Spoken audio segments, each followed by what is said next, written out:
Hello, everybody. Welcome back to Race for Vets. Do appreciate you being here, especially this late at night. I'd like to say hello to all you swinging weenies out there and non-swinging weenies. Do appreciate it. This is kind of like a late night thing between me and New Guru we do sometimes. Which reminds me, New, did I tell you what happened yesterday? What's the difference between an orange? No, it's something weird in that. I was driving home at nighttime, coming home early. Mm-hmm. And as I was driving, some guy was running like crazy, naked. So I drive up to him, while I'm moving as he's running, and I said, "What the hell are you doing naked, man?" He tells me, he says, "I didn't know you're coming home early." I didn't know you were in British Columbia. That was you? Yeah, yeah, rotten guy. Yeah, didn't know I was coming home early. Nice guy. Yeah, can't believe it. Anyway, we have a sponsor. We're not getting paid for it, but we do have a sponsor. A So I'd like, sponsor? yes, sir, yes, sir, and I'm going to do it right now so we can get this out of the way. Okay. The sponsor is called Intrust Insurance, and he's only good in Michigan. If you have a high cost of car insurance or house insurance, they are a brokerage that will do the work for you to give you the cheapest prices. And I did get a good deal on my house, really. I got extra goodies, and it's still, I say $400. So if you live in Michigan, call Dan and just tell him that Race for Vet sent you. He probably won't know my name via the YouTube, but it doesn't matter. But if you want to save money and you are in Michigan, please call Dan. He will work for you. He is a brokerage and he'll give you a call back to see if he can match or lower what you have now in your house and car insurance because car and house insurance is going up. And he did. He saved me $400. I'm happy about that. We'll see what happens next year with this insurance bill. But anyway, that's it. Please call Dan. I can't even pronounce his last name, so I'm not going to even try. I don't want to butcher it.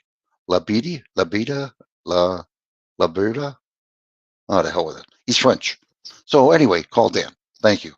All right. What's he expect? I'm not getting paid for it.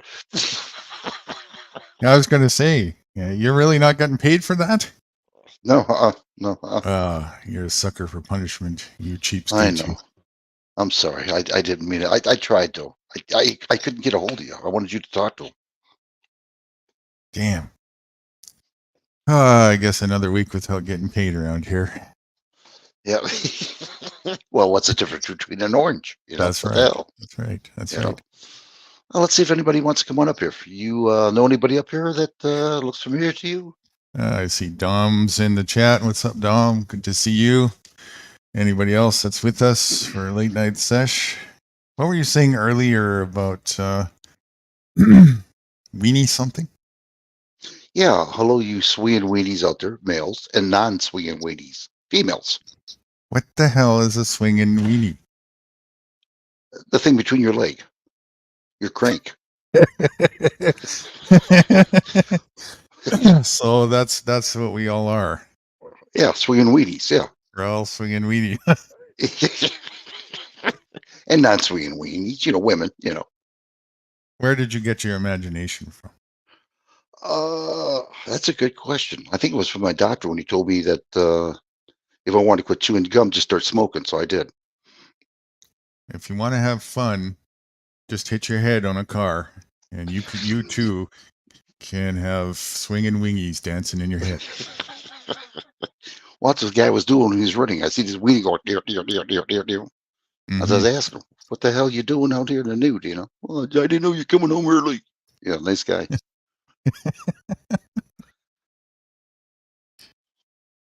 That's funny. So, yeah. So if anybody wants to come on up, everybody. We're waiting for you. You got the gun ready? Did you put it on the sticky this time, or just in the Yes, I did. I didn't make sure that it didn't go to the other stream yard that was empty. No. Did you put the link? What did you say? No, it's You put the StreamYard in the other StreamYard. yeah, the one that it's empty, so they come on up and they can talk to themselves. What the hell? Right. It's the That's least I could do. That's when you send an email to me with your own address. Yeah, that's the one. Yeah. Right. Yeah, I got it up there. I sure do. You should be able to see it. You have it. I see it, but I meant pinned it. pin it to the sticky at the top. You know what I'm saying? That new thing I that we don't even. taught you how to do that is about as old as YouTube. I forgot how to do it. At the end, yeah, I think you got to be in YouTube to do it, if I remember. Oh, YouTube. And yeah, you go in YouTube. Wait, you make things difficult for me. You know that it's terrible. Okay, I'm in YouTube. Okay. And at the end of the link, there should be the 3 dots. So if you hover on it, you gotta hover up where you put the link. That's the last message in the chat there. You can see it there. Last message in the chat. Oh, it says chat. I see it right here. Yeah. No. The message that you posted that has the link at the bottom. Scroll up. How am I doing? How am I doing? Right there. That one. Okay. Those. Okay. Now pin message. It's like pinning the tail on a donkey. Okay. There you are. See how it appears at the top now? Yeah, I like that. I forgot about that. Yeah. Yeah. So now it stays there, and anybody who wants to come up, feel free. It's what's the price today? I don't know. What's the charge card saying today? No, wait. I got this. I got to spin the wheel. It's always been 0 on my end, but you know. Well, they can spin the wheel when they come out. We'll find out. Oh, we got a wheel? Yes, sir. We can do that. You get to be naked when you're spun on it. Oh no, I got enough of that guy. yeah, unreal. So what's on the agenda today, there, Newt? I know you got something in your head there. Well, we could do a few different things. One of the focuses is what I was talking to you about a bit on backstage before. Let's see what else we got in chat first, because for that focus, I'd like to have at least a few participants, and preferably even up on panel. That's quite an interesting subject matter that I'd like critical minds to think about and put their views on. It's about the abusiveness nature of human beings and the corporate human society as a whole, kind of going into a bit of a deep dive when it comes to that, and asking some real hard sort of mirror facing questions when it comes to that to surface some truths, like when objective truths when it comes to that as well.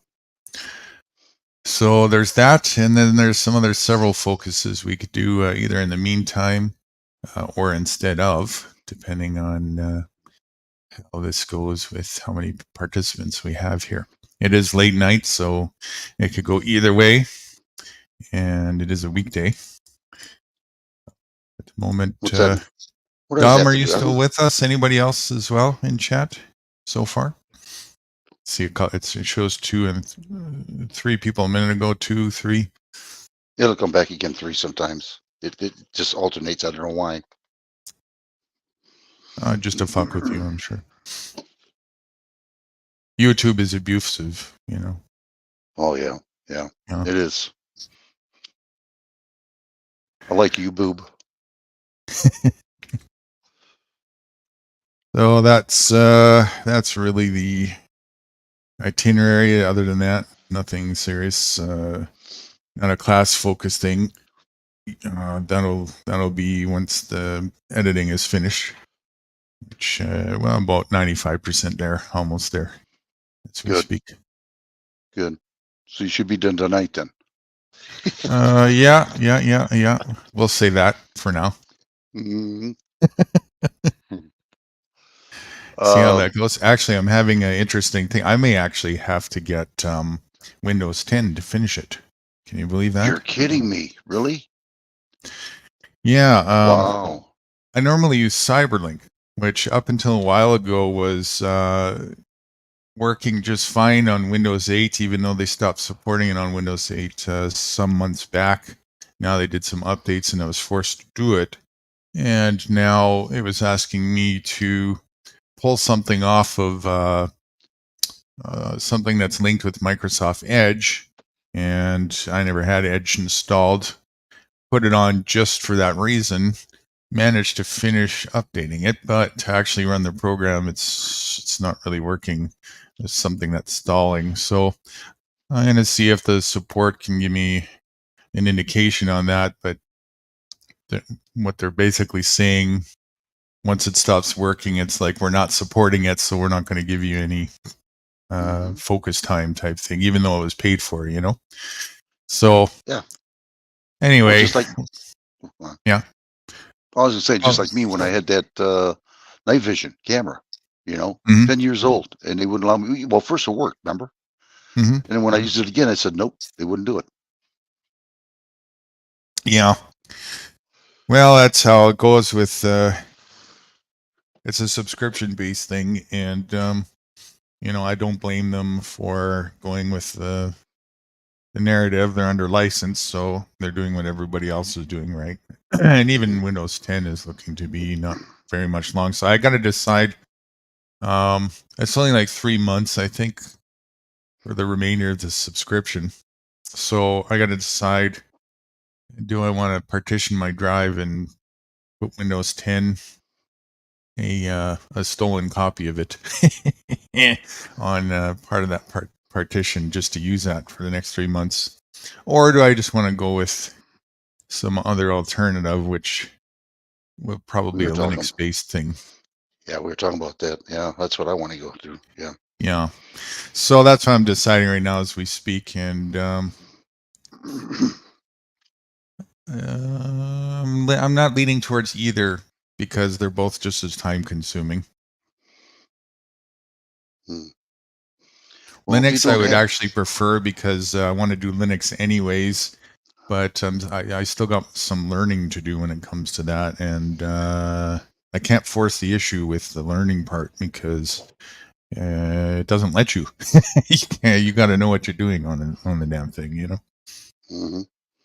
Well, if you run into some problems with that Windows 10, I got a whole CD of it. I got a backup for my computer. Um. Oh yeah, yeah, but in order to do the to finish the editing, like it's hard to explain. I'm making part of the intro part and also the promo part in Canva, but then in addition to that, so that the render is good quality, I'm taking the render of that and combining it with the rerun of the video that we downloaded together. You remember we did that the other day? We downloaded Hmm.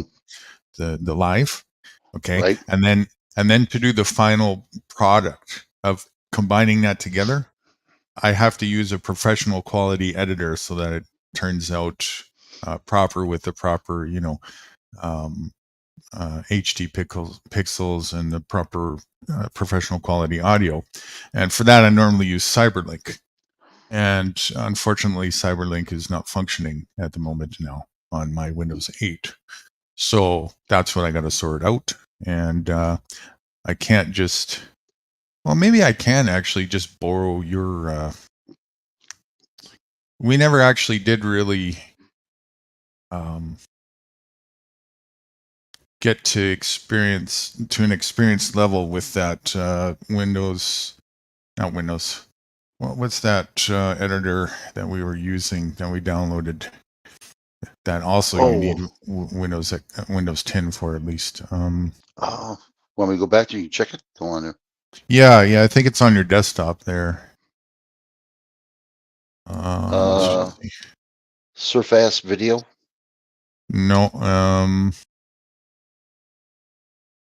maybe we didn't re-download it after we formatted it. DaVinci, yeah, we did. There it is, DaVinci Resolve, right? Okay. So, and that too that's a free editor that's pretty professional grade quality, but you need also Windows 10 and higher to use that. So we could possibly just do that part together, since that part is not really too much, really too intensive. So maybe we will. Maybe I'll actually borrow uh, you and the DaVinci to do the final rendering of that. See how that Sounds goes. good to But me. we'll see how that goes. So we'll see if I can get Cyberlink fixed first or not. And Okay. if not, maybe we'll do that. what's his name? Domenica? Domenico, excuse me. He's got an old icon I haven't seen in years. Felix the cat. Oh yeah. Wow, Hmm. I haven't seen that in years. Huh, little bag of tricks. Um, yeah. Uh, if you want to come on up, come on up. Don't be shy. Oh, he's not shy. Oh, he's not shy. No, he's not shy. Surprised he hasn't come up here. We won't charge you, honestly. He's probably just chilling out. I don't think he's been up here yet, but we are up together on Jesse's. Had an awesome discussion over there, and we've chatted many times in the chat part, in the chat box or at Jack's, and he frequents the live too. Somebody he knows personally that I was visiting, I think about a week ago. They had a pretty interesting discussion, critical thinking, deep discussion about So he stuff. has his own channel then, eh? No, not him, but His friend. his friend. Yeah, Okay. I was going to say if he has his own channel, he can put his own link up here and tell people where to go. But that's okay. Yeah. yeah. So anyway, so what is the difference between an orange? Um, the Or same should we say difference that between an apple. okay. And how much does a battleship weigh? True or false? Uh, oh, false dichotomy. False Okay. dichotomy to choose from. Okay. And do you bring your lunch to work or do you walk?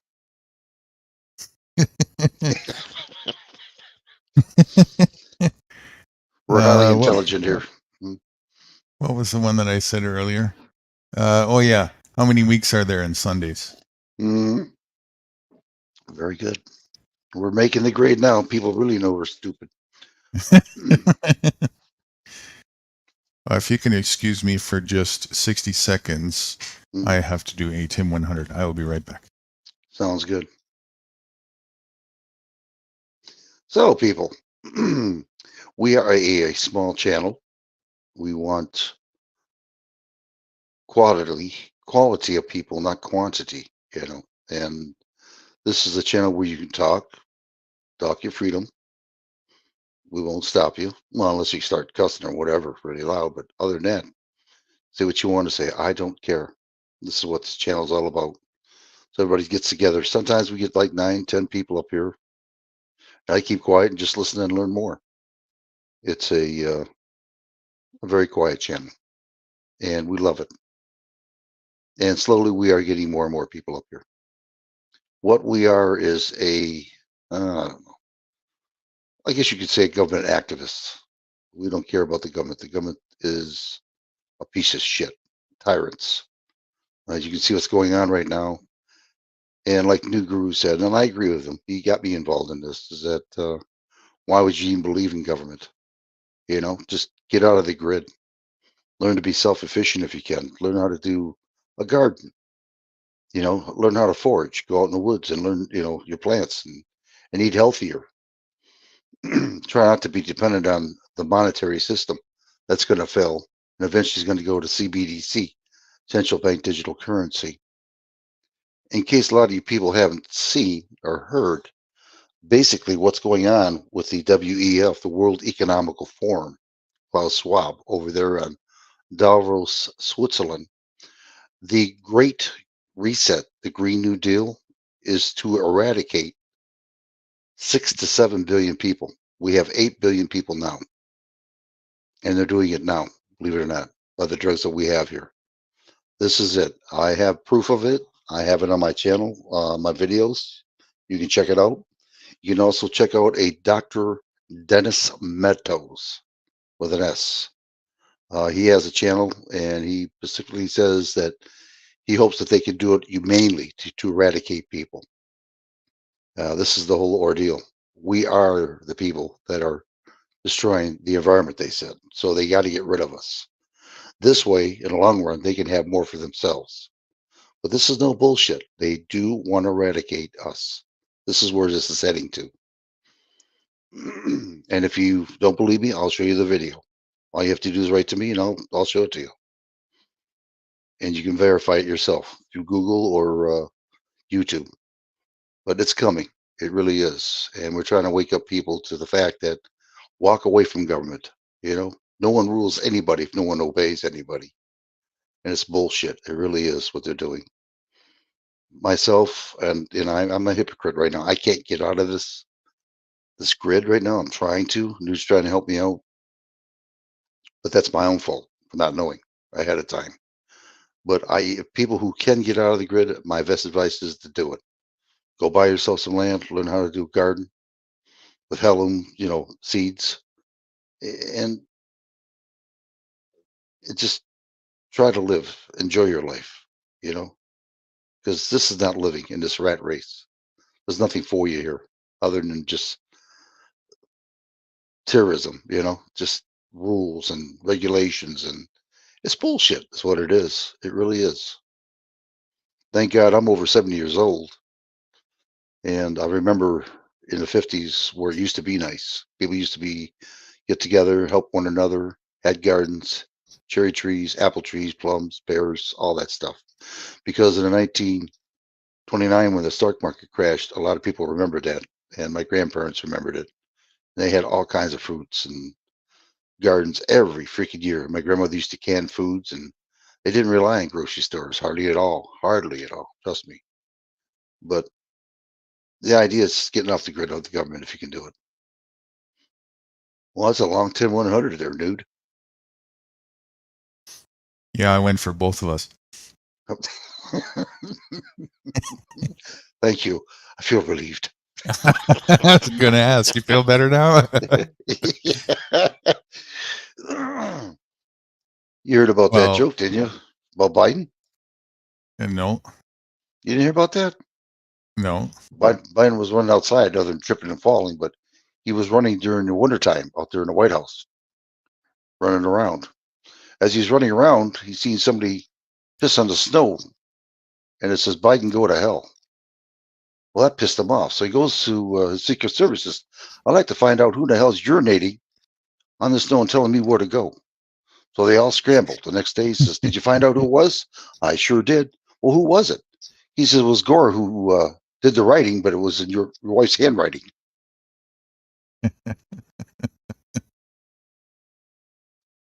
Ooh.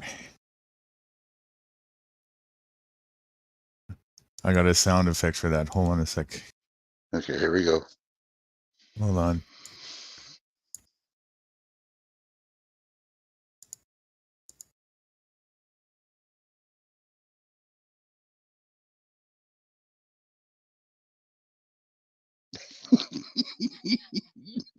Wait for the anticipation.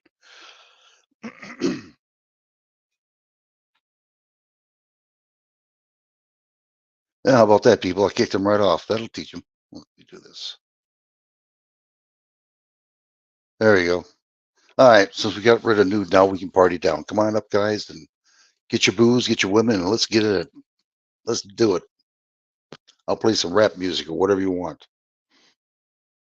Hold on, he went back up. We probably lost the satellite dish or unreal. Anyway, so that's basically where we're at. I'm still learning myself a lot of stuff.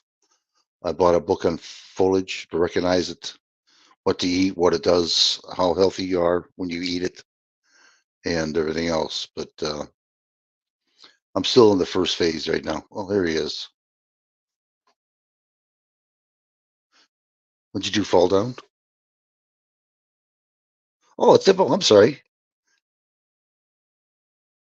You're on mute there. There you go. Hey, bud, how you doing? How you doing, sir? Glad to Awesome. have you up here. Thanks.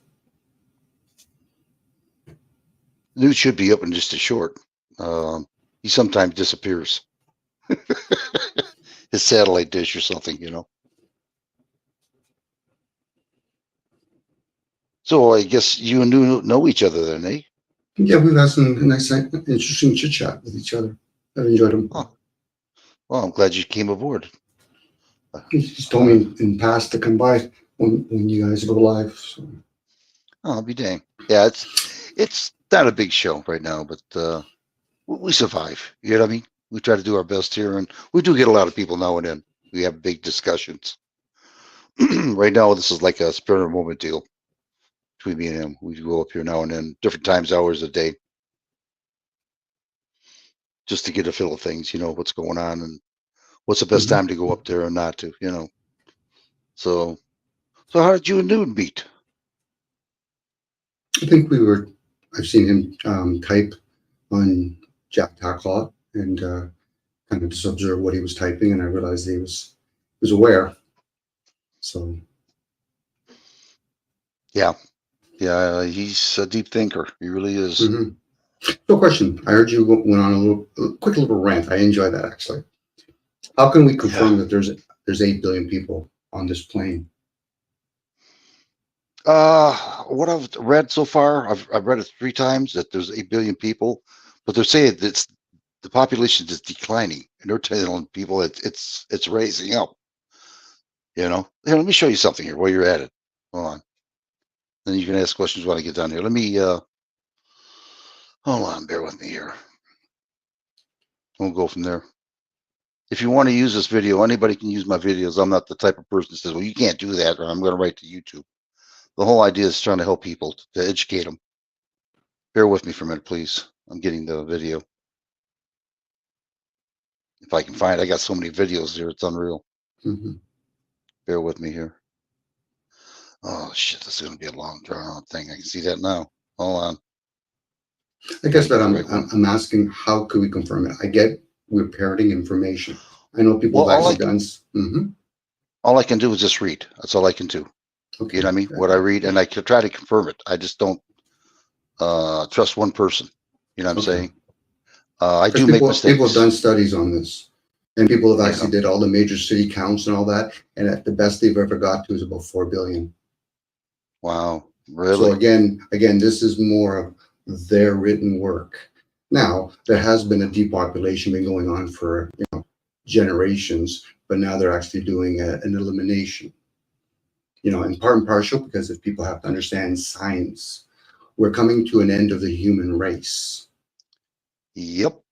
This is where, well, Ah, you're talking about this, small leaders, whether it's United Nations, all that kind of stuff. So they're talking about Pluto going into Aquarius. This is the age of air. It's like when people start pondering who gives us all this technology. It's not a human technology. Humans aren't that actually intelligent. The being part, that's why we're called human beings. That's a different game now. So a lot of things that that's people have learned, you almost have to strip it. that's scary. You know that? Whoops. Oh It shit. can be. Hold It on. can be. It can be. It can be scary, or you can just be aware of it for what it is. That's what I'm trying to do right now, trying to be aware of it. I'm getting myself prepared as much as I can. So whatever it Hmm. takes, whatever it goes, I'm going down one way or another. Someone's going down with me. That's the bottom line. You know what I mean? It could be. So, you It know, can be. it's the only thing you can do. Okay, hold on And here. no, there's many things you can do, but those are just some of the options. It's just, oh no, hold on. No, no, no, don't do this to me. No. Oh, come on. I don't believe this.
Okay. At least I'm Okay. sorted. Okay, I'm trying to show him something here, and what happened to you? That was whatever you're doing. That was long. What did you lose your connection? No, sometimes when I use that sound effect thing, it screws up my audio, and then I have to close my browser and come back to recalibrate it. Happened again. When There I you played go. that, I don't even know if you heard it. Did you hear the tuba sound I played? No, didn't hear a thing. No. You know, but your gentleman came up here. Hey, Dom. I see that. And Welcome up. So I'm going to you're show him something here. Go on. you're trying to screen share. I heard that beepy sound was happening. Yeah, I don't know why again. It shouldn't be doing that. There we go. Yep. Nothing now. This is weird how that works. Okay, ready? I was telling him about what's going to happen to us, and he told me that there's not 8 billion, there's 4 billion people in here, and he says I was right about the population declining. You know, but it's been going on like that for many years. You know, so all right, here we go. I've known about him for a while, and I haven't really known how to go about talking about it until today. Mainly, the thing I'm going to talk to you about is going to blow your mind. Concentration camps in America for Americans. It's coming. I've talked about that. I want to talk to you about that bill. It's HR 645.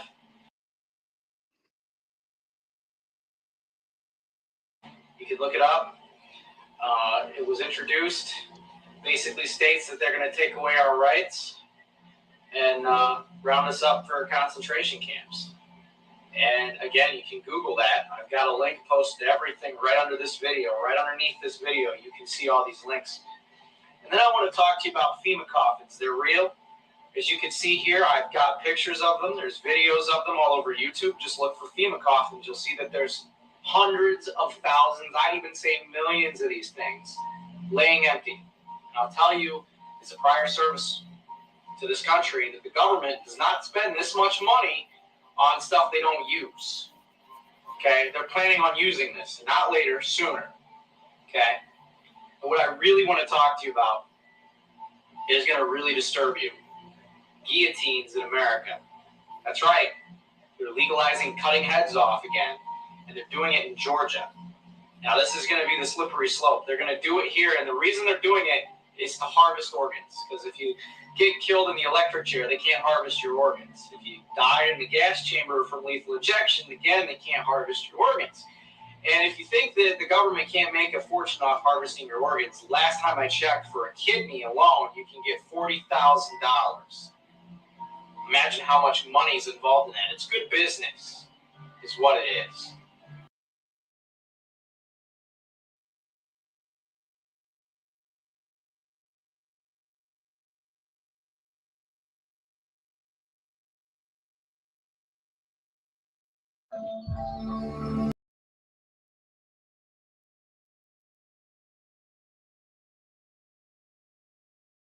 Where do I invest? You're quiet, right? Yeah, You're there you go. Okay, you're back. You're good. Oh, son of a. Okay, am No, I you're good? good. Yeah, it's just one. I got other ones to prove it. Thank you. What were you showcasing with that? What's that? What was the? I didn't hear you guys before I came up because I was resetting. So what were you guys talking about to showcase that? Well, I was telling them that what's going on with the government a little bit, you know, and the bottom line is they want to eliminate us, you know, 6 to 7 billion people. They want about 1 billion to 500 people on this, 5 million people, 500 million people. And that's when he came up and said, well, actually, there's 4 billion people on this planet. He asked me where I got my information at. And I said, well, I got it at 3 places. And he said, well, no, actually, it's 4 billion people in the world. So I said, well, hold on, I'll show you the, you know, documentation about, you know, the eradication. So, and he agreed, you know, he says, yeah, he sees it. what I said He's right that there. was, well, that I'm the kind of person I speak on my own behalf, but they've done research and they've actually added up all the major cities, all the small towns. The most they've ever got to is about 3.5 to 4 billion people. Have they been doing depopulation? Yes, birth control pills, same sex. That's all about reduction. Now, when they talk about things, because this is not just about America, this is very That's very small. The Americans, whatever, a couple of weeks without any food coming to America, fly a couple of drones, you guys will voluntarily go to those FEMA camps. So now when they talk about, and they get their puppets to talk, openly talk about false flags, that's an old Roman tactic. That's indicating that there's another nation ruling over your country. The Germans, when they won the war, that's why you have Zionists, you have Jewish, you have all these different people throughout the world, the Pope, the Windsor family, and all this. Again, like I said earlier, this is about Pluto coming into Aquarius. That's the end of humanity. It's a different technology coming in now. The technology we're using right now is beyond the capacity of the human race. How does Wi-Fi work? Who gave us that technology? The distraction is to think that you're still the human. So now when you worry about, I'm going to die, I said, where? Where are you going to die? You know, that vessel's aging, not you. I heard you say earlier, owning land. Nobody owns land. You could have allodial titles if you want. You could have club membership fees.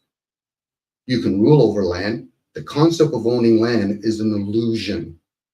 You have to work it. It's no different. You got to steward your own vessel. So now when they talk about all this stuff, it's all distraction. But hey, it's still a game that we have to play. Let's talk about that part. Do we have to play it? It's an illusion. You're looking new through the eye of the beholder, the Plato's cave. You don't leave that vessel unless you're one of the few beings that actually can do remote viewing and astral travel. So you're living in that vessel. The illusion is you see outside, you go inside of a car, you're still in that vessel. You go in the shower, you're still in that vessel. And that Do we vessel have to play the game even in the vessel? you could, yeah, you play the game with awareness. Do we even have to play at all? Well, the question is then why are you in the form? Why what? Why are you in the form? The reason why most of us come in the form, we're indebted in some way. This is beyond the birth certificate and all that kind of game. Mm-hmm. So, but again, it's a game. But like you're saying, do we have to play that? Well, then you have to go inwards. This is why you use the concept of prayer, peace, and meditation. Just basic inquiry, silence, and listening. You're listening from within. So most people will think that when they're awake, that's reality. Well, that's your waking state. That's senses. When you're asleep, you're in a thing called silence and stillness. But there's something that's beyond you. Hence, know thyself. Who's the knower of the self? The analogy would be the computer. You have a hard drive. You got the external. You have the behind scene, and then you also have other things going to it, like the Wi-Fi and electricity. We have a thing called prana, air. So again, we come here, we enjoy it. We're thinking we have rights. No, we just have privileges while we're in this realm. But again, people want to play the game of rights. That's where the concept of right and wrong comes from. Again, it's all a game. That's what our right is a privilege. Yeah, it's a privilege. But for most people, they think going on a plane, that's my right. That's a privilege at that point. What do you mean? Well, part and parcel, you don't own the plane, you don't own the money. You've worked for it. You've expended your energy for something that's more or less valuable, which is fiat currency. The concept of owning it at all in any sense is just a fairy tale. It's an illusion. Not possible. Can we even define what that is? What, to own? To own, yeah. What is that? What is owning? What does it actually mean? What would it look like to actually own something? Attachments. Then you start becoming attached. It would mean to actually truly own something would mean you wouldn't have to do anything to defend it. Nobody else could come in contact with you. It would be with you eternally. You would have sole sovereign domain over it. There ain't nothing here that you have that. Mm-hmm. Nothing. So it's a complete fallacy. But of course, if we can set the stage to get people to chase after that, they can play stupid games to win stupid prizes, as Mitchie would say. Well done. And that's a never-ending dog chasing its own tail, right? To its own demise. So, and if people want to do that in life, all the power to them. And, that's a diseased mindset, right? I was talking with Wrights about this pretty in-depthly backstage before we came on. And I'm really at the point and getting further and further at the point that if corruption wants to implode in on itself, The only sane, rational thing to do is to move aside and let it. You can observe it for what it is. Especially if it's a disease. Oh, look who's in the basement. Look Who's in the with basement? us. Look who came up at the wee hours of the night. I was on 2 other panels, bro. It took me a while to clear up. I was at I forgot where I was at initially. Oh, I-5 was really good, and then I got into an argument with Generally Specific, and then Flow State. I told him I'd stopped, and so yeah, you guys have probably said and did all of that shit you talked about. Damn, you But- really know how to make friends, eh? You panel were you? Yeah, I'm a fan of horror. It was great. I can't lie. I got a big smile on my face. It was really great. GS, I'll give you the short version. Generally Specific got mad at me because he said some people were attacking him and I didn't say something about it. And of course that infuriated me. Like, motherfucker's not incumbent upon me to fucking fight your battles, one. And all you do is make fucking drama panels, which means you do the same shit they do. Like us. That's all you do is make he say, she say drama panels. Fuck you, Joe Cool. Fuck you, you piece of shit. Yeah, so I thought it was great. I had so much fun. The LARP must go on. That's what you missed your lesson for, Joe. Hey, and I did some add-on shit. Actually, I probably didn't do it as much as God. I was really going hard. I was just getting started, and my phone overheated, which doesn't usually happen. I don't know if it's ever happened in the house. And I took that as, calm your goof ass down. And, I had to wait for it to cool down before I can go back up there. and I heard him talk. And he talked like everybody's attacking. They did this. They came after my family. I was unaware. You obviously think you're more important than you are. I don't watch your bullshit, and what people say about your drama. I don't watch that shit. And they came after my family. He ain't say nothing. So when I got back up finally, I was like, you know what? I see that you feel attacked, and why you assuming that? He was still acting weird. Hey, motherfucker, I'm trying to be nice here. I see that you're still. I feel that you feel like you're being attacked, and I'm catching other people's smoke, so I'm gonna ease up off the gas. So I did a little adult shit there. You got to save them, Joe. You got to,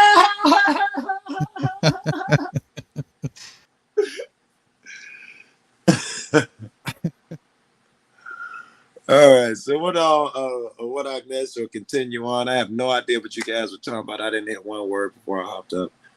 Well, we Well, we actually can't say haven't gone nothing. into. Oh, go ahead, Ritz. Go I was ahead. gonna say we can't say nothing. He's here now. Oh yeah, it was all about me.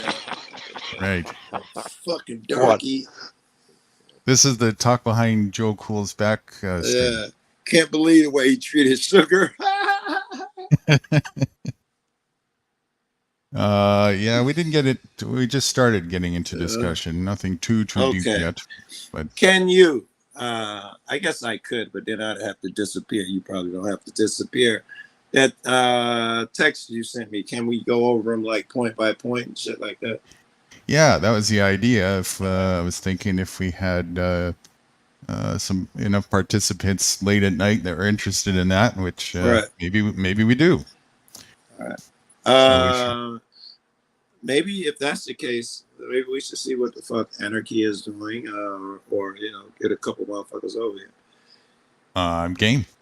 All right, let me think. Definitely Anarchy. We'll see if Jesse. We'll try a couple motherfuckers. So you won't be able to hear me. But did you get a chance to actually see the questions? I gave them to you I ahead did, of but I time. only saw them once, and I thought they were great. And if I'm being honest, I think I was taking a dump at the time, and I never went back to look at them. I thought they were That's great. the perfect time to look at them. Right. All right, give me a minute. All right, take your time. Yeah, that ownership thing, that's one of the All right, I'm stickiest. back. I need a favor. If I can't grab the link, because this is an iPhone, it'll take me away. If you can put it in the back chat, I can grab it there, even if it snatches me away or something. I don't know. Fuck it. I'll just leave and come back. Make my life easy. I got it. Don't worry. The link of here on YouTube. Do you want it in your? I could text it to you if that's easier. You want that?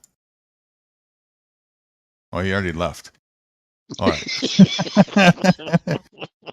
Holy shit! Is he buzzing from from Drama Fiend? I guess That must have been one hell of a Lacey one too. Wow. probably. I have no idea where he's talking about or who he's talking about. I hate drama on YouTube. I don't want that to ever happen in this channel. I want to learn, Not right. Not going to at all. No. Yeah. So that ownership thing. That's one of those heavy, sticky, indoctrinative glue palette things that are one of the sort of final layers of residue that are really difficult for a person to get out typically. But once he gets outside of that, you really see more the abundance that's everywhere. It's that, your feet are already by default here and anchored to the ground. You're beyond entitled to access everything that's already here. You don't need to own everything. The idea of owning is the immediate disillusionment to all the abundance that you're entitled to here, just like the rest of the nature that's entitled to itself, right? Wherever my feet go is where they go. Wherever I am is where I am. Wherever I sleep is where I sleep. Wherever the resources are is where I can access them from.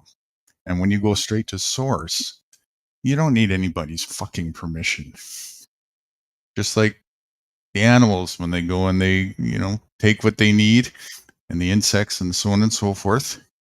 The reason why they don't need anybody's permission is because there's nobody who in outside of the human mind, as far as I can tell, that has this ideology that you would be stealing from them because we pretend that we own anything.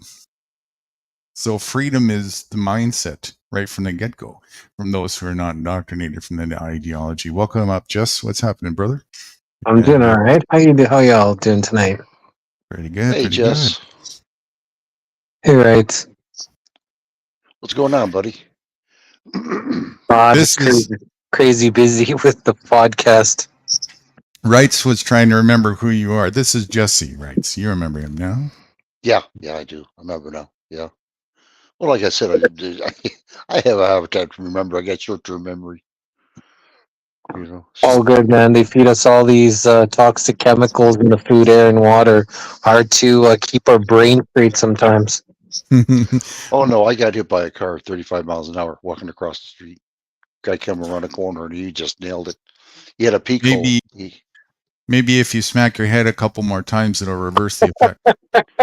Well, I'll tell you what, I smashed that car. That car was in bad shape, and I got away free for about 2 years until arthritis set in. Yeah, I mean the car. The car had way more amnesia than you did. He did. The car did. Seriously. I mean, I think they couldn't believe it. Yeah, I mean, I totaled that sucker in the front and the windshield, and oh yeah, big ass print on the hood. Yeah, that's what I figured. Yeah. Well, sounds like better you than me. Yeah. Well, thanks. Yeah. Well, that's a day I'll never forget. Yeah. So that's why I have problems sometimes remembering names and everything else. It's hard for me. It is. Oh, here comes somebody else. He was so angry at the government, he got a fight with a car. One second.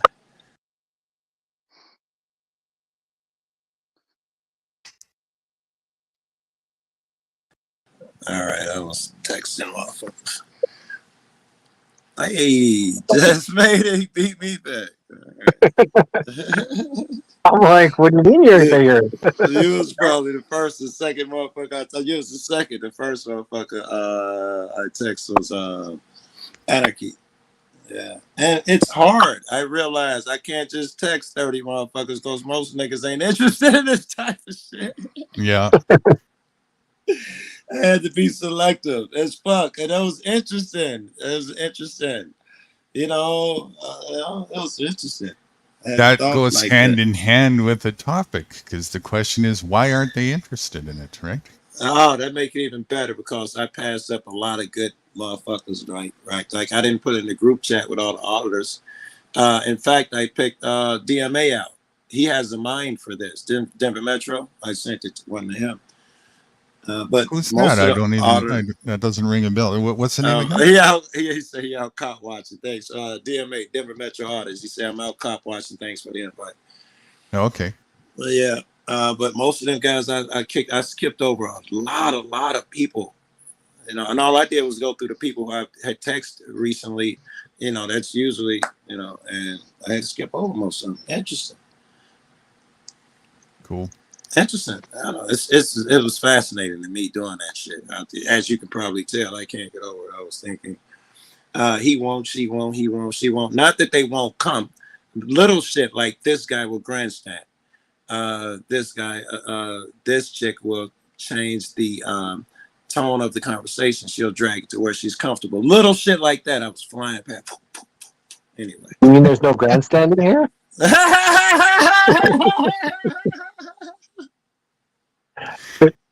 Jesse, your audio is a little bit different than usual. Yeah, you kind of basic, yeah. It's a little bit kind of on the muffled side for some reason. Things that make you go, Oh yeah, it sounds like your mouth is on the motherfucking mic. Jesse, did you hear that? Yeah, let me see. Speakerphone, yes. How's that? Hey, better. Yeah, keep talking. We might have to bump you up some, but at least we can. Oh no, is that better now? Getting there a little more. Yeah, getting there. Yeah, Something. I'm on my cell phone, and people have complained about my audio, so I don't know if the microphone got all I think plugged as it in. is now is not horrible. I think as it is now is not horrible. At least Let me reduce your input a little bit. Now I'm on my speakerphone. Okay, now you're too low. Let's increase it back to 3/4, maybe. Keep talking, Jess. Okay, I'm on my speakerphone right now. Yeah, that's good, right there. That's about good right there, I think. Okay. Yeah. You're all right with that, I think. So you send it out to more people already? You got more to do? I probably sent it to about 7 motherfuckers. I only expected a couple 3 to come anyway. So and a couple already answered, said they can't make it. I think we should get started. Then I didn't realize it was fucking 12:30 when I was texting these motherfuckers either. That's true, but sleeping's for pussies. They want to sleep through this shit. Let them. They're asleep anyway. That's why I had to be so selective. Most motherfuckers is pussies. Okay, well, let's go ahead and get started then. The first question. Go ahead. I want to be a dick, but let me go refill. I just finished a homemade milkshake. Yeah, all right. So I was getting ice cream. I got to put milk at it. This, about 4 or 5 minutes. Okay. All right. We'll hold off. No rush. I mean, I got all night anyways. I'm wide awake, got full energy. So I'm good to go. So the stream just started? Yeah, not too long ago. And it was just a spontaneous thing based off of something that's kind of been gnawing at me lately. A deep focus from something Larkin Rose had brought up about a week ago. And after he brought it to light, it just kind of took me to a place where I needed to really reconsider so many things yet again. And in deep meditative, I still only got so far with my own personal deep meditative thing with it. I want to hear other views and critical thinking, objective observations on it to help me determine if I'm still going to stay on the same path that I am right now with my objectives, or if I need to shift some things or whatnot. So where did you hear him saying it? On his, he made a video. And in the video, he, at the beginning of it, he did an excerpt from his plantation novel that he wrote and made a movie about. Yeah. And that excerpt just really made me think deeply about the state of human nature and what human nature really is fundamentally, as far as why people are acting the way that they're acting, and so to speak. And I may have been a little bit too jaded in my view of humanity from a moralistic standpoint. I'm coming to a conclusion that even though I know that there's, welcome up, Mitchie, even though that there's a lot of bullshit coming on from humanity, I'm wondering really how much at this point it's from being gaslit versus true moral or lack of moral compass of humanity foundationally, so to speak. It's making me question that. What's up, Mitchie? No, I just woke up, but it's funny because I was dealing with that all day. I can't hang with it no more. I went in town. I went in town. This dude.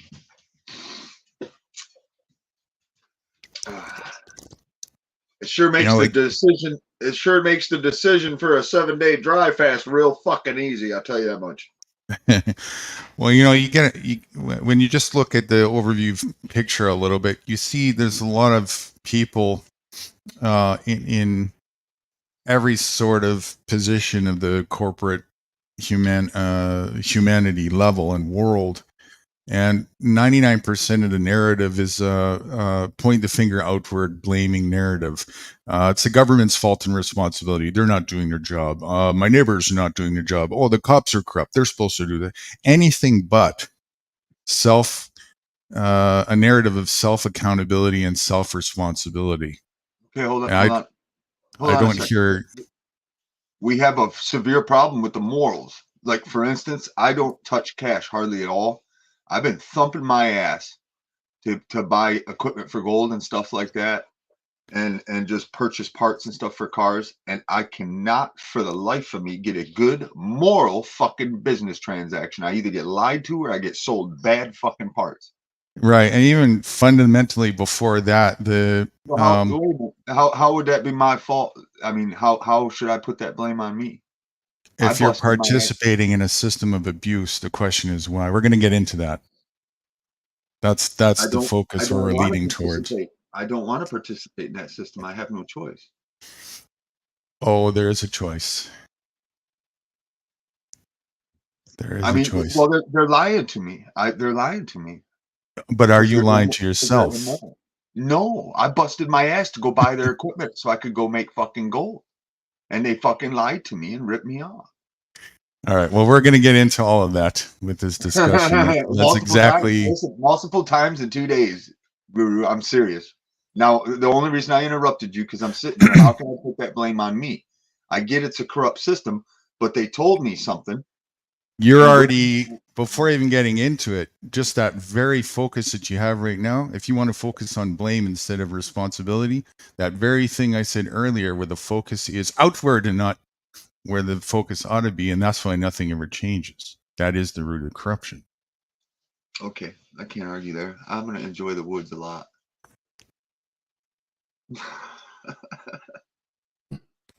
NG, I'm out. Thanks, guys. Okay, Dom. Thanks for coming up. Have a good one. So it looks like we had a couple more people in here. Mr. Gander and Cool Tools. How you guys doing? What's up, Cool Tools? Good to see you. Cool Tools, you're muted if you're talking. Righteous, noble, confronting to a standard of what is right and good, moral implies righteous steps, accepted notions of right and wrong. It was too bad he couldn't stay.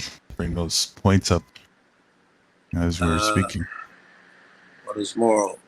What is moral in simple words? Morals, ethical, virtuous, righteous, noble, made conforming to a standard of what is right and good. Moral implies conformity to established, sanctioned codes. That he say moral implies established, sanctioned codes, accepted notions of right and wrong. I was just with I-Fi. I-Fi was arguing the opposite. He was saying that morals are not subjective, and ethics are rules and law. They absolutely are. A moral compass is absolutely subjective. If it wasn't, there wouldn't be any discussion over it. Well, the way he did it was say that God's law was what's moral, and you could go to the Bible for that. The Ten Commandments would be the start of morality and that type of stuff. Yeah, I think that's where the root of the thing is going to come down to, and that's really what it is, right? What I'm going to point out in this discussion is what I was saying to Wrights earlier backstage, and it won't really come to a surprise. It's just what I'm seeing more and more is to the level is far more than meets the eye, is the actual real thing of moral compass of people is 99% lip service compared to what actually they stand on and actually do, you know. I could give you an example. I'm sorry to interrupt, but I could give you a good example. We were having a conversation about homeless people and talking about everybody was being very virtuous on the panel. And then this guy, Kent Bryant, one of Paul's friends, was talking about how the police gave him shit and made him move. He was parked in front of someone's crib. And one of the guys on panel who just said how he would help the homeless and everything that people should do for him was like, yeah, I told that motherfucker guy in front of my house too. He speaks one thing, but when the actions come to it, you know that he would be like, yeah, you got to go. No, you can have your First Amendment rights like people do. No, you can have your First Amendment right to free speech, but do it over there. Mm-hmm. Hope you remember where you were at. Yeah. Let me rewind to, and it'll only take me a minute to get this. Give me a moment to find that little excerpt. It's only a 2-minute thing from Larkin Rose that actually kicked this off, that spawned me into a very deep and still running meditative state that brought us to where we are here today. Jesse, I was busy most of the day. You had that guy on there. The guy who you said thought he was JFK. Did he talk about that at all while he was over there with you? Yeah, he did. So he's apparently the reincarnation, but he just found that out, and I guess the Space Force has been telling him that's who he is, or I have no idea. So sounds like he's getting instructed, on what he should be saying. Interesting as fuck. Well, the thing is, I have a problem with that because I'm not going to say that JFK Jr. is alive, but I can pretty well about 99% sure I've seen his old lady standing behind Trump during his freaking things.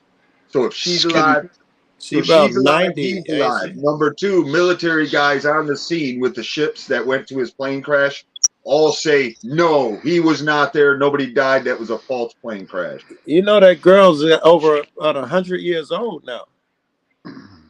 Who are you talking about? I'm not talking about Jackie, buddy. I'm talking about Junior's wife, the blonde lady, the nice, pretty blonde lady that JFK Jr. was with. Yeah, he was in love with. Yeah, I've seen her twice behind Trump while he's doing his stuff. I thought Junior was going to be president. Hold on, guys. I want to say hi to Joe Cool Tools. Cool Damn, Tools. I got to. You guys know Cool Tools? Get there, my man. How you doing? Yes, I know Cool Hey, Tools. everyone. I'm just listening. How are you? I'm not What's too up, Cool bad. Tools? I've had something happened tonight, which was actually took a long time to happen, but it's happened. I feel good for it. I'll guide you in the correct direction. You finally Earth. I've came out What was on it? the live about previous things in my life that I can actually prove now. But anyway, long story short. No. We're impressed. We want to hear about it. You came out of the closet. Oh, live. come on, guys, man. Honestly, I've just spent 3 hours getting absolutely Don't get Joe excited. It's on the Secret Vault channel. Yeah. Matthew Secret Williams Vault channel? Yeah, the Secret Vault. But there's going to be a lot more coming out, and it's been difficult for me to say, but I felt good that I could do it because there's some people in America that care about this stuff a lot, and they help find information that I could use to prove certain aspects of what had happened to me whilst I was put in a boarding school. You know, my mum and dad were told it was the best thing for me. All this. I'm not from a privileged background, but long story short, I was on the spectrum, and they were told it was the best thing for me. Helped me in a lot of ways, but also hindered me. But basically, I can prove it. I've got somebody who's going to do a number of lives regarding it, and he's in the area to look into the whole thing, and it's spooky. But anyway, that's it, and it's like a little bit of a seed. You're gonna have to Well, that's watch the plant interesting. grow, Are you going to guys. make a documentary about it or anything? Well, yeah, and I have a book pretty much done. I can narrate the last bit of it, no problem. It Cool. just comes off memory, but I wasn't sexually abused, but other people were, and I could tell they were. It was more physical abuse for myself, and just a bad way of doing things. But Can you it was speak about what else outside of any sexual physical? I guess I was it was wondering. just it was mainly physical towards myself because I had parents still on the scene, if you like, For and what? I was lucky to be from a good family, but it was Yeah. all around the military industrial complex. That's what I was This, trying to angle toward. Yeah. that's what happened. It's true. It's provable. It's provable in type, in documents, in I only had a computer game that the headmaster's son had made after the headmaster had passed away. He made a game which is incredibly famous and done very well. It was an extreme version of what went on, but what he didn't do, he didn't protect any names, any incidents, and he kind of like made this thing. And I thought that was the only thing I could kind of use as circumstantial stuff and a couple of other bits and pieces. But long story short, now I've got hard documents and things that prove that in that little encatchment area in the UK, they allowed experimental stuff to go on, especially with kids, autism, ADHD, things like that. And it was funded by big business and, research. I mean, just for argument's sake, what was the best school trip every person on this panel went on? What's the best school trip you ever went on? When I Regardless left, of your background, anything. What was the best school trip? To the airport. The planetarium sticks with me. Yep, that too. The planetarium and the airport. Yep. Okay. We went on a trip to the Rafters Ranch, and we got to stay in camp, and we got to ride horses and do all kinds of stuff. Yeah. White privilege, damn it. White privilege. You got me beat. Yeah, yeah. Excuse me, Those Lord. things, Damn. they're I things was we riding horses enjoy. in the I still cabin. ain't seen that white privilege, Joe. Me and my little brother was talking about that. Where's Yeah. that white privilege card? I want to use that Listen, motherfucker because I'm it tired of doesn't being matter where poor. you're from. It's what trip you enjoyed. What was your best school trip? That's my question. It didn't matter what background you're from. My dad was such a hard-working man, but the problem was he had such a high military clearance, and all he did was maintain military bases, the most secure and the most sort of important in the whole country. But all he did was maintain them. Spray painting. No. Where you going? Motherfucker, drive a straight line. Where are you going? Are you But what saying I'm that you saying got to see some of that shit? I believe that's what I was identified. Long story short, if I told you that same place exists today, and if I told you a school trip went to Mount Everest, what would you think? From the UK. Well, it all depends on what grade. Yeah. And what race? White About people 11 go years to old, White so Everest. it'd be like White people. it'd be like 6th grade. Yeah, sixth 11 grade going years, to Mount 11, Everest. 12, So you're 13 talking years about some old. privilege there. No. They're all identified for whatever reasons, but there's no monetary thing for the parents. That it doesn't matter where they're from.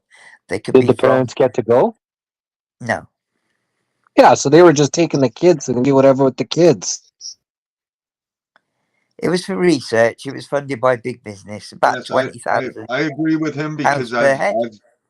I've meditated into stuff, and I recall 2 incidences as a child of this stuff. One in the medical industry and one with the school board. And Back I to mean, the thing that it's called Jesse shit was like saying with that. the Come on, guys. reincarnation. Back to the thing that Jesse was saying with reincarnation. I'm not going to totally discredit that guy because I do know there's been multiple cases of murders that Rights have been knows me solved though. I don't talk from shit.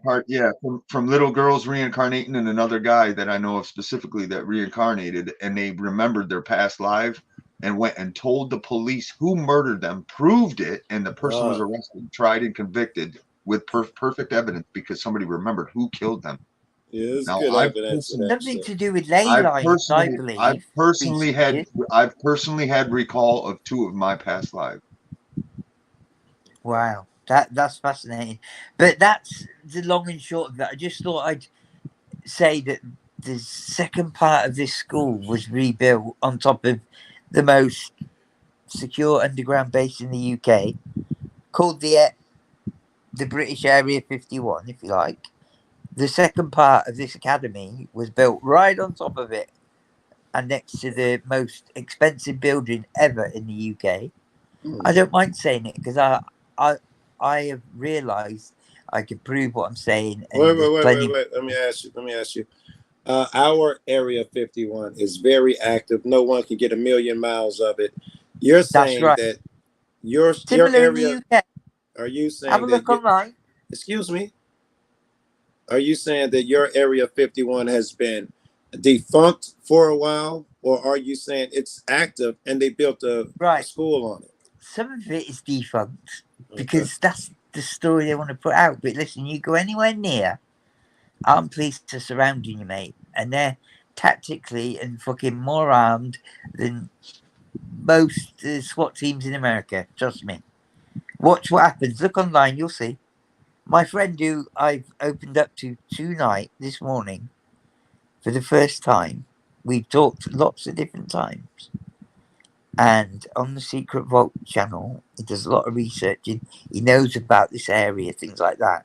Certain aspects of that place, the underground base, has been shut, and that's what they want you to think. But Well, there's other parts of it that aren't. What's the place called? The Burlington Bunker, or there's a part of it called Copenhagen. There's, it's 25 miles of different tunnels, and each area's got a different name. But if you put in like the Burlington Bunker or Corsham, Wiltshire, you'll see. But the school's called Springfield's Academy. They built the brand new part in 2014, right on top of it. And the computer center that's part of the Star Wars program, I'm going to get fucked for this, I don't care. That the computer center is right there as well. Kids have been photographed going in there with backpacks on, autistic kids, things like that. And that's from that school. The second part of the school that wasn't, it's like 10 miles away, the part I went to. I didn't go to that bit. It was, and when you research the school, you see what they're doing and things like that. You can see. I mean, why go to the Bavarian forests? Who are you going to fucking find there? Well, the stories from the Bavarian forests in Germany. Oh, they did a school trip there just for the sake of it. Listen, there's well, other reasons. I caught on to something what he's talking about with the children and where they're building these places in downtown Grand Rapids, and it involves the buildings they build for our presidents. You know how they build those buildings after the president leaves? Like I watched the Gerald R. Ford Museum in Grand Rapids when they started to build that. All the Indian reservations flipped out because they were messing around with some burial mounds, and they did it across our country with the president's buildings across the country. And the thing is, these are all built on burial ground land for spiritual spell casting. Yeah, They're doing like that. Yeah, like this I mean, Yeah, there's well, there's these ley line I noticed, things, and what I noticed from sitting in front of that building, BMXing on the burial mounds, because me and my best Indian friends, I grew up with Indians strictly. I didn't hang with nobody else but Indians, and we were the only ones allowed to play on those hills because we were tribal people. yeah, because you And had special access. I've had yeah, special and access they as a couldn't say kid. nothing else. Well, when I sat there hanging out with my buddies on the mounds, eating lunch and stuff like that, if you watch the building, all you see is specific type people walking groups of children in and out of that building. You never see an adult go in that building except for security. But I bet you they were monitoring you all the time, writing stuff None of down. us. None of It, us cared. They have a yeah, fountain but in without front you of that knowing, building. I noticed it once. You see, that's how I knew that was happening. But it Well, was like I'm places just in saying the that it's, UK. yeah, they build them buildings on specific points for a reason. And the Yes, thing is, I Silbury noticed. Hill. It's all apparently to do with ley lines and magnetic stuff and things we don't necessarily understand. New guru might though. Well, I have a shape that you should pay attention to when you're looking at these bases. This is where they're fucking with people at right here. This is what you look for. This is where they're doing it at. Okay. Right. I haven't hijacked you live, mate. I'm just glad you're back. I Wait, just what are wanted we to say, looking at? one thing, and I don't see anything, but with what you were saying, we interviewed this mother and father who had an autistic child around 5 or 6 years old, and they moved from out east to the province of Alberta, where I'm from, and the kid was, I guess they were in a Catholic school, and the principal took special interest to this autistic Right. child, and the child somehow relayed to the parents that he was being touched and stuff, and so they started to call social workers and police and all this. They ended up getting all of their kids taken from them, terrorized by the police. They're protecting this like pedo Do you know principal. what it's called, mate? It's called the system. Yeah, It's a it's shame, isn't it, disgusting. that they attach that to maybe things that certain others believe in. I personally am not religious. My whole family haven't been, and Wrights knows that when my sister passed, we shared the same birthday. She was 2 years younger. She passed from 3 types of cancer, but they would only tell us about 2 of them.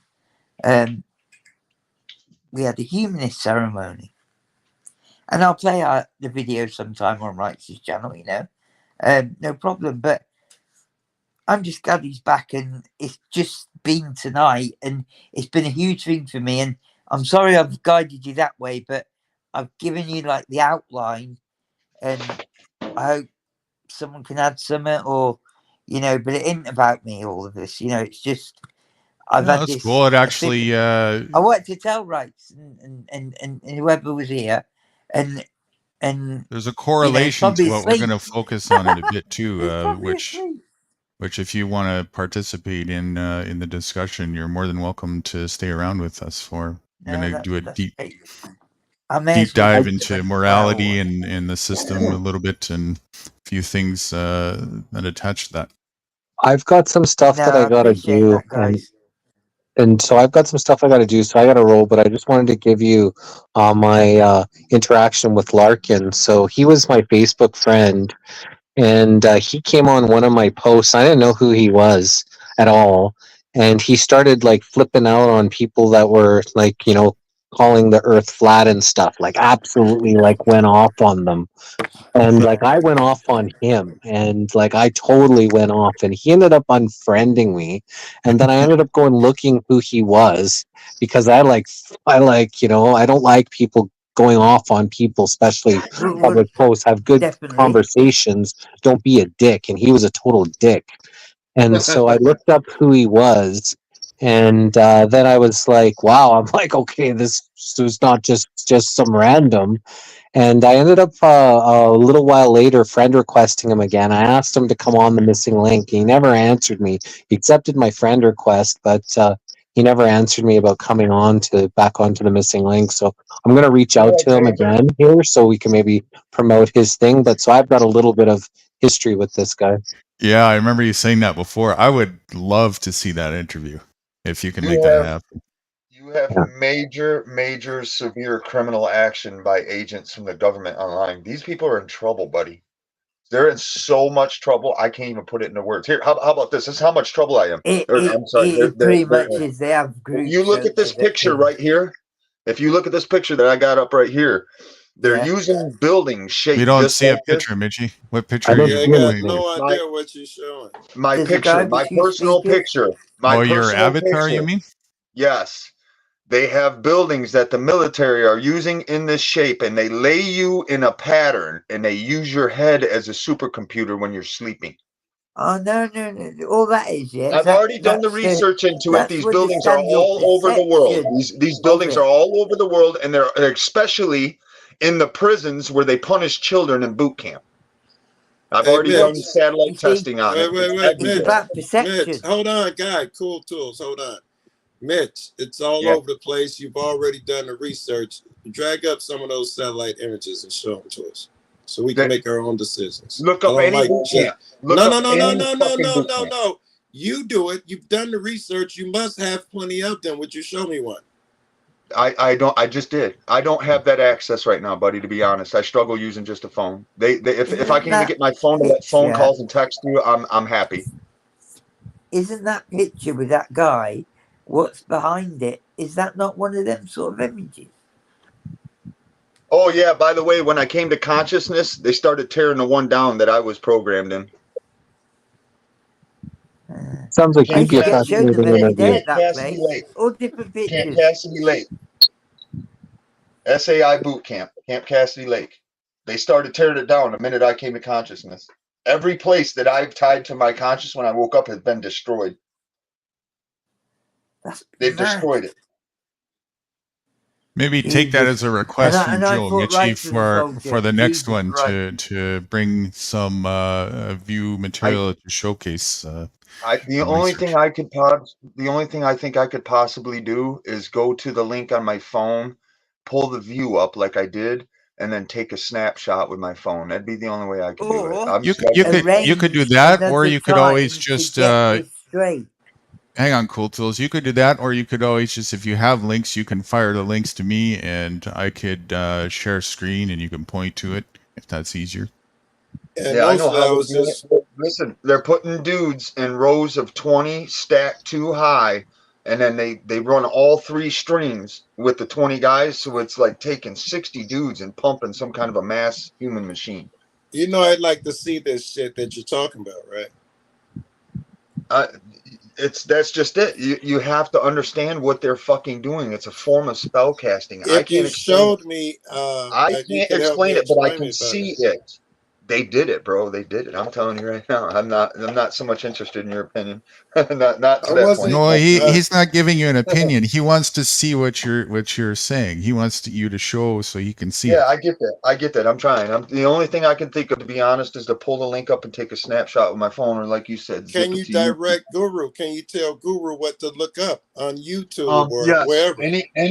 Any military establishment, any prison boot camp, which is a extension of a military camp.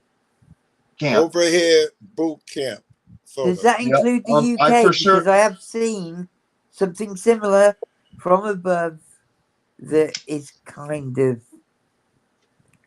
a picture, like from above, how it's all built. Okay, we'll It's talk like to you all later, guys. All right, Jesse. Damn, Okay, I Jess. thought you it's left it's a already. bit All right, bizarre, Jesse. yeah. Hi, Jess. Thank you, Jess. Yeah, thanks for coming. I'm glad to have met you. You know, try and look up. Wow, this is intense. I can't find. I got 4 phones. I found 3. All 3 of them are dead. The one that I think is still got some juice in it, I can't find it. Otherwise, Right, please wake up. I'd look it up on Anyways, my phone. what led led me to this evidence? And the thing is, this patch right here is in the same shape of these buildings. My grandfather got this patch back in 1950. My grandfather was high-end military, and that's where this patch came from. What do they say? It looked like lightning bolts. Is that what it looked like? No, there's 2 lightning bolts with a rocket in the middle. My grandfather was a nuclear Two lightning specialist. bolts and a rocket. Yeah, let me see. Yeah, 2 lightning bolts with a rocket in the center. I can't find this patch anywhere. I found out that my grandpa was a very, very special man, and he never told anybody. This guy was so fucking meek, man. You wouldn't have known who he was, dude. When I found out who he was, I was fucking floored, dude. I say 2 lightning bolts and a rocket. I see. Yeah, 2 lightning bolts and a rocket. But anyways, my buddy Dave that was here, his son just got sent to a boot camp, and I told Dave what I knew, and he just looked at me, and I was like, well, here, let's pull it up and look. If I'm right, it'll be there, right? And he's like, yup. And we pulled it up, bam, right there. We go to the next one, bam, right there. We go to the next one, bam, right there.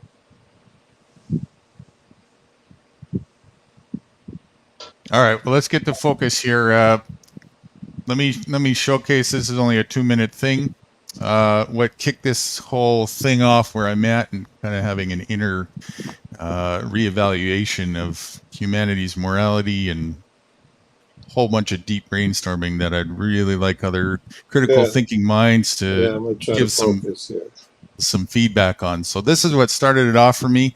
This is a little excerpt from Larkin Rose. He made a video about it. He pulled out an excerpt from a book that he wrote called The Plantation, which he made a movie about. This is where Mr. Smith is making a very important statement. And my first thought when I heard it was, how true is this? So here it is. We read now from the Book of Jones Plantation. Chapter, it doesn't have chapters. By the way, if you want this, it's thejonesplantationbook.com. But once again, I'm going to do a very short reading of a piece of this and then do a babbling about that. So this is Mr. Jones and Mr. Johnson talking to Mr. Smith. And Mr. Smith is once again explaining some stuff to him. And some of the nastier tricks, and even Johnson is like, ew, that's a little messed up. So we pick it up where Smith is explaining. I didn't design the human species, Mr. Johnson, and I feel no shame in exploiting the many shortcomings and vulnerabilities of the human mind.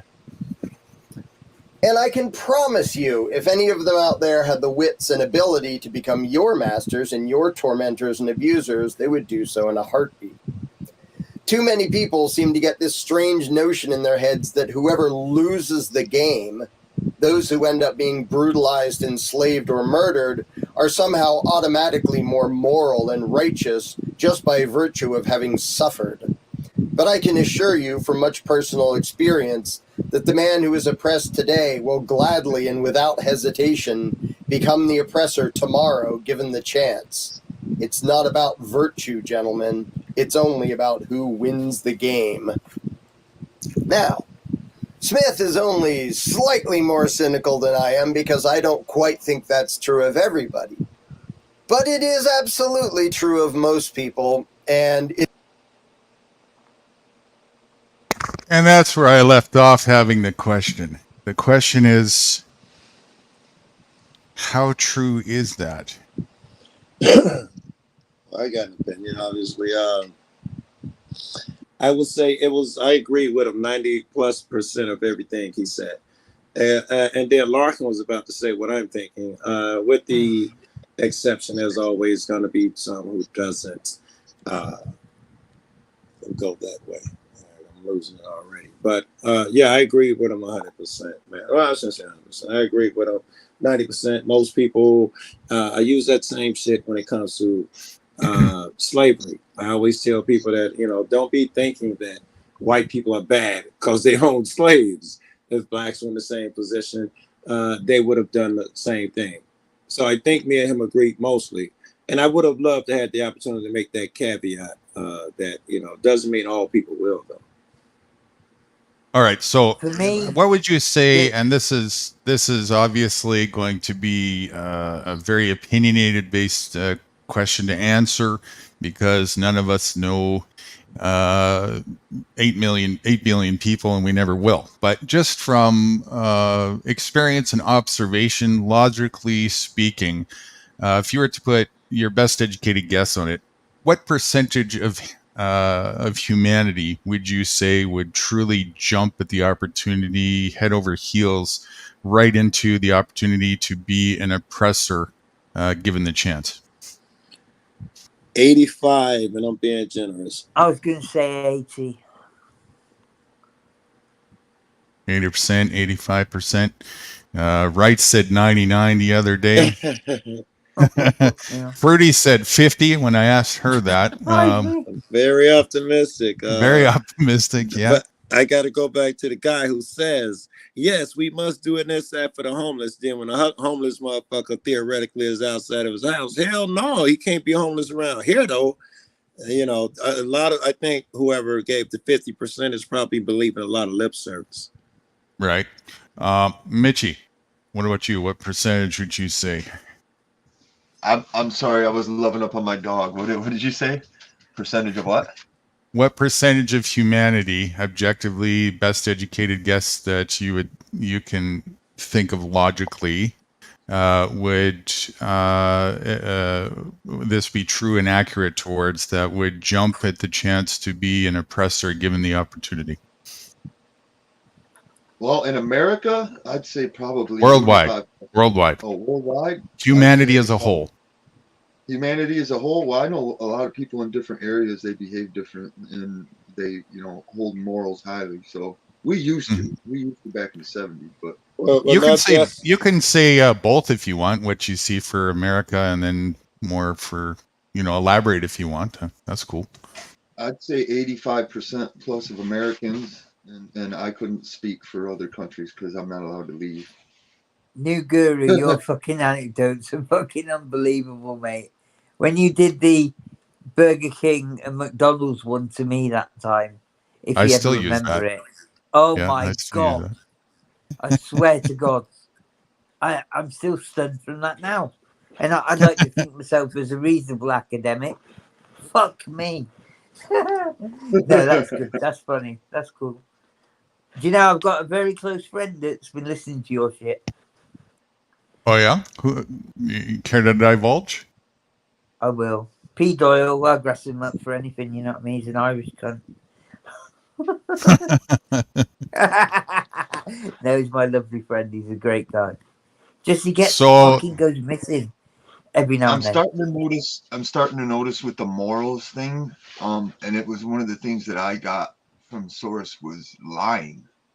Yeah, it's lying definitely is like an one of the honesty worst issue. flipping ones. And the thing is, when you lie, it becomes easier and easier and easier because of the moral aspect of what you were just talking about. It leads to being a tyrant.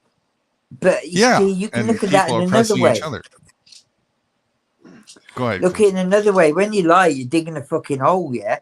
And unless you're extremely fucking clever and got 10 personalities, yeah? When you lie outwards, you ain't always going to make it happen.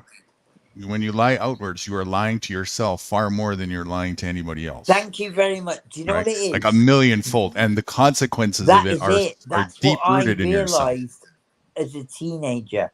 Because I was the fucking cheekiest little lying, fucking scheming bastard ever. And I'm just going to say it because I was. I was supposedly autistic, ADHD, whatever you say. But listen, I was just doing a scam and it was as it was. But let me tell you, I realised at about 13, 14 that, you can dig a hole and you have to keep digging. And sometimes you ain't going to be the fucking machine that can dig the hole good enough to get away with whatever you want to get away with. Next thing you know, you're in a bloody hole of water and drowning. And do you know what it is? I realised the truth can set you free.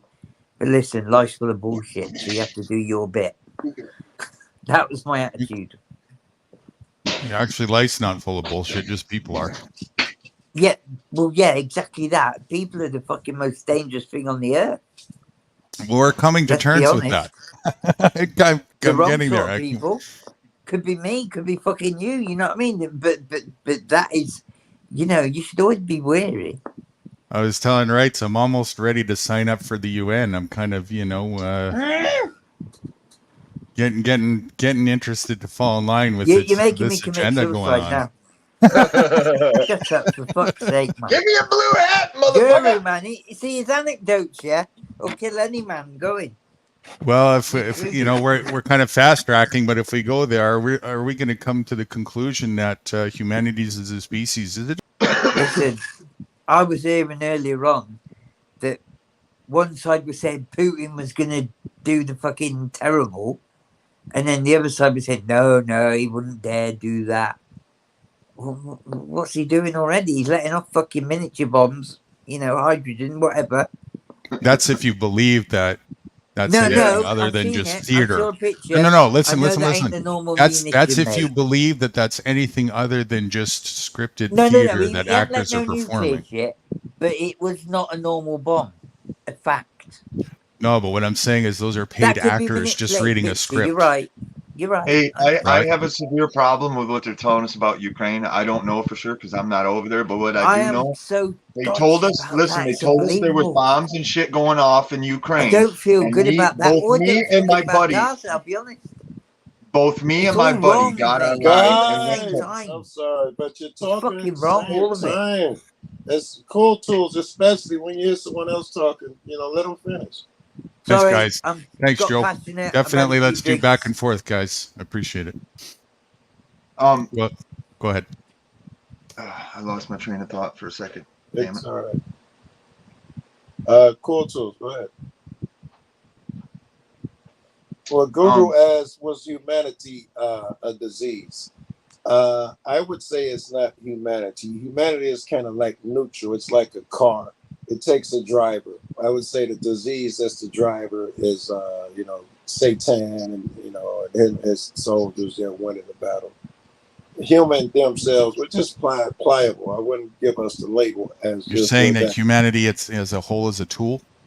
Is a tool. We're not smart enough to be the disease. We can carry it, but we're not smart enough to be it.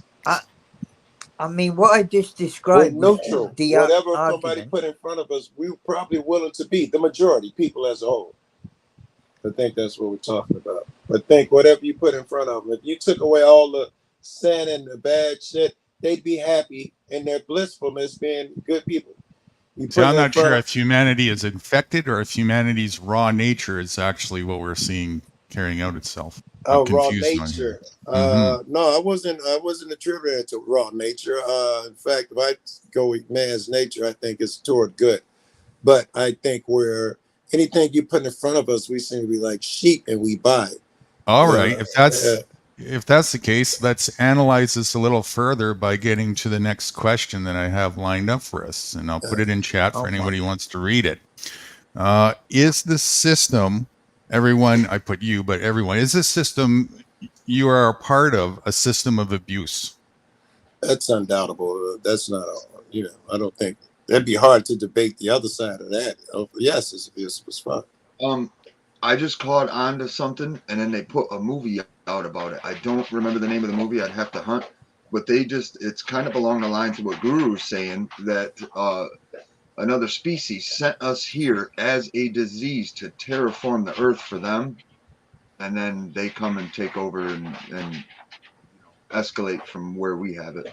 There could be all kinds of that, and I've speculated. Let's come back to that, and narratives, though, aren't they? Yeah, they've all got a reasonable bit of information that kind of stacks them up.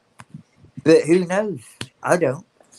Let's go back to the focus of the question, because this will all lead into all that anyways. So rest of round table, is the system you are part of a system of abuse? Anybody disagree with that?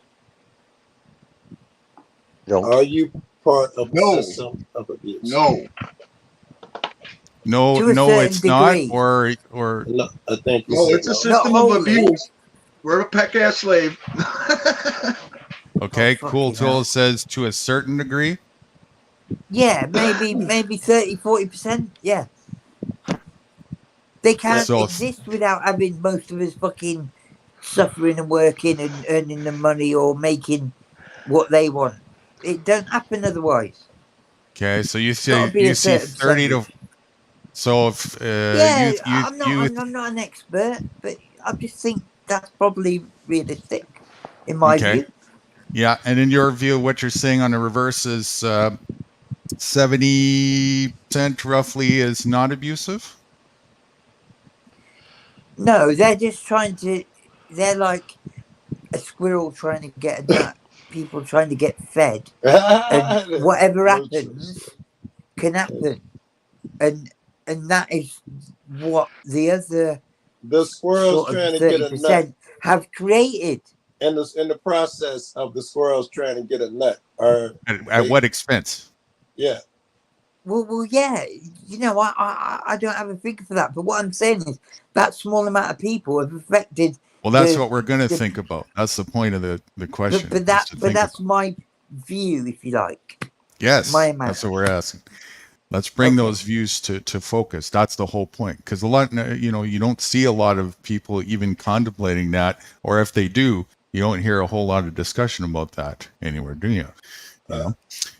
You'd certainly, well, I certainly would agree that it's abusive. I'd say it's to a large amount, and anytime they come into your lives, I gave it the smaller time where they're helpful, the smaller figure. Most of the time, they come in as an authoritarian telling you what to do, which is abusive. So how about the other aspects of the system? Not just the authoritarian part, but the other aspects like the monetary system. Okay, it's a monetary system, a system of abuse. No, I don't think inherently. Yes, it is. It's a way of control. Okay, I'll tell you a quick story, a quick anecdote.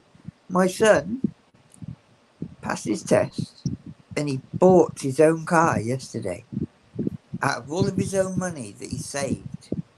I'm so proud of him. I really am. And do you know what? I wish I could have helped him more.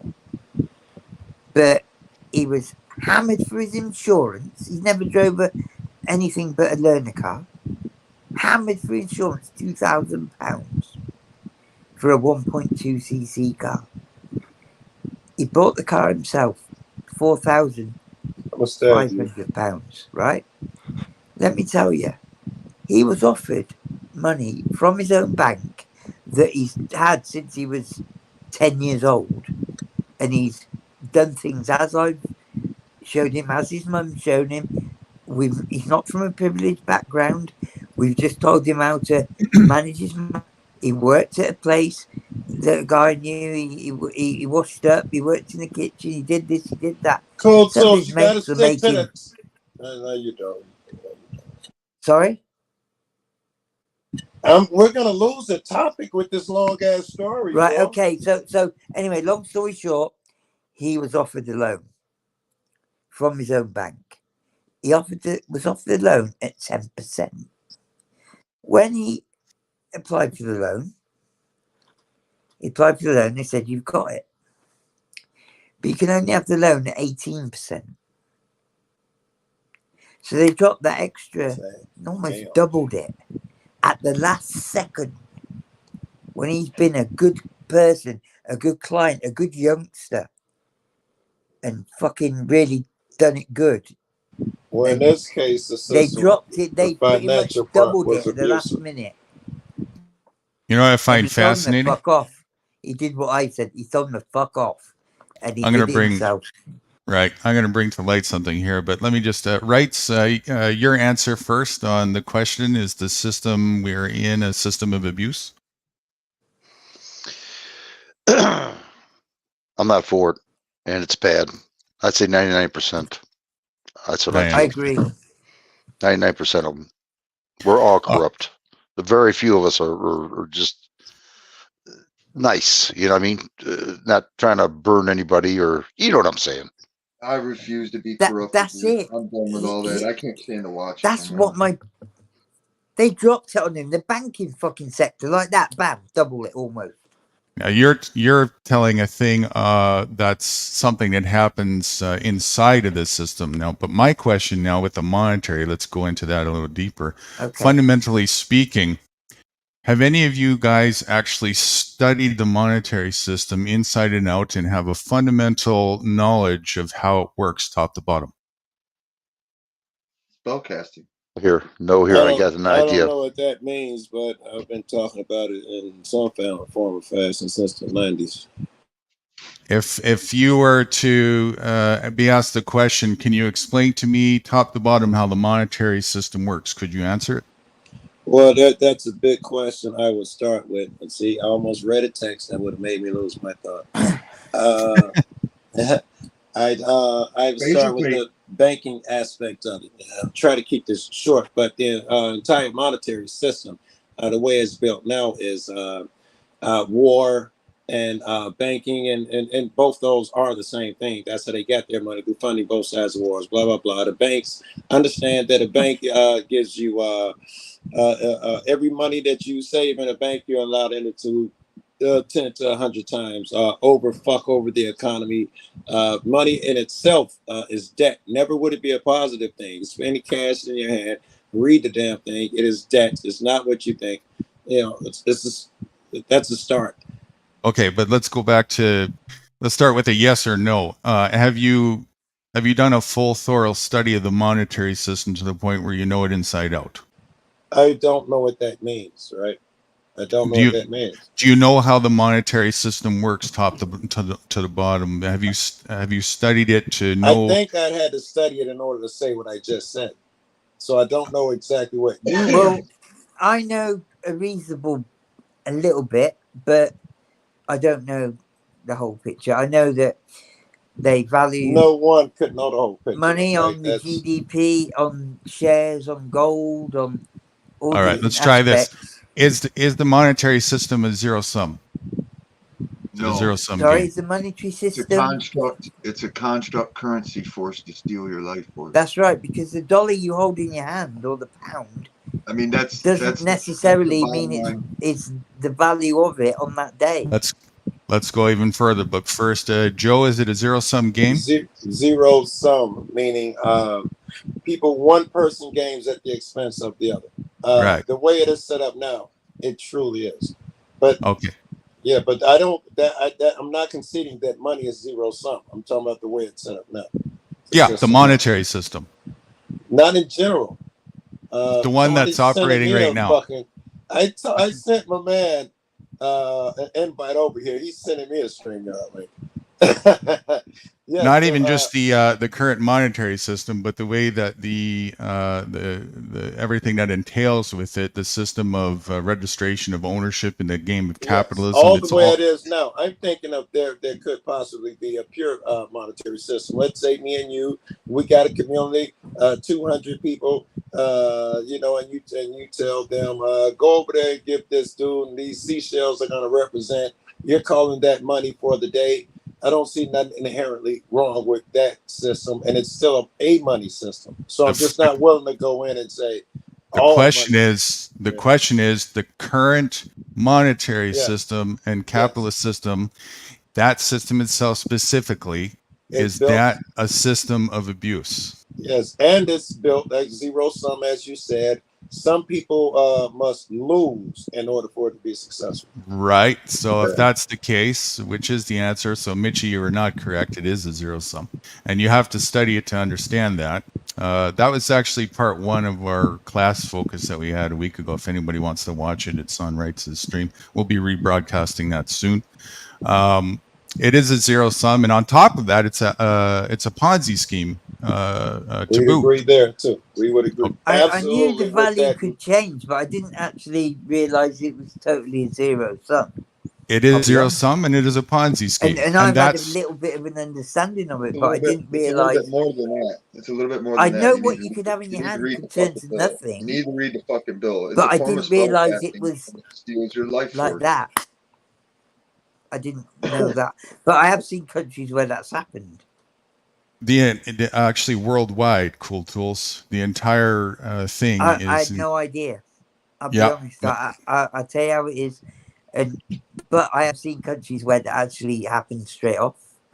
I was involved in one, right? So might know about it. I did the radios for an operation to go into Venezuela. I did the radios Don't from give me the a long UK. fucking personal story. I'm gonna stab you. I'm just saying. It doesn't matter. It doesn't matter. It was all about the farming to get people out that were specialists. You know what I mean? That's all they did. I just did radios, and it was like a private company. So fucking what? I don't care. But what I mean is it showed the value of something one day was this, and the next day is this. You could have bought a cow one day, and then the next day you could buy a loaf of bread with the same amount of money. You So see a lot what's of that? indications of that now in our system. It's not overnight like that, but I've been seeing a whole lot of But it what ain't a gonna be dollar. far off. Hey, knuckle. No, but I'm still Sorry, talking. my Yeah, fault. it's all right. It's all right. A lot of these little videos, they're talking about what money would have bought you in the 50s when some guy made $40,000. He can buy a house, a car, his wife could stay at home. So you send a kid to school, and what money is worth now. Two kids move out, they can't even afford the house that their parents live in. Together, they have to get an apartment. There's a lot of that going on right now in our system. Ponzi scheme as Guru was leading toward. It's All right. doomed to fail. No. Well, who said? Yeah, Ponzi scheme. Pyramid scheme. Pyramid. If someone said pyramid, it's that too. Well, a pyramid scheme isn't necessarily abusive, but a Ponzi scheme sure is. Absolutely. A pyramid scheme, it just depends. There's different variables on that, but there's no two ways about it. A Ponzi scheme is absolutely, that's like zero sum on steroids, right? And then the sense of pyramid, you got to keep bringing in new motherfuckers and selling that same That's a bullshit Ponzi product scheme. for it. That's That's a what a Ponzi pyramid scheme is too. No. There's a big difference. That's not a pyramid scheme. I guarantee you a pyramid scheme is you have to bring in other motherfuckers in order to prop it up. That's the whole thing is built on. That's why it's smaller at the top, bigger at the bottom. That's what they call a pyramid scheme. That's a Ponzi scheme, my friend. What is the pyramid scheme then? Pyramid scheme, it could be a variety of different structures where basically it's a corporate hierarchy where you have even when you go into a business and you have a CEO and you have sub managers and you have swing managers and then employees at the bottom. That's a pyramid scheme. No. I could do a pyramid scheme by just at my church and tell a bunch of motherfuckers if you come in and everybody you get with L'Oreal or some shit, type of shit, right? I could do a pyramid scheme. I don't have to be some huge motherfucker to do a pyramid scheme. I've seen a million of them. You're talking about an MLM, which is another form of pyramid, but that's not something that requires new recruits to come in. That just requires you to get customers underneath you. That's why that's a pyramid. A Ponzi is where you take, where you need a constant influx of new people coming in to cover the payment of people who are there first. I literally Googled pyramid scheme. That's what exactly saying. It's a thing built on you have to get new motherfuckers to come in. Yeah. If you Google it, that's exactly what it's going to say. Yeah, I think that's a big misconception. But you don't need new people. Okay, I go for that. I think that's used to slander people out of the idea to participate in various forms of pyramid structures. If you look at the way most of your corporate structures are, they're all pyramids. Yes. It's hard to say, isn't it? I mean, they don't need new recruits to come in. Personally, right? Okay. No. You don't need the new recruits to bring in new recruits. That's what a pyramid scheme is. The difference. Yeah, right. You can hire as many motherfuckers as you want, but you don't have them bringing in new recruits. That's when you're crossing into pyramid scheme. Right. You three on the top and me and Wrights are on the bottom. Right. Okay. For argument's sake, let's do a cool tool. Why the brother got to be on the bottom? You three on the top, me and Wright's on the bottom. Okay. Yeah? That makes more sense. Yeah. Right. Okay. Me and Wright's on the bottom. Yeah. That's fine. I'm okay with that. I can handle it. It's always on the bottom. I'm not going to ask who's bringing the rubbers. Fucking hell, man! Jesus Christ! Right. Listen. Listen. He knows you don't have to look at the mantelpiece when you're poking the fire. Right. I don't know what that means. Right. All right. You're gonna go down that fucking road. I'm an expert, mate. Yeah. Well, back to the current corporate capitalist system and the monetary system. That for sure is right. You're on the not top. Only we're on the bottom. How do we raise up? How do he don't talk over you. He like fuck that shit. Cool tools. Relax. We're back to focus. I'm relaxing. No. All right. Thank you. we're I caught into the spell Now casting. Mitchie's going to take us somewhere. Mitchie, relax, buddy. Yeah. Back to what we were saying. Let's conclude on this question because we have a bunch more that I want to get to through as well.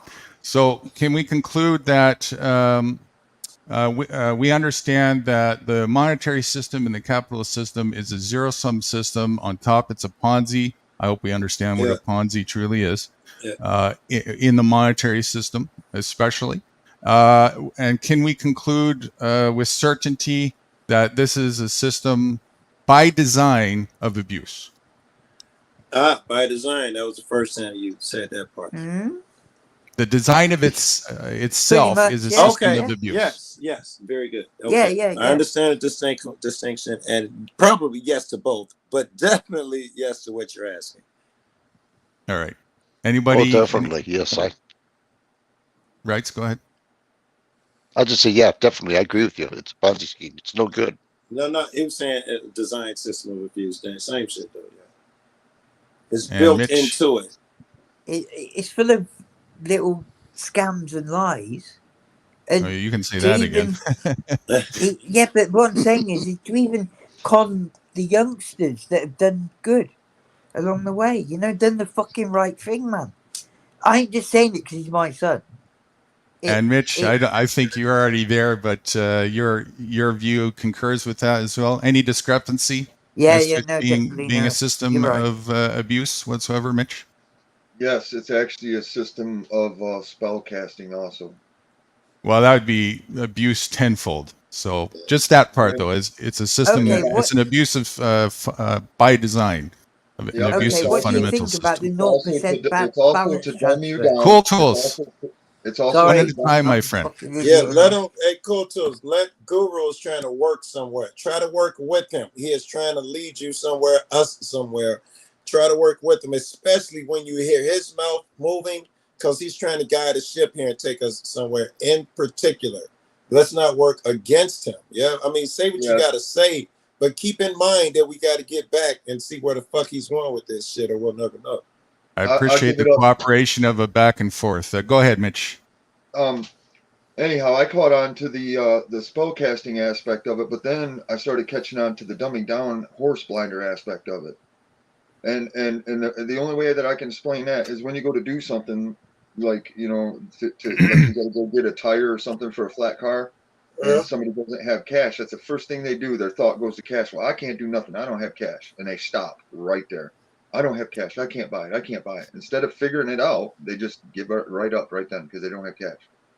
I certainly do. If you don't mean I can't use my debit card, I'm that guy. Pretty much. I'm kind of, yeah. But I watch. That's just it. And I just look at them. I don't say nothing. I walk away and I make it happen. And I don't touch cash. So explain that.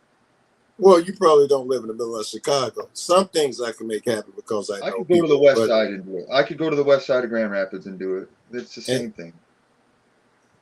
When you're short on fucking rent, groceries, and your car breaks down, that's a huge repair. Time and chain, or I don't know, whatever the fuck. Tipping. You're not smart enough. You're not smart enough to set up where you don't have to pay that. Tipping computer module. No, I'm not. No, please enlighten me. I just paid $2,600. I went and found a caretaker's position, and I paid no bills. My bills are taken care of for me on the land, provided I do my job. How's that help me when my car breaks down? I should do what? Set up so that what? So that I don't have to touch the cash. I just be smarter what I'm dealing with. I don't want to touch the cash, so I figure it out. Figure it the fuck out. I don't understand. My car broke down. The computer went out. This is a true story. Now, it was a $2,500 part. What was I supposed to do when I don't have the cash? What was I supposed to do? Remember, I live in a city. Well, see, I got car buddies, so I just go talk to a car buddy. Hey, anybody got one of these laying around? I mean, I do it all the time. It was a specific piece. That's why it's $2,500. Maybe you'd have found it or no, but that's why it was so expensive. I'm just saying I have skill sets, and I'm not blinded by them horse blinders from the currency. I will figure it out. I don't need your fucking cash. You're right. I might have to trade another car or guitar to get that $2,500 part, but I'm gonna fucking get it without touching that cash. Okay. I hear you. So that's a good focus for solutions. But let's stay on topic to the structure of whether or not people participating in this are even aware of it. That goes to the next question. Are people in general aware they are part of the system of abuse and participating knowingly? That's a great question, right? Because if you ask them, they would like to say no. They would all tell you, I have no idea what the fuck you're talking about. But we had a conversation today that said, even what somebody was putting this forth, that even when people say, you know, it's fine or they act like it's okay, it's in them. They know they're doing wrong. Even if they're telling you, like dude said, Larkin, hey man, I don't have no problem taking advantage of these people. I didn't make the humans dumb. They know, even the worst of them know that they're doing wrong. That was what somebody proposed. All right, thanks, Joe. Who else wants to take a stab at answering that?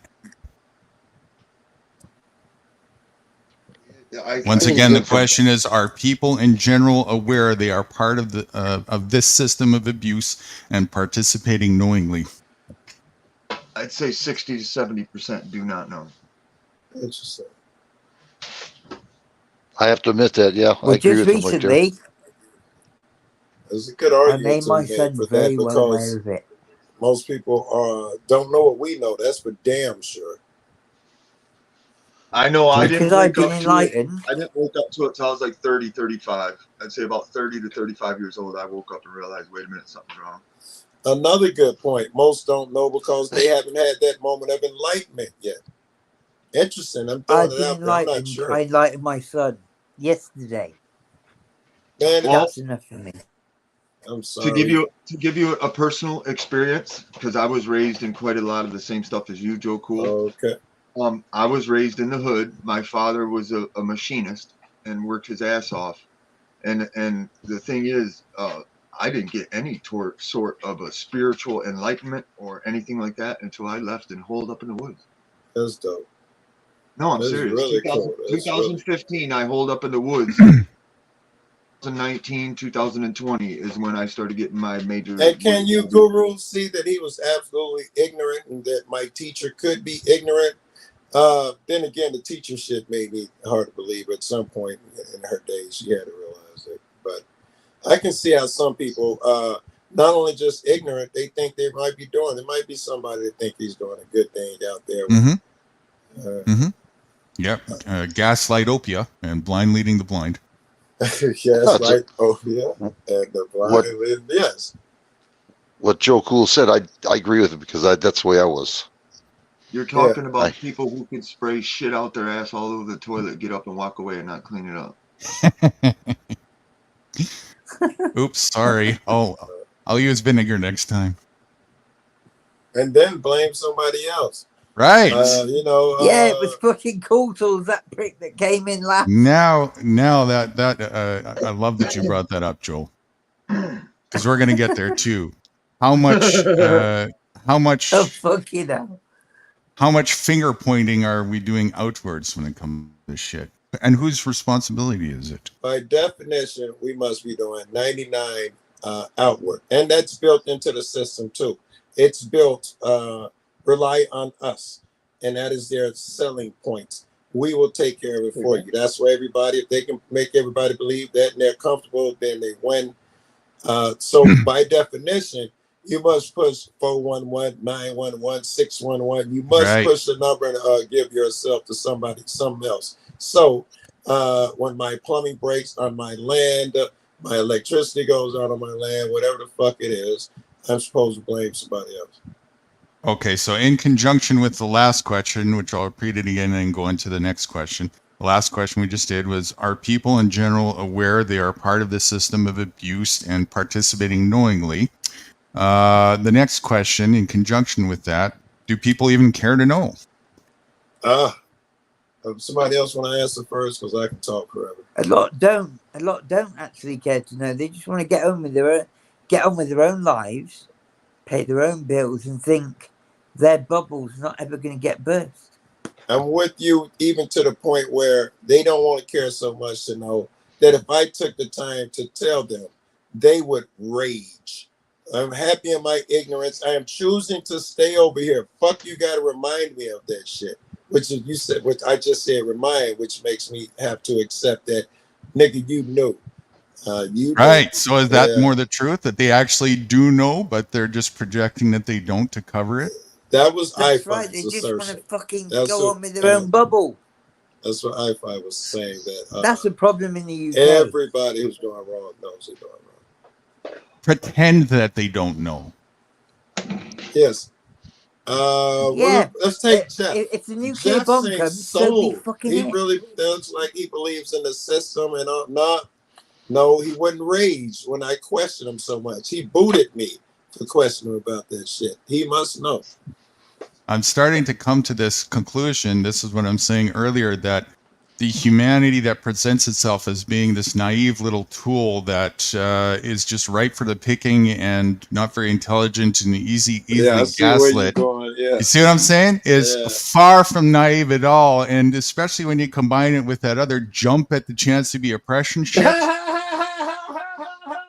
I'm starting to think, hey, I'm surrounded by Mr. fucking Smiths everywhere here. Holy shit. You know what I'm saying? Yes, I do.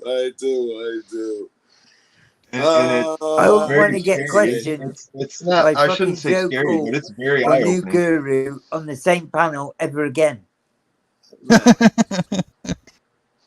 If everybody knows, and when you try to, we can assume everybody knows, because when you try to tell them, motherfuckers shout you down, or you can tell that they intentionally divert. That would lead you to believe that they do know.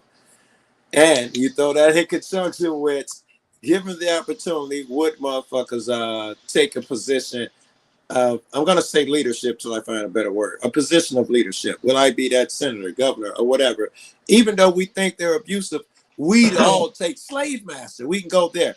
Most people would take that position and be like, I'll just do better at it. I'll be the good senator, slave master. So it's isn't shying away from the conversation an obvious projection of I like it, feeling guilty about something or something along those lines? Fuck off, radical it usually nightmare. is, Fucking right? easy, easy, Mine's still easy. bigger than yours. It usually is. Mine's still bigger than yours. Fuck you, New See, Guru. Cool Tools, I'm glad you stopped rambling, so he was able to at least get this far and I can put the puzzle together. Otherwise, I would have been not getting it. But yeah, I'm thinking people suddenly are. All right. Now I have to ask, what Not is so their nature? naive. Yes, not so Not naive. so But I still naive. got to A little ask more. now, what is their nature, though? This is where this next question goes. What is I was their warned nature? about you, Joe Cool. I need I to still keep said quiet. that nature is good. Let me think. I still said that nature is good. The devil's just good at his job. Yeah. Let's give right Listen, to we can all Mitchie. learn from each other. If I learn a little thing one day from a random person, whether it be the man on the bottom of the pole, the man on the top of the pole, it makes no fucking difference to me, mate. Well, If you're I right. learn it, I'm happy. And we know what we can do. What we're doing here is we're focusing on why the hell aren't people? Guru. That's the question, right? What the hell? We got the obvious. Obvious. What we have is options at our disposal. So why is it so many people are choosing to shy away from doing that? That's what we're getting at, and just making hard. excuses It's for difficult. it. Me, It's hard. Yeah, maybe convenience. Don't forget that they pulled the Willie Lynch slave letter shits, where the people who did want to be free and plotted, they didn't show them the outside world. So they knew, fuck, I can get off of here, but the furthest I've been is, about a quarter mile off the plantation, and they don't know fucking where they're going, who to talk to, who to trust, and all that. I'm using that analogy as with this. No, that's the real thing. Is that it, or is it because most people are just looking for the opportunity to become an oppressor? Go ahead, Joe. This is certainly a part of it. The real knowledge that you have and the things that Otto and them have with the solars and so like that, they have been way cast to the background and replaced with something else. So that's not all of it, not even a bigger part, but some of it is that they keep there is nowhere where the normal, I shouldn't say normal one, but the city guys, guys like me, would even see that. I could go 50 years and not even see that exists. That would have to be intentional. I would know nothing about, I watch shit now.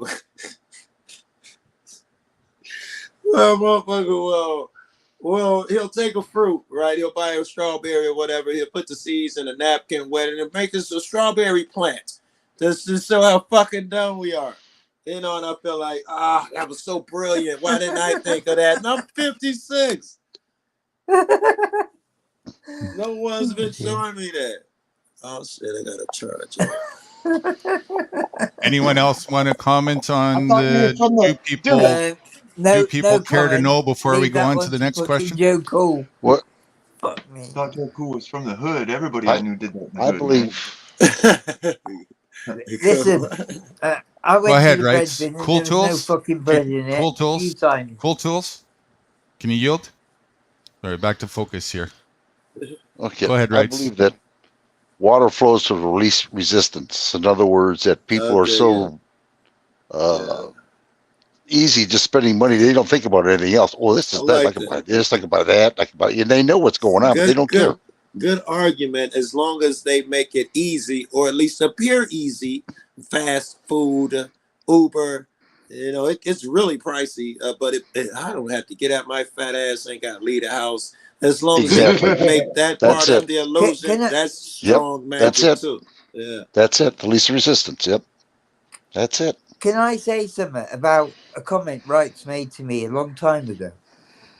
Does it have to do with the question? Yes, do can people you stay care to on know? point with kind what of, we're yeah. talking right now? Because all right. it's about if it correlates with that, go ahead. So a long time ago, Wrights talked about the fuel that was available for the train system in a certain part of America. Yeah.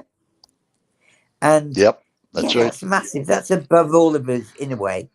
But he described it in such a way, it made me fucking think in the UK. Really, it wasn't my problem. Fucking hell. I could have just forgot about that. Yeah, fuck it. But I tell you what, he had me thinking for quite a while afterwards. And I did bring it up later on with him about that a country like yours could fuck up that much or do things in such a way that it went wrong, and a whole part of the country didn't have the fuel to allow certain things to happen, trains to run, things to be delivered, people to be delivered, whatever, just through a couple of little moves. And it shows that those bigger moves come right down to us, regardless of whoever makes them, very quickly. And in that one, that was very quick to me, even though it was nothing to do with me. But how he explained it and how he got onto that story, I told one or two people in my country, Was that to say, and Ireland, it was astonishing to learn that. It makes you realise. What does that have to do? How does that tie into the question? Yeah, we were talking about people's nature and all of that stuff. Well, the question was, do people care to know? Because people, even in my country, I was glad to know that, because fucking that's a fuck up on a massive scale in my eyes. Whole part of your country was going to get denied. And I thought, well, God, it ain't going to take long before it's going to happen. Do people want to know if they're participating in the system? Do they even want to know that? Do they even care to know that they're participating in a system of abuse? It affects us all. I saw that in your country. That's not the question. The question is, do people care to know and even have a discussion about of any sort that they are part of a system of abuse? Yeah. Participating in a system of abuse. That not being done correctly and allowing that to happen was abusing them, which will end up fucking abusing us eventually. Because do people in general care to know? Because they fucked off the Saudis, wasn't it? Do people in general care to know that they are part of a system of abuse? No, they tried to blindly ignore the it. whole demographic, no.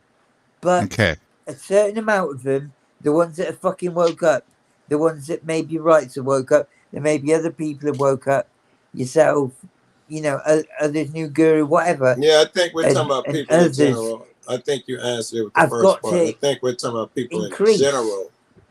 those that, because I there's think so you many say that don't fucking you're care. saying I think to say that maybe some maybe more accurately we can even ask what percentage you would think would actually be genuinely interested in knowing that they're a part of abuse, but more importantly, what But I'm didn't we getting at answer that here is, before? are people cool tools? Please have it back Sorry, and forth. fucking I'm a Thank you. dick. Appreciate that.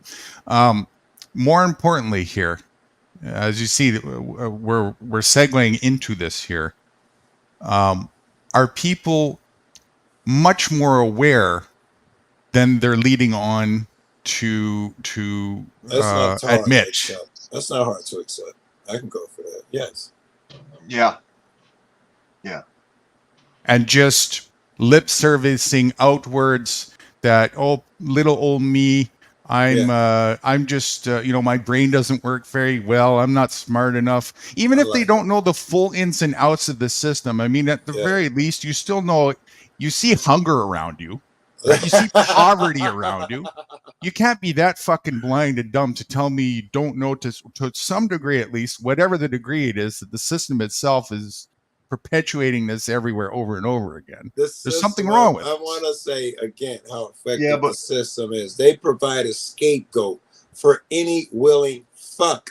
You can blame. They give you so many motherfuckers to blame for your problems. Yeah. They assist in keeping you in the dark. I don't think they're in the dark. Right. I see where Well, you're here- going. I think Here- they may not know the total ins and outs of it. You guys actually showed the Right. case that earlier when I asked, can you tell me about how the monetary system works?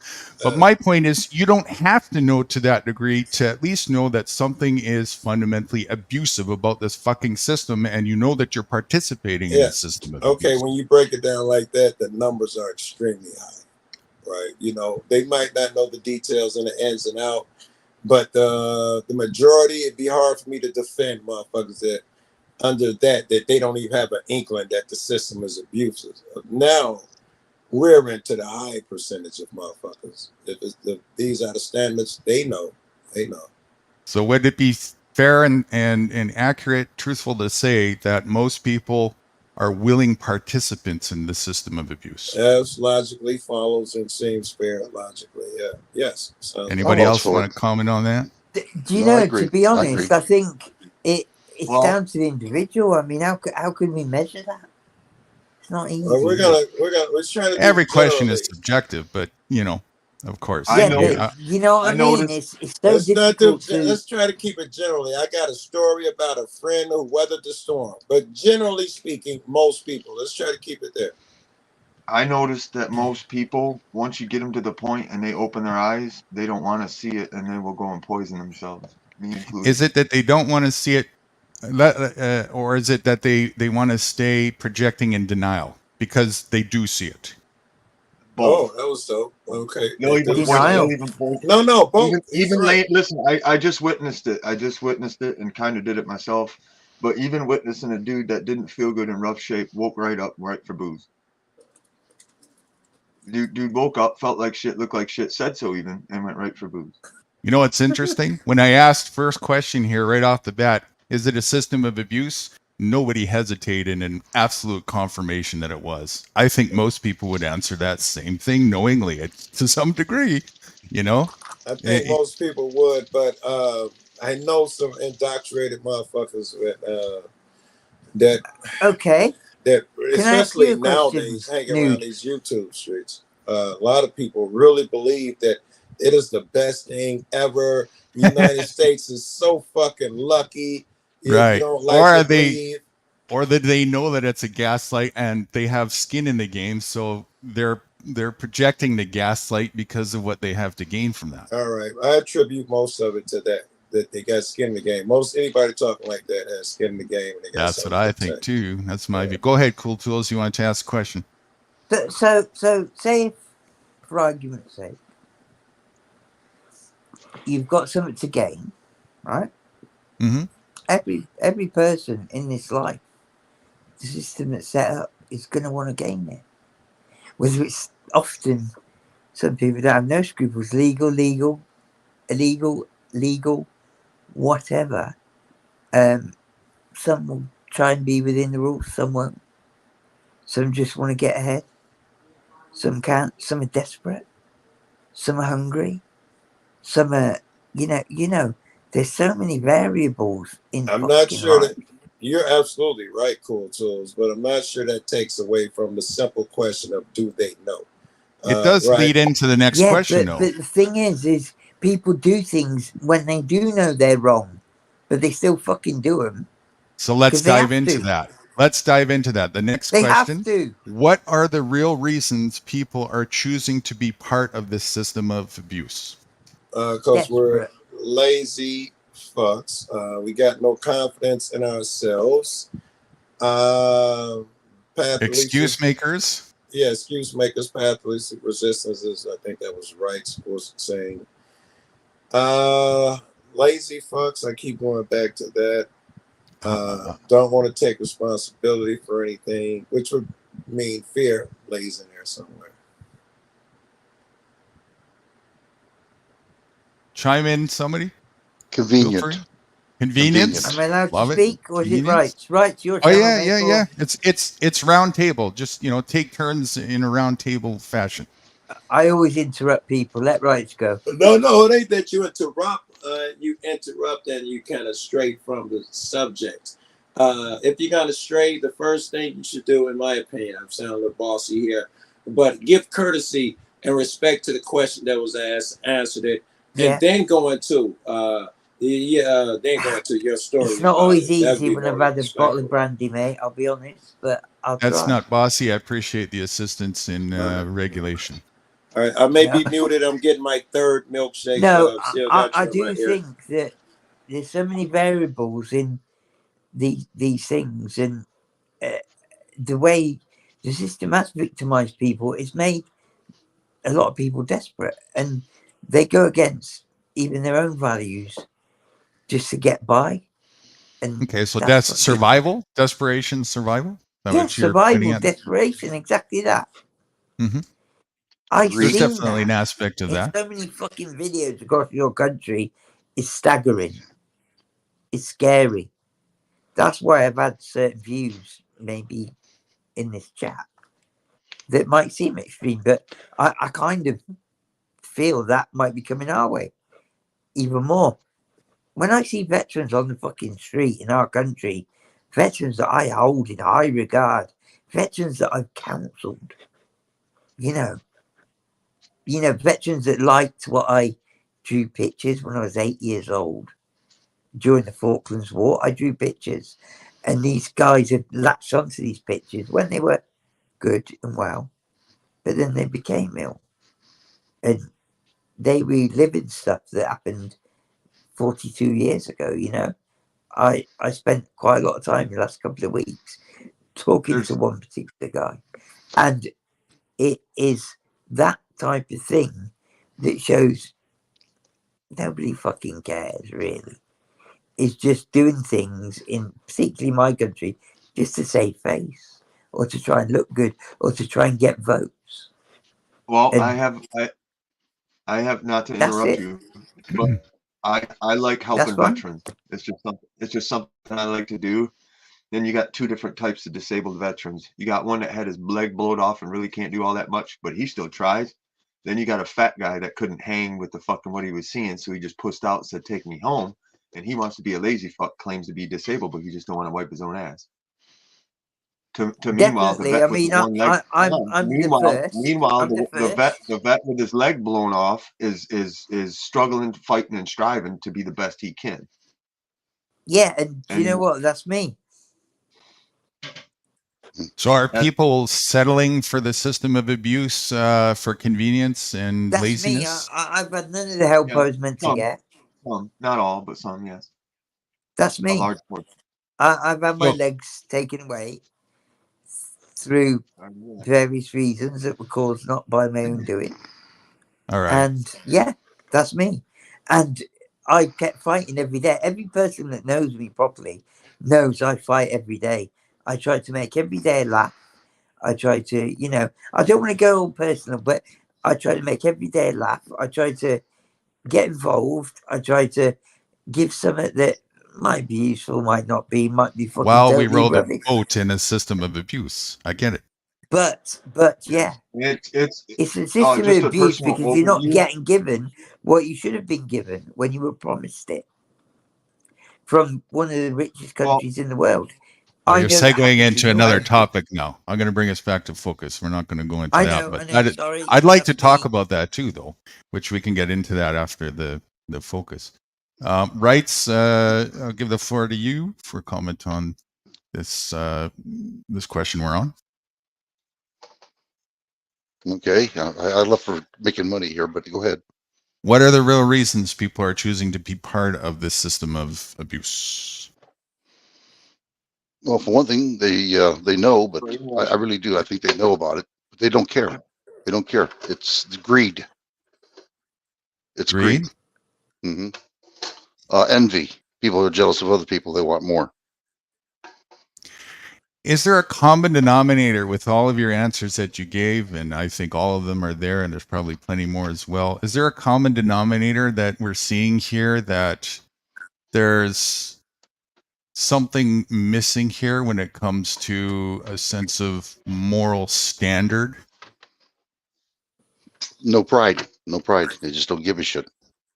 When it They- comes to they- people actually not only participating in a system, in the system of abuse, but also the things that they do to justify it, make excuses for it. They're lazy. They take convenience over segueing out. So in other words, what you guys are telling me is it doesn't matter if the system is abusive. I'm going to participate in anyway for all these reasons that I'm going to justify I it, think making Guru is making me an abusive person.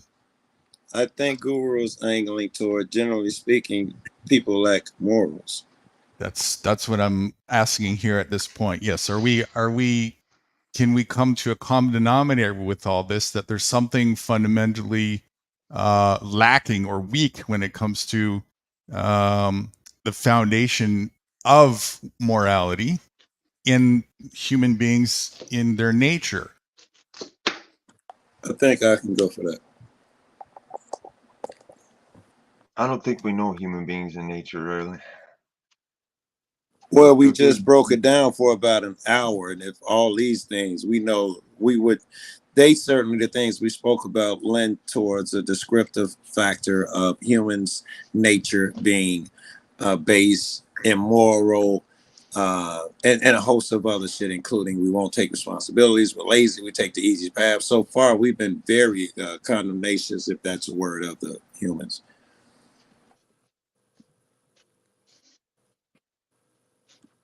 Can we at least go ahead, right? Go I ahead. was going to say we just take the easy path in life and to hell with everything else, regardless of what happens to us or what happens to others. Right. So let me try another angle of the question. Would you say that doing so would be moral or missing moral? Taking the easy path, in my opinion, it does not, and morals is not inherent in that. Right.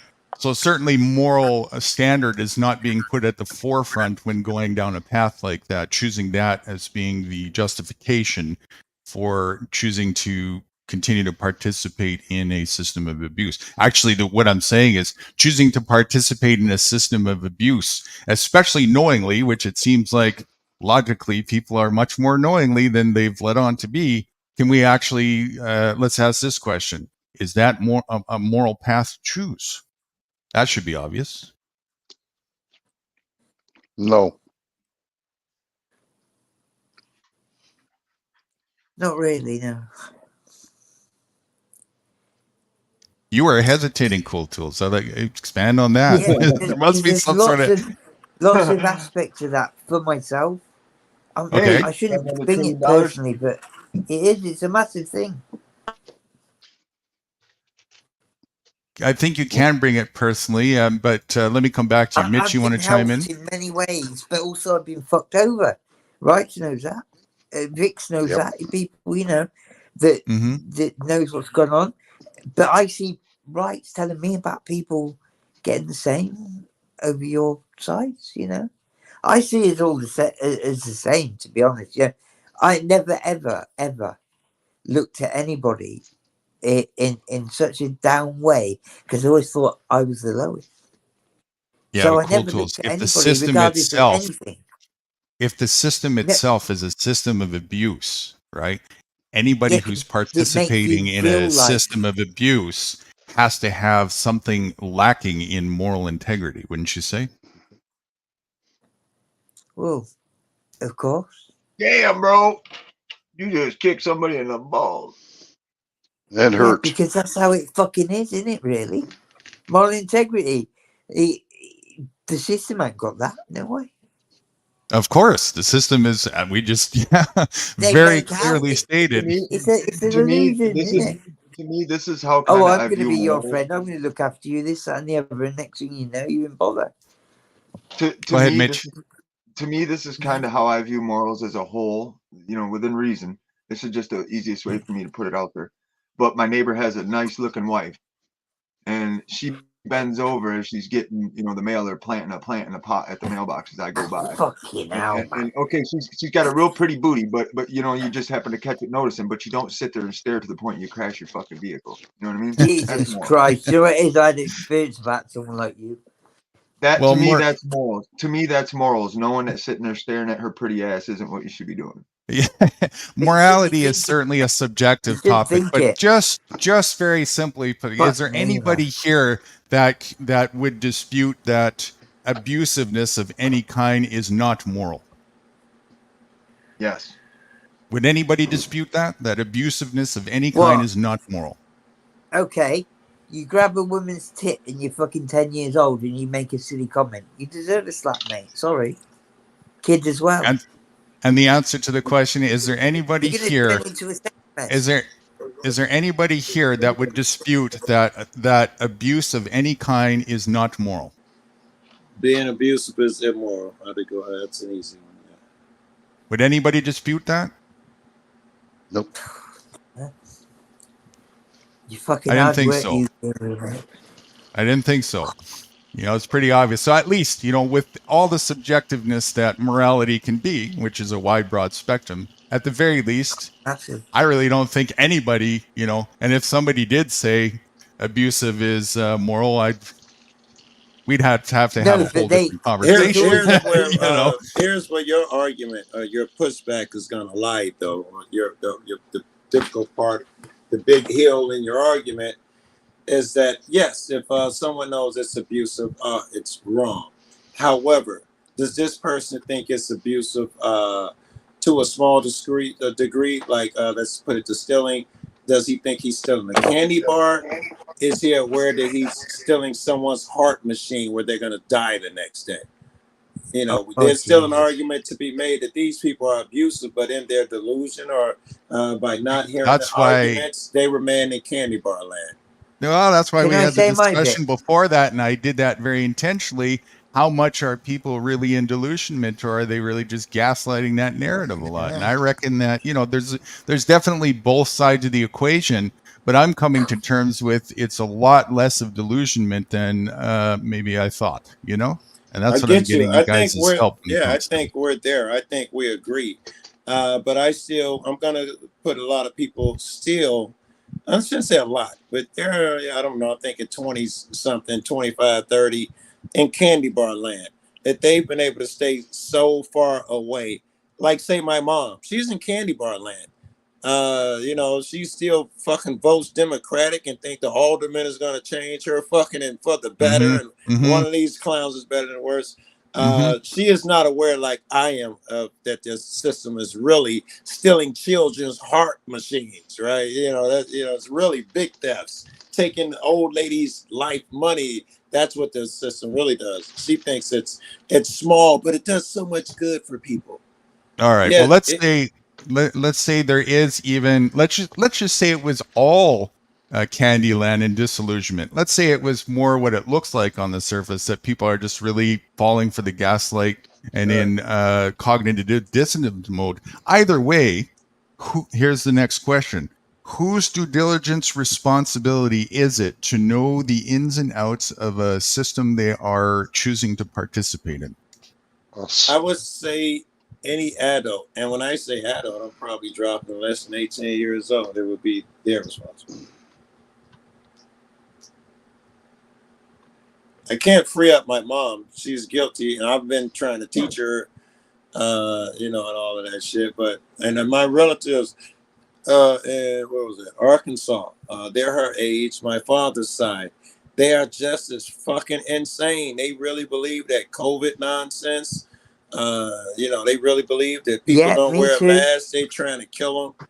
They Wow. really believe that shit. And is So, that because they're taking that responsibility to know the ins and outs of the Oh system no, they because participate in? no, at the time what that happened, I was explaining to them that you could cut that out. Even the CDC and the World Health Organization, the two main proponents of that bullshit, 1 in 10 people are gonna die shit. They've revised their figures. It's a little less than the flu by any metric right now. You could cut that out, and they rebelled. They got angry at me for trying to tell them that shit. fucking hell. Yup. Right. Because Listen, what my you're brother, actually I'll tell doing you is you're something else. pointing out inadvertently, right, that they're accepting the narrative instead of doing their due diligence to know Yes. the ins and Yes. outs of the Okay. fucking system Yes. they're taking Guru, participating I'm in. Right? trying to avoid this, but I think already that this ends up with what me and you will disagree. I am thinking the devil is Across at Maybe. the play Yeah. here. pond, Guru. Well, maybe. Speak. I am thinking the devil is at Across the play here. pond. That's the Yes, it piece is. we're It's not exactly talking the same about. thing. There's an outside influence that's also, this making these things happen. I wouldn't disagree that there's outside influences. Yeah. What they are, Guru, though, across could the be pond, subjective. 4,000 miles Yes, away. of course. So I'll be Go ahead, direct Cool with Tools. mine. Go ahead, Coach. 4,000 miles away across the pond. I experienced exactly the same thing. A fucking uphill battle, yeah, to make my parents realise that, you didn't have to jump in with both feet straight away just because the fucking the TV said to, blah blah blah. Tavistock Institute. Dad, I thought you knew about that. Blah blah Uphill blah. battle. Uphill battle. Oh Right. well, we'll get it done just to make sure we're safe. Yep. And Right. then a number of years later, the same thing got taken off because it was wrong. Whose AstraZeneca responsibility fucking is it? vaccine. Right. So to further this, not only the question is whose responsibility is it to do due diligence to know what you're getting into, whose responsibility also is it if you fuck up on something, make a mistake, to learn from it? Well, my parents, That but was yet they were clearly they were brainwashed. I couldn't still your argue. responsibility to The old learn from man your have mistakes. Who That'll masturbate never with him. leave. They whose were fucking brainwashed, responsibility is mate. it? Truth. Whose responsibility is it to recognize their brainwashing and fixing it? Me, Uncle Sam. because I'm the newer generation. I fucking woke up. Us. That's it. The brainwasher, right? Yes, the brainwasher is supposed to provide us with a class that deprograms us so we Here, can think That's the right. best bit I've said. here's where it gets I'll more keep quiet. interesting. The actual the real broadcaster of the brainwashing is the brainwashed. Yes. The reason it is so difficult for you to do that right thing is not because the brainwashers are even in the room anymore. It is the brainwashed. When I stand up and say, you know what, I want to go out, live on the land, and put some solar panels up. The brain washers don't have to be there. The people would tell me I am a homeless bum, and I'm a soft sit. Joe Cool. It's You're no representing- coincidence you're- that those who watch the television, what comes out of their mouth is an echo chamber of mainstream but bullshit, right? listen, Joe Cool's not a fucking easily washed over guy. This His is my reputation fucking goes before him. I'll tell you something. I'd like to think mine did a little bit, but I'll tell you something. When it's maybe your parents, your grandparents, your aunties, your uncles, with that battle against you, you don't necessarily want to fucking fight that battle against them, even though you And might why know would that. you? Right. Okay, that's a good point. If It it's is a good point. someone It's close that's to it. you that you love, it becomes that much more difficult. Yeah. Yes, and I just dealt with that personally. I got a little while back. I got a ticket for expired driver's license, and I went and took care of it the very next day. And then when I went into the place, I wasn't even going to go to the county. I took care of it. That should be it. It's done. The license is renewed. And I get a thing in the mail that if I don't show up, I'm going to be in contempt of court, and they're going to put a warrant out. So my mail goes to another location. So I get a phone call. Hey, you need to go to this thing right now. I'm like, fuck them guys. I'll just snatch their jugular when they come up to kidnap me. I paid to have it fixed. I'm not giving them no more money. And he's like, well, you need to do this. I don't need to do shit, you know. And the whole and they ended up showing up here and picking me up with the money to go pay this because I refused. I'm not being extorted. They're extorting me. And all I heard for an hour ride one way was suck their dick, shut up and pay. Suck their dick, shut up and pay. Suck their dick, shut up and pay. That's all I fucking heard. And I fought and argued the whole time, and it was with my own father. And right then I knew there's no hope for that. You cannot expect the people who bring the problem onto you to help fix it. They don't want to. They just don't want to. They can't anyway. Even if they did want to. Well, Anything that is anything that's in the mind of the self programmed is the responsibility of self to take responsibility for. I mean, it's the brainwashing is so bad with the immoral currency situation. I just watched somebody pay literally twice the value of a double wide trailer. It was in rough shape, then turn around and pay twice the value and cost for a roof. Right. And I agree with you. The brainwashing is bad, but the real question is it bad in an incognizant fashion as it looks like, or are people just projecting for the purposes of perhaps this inside they feel guilty because they really know fundamentally they're part of a system that's abusive and they're caught up and entangled in that, but they're being neglectful and irresponsible. That's why I asked the question, whose responsibility is it? They're choosing to delegate responsibility away for the reasons that we said earlier, the convenience, the this and that, the excuse of blah, blah, blah. I don't think we said guilt earlier, but that was a good one. And as proof of that is when someone flares when you bring the shit up, that shows guilt. So that was a good one. Right. Would that not be at least one of the major reasons why they would want to immediately have that distance reaction when it's brought to the service to focus on? Yeah. So if that's the case, then they certainly are much more aware that they're a part of a system of abuse. That's been granted, yes. Even my mom is acutely aware that the system is abusive and there's many wrongs with it. The fact that she's unwilling to examine them will tell you that.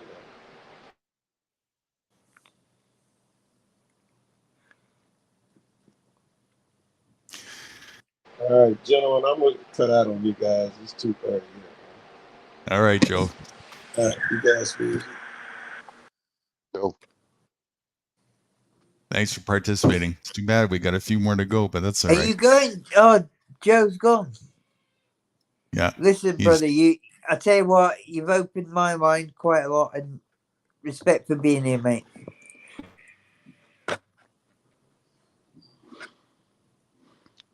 All right. Let's go to the next one. It's only a few more here. Is there anyone? I'll bring this back to him too, because this all ties in with the new Guru Freedomist Project too, by the way. This is all part and parcel with me making sure I'm doing something wise and not inadvertently giving the keys to abusive-minded people to do more harm. That's what I don't want to do, right? So I need more objective eyes on the situation here and make sure we're really going down with that. I've been thinking more about it, and actually I'm coming to terms with I don't really have to worry about that anyways, because it's actually, no matter what, this whole thing repels anybody who wants to really do that, and it'll backfire on anybody who tries to do that on its own. But I'm not 100% sure of that. Still got more meditation and contemplation to do. Make sure. Next question. If anybody wants to comment on that, what I just said, I'm very open-minded to opinions and things on that too. I'm looking for help from you guys a little bit. Okay. I was moving a big giant amp inside. I missed half of what you were saying. I'm sorry. Oh shit. That's okay. I went to town for band practice today. You should have seen the look in town. I had a refrigerator size Eddie Van Halen amp sticking out my truck, and people were just like, "What the fuck?" All right. Well, then the next question actually covers it anyway. I don't need to repeat it because this next question goes into what I was just saying a minute ago and the reason why. So here it is. Is giving people the know-how to escape the matrix really a good idea, or will it just give abusive-minded people even more of an opportunity to continue the cycle of abuse and be even more abusive? Dude, They would continue to be more abusive. That's what I said. I think I still stick to it. I think that the control side would get more aggressive because you would want to say no. And I deal with that all the time. I mean, I deal with that daily.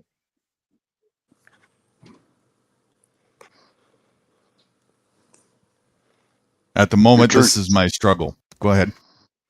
Your turn there, cool tools. Okay. That's a good one, Guru. Dang, you're right. Meditation on that is a must. Wow. It is. It's quite difficult. Wow. Can you say it again, please, Guru? Yeah, and again, I wrote all these questions in chat. If you're able to read them, and it'll help out. But I'll read it again. Listen, I'll be honest with you, it's not the best. Is giving people the know-how. But listen, I'm running with it. Okay, is giving people the know-how to escape the matrix. In other words, the keys, right? The keys to actually get out of this system of corruption that they're entangled in, and truly escape it. Is giving them the keys and the know-how to do that really a good idea? Or will it just give abusive-minded people even more of an opportunity to continue the cycle of abuse and, what did I say there? And be even more abusive? Not necessarily, because I think the only way is to educate those coming up, the new generations, educate whether the result ends up being good or bad. And you can only hope for the best, and you can only do what you can to help educate, and then hopefully you can be able to do whatever you can within the system and then circumnavigate it till they have no effect on you whatsoever. And I see that more and more, even in these young ones. I mean, it's quite astonishing how some of them have actually really woke up. And I mean, I'm nowhere near a guru, trust me, but I have a reasonable understanding. Neither am I. Go on. He says it. Fucking hell, you can twist my brain in half a minute, you. But anyway, in a good way. But it's always a challenge. But anyway, the thing is like, with having a reasonable youngster that's going to turn into being a man, and have younger sort of relatives, it's like you want to try and, maybe better put your mark on things and allow them to improve. And the only way they're going to improve is to get out of it. But they're going to have to be in it for a certain amount of time until they could get out of it. And for my level of person, status, whatever you want to call it, it's the longest road. And Can I paint a metaphoric picture here to give a little bit more of a elaboration? on the That's fine. question. You watched the movie The Matrix, the first one in particular. A little bit, because I know the lady who stole off of. All right. Well, referring to that movie, I don't know if you remember or not, but there's. Do you know who Morpheus is in the movie? Yeah. Okay. Morpheus had the keys, right? The keys, and it was in his mind. And the keys was the keys to escaping the Matrix. Remember that? Yeah. Okay, and that's Yeah, what I the do. agents, all the agents, Agent Smiths, ironically named, were after, right? They were trying to. That was their mission, to try and prevent that, wasn't it? Right. So now, if Morpheus were to just take the keys that he had in his mind and just broadcasted them for anybody to see, so that if anybody was looking for that way to escape the Matrix, yes, he would give people who wanted to get out with genuine intentions the opportunity to do so. But wouldn't he also give the keys to the agents and the people, agents of chaos, and the negative-minded, abusive people? Maybe, but also they might only do it to a certain level. You might not just get the out like that. That's not a fact. That is All right. very unlikely. Quick interruption. Go I ahead, don't know if Mitch. I don't know if anybody realized, but if you look at that video when Morpheus holds out the red and the blue pill, if you look in his glasses, there is no blue pill.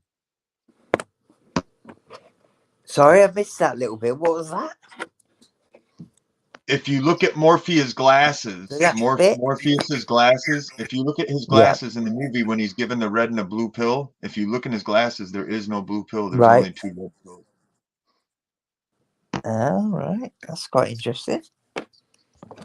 That is I interesting. don't remember the exact point, but yeah, that makes a little bit of kind of theory, conspiracy, if you like, or not, sense. It depends on how you view the whole picture. But no, that's My interesting. my final What did questions the on blue this. pill meant to me? I don't remember this bit. What was the blue pill meant to? One was wake up. The other one was go back to sleep and never remember. Oh, is that it? Yeah. Okay. Yeah. I just vaguely remember, but I didn't remember the whole thing. Okay, so the blue was. I forget which one is which. Okay, but one's to put you to sleep, one's to wake you up. Blue is But sleep, yeah, red is to wake up. yeah, that's what I thought. Yeah, because that is what's happening among the population. I'd say more and more people are waking up, and even though there's ones that just seem to want to just stay asleep, plod along, pay the bills, stay in their Is it bubble. right? The reality is Is that ain't gonna happen, is it? and is that a diseased way of function or a healthy way of function? It depends. I mean, do you know what? Some of the closest people to me have that method. Well, if it's a system of abuse, does it really depend? But that's what they do, and that's their method. Now, have they been abused to get to that? Doesn't matter. Probably, It's I'd still a say. system of abuse, right? Yeah, We're not yeah, talking about exactly. the No, justification. I'm not disputing that. But what I'm The saying question is that's what they is it a do. diseased way of They think functioning that's or their is it a life. healthy way? It doesn't matter what they think. Just objectively, the way of functioning itself, Well, of course they're being abused because that is was the it word. diseased or is it healthy? It's not healthy because the end result, what All I right. see is they're quite stressed. Okay. And So it's to and make it's ends meet. abusive, And right? yeah, that's right. It's true. I mean, she has a great job. She is. Do you know what my missus did? She's a hairdresser, beautician. She's put a spin on her trade. She put Is a it social possible? aspect, Is it aspect possible? on it to make the abusive side kind of seem less. Right. Absolutely. Well, I mean, tons of gaslights on it. She's had Is to it do it, but she's done it that way. is it possible that the the chosen path of a diseased way of living, and being an accomplice and participating continuously with all the excuses that go along with it, especially for years and years and years and generations and generations and generations, and nobody's learning their lesson, blah, blah, blah. Is it possible that that path of diseasement, not healthy path, but diseasement, is a projection of the human itself, that the human itself is a disease? I think it's probably, I mean, I'm not a fence sitter by no means, but I do think it's a little bit of both, but it's wherever the person becomes comfortable. We're a flipping The cancer. the bigger picture and the greater good. It don't fucking mean much difference to somebody who's just trying to make ends meet.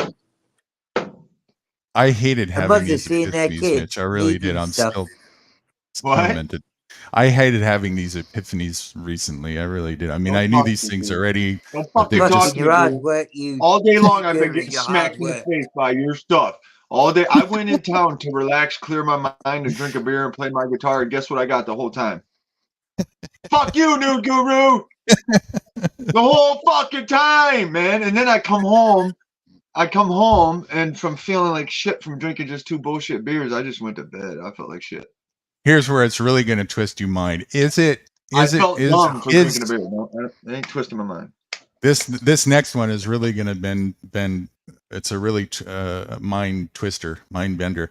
Is the moral, sane, logical, rational thing to do with a disease to contain it and probably eradicate it, or is the moral, logical, sane, rational, healthy thing to do to unleash it? Probably unleash it because you'll get an immunity. I think Yeah, it's but unleashed right personally, now. you just unleash it for so long, What, they'll fucking stupidity? fuck you up in prison. Humanity You'll be is in jail, mate. unleashed. Look at this a little more carefully. Humanity is in concentration camps called cities, entangled in mind Thank you very psyops with much. this legality systems. They're mind caged, right? So there is You'd end up a in jail, mate. brilliant, ingenious psyop engagement that's keeping this diseased human quite intact in cage. Wouldn't you think, if you look at that? I'm not You being know a what I'm clever finding, twat, Guru? yeah, but Yeah. that's the Guru, only you know what I'm way. finding? When you stand You your ground rise and up, you refuse get to locked protect up. slaves, That's they it. turn the Agent Smiths in the police cars, Mhm. and they turn their head and look the other way. Do you know what, though? I'm going to say something now. I want to put this in because Mhm. I wanted to put it in my previous fucking live, but Go I'm going ahead. to put this in. And why are we all looking at Hollywood stuff and correlating it into our own lives? And the Now, answer is sometimes those people do have maybe the American Book of Secrets or the future, the fucking crystal ball. They know shit we don't. Definitely the Simpsons guys do that make that. They know some stuff. But why should we necessarily go along with it and start one after another? Trusting and the these answer things. is Well, we're being programmed. but who's accepting the programming and projecting the programming? Us. Right. On the And whose whole, responsibility is listen, it that? doesn't matter. Okay, new guru, something gets played. Michigan has watched it. He tells Coultles about it. I watch it Mhm. now. Tell Rights. The Rights tells you, and Right. you might not fucking believe half of it. You might not believe 90% of it, but a little Mhm. bit of it rings true with you. A little Mhm. bit rings true with me. A little bit rings true with Michigan. 2, 3, 1, and it goes like that. It doesn't matter. It has to be the whole thing, but 40% of it is fucking it. 10% of us Whose each. That gets whose spread. responsibility is it for the programming one has in their brain? Well, In the UK, the Tavistock Institute was a real. this stuff. Listen. You're kicking stuff around that I know for a fact has been running around for thousands and thousands of years, and everybody's been brainwashed over the last 100 to 50. So you're expecting people to No, understand. but that's what's happened, isn't it? You know, but that's just it. That's where the people who wake up and no longer want to be a slave to the matrix. Well, they that's start. what I think's beautiful. Yeah, but Anybody fucking who wakes up, antidote. it's because they realize to take responsibility. yes, That's the and only then way that could It's happen. hard taking responsibility, mate. I tell you what, I mentioned a small thing at a family gathering a couple of years back. I might have mentioned this before. Maybe you're right, might have heard of it. I know Vix has. I mentioned a small thing, very small, just a saw. A family gathering. I was around people that were very close to me, and I tell you what, the response was staggering. It was just so difficult, and I thought some of these people were really, really, forward thinkers, in touch. Might have thought, yeah, there's a different thing. There's another way. Listen, my own people. Right. Fucking looked at me I with contempt caught in a on. way. I didn't say very much. Go ahead, Mitch. I'm sorry. Yeah, on a spiritual level, I caught on to some stuff. We're like you said, nobody gets out of here. You know what I mean? Whatever we're in, whether it's flat or round, nobody gets out of here, right? Not alive. They've tried forever, right? Not physically. Not physically. Exactly, physically. Okay. With that being said, what I caught into mentally was that whatever these entities are on another level, and they're feeding on us, and there's more than one. It ain't just one. God, So now fucking hell, I more don't than know one. whether to It's a call them joke. entities. I don't know whether to call them entities, whether to call them gods, or what you would want to call them. But I know for a fact that is what's going on, and especially Someone because of give the me an symbolism. email now. Give me an email. Give me an email. Somebody now. Huh? Gimme I got will shot. send you a picture that will blow your mind. Have it checked out by anybody. Right, I'm gonna. You could bring just it put to it a on head. your I'm screen gonna share, go. Cool Tools, if you want. I'm gonna But just anyhow, try. I don't know what device what I'm it's on. starting to catch on to is a lot of these zombies. I mean, people that are in this enslaved system have been tapped by these realms Perhaps, in yeah. some form or another, and But that's one of the big reasons why they're blind. So until you break that connection with whatever thing has got control of them, you're not getting through to them, and that's something that I got smacked in the face with today. And it was I'm not because so of the, sure people are as blind as they look, you can Mitch. have it I any think they're a day. combination, You know, if you of can get fully, fucking hit in the face 20 cool times a day. tools. Let's take turns, please. I'm not so sure. Not only are they as blind as it looks, I think it's more a combination of they're fully aware and just pretending the blind part a lot, and then the other aspect is they're overrun already. Whether it's these, there's more levels of cyborg than just the digital that we see, and we could say that's one level, the other entities and this and that, and so they're sitting there in their shell, and you're not seeing, you're not getting the information from the soul that's inside. You're not even talking to them. and You're that's talking where, to the bot. yeah, and that's where, yeah, but see, and I was meditating and thinking and just, using my skull, what they don't want us to do. And I'm sitting here thinking about it, and no matter how you look at it, this place is a form of a matrix. We are a form of a bot, just a biological robot. And the thing is, we clone ourselves. So you can take that shit to all different levels, and it's still going to come back to everybody's a fucking bot. So where do you go with that? And that's a fact. That's I don't. You can put a spin on it any way you want. But I'm if you going to keep an say open view something on just it, briefly. How you explain that is very, very correct to certain groups. But if you explain that, let's for argument's sake, if you explained it like that at my family gathering, yeah, you'd have got,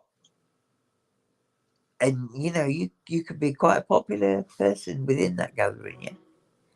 You could have got the response that was Alrighty, yeah. absolutely When I crazily unbelievable and unfair because of the when way I you've explained it. Now, I thought I explained my little bit very carefully and very thought through.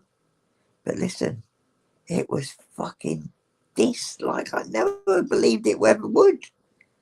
And it was so true what I said of hey, my experience and the future. But no, even an academic sister that's sadly not here anymore, same birthday, 2 years younger, she fucking was smart as hell. She didn't know what to say. She didn't want to go against me. But yet, she was unsure with what I'd explained. And, you know, she this is a girl that had fucking 500 people turn up to her funeral during COVID, most of them outside, from every single race and background ever in the UK. Unsure is one thing, but how That she they dealt, choose to but yeah, respond after she is was the next, unsure. right? She Do they told me want to run after. away, or are they open-minded No, and no, willing no, to have a no. She wasn't discussion? that type. She was She what? fighting. She wasn't that type. She was fighting for single mothers' rights not to pay the TV license and get taken to prison There's or the TV court. license. Yeah, I but what I'm agree, saying man. is, them License for a things, TV, if you fucking have to get a license and you pay for a license or even yeah, but cooperate that with was getting a just a license, even if they give it minimal for free, you're thing. fucking special. I'm That's sorry. it. What the That's an fuck did you extra just say? kind of She special. Say started that off again. Hold on. I want to hear that again. Did you just say a license for what? That's an for a TV. That's an TV. extra kind of special. Do you mean there's tarts that accept that and didn't hang the people on a And fucking telephone advocate for pole? it the same way you do There's with the single mothers. Are you The other fucking UK, serious? my licenses. Do you brother. mean tarts Let me tolerated that and speak. didn't swing them from a fucking telephone pole? Beyond tolerate, I'll tell Mitchie, the you. same level of That's what my justification they sister give that stood up against. that brainwash people Hey, do for licenses and all the other bullshit. It's Yeah, this yeah. for like There driver's was a license, blah blah blah. there was Same level single of mothers. justification on TV license in that as Yeah, well. there was you know, single when you mothers bring in the reality up to UK. the punishments, hey, when you bring reality up to the punishments that we used to give people for, like, you know, stealing cars and horses 100 years Yeah, ago, the look on the people's unfortunately, faces when you say, well, we that's why used to my not sister, tolerate that. We when used to she hang Cool them and found leave tools. them there. Hang on, We used Mitch. to, Cool tools. Please, my friend. Respect that it's a back and forth. it's hard I with think that the subject. booze might be Sorry, getting a little sorry. bit to him, not to be rude, but I think the booze might be stepping a little bit on him, making his, you know, I That's fine. I just take responsibility for it and use that mute button if you have to just go back and forth um with us. I got smacked in the face with quite a few things today, and I am really spun out by it in so many ways. It made me so upset to the point that it made me calm instantly, which is sometimes not good. That's cool, But brother. Listen, I am passionate about that kind of subject because I was in awe of what she achieved. You know, that was just a small thing she'd done. But yeah, she was fighting for mothers that would have someone turn up, two big fucking blokes, turn up on a single mother's doorstep who's trying to feed her kids, right? This brings it right back to you, new guru, and the thing you're saying about people being persecuted unfairly by the system. They turn up on the doorstep, single mother. Oh, I disagree. I think people Wait, let me absolutely. finish. 3 Go ahead. kids. You know, them kids want to watch TV. These people turn up on the doorstep, make out their van's got a machine in it that doesn't fucking exist. They've got a thing in their hand saying, "Oh, we got a reading. We know you're watching TV inside." Yeah. It's the This system they woman. want. Cool tools. Well, that's That right. But persecution that's my unfairly point. thing, I disagree with that completely. It's like Mitchie says, which I love the statement. I adopted it and How are I've you used it like 10 disagreeing with times now. what You play I'm stupid saying? games, you I'm win not saying stupid it's right. prizes. It's not right. If hey, you are hey, dumb enough to fucking pay for the indoctrination tube that comes in and dumb enough to pay for a fucking license for it, Yeah, to but get that permission isn't to be me. fucking I indoctrinated don't in your fucking own pay. fucking living Listen, room? Guru. You Do deserve I the pay for the TV persecution you license? get Guru, because you I'm Guru, wanted it. sorry. ask me. I'm sorry, Guru. Nobody has Marshall, guts anymore. Like today, I pulled do out of the you gas pay for the station. I had a TV little poke license? on some Marshall, beer, and I ask me the turned at question. the cop. Hold on, guys. You're talking over each other there. One at a time, No, please. nobody has guts for this stuff anymore to stand up to these people, Ask bro. me the Like question. today, I left the gas station after getting fuel, and I had a little poke on from drinking 2 beers, and I didn't even hesitate. I turned towards the cop, and then turned and followed the cop, and I found right behind the cop. Fuck the fucking place. Ask me the question. Go on. Do Yeah. I pay a TV license? Well, you asked it, so go ahead. No, the fuck I don't. Yeah, Have you ever? on them grounds. Have you I ever? Persecuting burnt, single I mothers burnt my goo box. that I might took have my been goo silly box and enough. threw it in the Listen, mate, fire. nobody's got every bit of intelligence. Nobody's come from where you've come from, where I've come from. Nobody's learned. Have you ever They're paid the persecuting TV's people. license? Pardon? Have you ever paid the TV license? Never. Never? My Not missus once? started paying it and I had an argument with her. This is a girl I've been with for 25 Go years. on, I want to hear this. Ask right. She was paying £11 a month. Here, I told her, here what comes the that fuck are you doing? justification that people give for licenses. Oh, you know, who would? But that's the UK, We're mate. gonna have That's the bullshit. speeders if we don't regulate the fucking roads and you get licenses. Here it comes. What are you gonna have if you don't make It's not people my get fault, is TV it? It's the licenses? I want to UK hear the bullshit. justifications people give Do you for want me to this. tell you the rest? I'll tell you the rest. Yes, please. Yes, Go on please. Tell us the justifications. My sister defended them people, got them all off of their £1,000 bills, all their fines, all the rest of it, right? Do you know what they do now? They'll charge you for driving your car on a certain street because it's a certain sort of car. They'll Wait, charge you're you going in a money different direction. I every want to get back day. to the TV thing. The argument you had with your TV, sister about the it's the TV same. license. They're charging you for some bullshit thing they think they can get away with. They were persecuting single mothers, mate. TV fee, not a fucking license. All right. Let's try this approach. I know it's kind of changed. I asked some people, so it's a little different now, but at some point, maybe it's still the same a lot. I'm not sure. Cool Tools. How many people and what are their justifications they give the people, the citizens of your country, when they advocate to justify for having a TV license? Like there's people, right, that if you tell them, "Oh, I didn't pay my TV license," they say, "Oh, you should get fined, you should go in jail and all this shit," right? What do they say? Go ahead. It's the law I don't want to break. Oh my god! It's the fucking It's the truth, law. mate. Oh, You know what, dude? I would be a dead man in that people country. that I are would struggling they to would feed fucking their smoke kids. my ass. That's the truth. I'm telling you how Man, it I would is. pimp smack a motherfucker for that shit, dude. I seriously, if somebody said that to me, I would Come straight to the block them right in UK. the Yeah, fucking but that face, isn't dude. me, is it? Personally, I'd Right. block never them right in the played it. nose. Are you a fucking I had retard? an A license argument for a with my own TV? missus that's a Oh good my girl god, dude. because she started paying it. I went Now mad. I understand how they got in line for the jab. Now I understand. Holy fuck.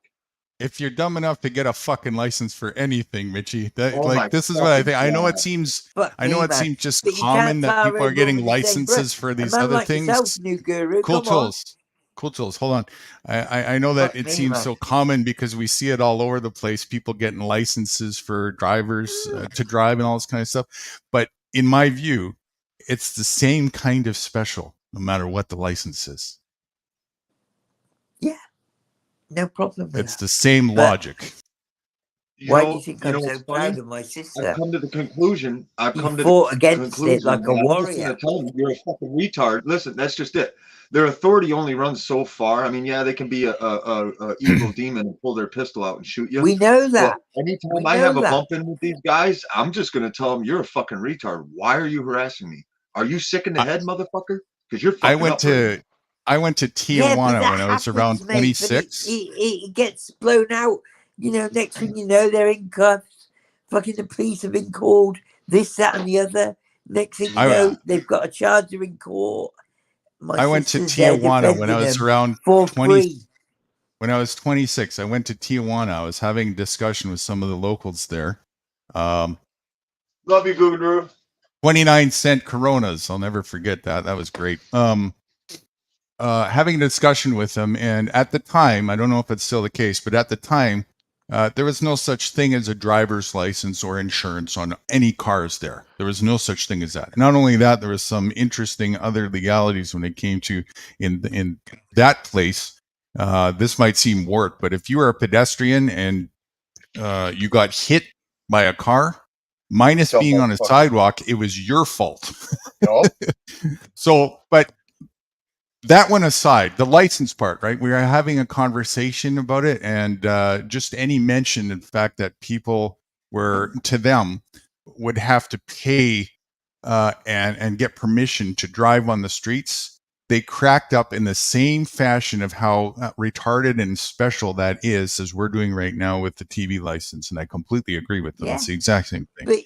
But I'm being shown the same contempt as a fucking TV license guy would show a single mother. How about that? Licenses are for slaves. I don't care what they are. Yeah, right. but That's what single they are. mothers and people that don't know don't I got understand it like we might do. Oh, nice. I got it. What's that? Done. Nice. What do you It's a get? gold. What It's is a it? gold sluice. It's a gold sluice. It's for All fetching right, gold. yeah. Gold You're sluice. panning for gold, yeah. That's good, man. Do you know I've Oh, always he's enjoyed panhandling. watching a few bits and pieces like that. What about diamonds? You had any experience of getting diamonds? Yeah, they're all over. You just go pick them up off the beach. Pretty much. We got a beach that you pull up If to. you You know pay $5. geology, I don't know any of it. Yeah, we got beaches up here that you pay $5 and then you can go and take as much as you want off the beach. Yeah. It's like that in Africa. $5 is a fucking fortune. You live for a week on that. No, you're just paying for your parking. No, I You got just pay locked to up. park I got somewhere. locked up for fucking a year because of all that shit.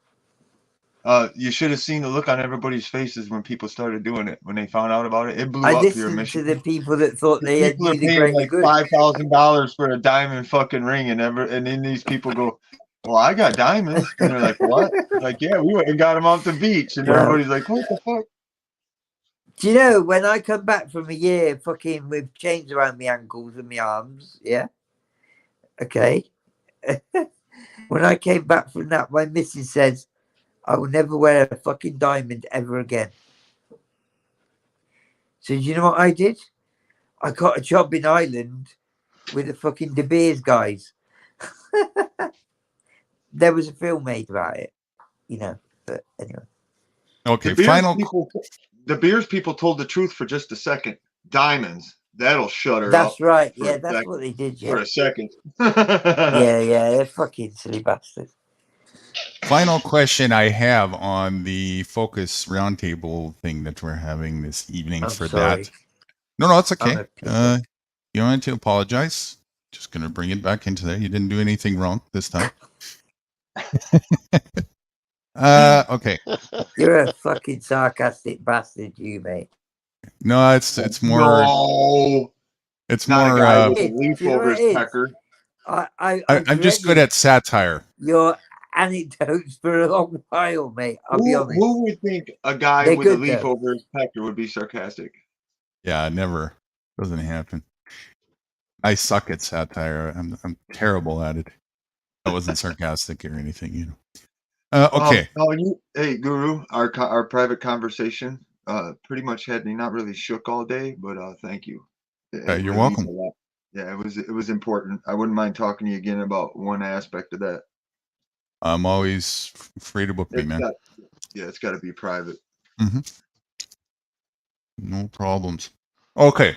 So the final question on this, and then there's a secondary set of 3 questions that actually correlates to what we were just talking about, legalities. It's kind of funny how we got there. I kind of figured we would. And that goes along with the short video from Karl Marx that I wanted to play on the last stream, which we'll do in conjunction with that. Kind of interesting, funny, and just more eye-opening, brain-opening, blow your brains out type of stuff. So here's the final question on this. Wow. Karl Marx. Karl Marx. Wow. Karl Okay. Marx, yeah. All right. Do people tend to see the system the system of abuse they are in, with a boxed dichotomy view of abuse or be abused? And just to elaborate what I mean in that, it's kind of like kill or be killed type thing. Do they see it that way? Do people generally tend to? Do you think that people are, and look at yourselves and other people as well, again, just in general, do you think this is really kind of the mindset of people? Oh yeah, that's a good one. Ooh. Yeah. Think about this.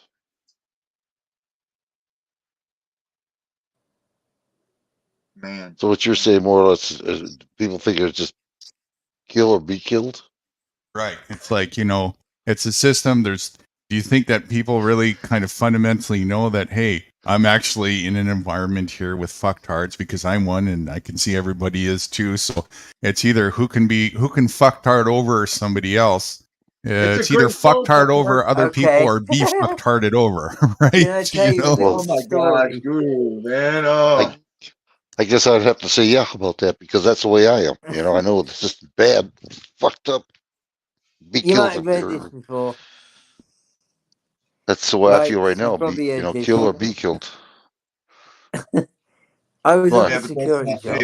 Hey, that's what Abuse they say. or be abused. Right? Yes, sir. Hey, rights, please don't go down that path, bro. Listen, I'm an enforcer trained down there by you, and I'm telling you right now, it's no good. It's a trick. It's a trap. Do not fall for it. Are we living amongst people who think like this? Is that their mindset? That's the question. Well, yeah.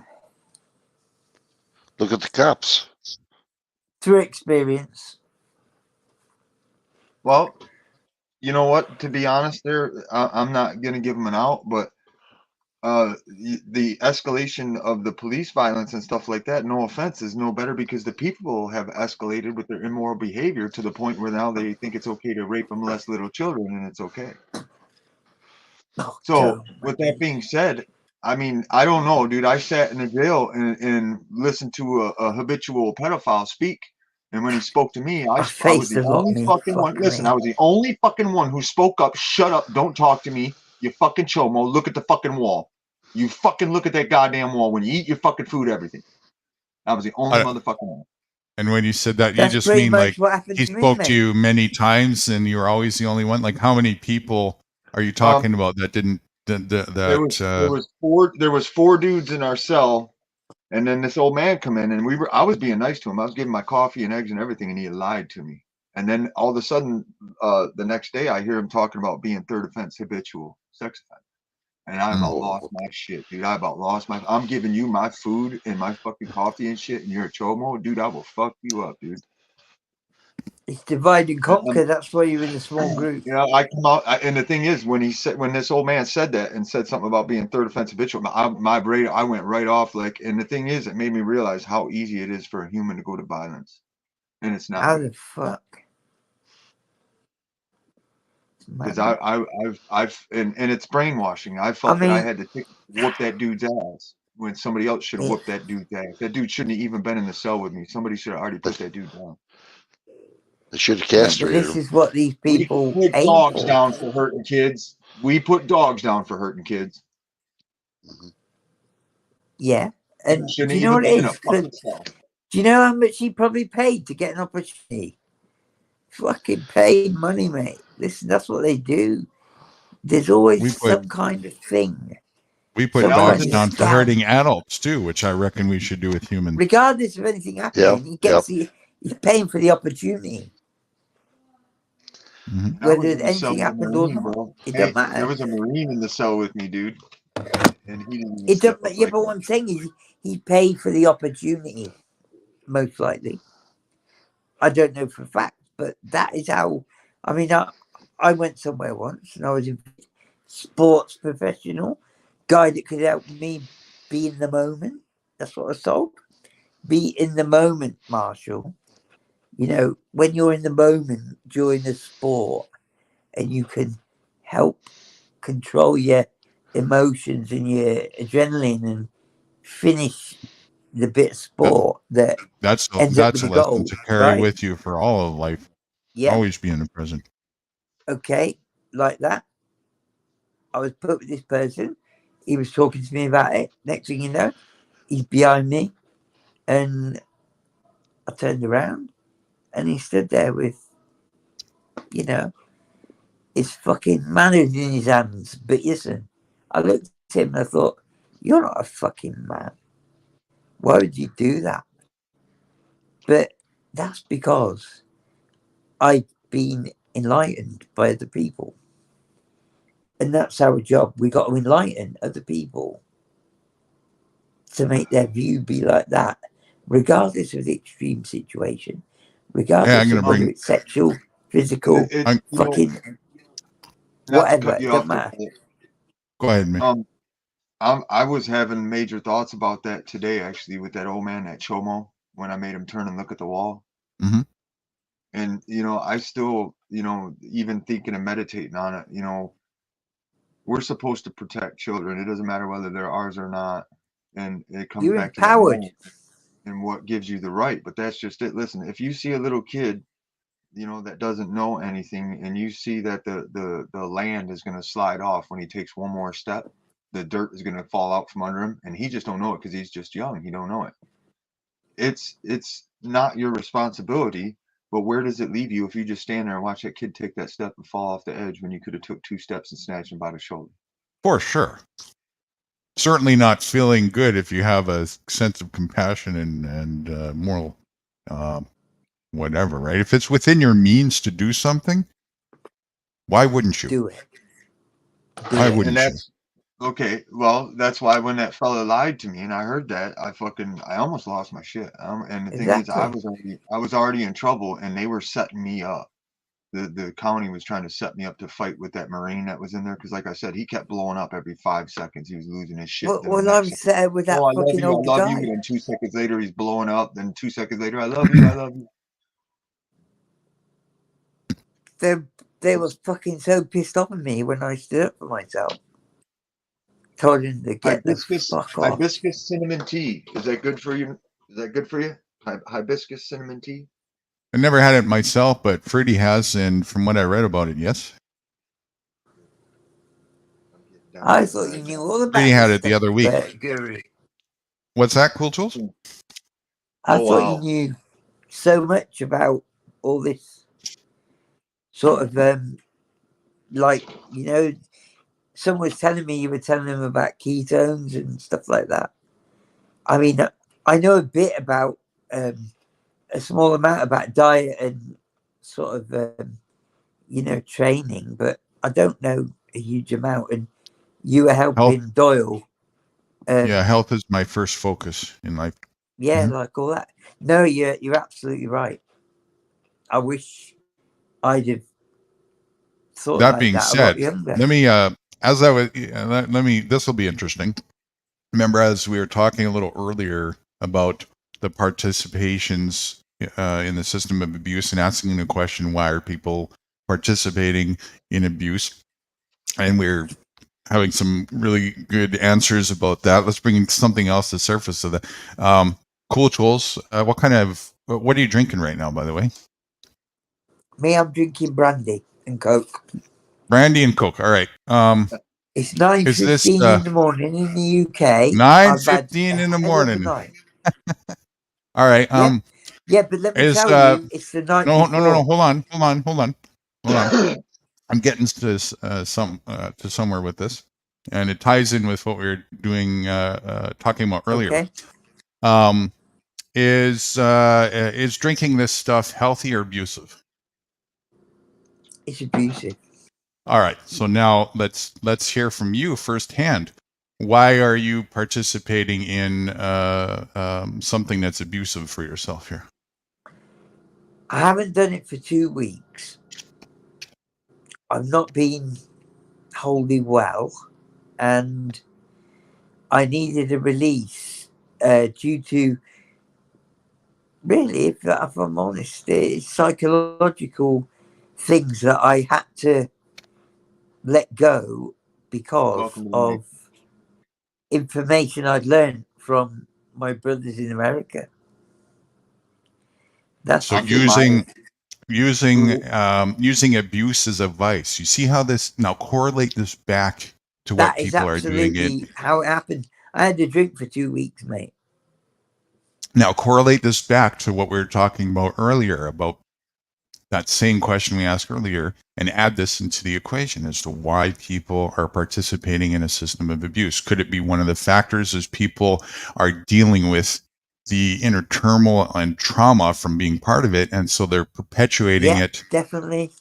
as a form of Self-medication. vice to get it out, taking it out on other people, and instead No, of I taking don't take anything responsibility out on for it. anyone because I Not you, think, not you. I'm going back to the focus no, of the but it earlier happens all the question. time. What people are doing to themselves and each other in this system, that is abusive. What they're doing to each Yeah. other. Part of the reason, because we asked the question before, why are people choosing to participate in this abusive? One of the reasons is definitely because for them, it's an outlet. I must admit, my biggest outlet is making jokes, whether they're laughed at or not. I'll do it because fucking that's my medicine. Yeah. And Sometimes then I feel it's like irrelevant whether the outlet is healthy or not, right? no. But what I'm saying is I feel like sometimes I need a bit of help with that and a bit of help with life in general because I don't take any other medications apart from a bit of pain for my amputations. Yeah. And Right. So it's I an was outlet that the abusive part is not a priority in the equation. not really. I mean, but I do know it's not the best thing to do forever. But Is it really I'd even the like to best think thing I'm once? reasonably switched on. Huh? Sorry?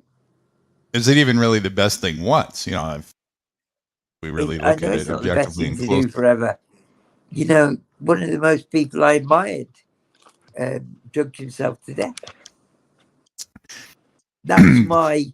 If the response isn't a resounding, absolutely obvious yes, it's only a projection of a little bit of denial. You see, all of this comes down to No, the but whole it's not thing. about Stop, so please, much please, that please for stop me. overrunning. Stop overrunning, please. Thank you. What this all comes down to, and it's something that Mitchie has been getting to a lot lately as well. This all comes down to whether or not individuals are being honest with themselves or not.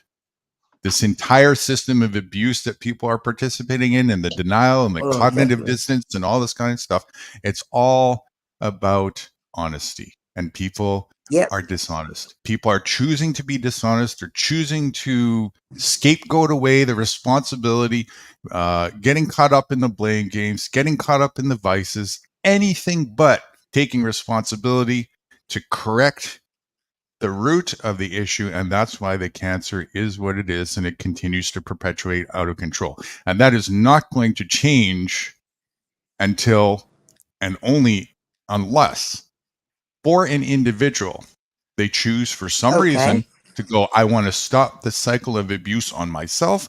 I'm not interested in being a part of that anymore, and I want to choose to be the not How only a many solution hours? but heal myself is what I want to choose to do. Okay. How many hours is there in 2 weeks? I know you'll know. I don't know, 24 times 14. What is that? Okay. 24 times 14. That's a good way of looking at it. So the amount of hours in 2 weeks, yeah? If I said you could take away 4 hours in every 24, so it was 20 hours times 14, yeah? Let's make it easy. 20 hours times 14. That's the amount of time I've been awake. And You sound like trials me. and tribulations of life, all the rest of it, I think for me to deal with 18 or 19 of them hours, 18 or 19 of them segments of 4 hours, yeah, is very, very admirable for the situation I find myself. Now, if I'm going to relapse for a few hours and see it for what it is and fuck it off and move on, talk to people like yourself and others and feel like I've took such a massive step, it's unbelievable. Tonight has been an epiphany for me. I don't say that word lightly, I really mean it. From both parts. The part that I told you about earlier and this, yeah? And I thank all of you for it, rights included. And it's not easy. Fucking hell, Guru. When I come on the panel and I know you're on it, you're not getting a fucking easy ride. That's a fact. You're damn right. So, you don't walk the road of responsibility because it's easy. No, I You know walk, that. you walk it because it's healthy and it's righteous and it's moral and it's sane and it's rational. That's Why why do you you walk think it. I'm fucking here then? Hey, I got a download on that one. Yeah, Guru. that's why I'm You here. got a what? I got a down like a meditation download on that once. You Uh-huh. can't be divine until you're righteous. And clean. Well, yeah, but you Pure. see, it's I mean, difficult after divinely you've gone through toxic what is I've kind gone of through weird, you know? to come and face new Guru and fucking you lot. Come on, man. I Rights only is tell the hard in their truth. fucking job. You know, Rights has been you quiet. you know what? All I do is tell the truth. And it's interesting. No, If people and find that's the that beautiful difficult, that thing. says something. No, never change, never change. No. I know you wouldn't anyway, but Listen, never ever listen. It's that the reason why you find me here. Because I needed to fucking get it dropped on me. And yeah, I've been told to shut the fuck up loads of times. I've been told, fucking hell, put your thing on, silence yourself, whatever. But no, because listen, the best things come out of adversity. And listen, and I don't ever, I've never ever professed to know anything, but I know the level of education I was offered when I was young and I was in the classroom looking out the window. It was fucking draining and it was nothing. So it ends up being something that you want to You mean develop yourself. brainwashing that you were offered. That's why. Pretty much, yeah, if you like. I never listened though, because how could it be fucking brainwashing? I didn't listen. Do you know what I used That's to why do? we can I'd correlate. 'Cause I staple my sat there hands to doing the pencil table. drums and drawing with pencils on the tables Well, for 3/4 of the I time, and then actually getting detention for it. staple And my you know, hand. Come on. I learned I'd how to clean staple a my desk hand. really good in grade 4. Fuck that. I ain't cleaning They no fucking desk for them checked me the fuck pricks. out, man. I remember getting stuff in the principal's office, and then I turned around and Oh, shot a come on, I man. shot a They could marble at my take nose me. I at was him. Hey, stapled I to the stuck a marble fucking at my desk. nose and I shot at him. That dude snatched me by the nape of my neck and all the way to his car. He was kneeing me into the butt. And then he took me to my dad's work. No, he took me to my dad's work, and he was talking to I my had dad. I was much like, a he was slap from kneeing the me. old man. No, I told my dad, I was like, he was kneeing me all the way to his car. He's like, what? And I was like, yeah, he was kneeing me in the ass all the way to his car. And right there, my dad handled that dude. And he was the old Spartan You Michigan see, guy. it was that type of thing that we all Right there. wanted. My dad handled it, and the dude wouldn't call the cops. Hey, this was the principal for Sibley Elementary. You're lucky, and, mate. and the You're dude lucky. wouldn't call the cops because he would have went to prison. I love your dad already, mate. How about that? I don't even know the guy. I deserved it. Because I deserved it. we I'm wish being an asshole. for that to happen. It happened. You'll see the live. If you ever watch it, we wanted that for all of us, but it only happened with one kid. And he came with 2 van loads of guys, roofers. They went in, they gripped the headmaster, ex parachute regiment, military intelligence, just 2 years out off the Battle of Goose Green in the Falklands. And he was fucking walled up, given a fucking ID, and told his son was being, the guy who did it, was being taken. And what the fuck is he going to do about it? He says anything wrong, he'll expose him. My friend went, we caught up with him about a year later. And do you know, I admired his father so much. It was unbelievable. My dad just, it couldn't happen. My dad was no weakling, but it couldn't happen like that. You'll have to see on the live. But anyway, those sort of people, you know, admirable, because it's difficult to go up against all the different aspects to achieve a certain goal. And you were good in even talking about it, because how it was locked down where I was phenomenal. And it's fortunate that the channel, The Secret Vault, who's very well known in the whole thing for many years, very well respected, Matty, he has experienced similar, you know, a few miles up the road. Totally different place, totally different people, experienced the same, realized he was in a no-win situation. And, you know, that's how it locks you in. And fortunately, you had a great father that stood up. Listen, no fucker's perfect, but I'll tell you what, I always thought I'd be doing that, but fortunately, I didn't have to do that around my son. But I had to still tell him how to go on in life. And, you know, they're trying to fuck him over every turn. He's done everything right. He's tried his hardest. They're trying to fuck him over at every turn. There's no such thing doing right in a system of abuse. No, exactly. But what I mean is they're trying to take more when they. You shouldn't expect anything less in a system of abuse. No, but what I mean is how are you going to expect? Yeah, but that's you as an adult.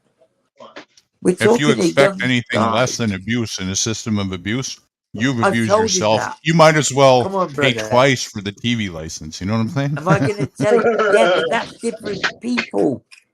That's my sister. My sister stood up for that. I was shocked. You're such a dick. At a funeral. Hundreds of people. Tell the truth. But you're laughing, Oh. Guru. Listen, you're laughing at fucking me. No, I'm not laughing at you. I'm laughing at people and the way they think in general. It's not, yeah, that but was not them. It's not fucking me, is it, or her? Listen. We do the same thing here. It's just we don't call it a license. We call it cable TV. Cool Jules. Also, one thing, when you listen to me talk, 99% of the time when I say you, I don't actually mean the you that you that's on here. You is my way of talking to just people in general. You know what I'm saying? What we think, I have a bad habit of doing that. Listen, mate. Listen, we're all fucking got a fault here and there. May or may you not ain't got many. Sarcasm. Listen, I've earned a fortune off of you, and so my friends. But what I'm saying is she stood up. It's not fucking easy going to a court with. Don't laugh.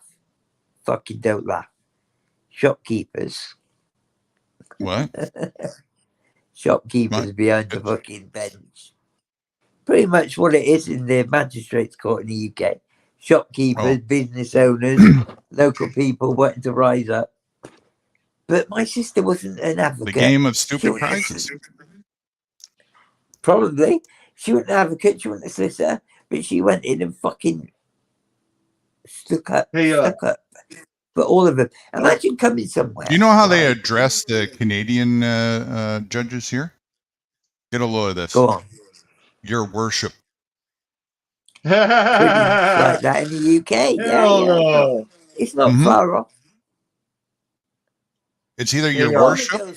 All the girls say, cool, depending on what their position is, it's your worship. It's your worship, all lordship. The girls tell me. There's one other. I forget what the other one is. Worship, lordship, and one other one. I forget the other one. Back to the finality of the question. So, Anyway, do but people anyway, tend but to see basically, the system they are in? Sorry, of do course, people tend to see the system they are in with boxed dichotomy view of abuse or be abused? When I asked that earlier, no. I got contemplations as a response, but I don't think I actually heard at this point yet any Yeah, but you're actual asking a question about other people's views. what?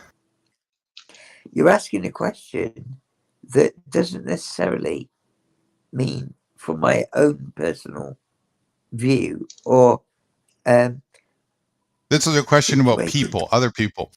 Do other people in general tend to see that? I've already asked this question, and Yeah, but so it's far I not didn't. fucking a Cool good Jules, question, is please. it? Cool Jules, please. You're overrunning again. I need you to self-regulate and make sure that you understand we're taking turns here. Please. Thank you. Appreciate the cooperation. So back to the, just reiterating the question again.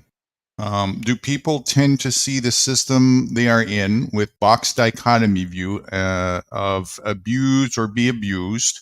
You guys remember that question?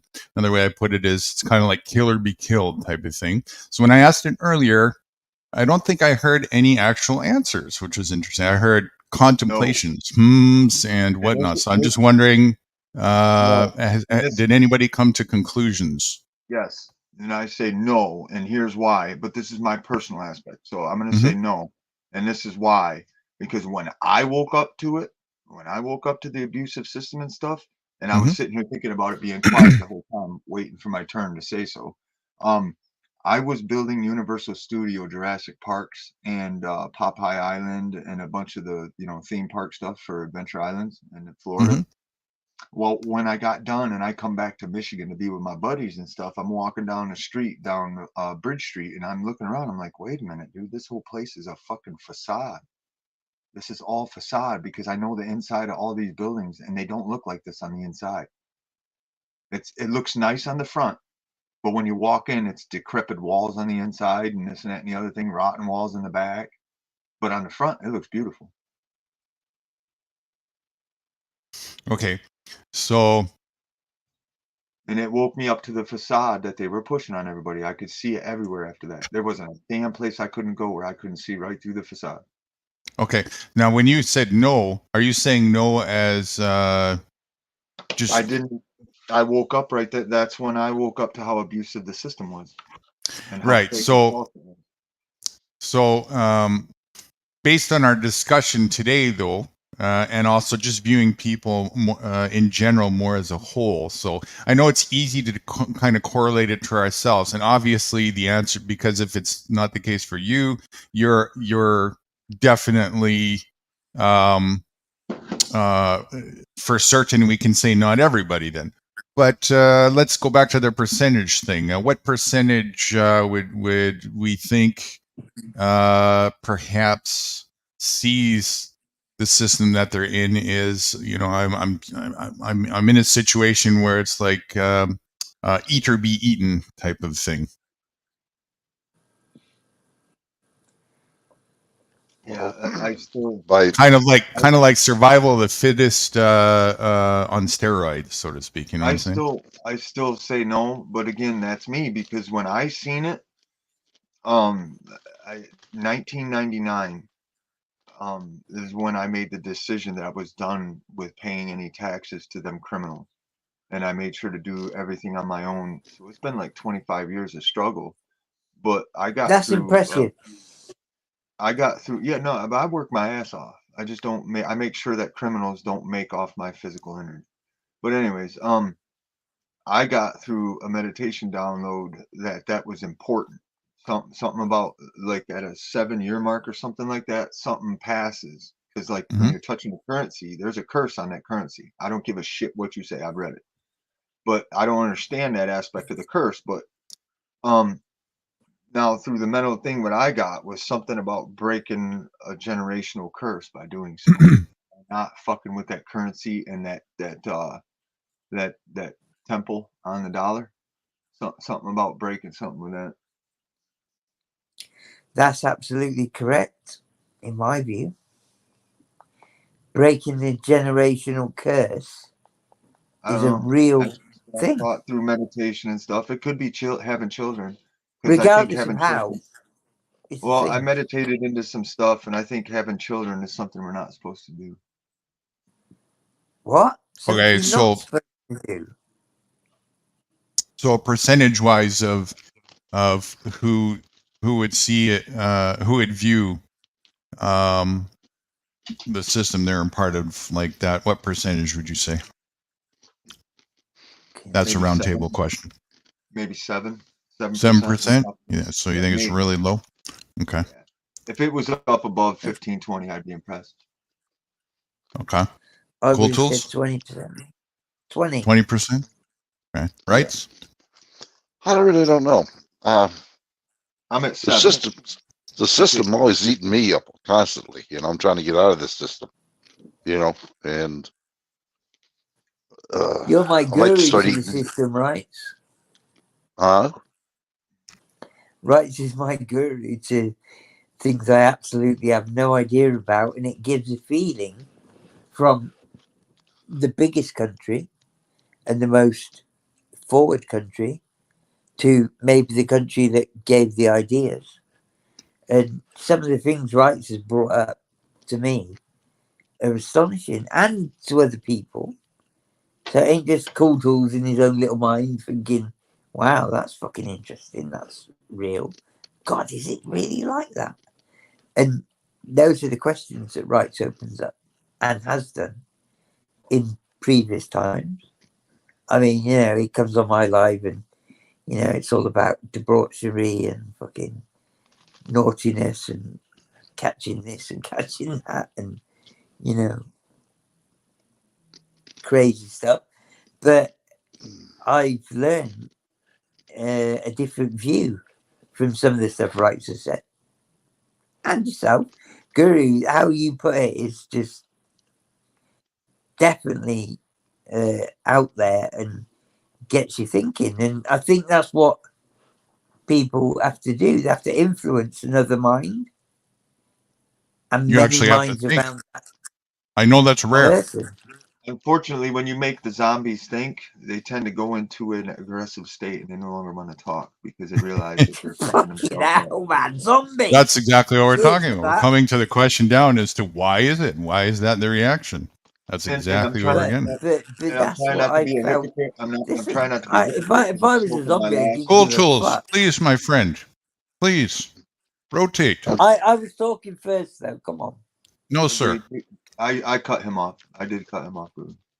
I was. Well, I ain't gonna lie. still also, you know, leave some room, right? Like, careful of the run on rants.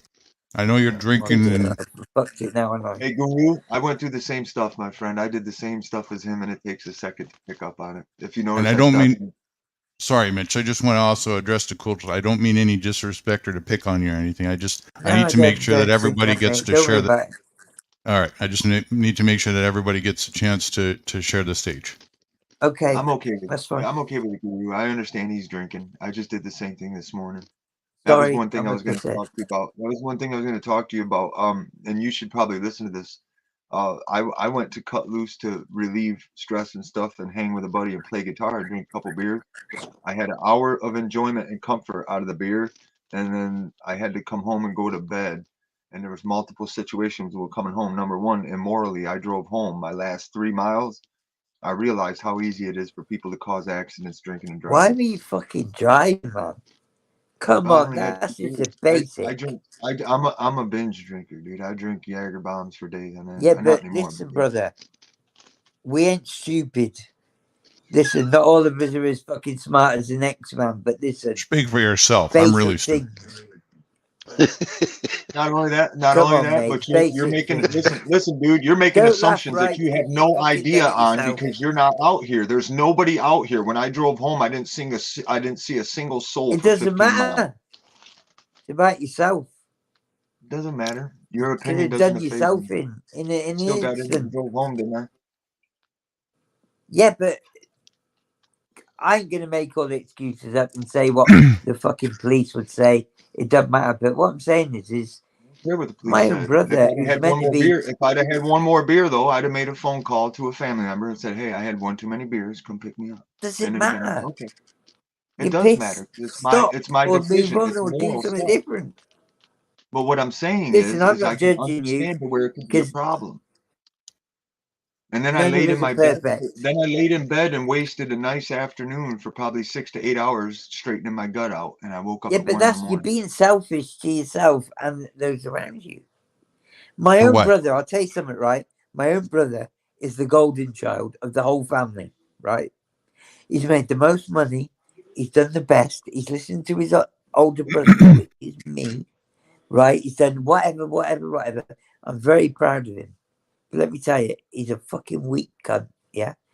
When he Cool, was young, Trolls. You said and he's something being went on. selfish to him and his family. Can you elaborate on that? What did you mean by that? Right, okay. So when he was young, something happened. Someone drove him in a car. I had to go and see the guy and his big brother and fucking tell them they ain't going to do that to my little brother ever again. Bam, on the nose, knuckle duster, finished. The big guy come running down, the adopted kid. He was 6 feet tall, all the rest of it. I'm shitting myself. He's on a higher bloody step. I'm thinking, fucking hell, this is. I ain't going to say my nickname because it's big enough shit. But anyway, long story short, I thought I'm going to have to fight this guy. And you know what this guy said? Oh, no, I don't want to fight you. He's in the wrong. I don't see how this is getting to how Mitch was. Right, okay. So, my brother, years later, becomes the golden child, right? Made the What does most this have money, to do with best Mitch? life, all the rest of it. Put the family on the map, right? Okay. But, do you know what? It's called Brandy Babble. 2 miles home, yeah, he's got a fucking brand new M4 Mercedes. No, sorry, BMW outside the house, all souped up, every bit on it going because he's involved in the car trade. This has absolutely nothing to do with what you said about Just Mitch. hear me out. Hear me out. He 60 is seconds. so into that thing, he wants to drive it pissed up after a family gathering with his kids and my kid in it. What does that have to do with When Mitch? it's a £10, You're hear not me out, understanding him, Guru. Listen, you're not a understanding him, £10 and I do. fee I for a do taxi. understand what he's saying. A All right, I'm £10 listen, seeing. fee for a I'm seeing taxi. how that narrative he's saying would be putting those people in jeopardy. But what does that have to do with you? Right. Because he's got above himself, because he's got money, because he's got nice things, because he is showing off to his nephews, nieces, fucking kids, missus, whatever. And he was Mitch dying to wasn't doing drive any that of car. that. He was. He's pissed Mitch? up. He's drunk. He's pissed up more than I am now. Mitch was doing that. Yeah, Not I was Mitch. I'm on about coherent my enough to brother.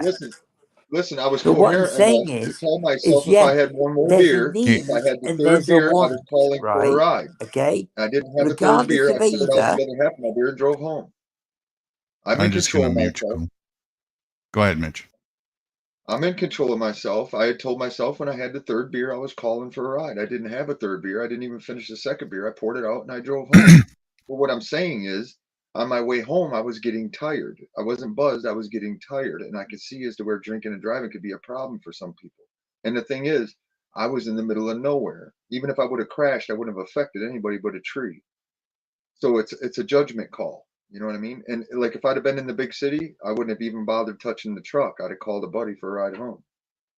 One that everybody is entitled to make their own self-discernment of. Absolutely. And are.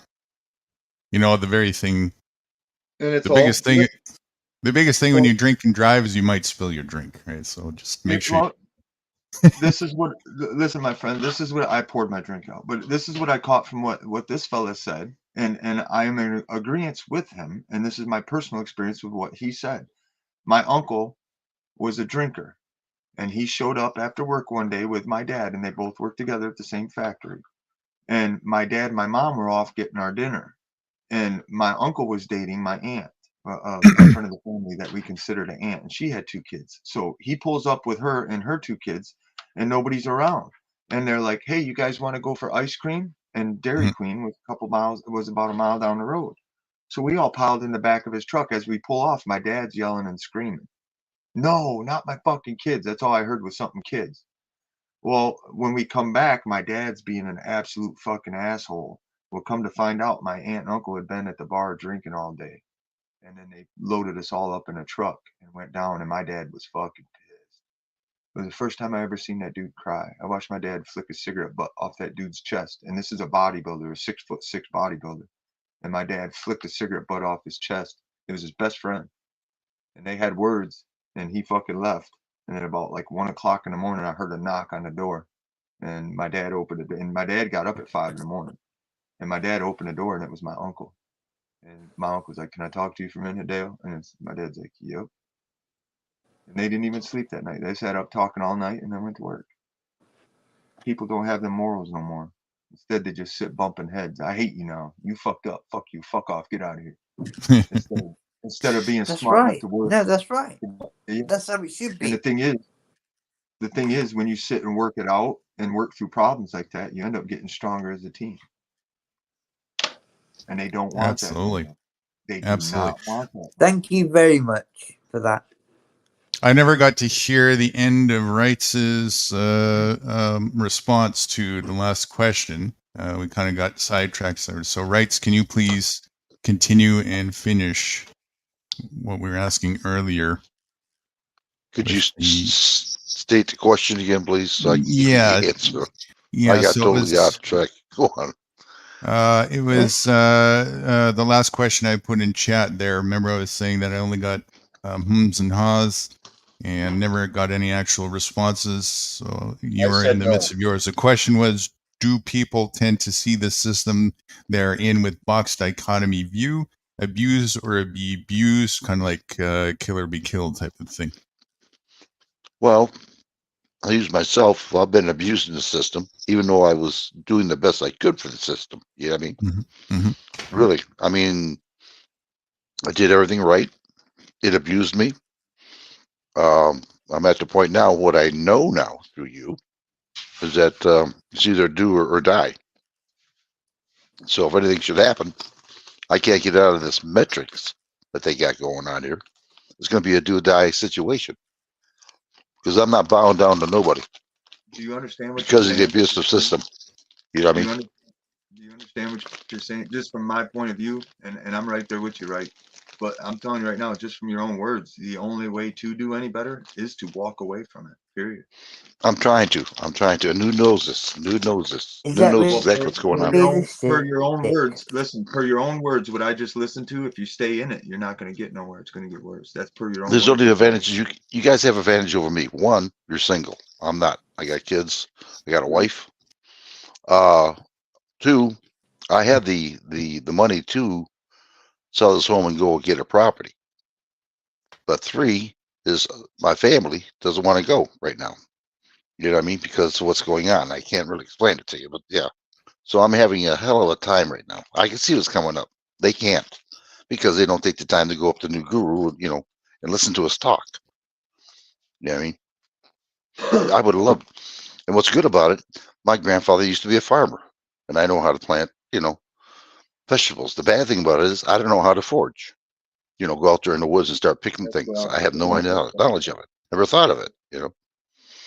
However, I do have a book on it with pictures. But that's the truth, though.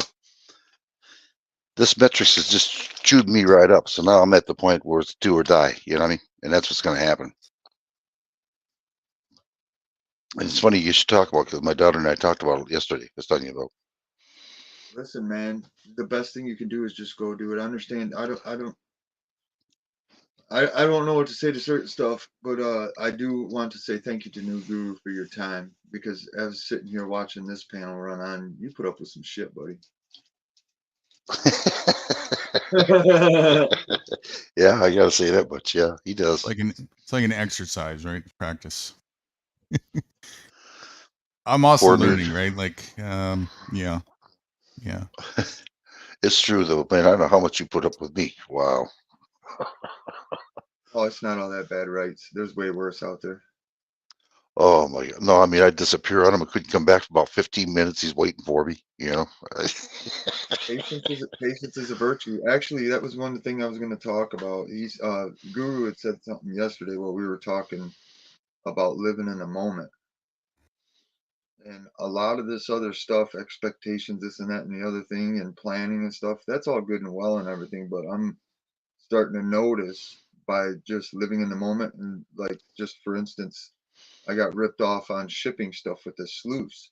And instead of being 2 days, it was 2 weeks. And I just kind of went about my business. And I was like, yeah, whatever. You know, there's that corrupt, immoral system. You know, you charge me fucking twice as much and then tell me fuck off, and then make me wait way long. But today they wouldn't drop the sluice off. They wouldn't let my nephew take possession of it because he was too young. So they sent it to the AFC home, and I ended up with it anyways. But I've been thinking about it a lot, and it seems like everything that you push for, like if you push hard to try to get something done, it's just that much more difficult. To where if you know you want to do something, just go ahead and do it, but go with the time of the moment because it seems to make it go 10 times faster. Instead of sitting there contemplating on it all day, you know, and thinking about it all day. If you move on, you know, okay, you made that thought, you know, that's what you want to do it, start the movement for that, but then move on. No, I understand what you're saying. It's, you know, I had the same. I just told Guru about it today. I had an incident with a company. You know, they inconvenienced me going down there to sign some papers, and I told them I wasn't going to do it. I told them I says everything was supposed to be set, ready when I signed up. You know, for this, and I says it's your fault. So what I'm going to do is I'm going to go home. You send a representative out here. Let him be convenience because I'm not getting paid for this. And I'll sign the papers, and then you'll get paid for that item. Well, they didn't want to do it. Then I found out later on I was right. They did sign it, a paper, and I did with it. You know what I mean? So I don't know shit, but they tried to sign up again. You know what I mean? Yeah, So I'm having, it's all blood money. It's all it is. Fucking money. yeah, I'm having bad issues up here with immoral business, whether or not it's you know, faulty parts being sold or just shit fucking service and stuff. It's disgusting to the point where I don't even want to go into the parts store. I'd rather be like with Newt. You know, just take it easy, relax, do what you want to do. Yeah, Fuck I'm everybody. gonna, You know, just well, I'm gonna try to kind of uh, manipulate the energy and outcome of being in the river and use it as a health and you know nature thing, but still pull mhm. production too for money because it'd be nice to you know move freely in this jacked up ass system. I don't think it's gonna take too long. I really don't. I say 6 months, man, and we're kicking balls, doing what we want to do. I I hope you're just right. I'm going to be going up north in the Thumb area where I was halfway my lifetime growing up at, you know, in the woods and everything else. I understand now the place has grown quite a bit. It's a little town, but it's starting to grow. My grandfather I used to got have a trailer, 60-foot trailer. In the back was all woods. In front was all woods almost. So well. I'm going to Listen, go. I'm going don't to do a video on it, I'm show getting everybody. shook. Hey, right? I'm getting shook. Mm. I've been all over this country, and I was trained down in Detroit, and I'm seeing that evil up here, even in the hillbillies in the woods. I'm watching. They're like sitting in my buddy's place on his front porch, like you know, 400 yards away at the neighbors. They're all bugging out, yelling and screaming at each other. Sounds like World War III, and they're going to kill each other. And these people only are on pharmaceuticals. And then when I looked at the people in town, when I seen them at the store at the gas station, man, these people are literally like they're being morphed into demons from the meds and stuff. I'm serious. I'm watching it. There ain't nobody gonna I change know. my mind. I So know. I That's why I go, got and to. the thing is, I'm in a very, very small town. We got one light and you know so on and so forth. There's very few people here, but I mean there's a population, but there's not a lot of people. Everybody knows everybody, and That's right. what I'm That's right. yeah Yep. what I'm starting to notice is fucking trippy, dude. I'm fucking floored, man. I'm so grateful I got this sluice here right now, so I can at least do something to where I can hand like a bottle of gold to somebody and say, hey, why don't you go get this and that for you, and then bring me back this and that. The thing is, the other person's probably going to walk away with 2 grand, and I'm going to get $700 worth of product for $4,000 worth of gold because I just don't want to deal Yes. with it. It's bullshit. I know. Yeah, but that's just it. You got to stop and figure. If this person's driving around for 3 days picking up all of these supply stuff on a list, and then they're also taking the gold to the place to be turned in, I got to compensate them for that time. You know, I mean, it's Yeah, just but normal. You know? that's a lot of money. $1,200. No, I'm sorry, $1,300. No, I'm talking. Wow. What I'm thinking is, if I pull like 3,000 out of the river, I'm just going to keep 1,000 and then give the person who does the running 2,000, because I'm done traveling with vehicles and stuff. I'm just done with it. I'm not even remotely interested in bumping heads with Nazis. I'm not remotely interested in paying them fees to travel. And unfortunately, the only way to think above that is to just not use the shit. Now, my people are bugging right now. They're like, what? I'm like, fuck yeah, I'm getting rid of all this shit. I'm not paying them. You're out of your fucking mind for paying more than 50 cents a gallon. These people Mm-hmm. should be hung. I'm screaming it in the grocery stores, gas stations. You all lost your shit. These people should be hung, not listened to. You fucking are crazy. And the cops are turning their heads. They won't look at me, nothing. I do. I'm not saying I'm a bad person, but I pretty much do whatever the fuck I want. Nobody fucks with me. That But I doesn't never make you do. bad. Yeah, it doesn't make me bad. I always do good stuff. I'm just saying they do not fuck with Speak me. your mind. That automatic thing to justify, it's like, Yeah. and that happens so often, right? Like that you're going to be shunned or frowned upon because you think for yourself. Yeah. Well, look at this feller's opinion when I drank a beer and a half and drove home.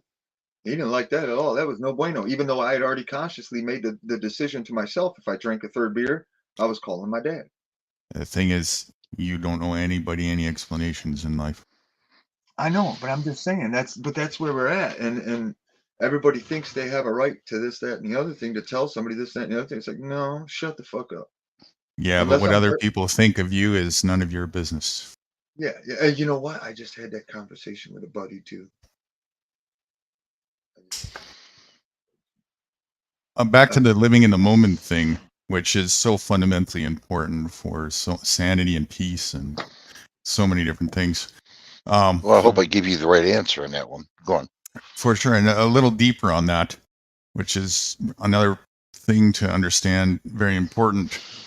People, when it comes to mentally and emotionally, not physically, but mentally and emotionally, are not suffering from the past. They're suffering from a misuse of imagination. The past doesn't exist. It's just a misuse of imagination. And they're not focusing on the present. That's all it is.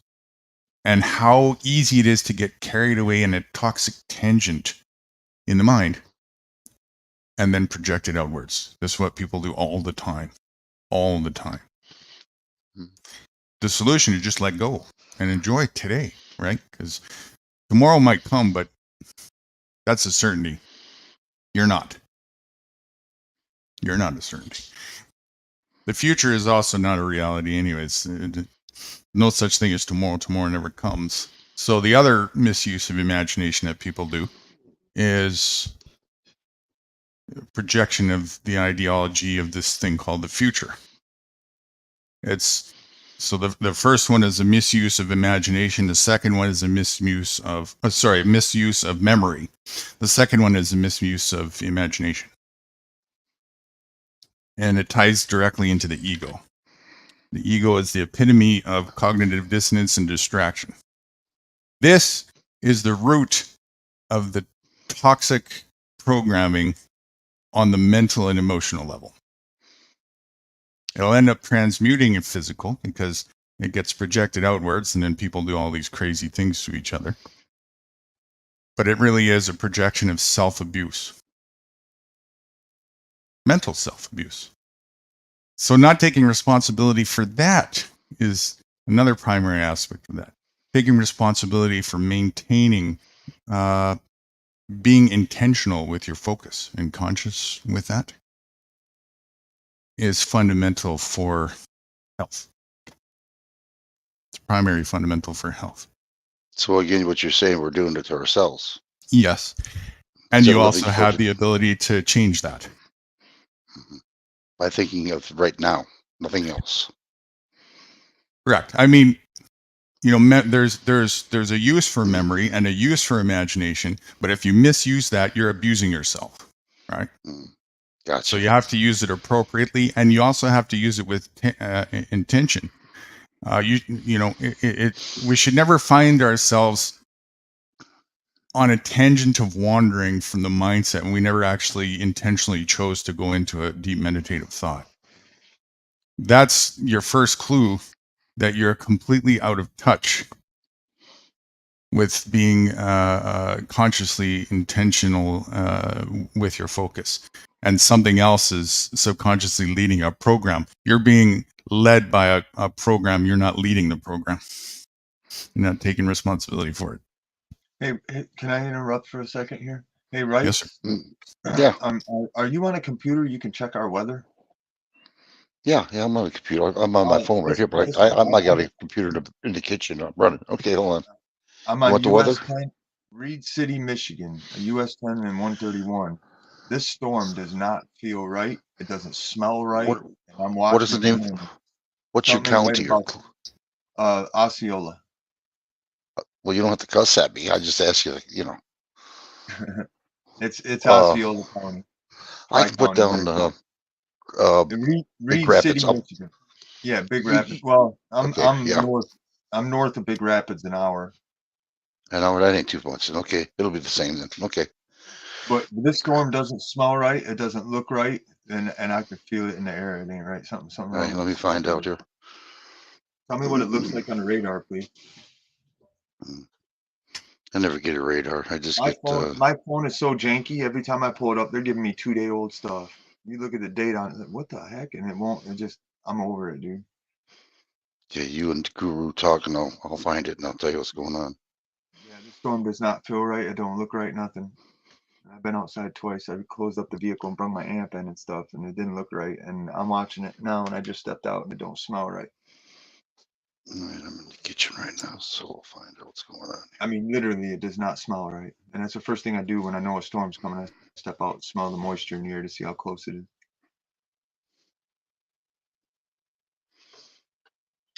Okay, let me get into this thing here. I'll bear with you guys. Go ahead and talk. I'll bear with you guys. But yeah, No, yeah, I talk too much.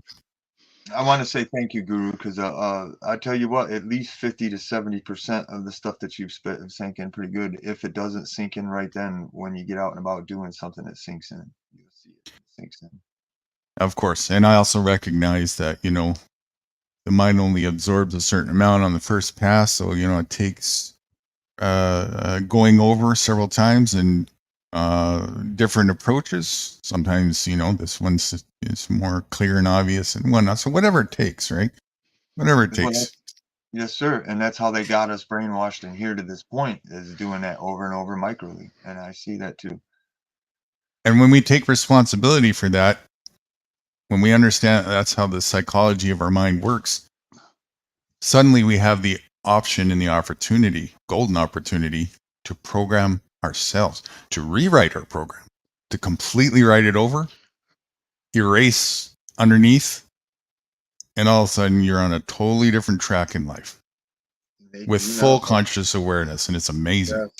And they do not want us thinking. They do not No, want sir. us. He's right about that. They do. They get upset when you start thinking for yourself. Even the people around you will get upset and attack you. Right? Because that's subconscious programming all around is written to respond that way. The same programming in everybody that they're running on autopilot comes out the moment, right? The moment you're awake, it's like, not one of us, we must attack. Yeah, but see, I know the tech and stuff like that, and I understand in depth certain situations. And a lot of these people are just zombified from birth. They do not know. And unfortunately, I don't care. I understand how you put it to grips on certain stuff, and at a certain point, it's your fault. But it's like expecting a baby to come out of the womb and realize that it's been, indoctrinated and imprisoned from birth. That's not going to happen. That's not I don't reality. expect that. I don't say that. And again, I don't focus on fault. I was going to say that's where I get stuck. And it's like, well, I'm not just going to abandon these people and walk just because, I know for a fact that the more of us there are, the better off we are. It doesn't matter whether you like the person or not, but if there's more people awake, then it's just better for us all. Now Of that's, I guess, course, you just have to realize, though, that the responsibility and the only way for an individual to wake up is the same as the responsibility for an individual to learn how to swim. They have to recognize, want to do it, and do the motions. You can only tell the picture, and it's up to them if they want to, take that responsibility and initiative or not. It's the same thing. It has to go that way. There's no two ways about it. I'm gonna, And I want to, part of the conditioning, just one more thing to that real quick. Part of the conditioning to get us to be frustrated about it being that way. This is another deep-rooted secondary programming thing that has to be dug out of the palate, is anything other than the acceptance of that is ourselves still being asleep to the truth. We're still in cognitive dissonance ourselves. well, that's a big one, but another one that I'm seeing right now personally with just, I can't even count how many people, they're awake. They no longer want to participate, but they keep saying they can't. They have to do this, they have to do that with that system, as they say that the system is abusing and using them and they're not getting nowhere. It's like, well, if that's the case, then why would you keep throwing a dollar at it? Turn and walk away. Hold It's on, like hold on, you guys. Hold on. You're right. You got a severe thunderstorm watch coming your way. Damn it. it's, I'm sorry, Mitchie. I missed the tail end of what you said there. Go on. it's really trippy for me, for people that are wanting to step into this lifestyle, but they'll continuously say, well, I can't yet, I gotta do this, I gotta. No, you don't gotta do nothing, and you're not going to get where you want to if you stay doing what you're doing. And it's scary to me to watch, to a point. It's like, and I don't want to be insulting to anybody, but it's like, dude, do you understand what just came out of your mouth? What just came out of your mouth with what you just said doesn't even add up or make sense. And I'm really shook by that. I don't know what to say, and I'm like really floored, because they're There's not wrong. there's not much you can until they want to come to terms with it. I mean, you can say it anyway, but it's not going to register, right? It's just going to, and they could, more often than not, they'll have like, they'll fall back on the secondary programmings again of excuse making and transmute it into like it's an annoyance, right? Like almost like they're being nagged or something. How many times have you seen that, right? If you've tried it. Oh, every time, every Right. single, not just once, but every single time. Because they at that moment they've decided in their mind, can't is only an excuse for unwilling to find a way. So they've decided in their mind at this moment, for that, I'm not willing to find a way. And that's the truth. And you tell that to somebody who's made that, and that you'll have this reaction. Yeah, but this, yeah, but right. Yeah, but yep. Well, see, Coupled with, if it goes further, exaggerated frustration and even anger. Go ahead, Mitch. well, here's again the scary part is when you step back, and the thing is, it's not really an excuse. I mean, there's medical issues. I know two other fellas just like Wrights here that are in that same predicament. They can't just ditch off because of medical. Yeah, but if you're going to say that, okay, that's the end all to be all to me, I'm just going to stay stuck and not find a way to get around my challenge. You've determined for yourself, you're going nowhere then, right? Like I said, I can't just means unwilling to find a way one way or another. The challenges are there and they're different for everybody, right? Different levels, different situations, and this and that. But that old saying goes, where there's a will, there's a way, right? So, and some of the challenges are stubborn bitches for sure, and here's the other part about it. Where it's like a big pill to swallow for people. You reap what you sow in life. And the longer you did this, practice this play stupid games, win stupid prizes thing in life, in other words, participate in the system of abuse, which the consequences for that is self-inflicted consequences of abusing yourself, Of course, the harder it is going to be for yourself to segue out of that, because now you got all the scars and the shit that you did to yourself. So you did that to yourself. And now you got to deal with the consequences of that. So the question becomes, how much longer do you want to make those consequences be an interference so that they compound on themselves and get even worse, and potentially to the point where it's like no return for you, you know? Or just cut to the mustard and say, fuck this. I'm figuring it out. I know it's rough, whatever it takes. For all the reasons that we talked about, morality, sanity, logic, rationale, health, so on and so forth, the list goes on. I'm just going in that direction and nothing is holding me back. That's what it takes. It takes an affirmed mindset to break out of the matrix. You can see from the outside the clusterfuck that the matrix is. You can't think that it's just going to be, let's sit on a fluffy cloud and ride our way out like that, like some magic fairy carpet ride. You know, it doesn't work like that. You're going to have to face the challenges that come with the consequences of being involved in the clusterfuck for as long as you did. That's just the way it goes. That being said, I haven't found yet, as long as a person who is not past the point of return, I have not found yet a natural source that matches whatever challenge people are up against to cushion them to get there. Yup. Not one. A lot of this stuff is going to work out, and unfortunately, it's like the common sense thing. You know, when stuff pops off, good people are going to help good people, and bad people are going to fuck over bad people. So, I see a split, and I think that's what the timeline split is actually that these guys are talking about.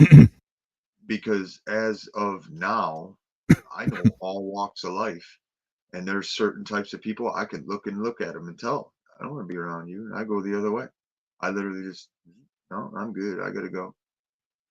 And the thing is, that's going to be more commonplace as time goes by, and then we'll be able to tell the good people pretty much just by looking at them. And as an overview of that, that movie Kevin Costner did called Waterworld. One of the big things when the bad guys would come, the first thing anybody on the good people's side would yell and scream, "Smokers!" They'd scream "smokers," and that was a sign for the bad guy. And that right there, now that I'm waking up, is shaking me so bad the way they played that out, because they're showing. And then you have good people that are going to get together in communities, and they won't allow that type of negativity. They just won't even allow you in. They'll sink you. Yeah.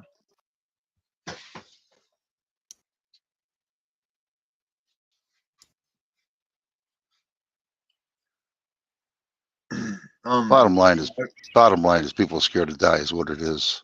It's only a sleep.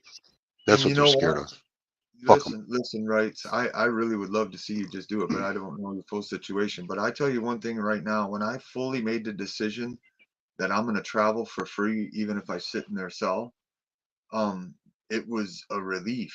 And the thing is, again, I'm just going to say the same thing. Dude, I'm not your slave. What the fuck are you doing? Are you a retarded Nazi? What did I do? I've committed no crime, dude. Oh, your taillights. I don't give a fuck. That's not a crime, dude. What the fuck is wrong with you? I'm not your slave. We got a problem right now, dude. It doesn't matter where this goes from here. We have a fucking problem right now, you fucking retarded Nazi. And I'm going to stay calm. And I'm just going to tell him, no, I'm not your fucking slave, dude. Fuck you. You're retarded. If you kidnap me and steal my property, I'm going to deal with you as such. You understand? And I'm going to leave it at that, and I ain't saying shit.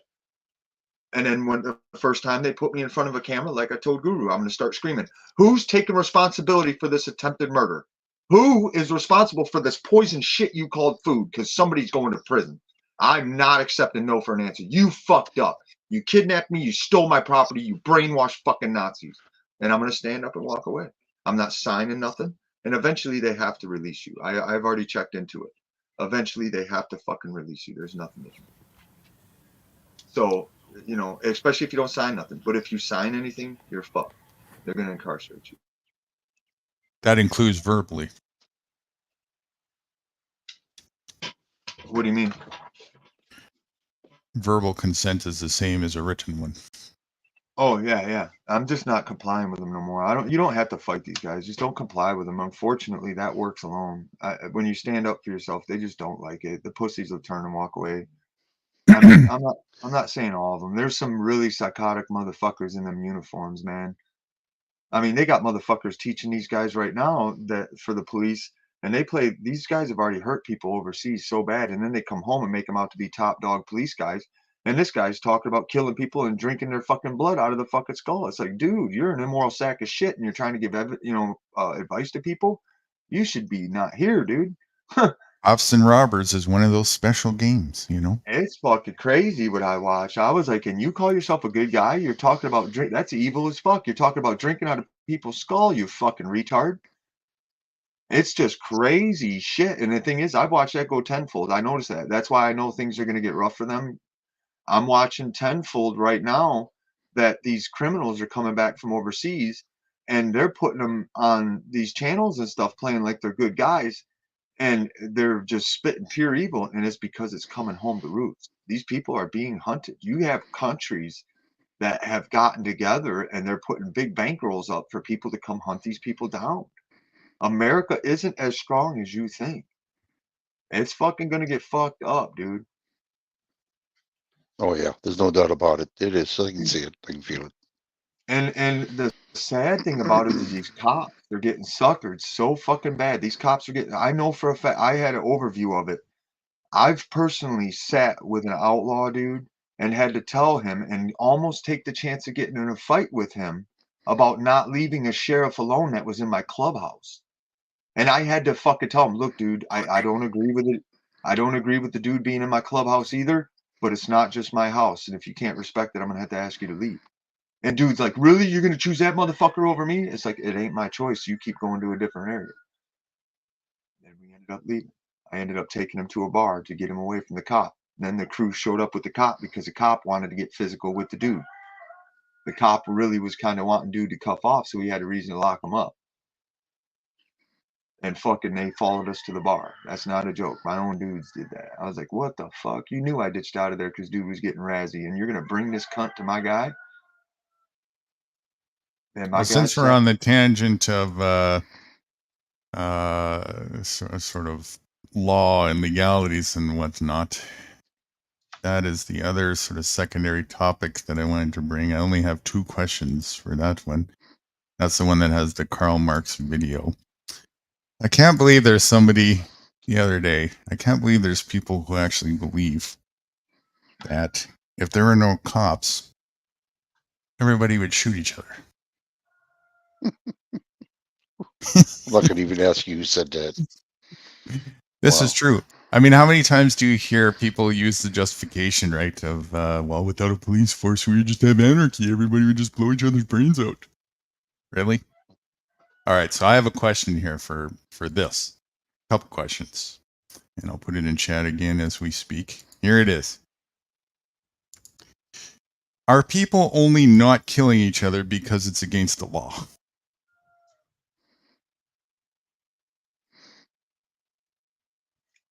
Say that again? Are people only not killing each other because it's against the law? In other words, if it wasn't against the law, would people kill each other? Dude, yes. Yes. Wow, that's psychopathic. Yeah, no, I'm not saying that because I agree with it. I'm just saying it because I know it. I actually was going to say something about that to you a couple seconds ago. I've had conversations with a couple people around here that thought it was okay for them to just take it upon themselves to dust people off that were less less desirable because they thought they didn't belong here. I was like, I looked at him, I was like, and you think you have the right to decide who belongs here and who don't? I was like, dude, y'all fucked up. I gotta go. He is right though, New, because you're gonna have people who want to just dominate you regardless.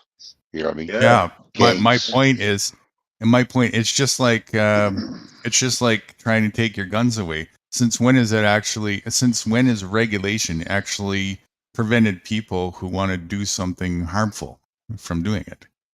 That only makes it easier for them, right? Sometimes.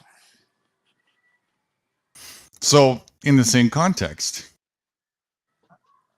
People are going to do harm, whether there's a regulation or, which is really what we're talking about here. Law is the misnomer, right? Same context. Are people really not killing each other because there's regulation in place? Is that really what's holding people back? No. I sure don't see it now. They're killing people left and right, and cops. Yeah, it's a mixture. It's a mixture of morals and law. But I know for a fact people would hurt people more if there wasn't laws. You think so? Yeah. The Yeah, I absence of think about that. firearms.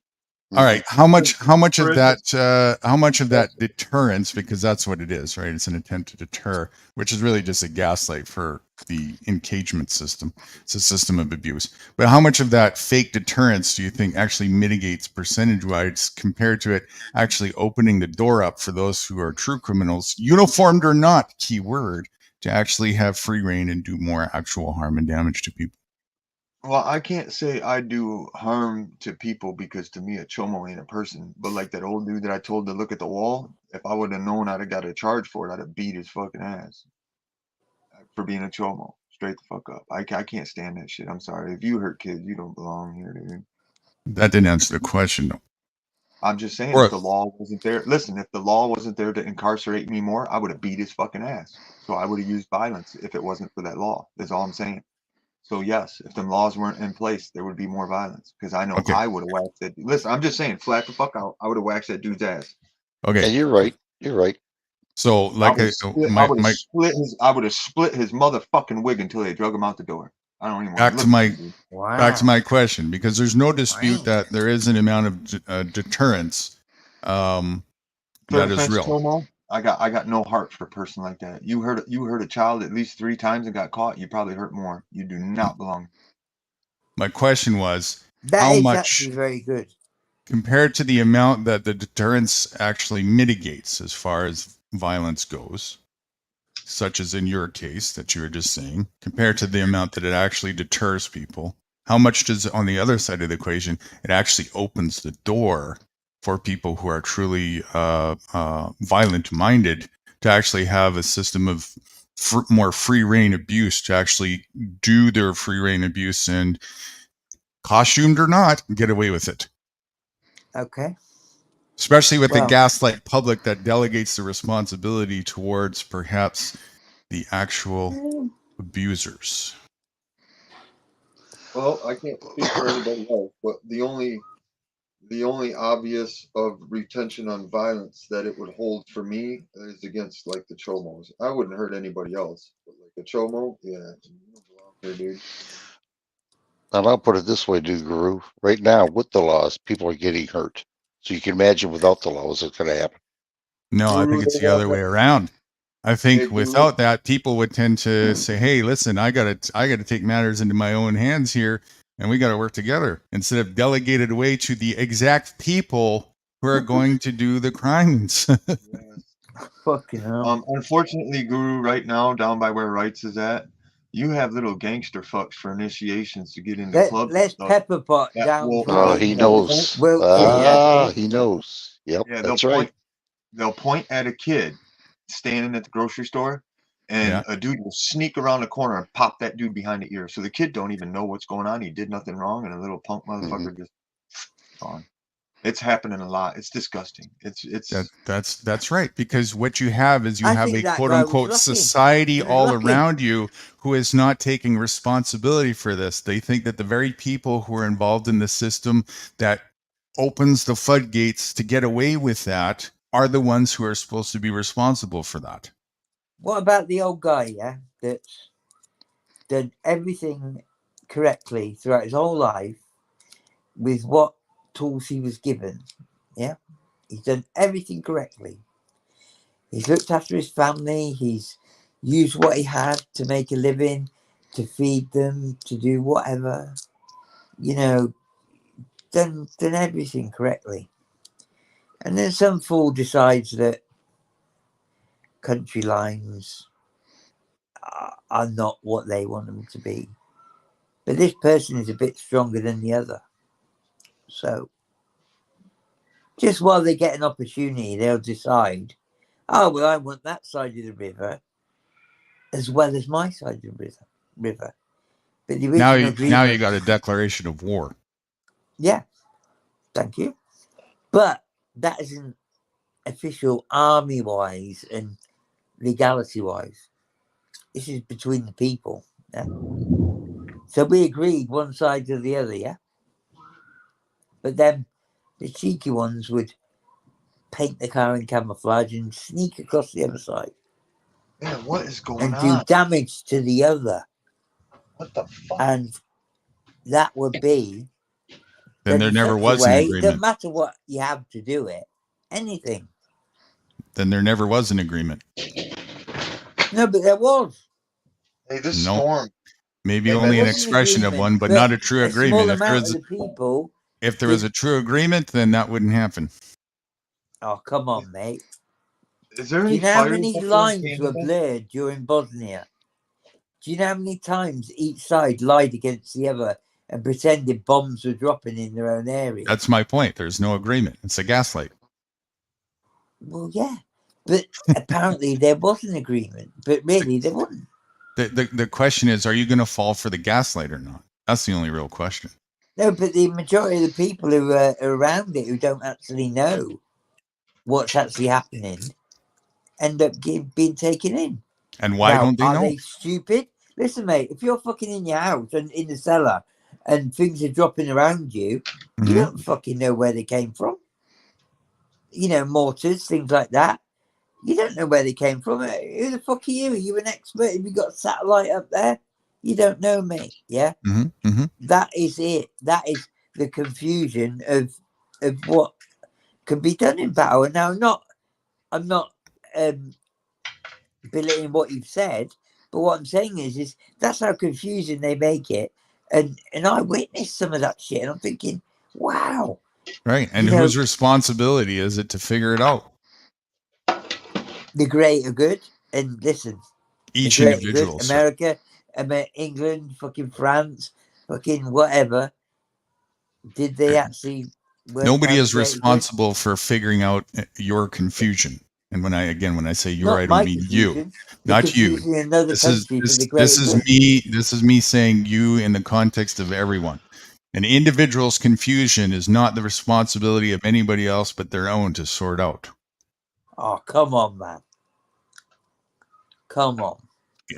Whose You are responsibility saying is to it? somebody who's Whose seen it. responsibility is somebody's confusion to sort out? Somebody else's? Since when did I become responsible for somebody else's ignorance, But naivety, or that's confusion? what the world stage is about, isn't it? That's what America has portrayed for so many years, rightly or wrongly. The UK has portrayed for so many years. The whole Yeah, system is a that system of we're the confusion. civilized people. We're trying to Civilized. promote that. What? Define civilized. Mhm. Well, you know, that you can get on with your life freely, Define regardless it, though. of who or Define what you are, civilized. what religion, whatever. It doesn't matter. Define civilized. Well, Not without trying to kill, fucking not trying to kill any killing each other. killing your grandma, your granddad, your daughters, and fucking pulling his heart out and leaving him on the doorstep and setting fire As to the far as house I can when, tell, civilized means obedient to a system of abuse. do you know what? Perhaps, yeah. But the thing What do you? Well, just all for what it is. If it that is, can be taken. Yeah, but you got to let me finish. I That am. can be taken in so many different ways and in so many different situations. Now, it is, I do believe, I'm not a big fan of what I've learned in the past 5 years, even. Yeah, I'm not a fan. And what I've learned about aspects of my own sort of upbringing life. But what I'm saying is generations above me were brainwashed, things like that. But then in other countries, in other situations, because of things that were alien to me personally, I saw stuff that I just thought, well, in that not too difficult to sort out. Well, that is actually quite true in my country, but there, absolutely not. We're talking a river, both sides. Someone wants to get the second river bank rather than just one. People don't settle. They don't settle for what they're allowed to be given. Now, maybe by the system, whatever. But listen, you can make fucking as many agreements as you want. People always want more. You're that's great that you say that. You're proving my point. Absolutely. That's part of Free the humanity. Yeah, because I never ever said you were wrong. I always said that um, regardless of anything like that, the system is always manipulating you, and even people that you're trying to help. Even hang a on. country that I was gotta correct you formed. on that. The system isn't excuse me. Yeah, The system but is what I'm not saying is I went Pultles, somewhere let me where finish. I gotta correct this. The system is not manipulating anybody because there actually isn't any system. The only system there is people's gaslights coming out of their lips and projecting it onto others while they're also watching on a fucking screen. That's all. okay, so Okay. so wouldn't you help somebody, right? For argument's sake, I'm not going to make this as dramatic as it could be. Yeah, just for argument's sake, you're driving along the road, you're in your car, it's freezing cold, there's 2 foot of snow. Mhm. You see a woman and 2 children struggling going along the road with a Mhm. couple of bags, blah blah blah. You Mhm. passed the car earlier on a mile down the road and it's Mhm. fucked. All the rest of it. Would you stop and help them? Okay. Say that one more time. I'm driving down the Would road. you stop and help? Yeah. Give me the rest of the narrative. A woman and A 2 lady children at the walking with side of 2 the road children and the bags of groceries. after Yeah. you've, regardless, a couple of bags, school bags, whatever. But what I'm saying is, you've passed their car half a mile down the road, let's say, yeah, and you've Yeah. gone on. It's 2 foot of snow. You're struggling going along yourself, even, and they've got stuck. Whatever, car's broke, Yeah. and would you stop and help them? If it was within my means, yes. Okay, that's fine. And that is what the whole fucking shit about what I just explained basically is about. But what happens is there's a limit to what you'll do. And even though you might have decided, yeah, I'll help them, I'll drive them to the next town, I'll show them a guy I know who can fix cars, who might recover their vehicle, blah, blah, blah. You'll do that much, but that's all you feel like you have to do, and you've done enough. But sometimes you have to go even further. Now, that might mean all kinds of stuff. I mean, I don't want to be fucking dramatic extreme, but imagine if she'd been pursued by a fucking crazy guy, who Again? yeah, fucking hell. No, it's actually me, yeah. Anyway, but she's been pursued by this guy, yeah, or something like that, something bizarre. But you have to go even further than you actually wanted to. Would you do it for the greater good, humanity? You'd have to be Regardless of the specific. system, You'd have to give regardless me of a anything. specific example. I'm not sure if I I mean, correlate. I can't put out prejudged and pre-thought out narratives and kind of things like you do, Guru, because I've told you I've been stumped at many things you've said, and that is what makes this interesting. I Now mean, for I can't do it. the question you're asking me, it's not specific enough for me to. No, but okay, specific enough. Okay, you've gone to your level. What you thought you've done as a good citizen, a good person to your fellow person, your fellow man, your fellow woman, your fellow child. You've gone as far as you really wanted to go. But then the situation happens where it's got you on the seesaw of What what you situation? really, Like, give me an example. okay, fucking the guy's coming. She's told you he's pursuing her. He got stuck in his 4x4 2 miles down the road, and he's coming and he wants to kidnap the kids and this and that and hurt her and all the rest of it. Would you Okay. take her to the next town? Would I what? Would you get her in your vehicle, leave her, leave the mechanic knowing she's with the keys going to get her vehicle, would you take her to the next town where, say, a family lived? Well, if that happened Even in though front of you me, weren't that guy going would be there. taken out of the equation. Yeah, it would be bad luck for him, you know? That's what I mean. You're asking me questions that, I'm just saying it's about going the extra mile. That's the way Well, I see it. to me, that's not even an extra mile. I wouldn't blink an eye, right? It's just, I'm programmed with reaction to defend against violence of any Some kind. people wouldn't even fucking pick them up in the first place. Yeah, That's the Agreed. problem with society. agree. That's People lack the sense of responsibility and choose not to, instead delegate that To their fellow elsewhere. man, woman, and child. Others, whoever that may be, and typically it's the costume wearers called police who are actually Fuck the police, mate. the pinnacle of psychopathic minds and criminals. The very people you're They're supposed the to be worst. like, they're going to protect and serve us. Yeah, right. I've got people in the chat that will tell you I'm not a great fan of the police. But no, they're the kind of things, like it's about going the extra mile. I'll be back. Okay, Mitch. I suppose Image. I don't always have the narratives that you do, Guru, but it's about that. It's about looking after your fellow person.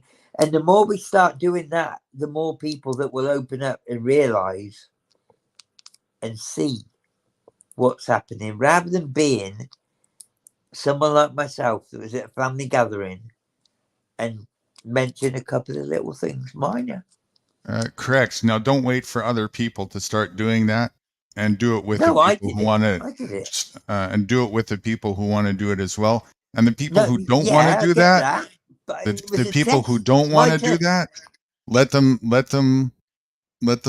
implode on their own. No, that's fine. But what I'm saying is I tested the water because I know that's a good thing to try and do. But listen, my response was fucking hell. I was very surprised. It was what? I was surprised because, you'd imagine that some people's horizons would have been widened a little bit more. And these people aren't stupid, trust me. But they're blinkered. Everyone's fucking blinkered in normal life, if you like. If you call it that. They're blinkered, mate. Yeah. That's, what does that mean? That's slang, I guess. They're Blinkered, blinking okay, you? right. A racing horse, yeah? So it goes straight in a straight race. Mhm. It has blinkers put on the edge of its eyes, so it can only look forward. Okay. Yeah. That's the same, blinkered. Yeah. I don't know if Gotcha. it's an Irish, British saying, but anyway, I know it. Okay. But So anyway, they're trying to pull a is. wool over your eyes. Is that what you're saying? No, you're only looking one way. Oh, okay. So yeah, I'm looking at fucking New Guru now, and whatever he says now is it, and whatever his narratives are, or whatever his, what he explains to me, that is it. And regardless of any other influences, that's it. I believe it, and that's that. I thought you may have heard that one before, but that's fine. That's the first time. The blinker thing? Really, I'm glad you learned that, because it does get used quite a lot in British society, I suppose, Canadian, whatever. But no, it's a thing that I've come across a bit when I've tried to. I think the thing to do is to try and open people's horizons a little bit. It's not fucking easy, is it?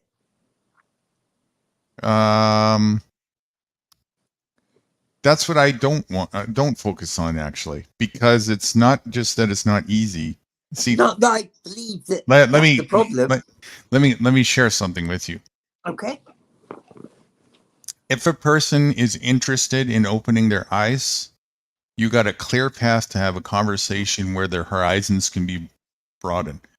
If they're only interested on paper clipping their eyes shut, the only logical thing to do is hand them the stapler.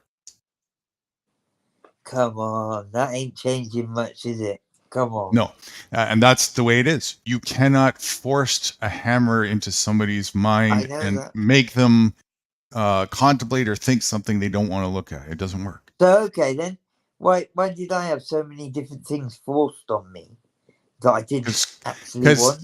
Because just because it doesn't work doesn't mean people won't try. Because that's part of the indoctrination. People will, try and force the issue on it. And that's the whole point that I'm trying to get at too, is that people are actually oppressing each other in this abusive situation.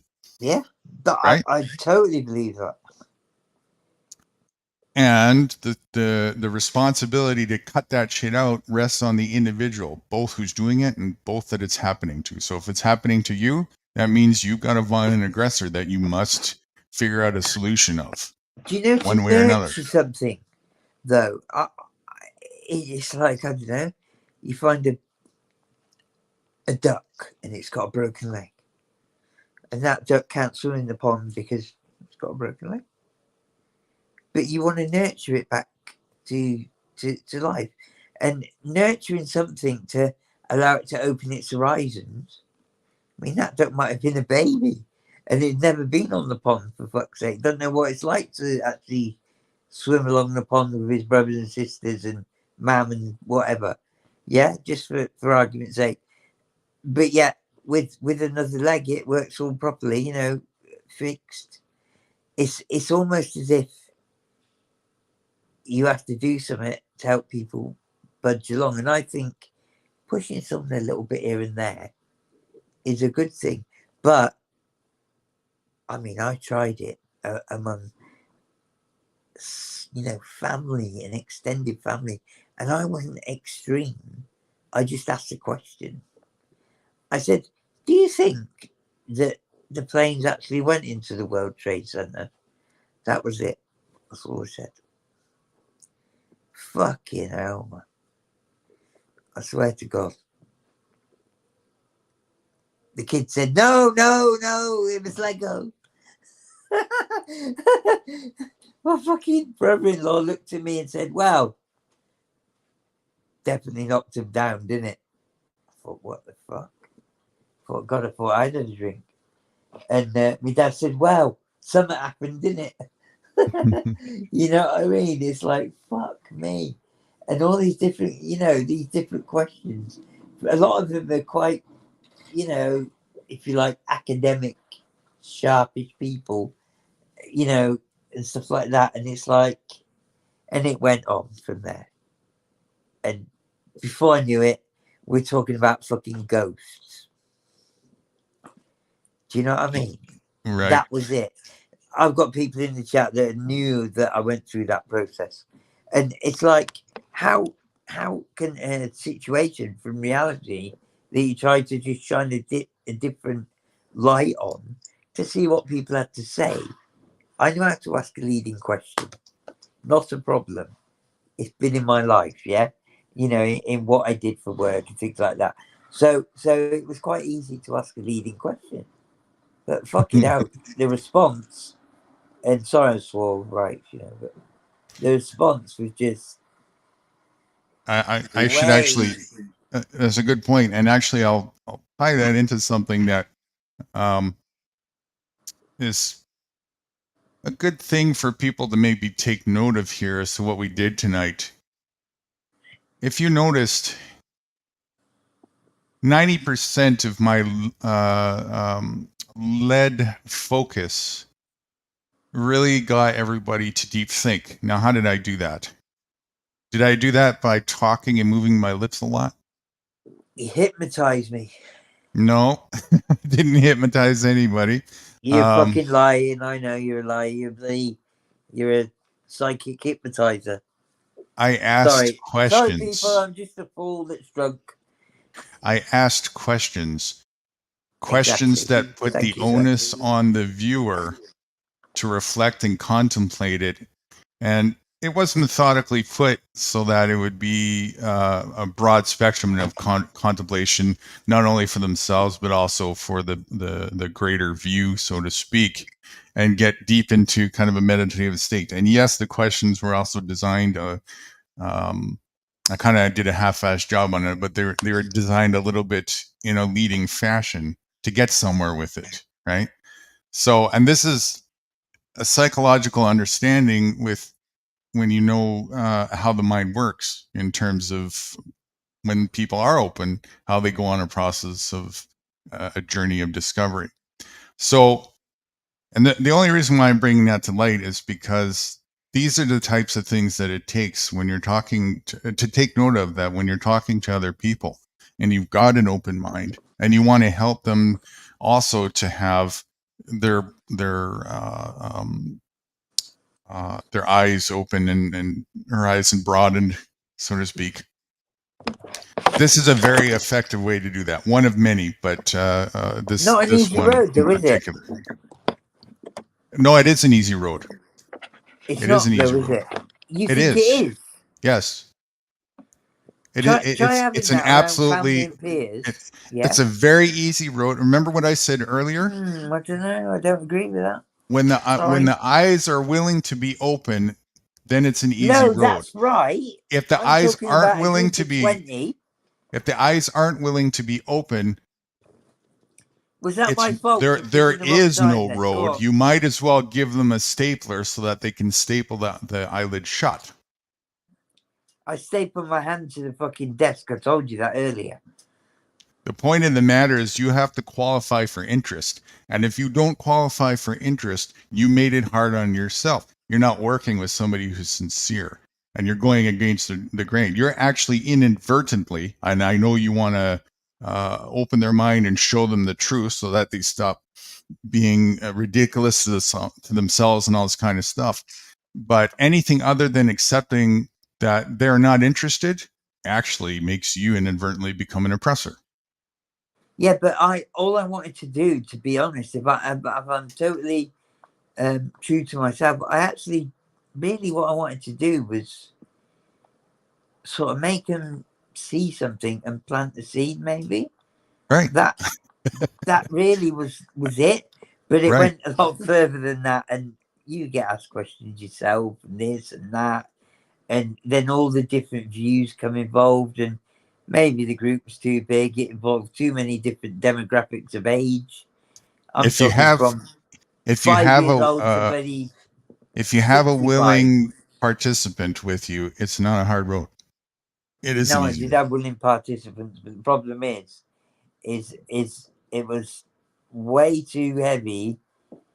If you don't have a just willing difficult. participant, you actually have no business engaging anymore when it comes to that. Yeah, but listen, it was my time, and I knew it was my time to have a word. Do you know what it is, though? I will say something. About a third of them really find me interesting for it. A third of them. Some of them are gone. Some of them are still there, but don't believe it. But a third of them, and I'll tell you what third. It was kind of the younger ones was so interested and so wanted to know more. They're fucking looking into it in their own time. Cool. All right. Well, back to the So- last question that I have I- here for the I have focus succeeded that in we the were mind talking way. about earlier. So one last question with that. So we're going to do that. And then again, I'm going to, actually, I got to find it again. I closed the tab. I have that Karl God, Marx. Billy, you got some fucking energy, you. What are you Oh, yeah. drinking? Oh, I'll be up for the next 48 hours. Oh, for fuck's sake. I just started my run. Listen, you remind me of me when I was fucking 19. I was fully refreshed before we started this today. So I'll be up for a good time still. Okay. I blame him in the top bloody left.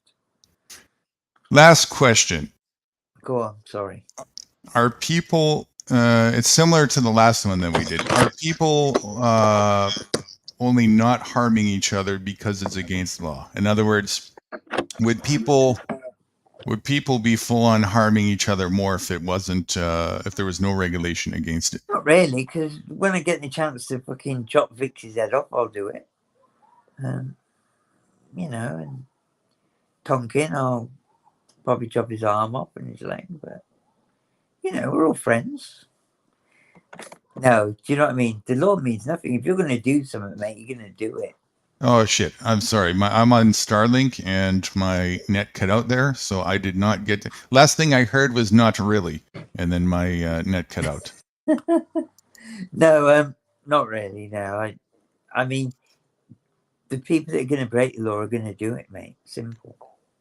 Yeah. So in That's other a words, it does. proof in the UK. I mean, look at these young kids that have never spent a day in a prison or anything like it, and they would go and commit an offence knowing they could get 30 years in prison.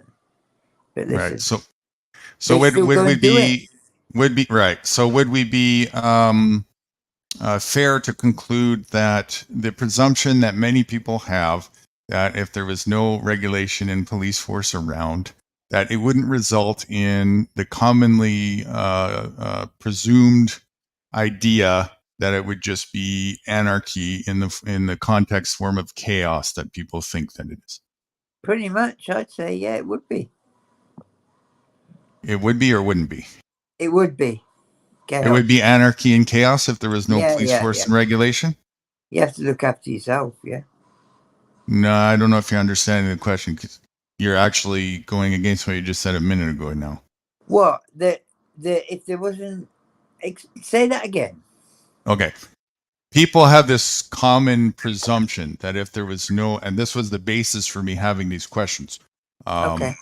If there's no police force and no, people call them laws, that's a misnomer, Yeah, that's regulations, right?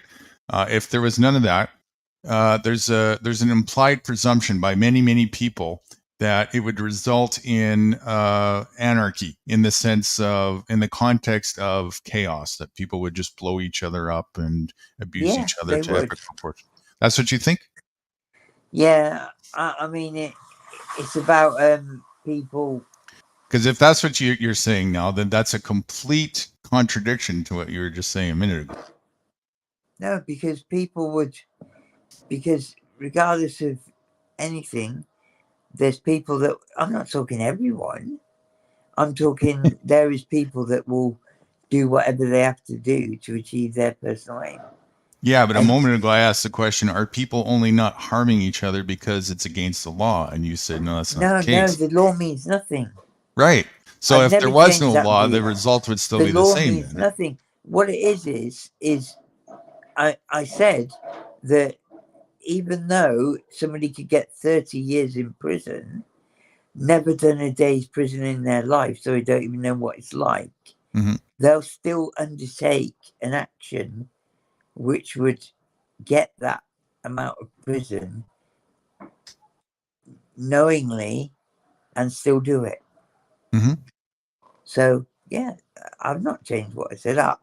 I know that these youngsters are doing that. Right, and that's with regulation intact. Yeah, they don't care. Right. So in other words, it would change nothing. No. This would be more of a question then. Would it bring if there was no regulation and no police force, would that make it anarchy? Like make violence that where people it could be, yeah. would people just start shooting each other in the head everywhere? I wouldn't say it'd be quite like that, but I would say that where somebody could get an advantage or they could take advantage of a situation to get their personal aims or become richer or whatever, they'll do it. They're doing it anyway, mate, in the UK. Right. So and that's you know what the real deterrent can be? And it's firearms. It's whoever. The last part that you said, that they're doing it anyway. In other words, it changes nothing. No. If anything, No. if you look at it closely enough, it makes the violence worse. Yeah, because so right from the brutal. get-go, forcing people to do something against their will, whether they like it or not, already is an act of violence. Regulation is violence. Yeah. Right? Let's have this conversation. Is forcing somebody to do something against their will violent? Well, how can you say it's against their will? Because often there's some sort of situation behind it, and one exception, if it's in defense to aggressive violence. Other than that, is forcing somebody to do something against their will as an aggressor, is that creating violent? a poverty situation across a whole part of the country or You're whatever is completely going to going create in another desperation. direction. Yeah, but it's hard to you're asking a question which is What's the not. question? Let's start with that. You said that for somebody to commit violence, yeah, you know what you know what's going to change for them to be able to. No, that's not the question. That was the original bit, wasn't it? No. Repeat it. The question is Probably me. I'm forcing falling asleep. I ain't gonna lie, but go on. is Come forcing on, mate. somebody I'm to at the do right shift. is forcing somebody to do something against their Right. will, Okay. other Right. Okay. than They're not forced to other do than in anything they self-defense. don't want to do. They're doing it because they've been put in a situation. Now, whether it's a system that's put them in the situation, I've got my I'm not beans back. asking for justification. I'm asking a yes or no question if it's violence or not. Okay. That's the question. Is it violence? Okay, yes. Yeah. Great. So if we have a consensus that it's violent, then back to the other part of the narrative, then the system itself is violent because I've regulation never is. disputed that, Guru. I never, ever, ever I'm not saying you said did. it wasn't. I'm not saying you did. I make a I've point here. experienced violence through the system. I know that it can be like that. Do you know No. what? Cool Half the tools. Listen. people with power- Listen. It's important to understand and get this. Regulation itself, as a whole, in its entirety, is based on every single one of them forcing people to do something and be obedient whether they like it or not. You can't say that as a that collective. is. Let me finish. I That will, but you can. If forcing somebody to do something against their will is violent, then the entirety of that, top to bottom, is violent. Never disputed from my perspective. It's important to understand that because this Yeah, goes but back what to I'm the saying other is thing that people you are can't say a participating collective. and advocating and being in a system of abuse knowingly that is violent towards each other. But that's just what you dropped into. I mean, I'll say this. People become products of their environment. That's a fact. Now, whatever that Are environment you trying to happens, justify it? I am not. But what I'm saying is I know that these things come about for the most stupid of reasons, and the justification is what makes them do it in the end. There is no justification, right? No, there you with us? isn't. But what I'm saying is for somebody, right, that they'll kill each other in London over a postcode, for fuck's sake. Is that right in my and your eyes? No. But in their eyes, it is. They justify their perception changes, they do. That's That why is it comes down to whether people are being honest with themselves, and they're not, and that's the root of the cancer. No, of course they're not. Is dishonesty. Right? Your turn. Are people only not harming each other because it's against the law? Good morning, the optics are high. Morning, Moosey. Come on. Wow. Nothing. You want to say it one more time, please? Yeah. Are people only not harming each other because it's Parmegy? against the law? Huh? Did you say parmegy?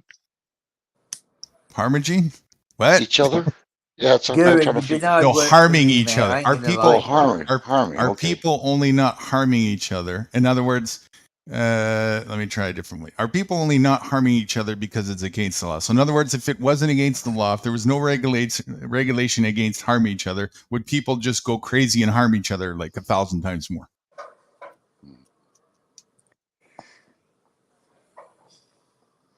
Yeah, I would say there would be. Yeah, there would. You think so? Yeah. Bad enough with the law. They're killing each other off right now. Can you imagine without a law? Do you know, Guru, I'll say something. I met somebody. Cool tools. You really got this uncanny habit to overrun when we're having a discussion. This has Yeah, got to but I'm stop, just my giving friend. you an example. Cool tools. But it Cool doesn't matter. tools. Cool tools. This you have to respect the panel here that we're taking turns. I am. Nobody This was is the last talking. time I'm going to ask for your cooperation on that. Okay. No one was talking. Come on, brother. Stop being pathetic. This is the last time I'm going to ask the cooperation on that. Oh my goodness. Fair enough. Not really, because no one was talking. So I No, talked. we're right in the middle of a discussion. It was a short pause for contemplation. All right, You're- fair enough. Whatever. I'll accept You've been that. overrunning the panel constantly. I admit all it. I night. admitted I was fucking half drunk when I came here, mate. I've not lied to anybody. If you want to shut I'm me off, just shut me asking off. for cooperation for the last time, please. Okay, shut me off if you have to. If you don't want to cooperate, you can bow out. That's fine. I'm not asking for too much here. I'm asking for I'm not that cooperation kind of guy. But come on, to give me self-regulate. a fair bit of birth. Yeah, I'll mute myself. Thank you. I appreciate that. All right. All right. Now, anyway, yeah, they're doing it right now. So you can imagine if there's no laws at all, what they're going to do. All right. That means we got to go over, we got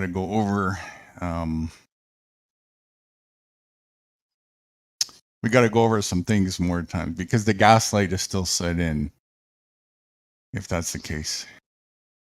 And that's that's the exact narrative as part of the programming to get people to advocate for having rules, right? No, well, yeah, in a way, you're right about that, but I don't care for the rules. I'm just saying what I see right now. You know what I mean? Right. Let's use the gun thing as an example because that one I'm sure you already see and it'll hit home with that one. Okay. If regulation was out of the equation as far as guns go, just guns, would there be more people who had guns that would just shoot each other for no reason? Or does gun control only make people who want to defend themselves more vulnerable, making it an easy target for those who are criminal minded, who aren't ever going to give a shit about regulation, to have more free reign to do what they're going to do? And that's what's happening right now. People that are restricted with guns, what? Only the criminals are getting away with it right now because they don't have to follow the law. They don't have to. Right. And they get away with it. So does this law actually reduce violence or does it increase it? Well, the laws, okay, it reduces it right now.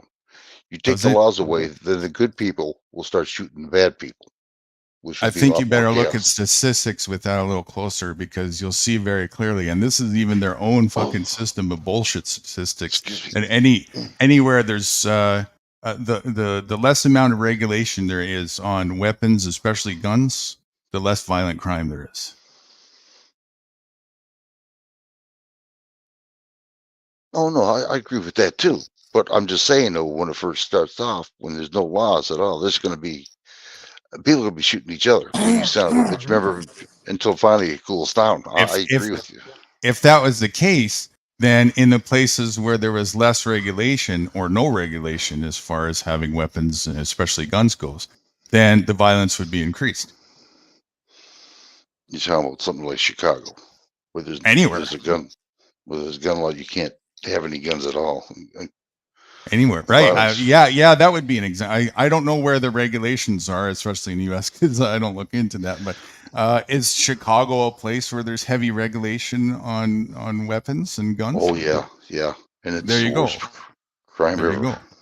And if you look in any area where that's the case, the more regulation there is and restriction there is on anything, especially when it comes to those things, the more it's just restricting people who are already abiding and don't need the regulation anyways because they're not interested in killing people. So now it's like they're just abiding by the law. They're being crazy because they don't want to get railroaded by the fucking Gestapo. And now they're just vulnerable. And it's like the Gestapo and people who are criminal minded are going, ha, you fell for it. And now the violence increases.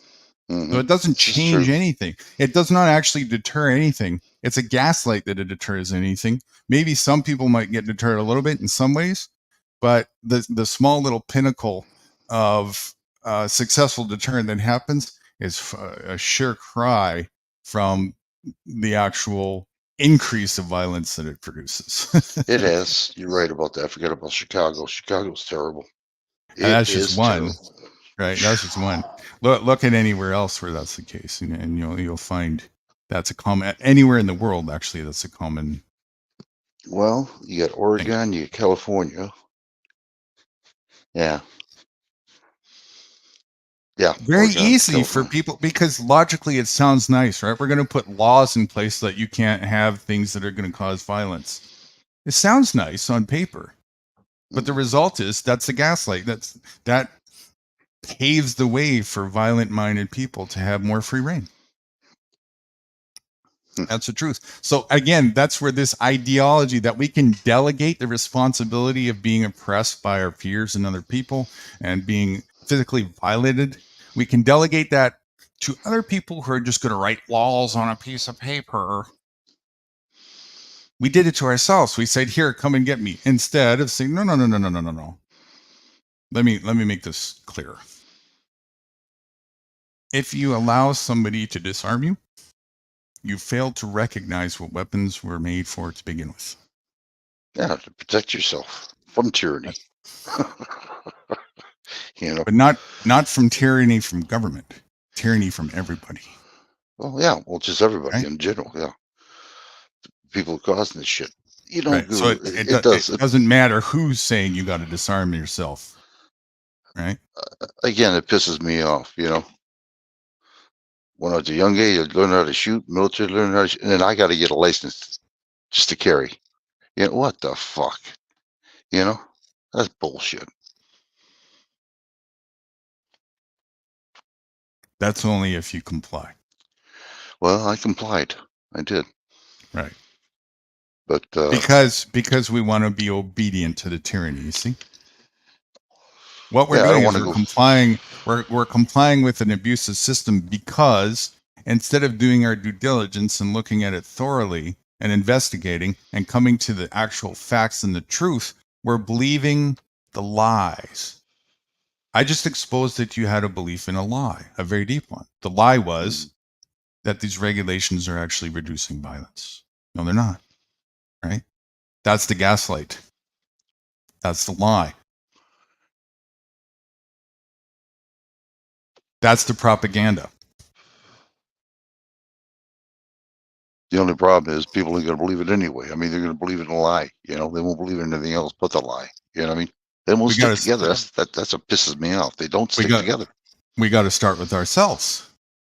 We got to start with ourselves. Hmm. We got to get ourselves right first. Well, let's form a little union called Let's Get Together, like about 1 million of us. See what the hell happens then. Seriously, that would really fix a lot of people then. They would really see it then. Wow, look what those guys are doing, man. They're not listening to it. What's going on? They're not paying nothing. Hey, we could do it too, I don't know. That was my intention. That's the part where I'm making sure I'm double checking is that really the right way to go. That's the way that I want to go. But That's again, the way it should go. I think I'm I got to do some more deep meditative stuff on that. But I started to, the universe will give me the answer. It always does. So I'm not worried about it. It's just crazy when these epiphanies reveal themselves to me in a big way, like they just did. But I'll get the right path when it comes to that. And so far, what I'm leading towards is, it looks like anybody who wants to misuse that opportunity, it won't work. Well, these people that are running this, like house insurance, car insurance, I mean, they can just write any kind of stupid law they want. Well, let's raise up the prices. They'll be stupid enough to pay for it. There's nothing they can do about it because we're in bed with government. Our predecessors, they back us up. Bastards. We'll send a law on them. Fuckers. There is no government. They are the corporations. Well, whatever the corporation's running this damn shit, to jack up prices and everything else. That's the people I'm talking about. Someone's doing it. Those are people that you and I will never get to see. That's what I'm saying. That's what pisses me off. And I don't want to be in the situation. I'm trying to tell you that, but I can't do nothing until I find out what goes on with you know what. I'm waiting for that. Every day I check it. Like, come on, man, let's do something. No, I motherfucker. There I'm are just- more things that you can do, but the question is, how far do you want to go? I don't want to. I want to stay right where I'm at right now until I find out what goes on with this. You know what I mean? Until I In know other what aspects. Like, for example, do you realize that every time you buy a pack of corporate cigarettes, you're funding domestic terrorism and pedophilia? Oh yeah. I used to drink it. I don't drink anymore. Used to drive around it with gas all over the place. I don't do it anymore. I mean, I've cut myself down quite a bit. Mm-hmm. You know what I mean? I'm trying to cut everything down as bare minimum as I possibly can and still survive. You know what I mean? Hell, I got food in the house you wouldn't believe. You know that already. I showed you what I got. Yeah. I got shells, weapons, you name it, everything. First aid kits, everything. I mean, I'm prepared. And if somebody breaks in this house, man, God have pity if I light something. This whole house will explode. Seriously, just a little. I got a lighter fluid, a little lighter fluid, light it, and say goodbye, world. You want this shit? Come on and get it. I mean, I'm not scared. People are scared of dying. You're scared of dying, dude. Really, think about it. Really, think about this now. I'm not. I've already went through this before in the service. I don't want to die, but if I have to, I will. Nobody's going to tell me that I'm going to lay down and suck your boots. Even when I went to work, when they treat me like shit, I tell them, go fuck yourself and I'd leave. Mm-hmm. I tell them why. I don't take shit, dude. I don't. I'm just quiet. They think because I'm quiet, I'm a nice guy. I'm passive, good natured. I am, but don't fuck on me. And this is what I'm trying to tell people. Sure, this fucking system sucks. If people want it, let them have it. I've tried to talk to these people. They don't want to hear it. Let them go under. I just don't want to hear when this shit hits the fan, knocking on my door. What are we going to do? What are we going to do? That's up to you. Leave me alone. I'm already set for this, one way or another. If I make it, I make it. If I don't, I don't. But I've already set what I'm going to be doing. My daughter and I already talked about what we're going to do. You know what I mean? Mm-hmm. We talk about this all the time. We can't say it in front of my wife, but we talk about it. Mm-hmm. So we prepare ourselves. Fuck this system. I could care less about this system. Yes, I have to go through the system now. But hopefully, eventually, if something's worked right, like we talked about, we planned, I went through hell to get it, then I'll get out of this thing. But until then, I'm stuck. And I know I am. I'm fucked. You know what I mean? But I'm going to enjoy my life every day that I possibly can to do what I want to do. I'm retired. I earned it. You know what I mean? If that day comes, goddamn, someone's going with me. I'll tell you that now. Mm-hmm. I swear to God, someone's going with me. I ain't playing around, dude. I'm not. I'm tired of this system. I am. I'm sick of it.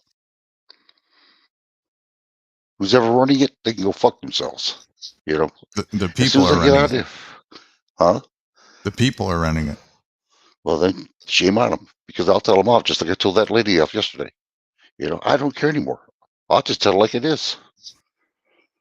You're going to see this wake up guy wake up. I mean, I do have a certain amount of lightness in me, but there's a borderline I go through, you know what I mean, before I blow up.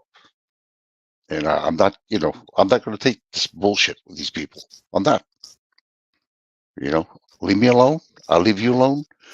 Don't get in my face. I won't get in your face. You just do what you want to do. I could care less. Other than hurting little kids. I agree with Michigan about that. That I do. What I about see a hurting? woman. Why just little kids? Why not? Why not anybody? No. I did that one time before, and the girl turned around me, and she, chewing on me when she's getting her ass kicked. Trying to help her out. I said, no more of that shit. I learned that one. She deserved to get her ass kicked. Why is that? Well, she did something to the guy. The guy was beating on her. And when I tried to get involved in it, she told me to go to hell. So that's fine. So I'm done with that. Kids, they appreciate what you do. You know what I mean? I wouldn't blanket slate that to anywhere near every scenario where woman, man who's being physically violated against an animal. Violence is violence. I agree. But when a person doesn't appreciate it, I'm not going to get myself stabbed for her, for something, That's her though, but don't blanket slate that on, Well, screw me once, shame on me. Screw me once, shame on you. Screw me twice, shame on me. And I'm not going to get burned twice. No, but again, that's an isolated incident. So you don't want to blanket slate that to No, a stereotype of everybody. I won't do it. A friend, maybe, yeah, that I know, but somebody, a stranger, getting their ass kicked, whatever he is, whatever. No, I ain't doing it. I'll walk You don't away. care. You would just let somebody who's getting their ass kicked getting kicked. You wouldn't Nope. want to. Not unless I knew him. Not unless I know him. If I know him, then I know, that they need help. Yeah, but somebody I don't know, not anymore. I learned my lesson. No. Mm-mm.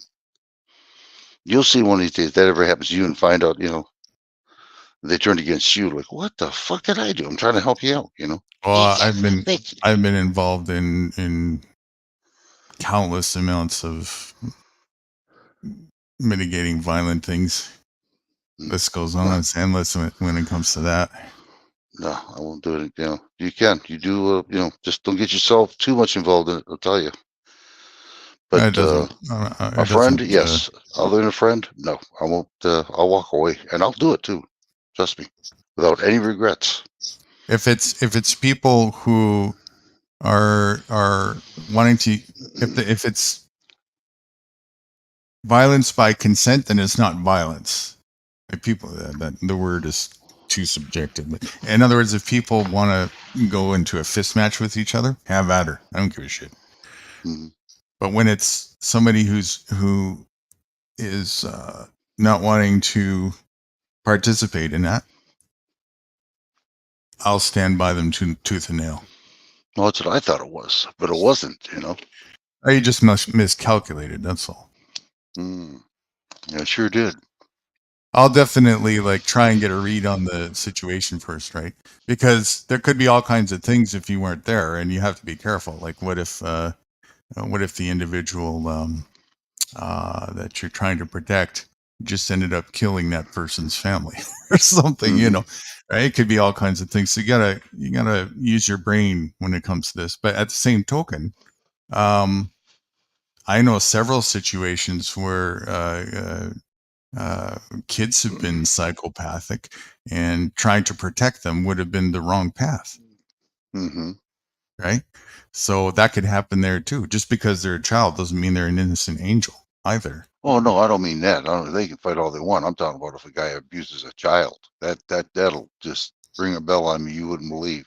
But maybe that child just killed that person's family member or sister, or tried to kill them or something. Well, in that case, I'll just walk away too. Then I won't do nothing for the kids anymore. Then I'm done with that too. Then I'll just make it simple. I'm not going to make it hard on me. I'll just walk away. Anything can happen, right? Well, that's what I'm saying, dude. I can just walk away anytime I want to. It won't bother me a bit. Mm-hmm. Being in the military, you learn this shit. You know what I mean? Walk away. And it just don't phase you. You get used to it. You know what I mean?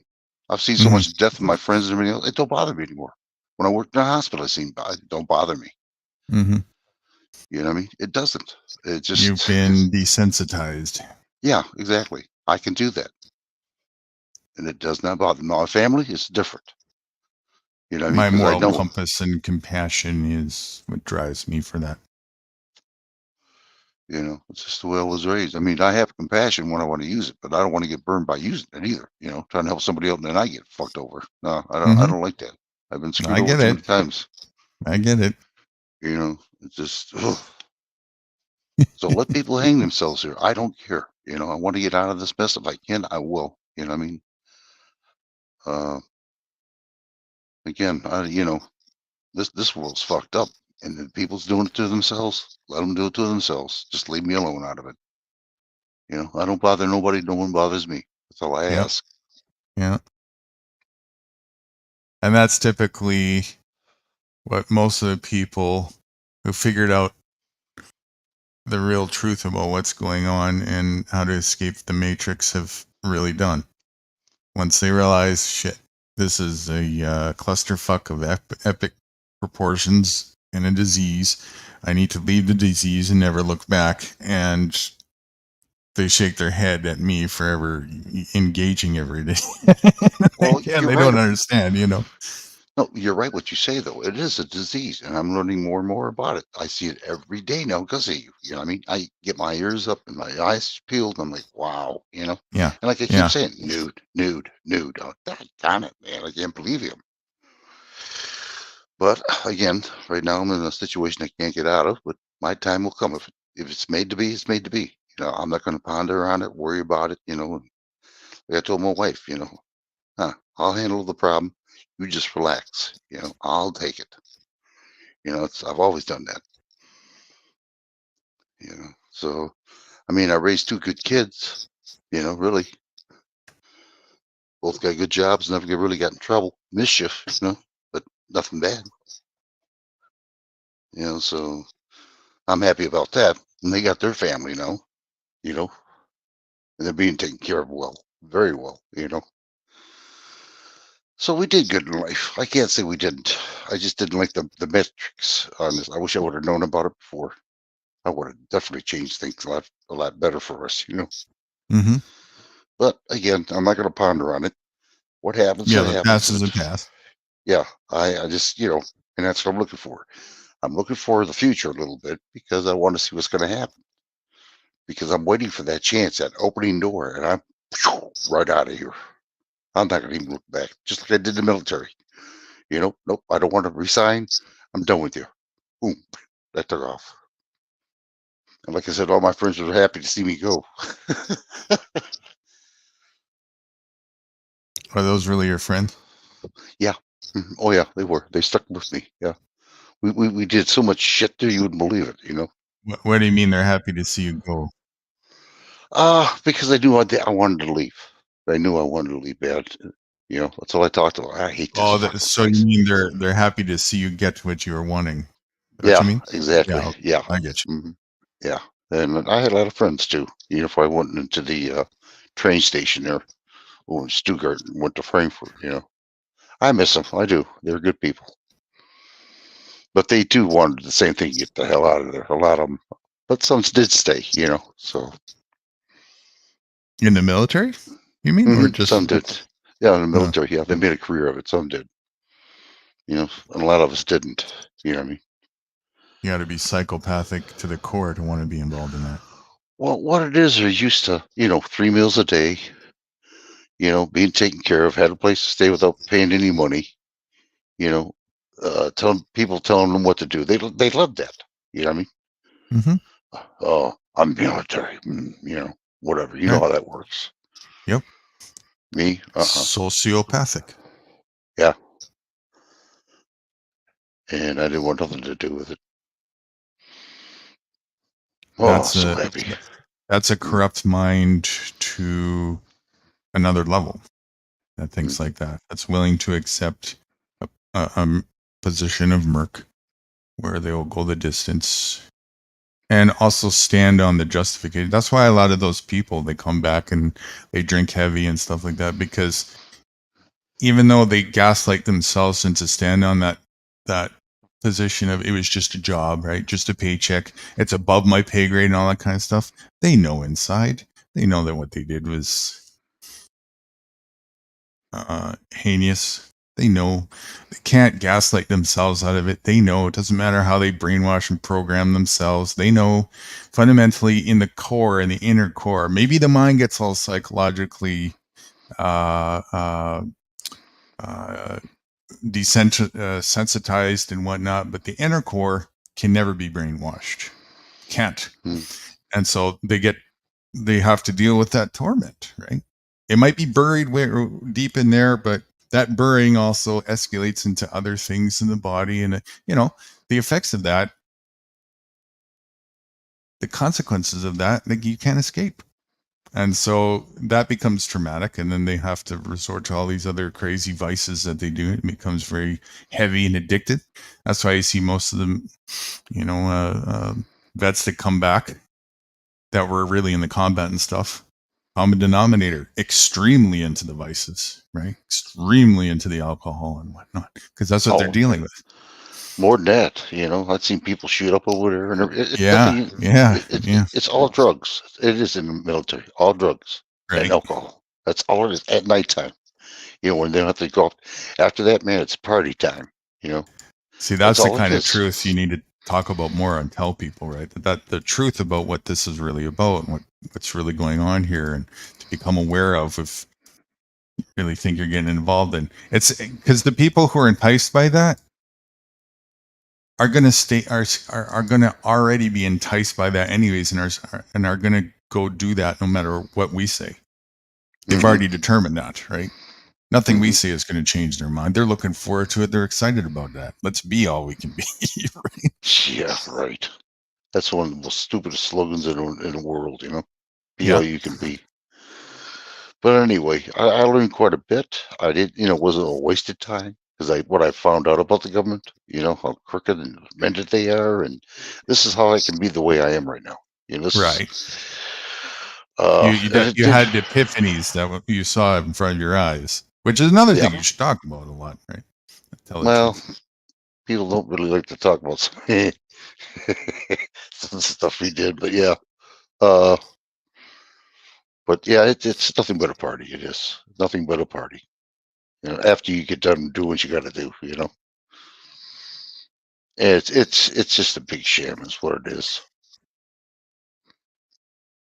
And that's how I was trying to talk to people not going into the military, telling the kids, run, hide, do whatever you got to do. Just stay away from this freaking metric system they have. It doesn't work. It's flawed. And so is the civilian world now. It's really flawed. It really gotten worse, And like you said, it was all done, designed purposely, to destroy itself. And you're right, it is. I can see it. They had 248 years to get it right, and they still haven't got it right, and they never will. No, sir. They got it absolutely right with perfection. I mean, for them. Got to get right. Yeah, for them, not for us. So, you know what I mean? They got it right for both. This was the whole point. Yeah. Mm-hmm. They didn't make any errors in calculation. This was exactly what they were planning to do the whole time. Well, they did it. The idea that it was supposed to be something different than it is right now is nothing but sheer wishful thinking. It's a damn shame. It really is, dude. And even if it was supposed to be something different, the something different that people think that it was supposed to be is still a corrupt something else, and still not a solution for any of this. No. So even that is it's a gaslight on multi layers of levels. There is no substitute for self-reliance and self-responsibility. None. Oh yeah. I mean, to be yourself, your own boss, wake up anytime you want to, do what you want to do at any given time. Don't have to worry about a clock. Don't have somebody telling you what to do, when to do it, how to do it. You got to pay for this. You got to pay for that. It's bullshit. Just to make a living. It's abusive. No, that's not even a living. Right. It's abusive. It's not a living. That's right. But working with nature, it is. You get 10 times back to what you put into it. I know this. And you get to feel good, and it's energizing, and it's not a disease. It's health, right? Yeah, it is. You got fresh air. You sleep good at nights. Yeah. And what have was a dog meant in the backyard. Well, right, and what was meant to happen by design on a more divine level, like with your anatomy and as for us as a being, happens then.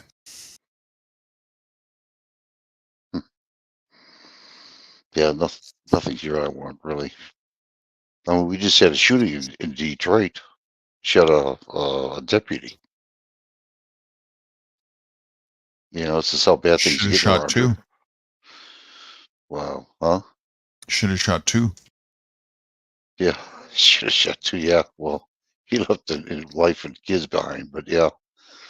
But just saying, that's how bad it's getting right now. So, you know, this is not a good place to be right now.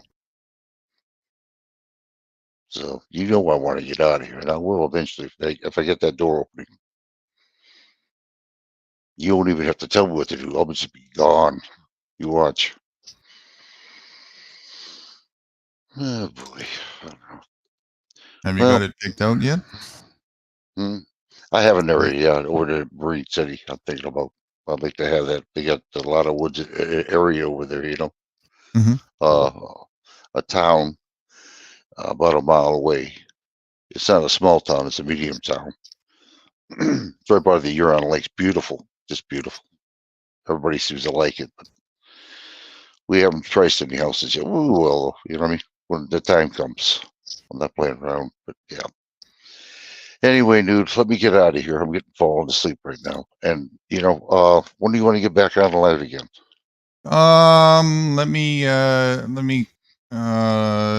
message you today with where I'm at. As soon as I'm finished these little edits, then I'll decide whether or not I need your help. If I can use Cyberlink to finish the edits, then I will. If not, then we can do the final edit and rendering together on your DaVinci there.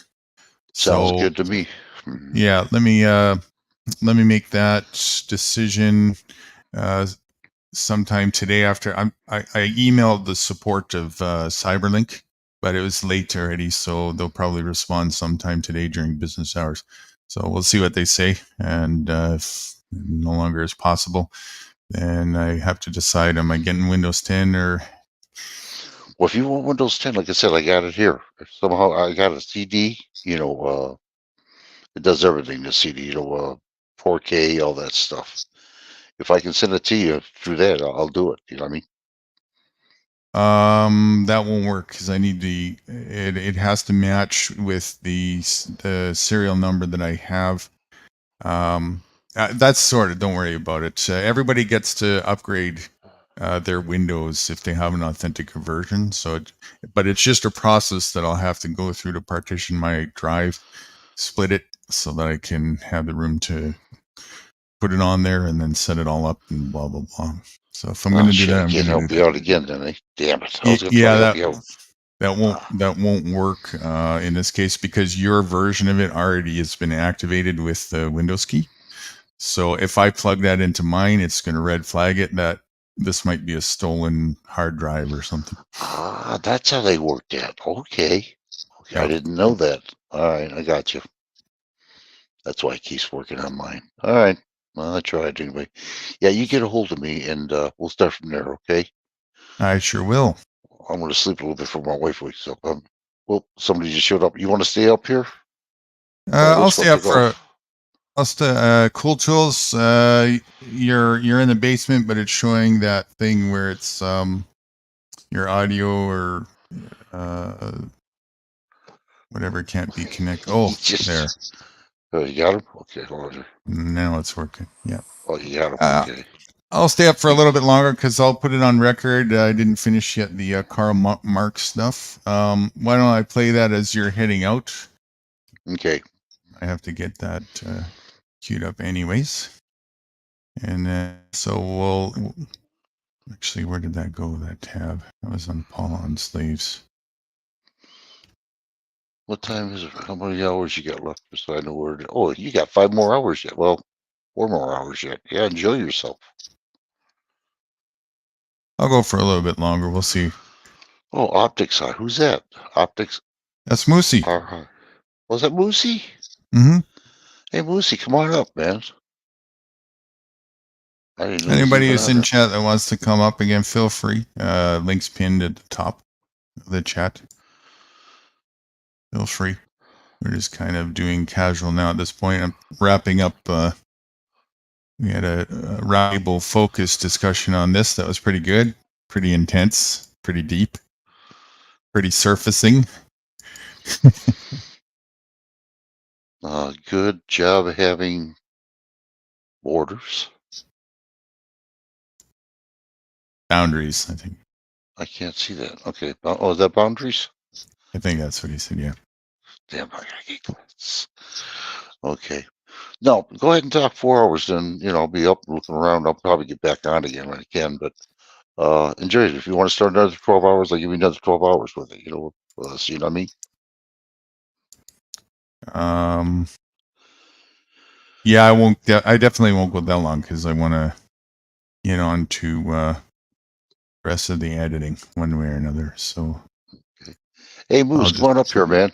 Get new guru up here, man. I gotta take off for short, so be a pal. Come on up.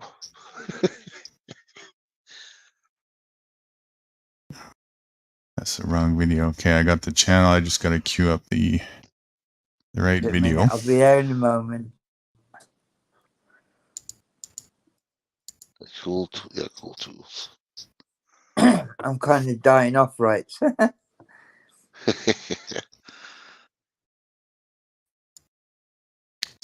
One. Well, I got to take off cool tools, so you and Nudie can talk, and Moose might come up here too. I'm not sure yet. How come he's got so many names? He's got several channels. Oh, that's why. Okay.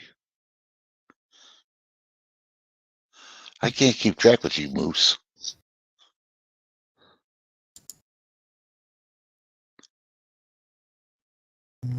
I had the video earlier. Maybe it's on Paul's other channel. I'm actually borrowing. He showcased this on his live because I don't know where I can find the original. But well, I appreciate tonight too, dude. Thanks. Yeah, no worries. Well, you guys too. I mean, I'm starting to feel a little bit more at ease with, this stuff that I'm telling you guys here is I'm sharing very shortly after I'm having my own epiphanies about it, and it's deep shit, right? It's really deep shit about the truth from the foundational nature of humanity. And we're really questioning, is humanity a disease and shit like that? Yeah, that's heavy, right? Mm-hmm. It is. It is. It's getting You only pathetic. just worked that bit out, Guru. Come on. Fucking hell. What's that? You nearly broke your fucking back already. I'm only a young'un, Fuck me. I don't believe you. No. Interesting. Right. Where did you find him from? I'm going to murder you when I see you. Well, he met DJ, and DJ, we were talking. How did you get my channel anyway? Well, I seen you a little bit before the first time we directly interacted, but it was at the end of a live it was a meeting made in fucking hell. It was at the end of a live that was either on DJ's or yours. I can't remember that part, but I was in the backstage and I was typing in private chat to both you and DJ while you were together backstage. Yeah. Okay. All right. I just don't know how you. I knew you. I know the day when we met, but I didn't know how you got to know where my channel was at. Okay, the DJ. Yeah, I think that's where it started. Most of that time, I was just cracking jokes just to hear you laugh. Yeah, do you know, that's what I like. I like to do that. We're right. I felt a bit bad doing it though, just recently, but we haven't been around that much, to be honest. But I'm back, right? You're in bother. She's you up. better be giggling like you're poking the fire. Did I wake you up? Oh shit. No. What you on about? How can you complain? Newt, I gotta go. Cool. Okay. I'll catch you guys in a while. Okay. I'll keep an eye on you guys. All right. All right. So as you're stepping out, here comes the video on the Yeah, on I the got my thingy? voice up. My voice up right now. Yeah. Go ahead, Rights. All right, I all right. got the reins. Okay. See you Take tomorrow, care, guys. brother. Bye. You too. Don't be a Bye. stranger. I won't. I won't. All right, mate. What? Legal is lawful. Okay.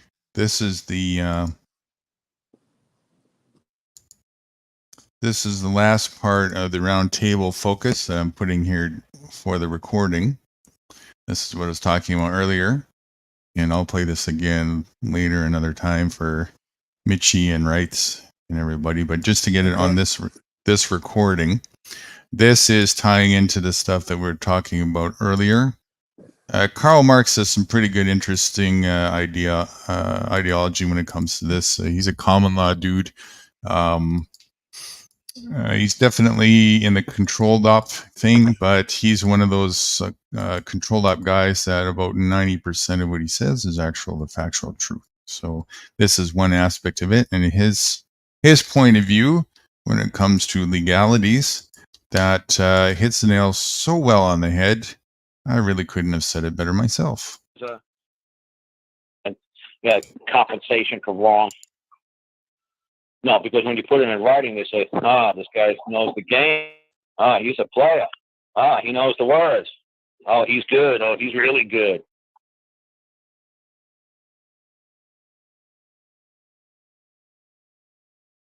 I was at an AutoZone getting parts for my car, on my sister's car. And the guy said to me, he says, giving people like legal, advice about like law, is illegal. I said, sir, I guarantee every single thing I'm doing right now is illegal. I guarantee it. I kind of hope everything I'm doing is illegal. That way I don't have to get nervous or upset or worried whether or not what I'm doing is legal or illegal. I just presume that every single thing that I'm doing, every time I walk off of my property, off of my land, is illegal. That way I put myself completely at ease. Because I couldn't care less. Because I'm not going to sit around and read your new code books that just came out midnight every night because you guys create 803 codes every day. I'm not going to sit around and read 803 codes every day and see if maybe if something is going to relate to what I think or what I plan on doing that day, if I'm going to be infraction of some stupid code. I said, so I just presume everything I'm doing is illegal. So the guy said, well, I think giving law advice about law is illegal. Like the guy, might have been a wannabe lawyer or something. He heard me talking to somebody at AutoZone. I said, well, I think what you're doing is illegal. I said, no, I know what I'm doing is illegal. Everything that I'm doing is illegal. But you're going to have to show how the code applies to me. And you're going to have to show me the man or the woman that I've caused harm or wrong to by doing such a thing. You're going to have to show me by either me doing or not doing it. Show me the claim. Show me the harm. Show me the wrong. Show me. And until that time, I can do whatever I wish. I'm sure it's going to be illegal someday for me to think too much or breathe too much. Too much CO2 is coming out of me, so they're going to put a monitor on me and slow me down and say, well, you used up your CO2 depletion ratio for this month's quota, so we're going to have to restrict your movements until your CO2 levels come into compliance with Al Gore's and a New World Order's code of how much discharge every human could exhale every day. I was like, oh, I'm sure that's just freaking lovely. I couldn't care less what your silly code says. So like I said, they're going to get you guys into such a frenzy and such a panic that you guys are going to be afraid to walk out your door because you're going to be afraid that maybe something you're doing is illegal. So just presume everything you're doing is fucking illegal. Make your life simple. Hey, dude, is it illegal? I bet you it is. I'm sure it is. And the fuck do I care? So everybody's like, well, gee, man, you take things like not seriously. Oh, I take it deadly serious. If I break the law, you better believe I care. You better believe to me the law means have I caused any harm, any loss, any injury to anybody's personal property? Yes or no? Oh, I take it deadly serious and and if I can't compensate you, I'll come work at your house to pay it off. I'll do whatever I got to do. But illegal?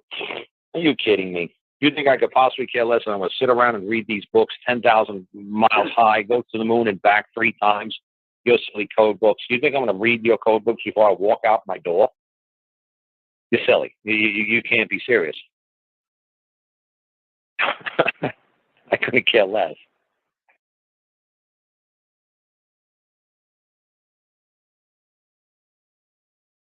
She said, "You're my son. I've known you 20-something years. You know what? I just told you don't ever do it again. You know what? You're going to try to figure out another way how to fuck with these people." She said, "You ain't never going to stop. That's just your style." She said, "Let me tell you what.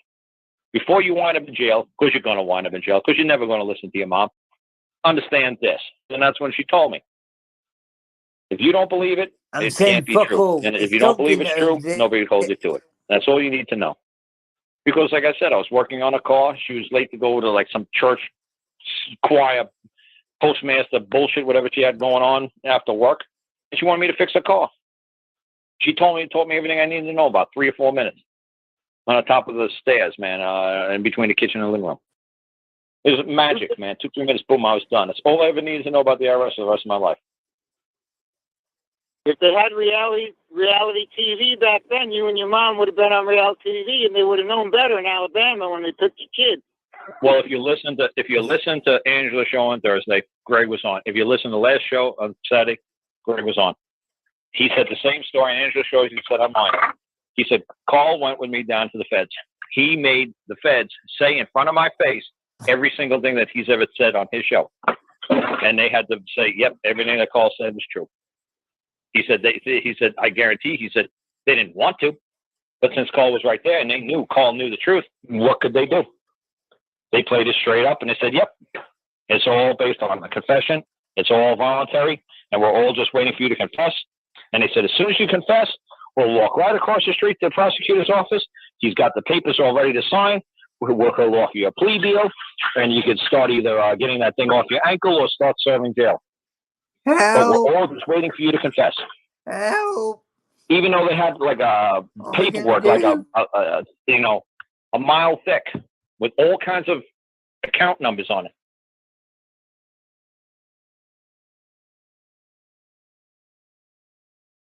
The big thing that I see a lot of these folks making a mistake is like these folks who try to give people like legal or lawful advice.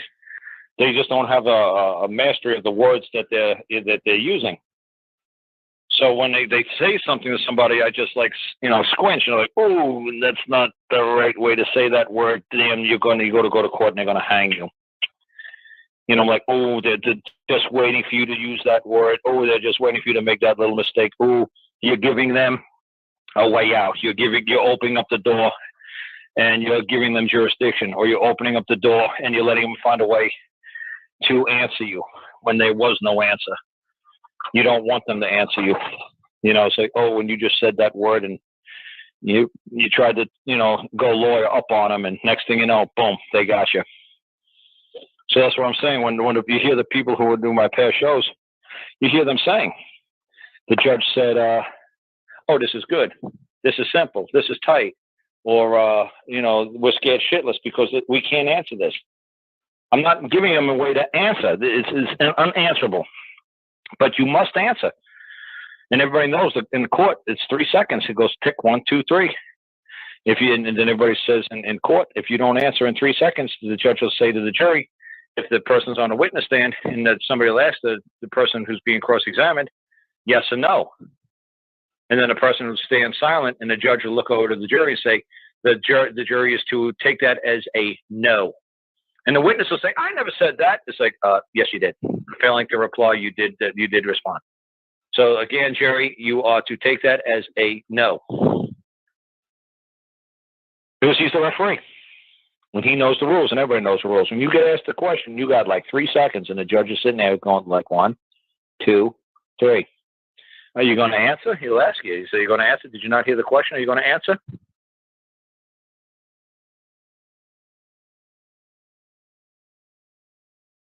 They're not used to being on the defensive. Right. They don't know how to answer a man. A man is now making a question, calling you out as another man. Right. Now, do you have to answer that question? Do you have to drop down your shield? Yeah. Do you have to now take the blow? It's like this is supposed to be a duel.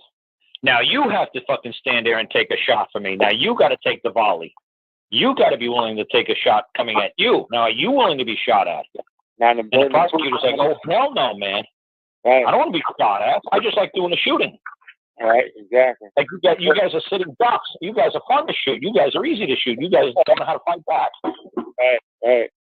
So then I finally the guy was faced with somebody who was going to shoot back at him. So whoa, are you going to shoot back at me? Right. That's it. Yeah. This is a war, man. This is duel. This is court. Yep. You made an accusation. I get the right to cross-examine my accuser. What, you think I'm just going to sit here and let you run your mouth about me and I'm not going to fight back? I'm not going to accuse back. Oh, I'm going to accuse back. I'm not going to answer. I'm going to accuse back. I'm going to say, where do you get this right? Shit, I don't have a right. There you go. I didn't think you had one either. Right. So that's short and sweet. Yeah, it's short and sweet, man. It's scary when the other side sees what you're doing. Yeah. They know what's going on. They're not stupid. Yeah. Tell me, I just seen that claim. When he seen that notice, he was like, "Oh man." Yeah.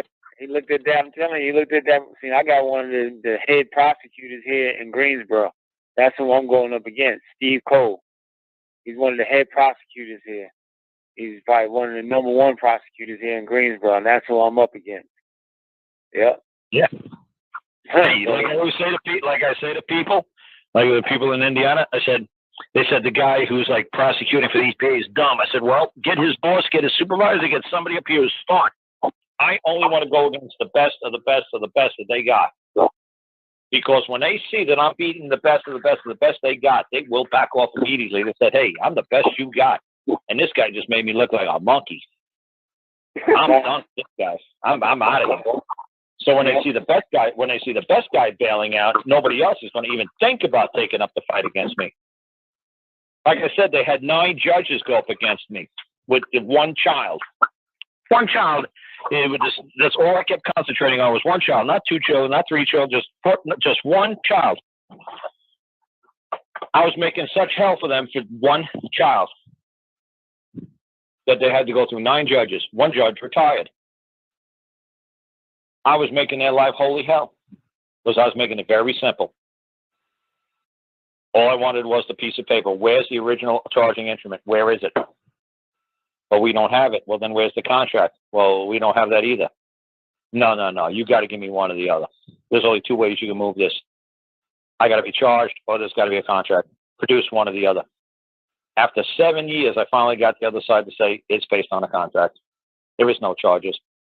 I said, oh, so me and my wife went through 17 attorneys because you told us we were charged for doing wrong. Lovely. Now you're finally telling us that it's been all bullshit for all these years. Me and my wife never did it wrong. It's all been based on a contract. Can I see the contract? And then I explained to you guys how I had to go through the appellate process just to get a copy of the contract and how the judge helped me get a copy of the contract. Because he said in open court, I got the transcript of him saying, I don't see it, Carl. I've never seen a copy of this contract. I have no idea where it is. I said, well, then since you have no idea where it is, and I have no idea what it is, I said, why can't we just overrule this guy?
Okay, we're back. Sorry about that. As usual, my Starlink tend to go in and out like that. So let me recalibrate up. Karl Marx video. Is it Marx or Lentz? I can't remember his last name. So we'll put that up.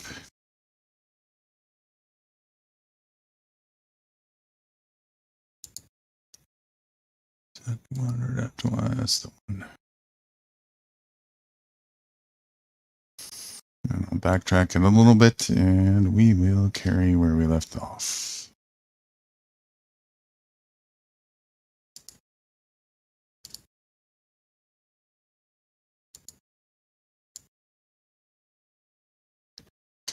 Stars of worship.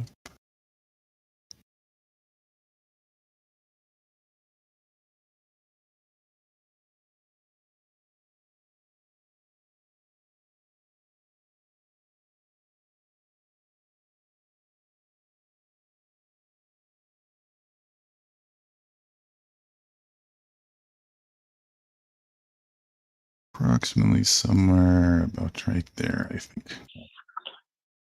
They could come and do whatever they wish at any time. And I gave people a very, very simple example. I said you could either go watch the King Richard and you can watch King Richard and the Crusaders, or you can watch Elizabeth. You could watch the movie Elizabeth that didn't come out too long ago. And I said you'll watch Sir Walter Raleigh was given titles and nobilities and lands and everything else because he went through 17 attorneys because you told us we were charged for doing wrong. Lovely. Now you're finally telling us that's been all bullshit for all these years. Me and my wife never did it wrong. It's all been based on a contract. Can I see the contract? And then I explained to you guys how I had to go through the appellate process just to get a copy of the contract, and how the judge helped me get a copy of the contract. Because he said in open court, I got the transcript of him saying, I don't see it, Carl. I've never seen a copy of this contract. I have no idea where it is. I said, well, then since you have no idea where it is, and I have no idea what it is, I said, why can't we just overrule this guy and just say, hey, you know what? Until you produce the contract, there's, the court doesn't believe you. And he said, it doesn't work like that because you're dealing with an agency. I said, yeah, I know rules of agency. Preponderance of evidence is 51% on them because the agency is a non-human, non-feeling, non-breathing entity. There'd be no reason for the state to lie. Yeah, I know.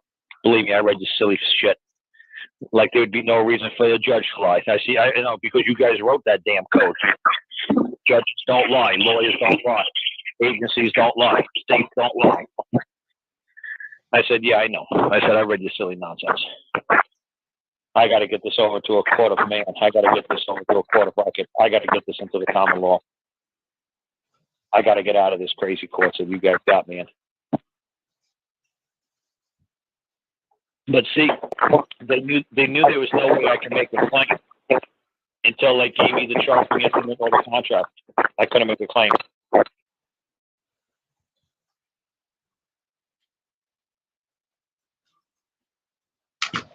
Give me an example. Okay, well, let's for instance say they want to foreclose on my house. Who's that? I guess the bank. Okay, the bank. How could you go after a bank? It's a two-dimensional entity. It doesn't exist except for on a piece of paper. You can't go after a bank. Okay, you can't go after a bank. I understand that, but what I'm okay. A man could only go after another man, and man could only go after another flesh and blood entity. Okay, so if you want to play common law, you got to go after the man. If you want to play in the two-dimensional world, what's your name? My name is Mondo. Mondo, M-O-N-D-O? Yes. Okay. And Mondo can come after the bank in the two-dimensional world. Okay. So Mondo's not coming in under what we would call common law. Okay. Okay, Mondo would be coming after them based upon some contract that he created with them on paper. Okay. When you're coming after them as a man, you're coming after the bank. You're going to find somebody who actually owns the bank, runs the bank, speaks for the bank, is the bank. Mm. See, this is what I try to say to everybody all the time. You're not. Okay. If you're going after Bank of America, You believe that something called Bank of America has a voice and vocal cords and could actually talk to you, and you think you could actually talk to it? No, it's Right. impossible. Right, it's impossible. Impossible. So what you would so like I said, what you would do if you truly want to use common law, if you truly want to use a court of record, somebody has to be able to come forward and testify under oath or affirmation, not and affirmation or affirmation. There's two separate things. There's an oath or there's an affirmation. Okay. So if you want somebody to come forth and make the claim and point across the room and said, Mondo owes money. Say, okay, great. You say I owe money. Who are you? Well, I'm the lawyer for the bank. Oh, really? So you want to take that witness stand and you want to testify to that? He'll say, oh, no. It's like, why not? He says, because I don't know if it's true. I just have a piece of paper that says it's true. You say, oh, good. Would you like your piece of paper to grow a set of vocal cords and speak? And the lawyer would be like, well, yeah, that would awfully help me in my ability to testify. But the way it reads that you owe money. Well, great. It reads that. Does it say that? Well, no, it reads that. And who's reading it? Right. And you say, well, I'm reading it. I say, well, did you write it, Mr. Attorney? No. Who wrote it? He's like, I don't know. It just came out of a computer. Okay. So is the computer going to testify to that accuracy of that paper? No. Obviously not. Yeah. Is the programmer going to come forth and testify to the accuracy of those numbers on that paper? No. No. Who's going to come forth and testify to the accuracy of those numbers on the paper? Okay. Nobody. Yeah, that's why I like your style, Carl. You cut through all the BS, man. You just cut right through all the stuff. I was listening to the call where you were talking with Joe. Actually, Joe, in a certain respect, his style is kind of nice as well, but for different reasons. But I like yours very much because we didn't write them laws, all that legalese stuff. I have no clue what all that junk means, and I don't really want to know. Like I said, who has a good style? Well, you have a good style because you cut through all the BS. You just go straight for you just keep it real. That's good. Yeah, I was on the call on Angela on Angela's my private audio. You were on that call when Joe came in. I think the second call when Joe was on. He was talking about all the code.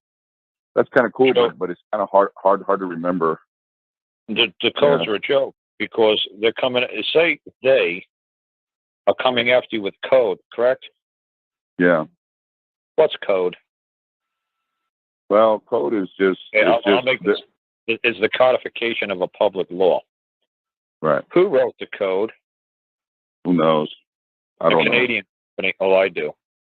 Okay. A Canadian company called Thompson's takes the federal law, public law, they unroll it in a Library of Congress, and they codify it, and they make it into smaller, easier to try to understand public law. The public law could be 50, 60,000 pages long. Like the Obamacare Act, it could be 50, 60,000, 100,000 pages long. They're going to come and they're going to make it in a code that's one sentence, two sentences long. That is not the law. It's a code. Right.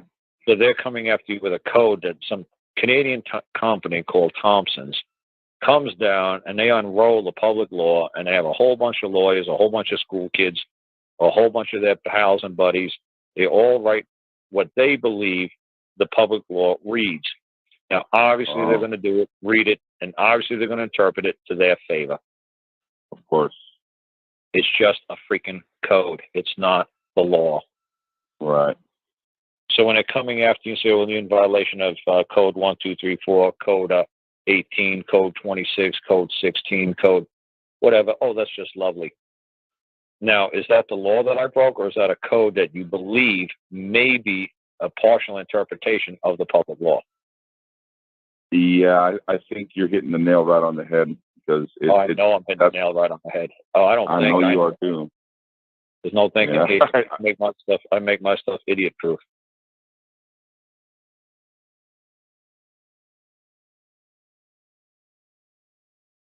She was bragging all week about how wonderful it was that he got a quiet title.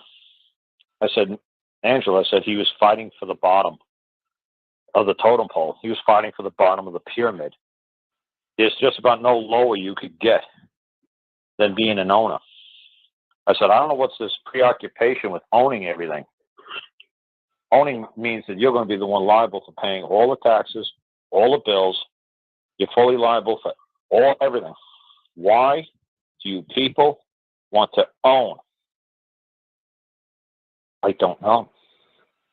And I wish you folks would understand what it means. I've said it a billion times. And thank God this guy Mike was on Angela's call. He said, yes, I found out $50,000 later. Being the owner doesn't mean shit. So thank you.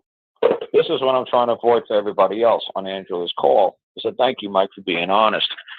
He says it proves absolutely nothing other than I'm the owner. I said, thank you.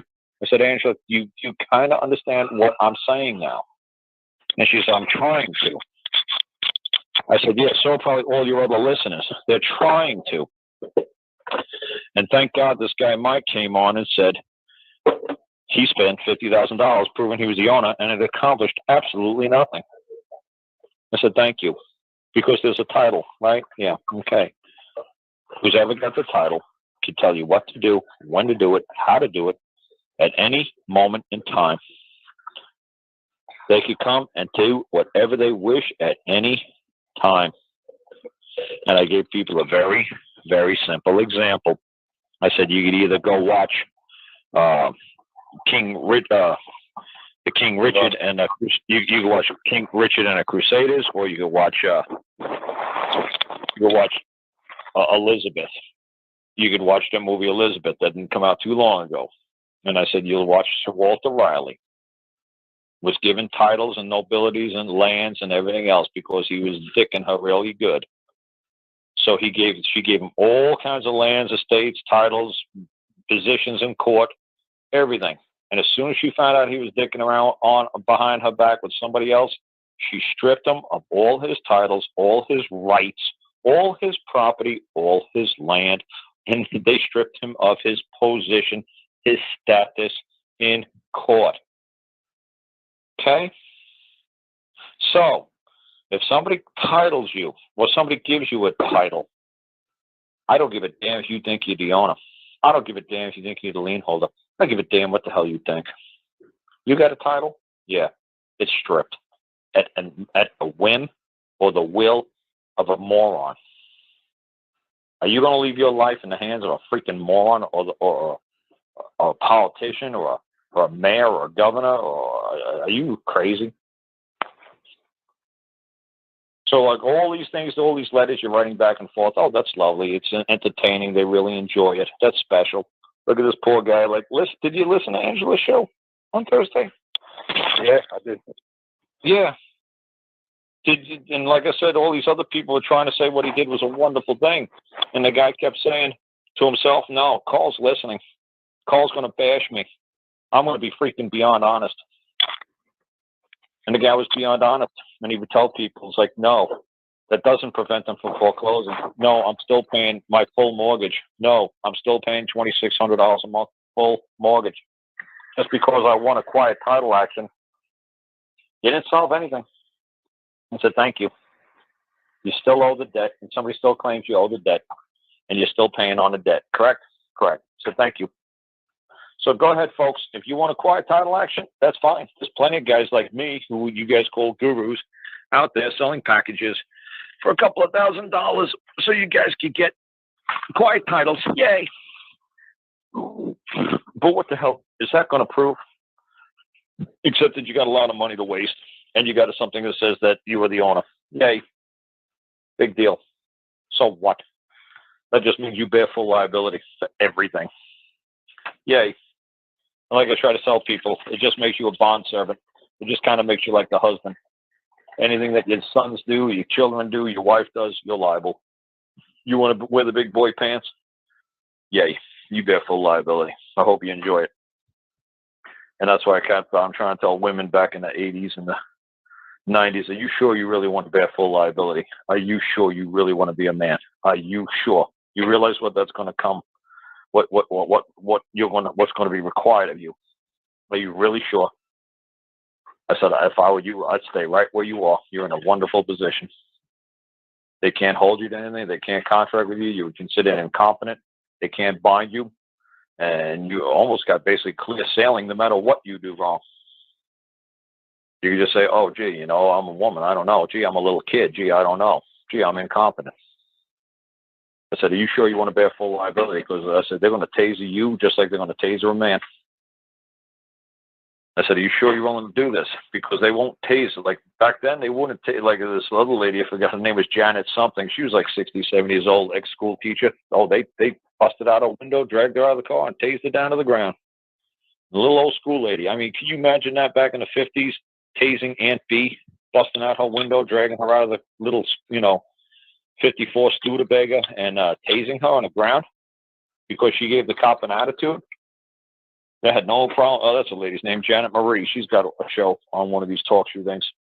She's and my friend Tom Murphy tape recorded the whole conversation she had because as soon as she got pulled over, she called up Tom and some other lady and they recorded the cops breaking the window and dragging her out of the car and tasing her.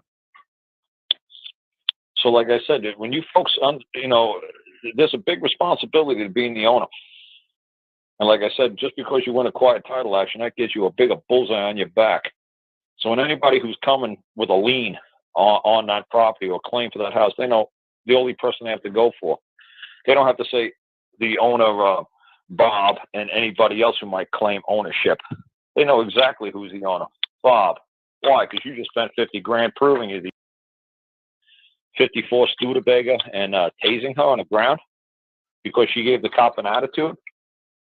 They had no problem. Oh, that's a lady's name, Janet Marie. She's got you bear full liability.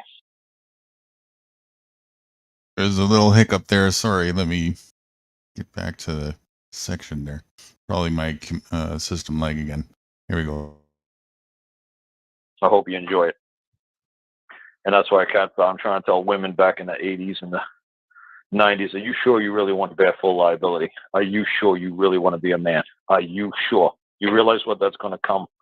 What's going to be required of you? Are you really sure?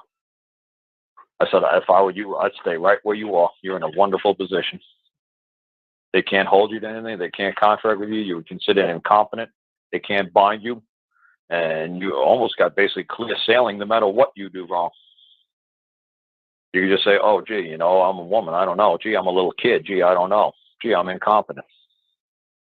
I said, are you sure you want to bear full liability? Because I said, they're going to taser you just like they're going to taser a man. I said, are you sure you're willing to do this? Because they won't taser. Like back then, they wouldn't taser. Like this other lady, I forgot her name was Janet something. She was like 60, 70 years old, ex-school teacher. Oh, they busted out a window, dragged her out of the car, and tased her down. It's all garbled. Is my voice garbled, Mitchie? No, sir. You're perfect. Okay, so let me just refresh my browser. I'll close everything else because I was having a bit of trouble with lag earlier. I'll bring it back to that spot again, and hopefully that'll fix. It's funny to hear. It's funny to hear a lot of that stuff. You know, it's funny. I was driving home yesterday, and I passed a Studebaker on a dirt road in the middle of nowhere. I couldn't believe it. The guy was driving a Studebaker down a dirt road in the middle of nowhere. I was like, "What the heck?" I'm serious. Okay, I saw I'm gonna refresh my browser because I'm getting a bit of circle on my tab here. So give me a sec. I'll be down and up in 30 seconds.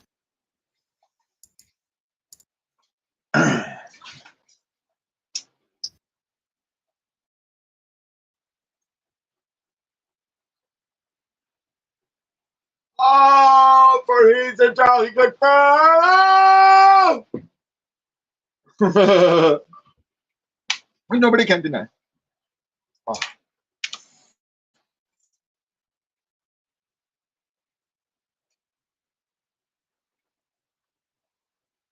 Okay.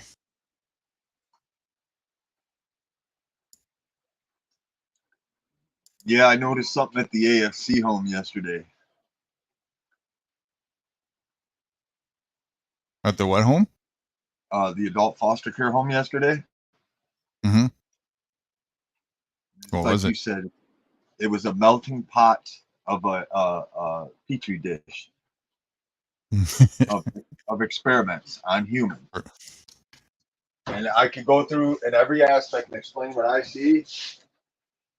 It's fucking criminal. Listen, it's fucking criminal. And on that private conversation we had, I see really bad things coming from the medications into people. It's like they're terraforming into something. Is that just me? Am I watching that? No, that's what it is, and it's been going on for a long time. Is that just me? Am I watching that? What? Somebody's echoing. No. Are you serious? And it's been going on for a long time. That's not Cool me. Jules, you're echoing, man. Okay, let's finish this out. I backtracked a little bit. There's about another 5 minutes left of it or whatnot. So want to get it on record for anybody who's watching it. Sorry for the pauses, but I'm on a Starlink. Everybody knows that. It is what it is. So here we go. They say, "Oh, good. Would you like your piece of paper to grow a set of vocal cords and speak?" And the lawyer would be like, "Well, yeah, that would awfully help me in my ability to testify." But the way it reads that you owe money. Well, great. It reads that. Does it say that? Well, no, it reads that. And who's reading it? Right. And you say, "Well, I'm reading it." They say, "Well, did you write it, Mr. Attorney?" No. Who wrote it? He's like, "I don't know. It just came out of a computer." Okay. So is the computer going to testify to that accuracy of that paper? No. Obviously not. Yeah. This real quick sound check. Mitchie, is that better? Is it not warbly still? I could understand that this time, yes. It was Okay, starting to, but it was still understandable, but it was starting to. Okay. He fucking will.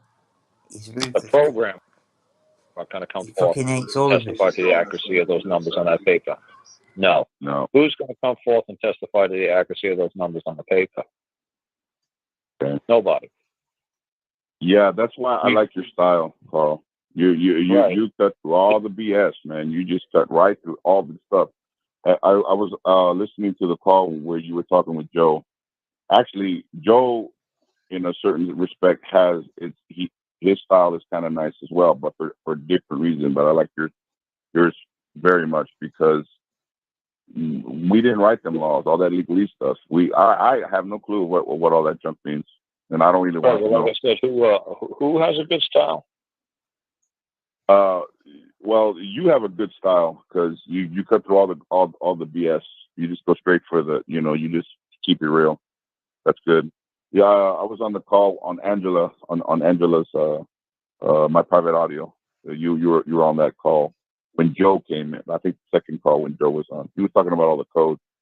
That's kind of cool, but it's kind of hard to remember. The codes are a joke because they're coming. Say they are coming after you with code, correct? Yeah. What's code? Well, code is just. I'll make this. It's the codification of a public law. Right. Who wrote the code? Who knows? I don't know. A Canadian company. Oh, I do. Okay. A Canadian company called Thompson's takes the federal law, public law, they unroll it in the Library of Congress, and they codify it, and they make it into smaller, easier to try to understand public law. The public law could be 50, 60,000 pages long. Like the Obamacare Act, it could be 50, 60,000, 100,000 pages long. They're going to come and they're going to make it in a code that's one sentence, two sentences long. That is not the law. It's a code. Right.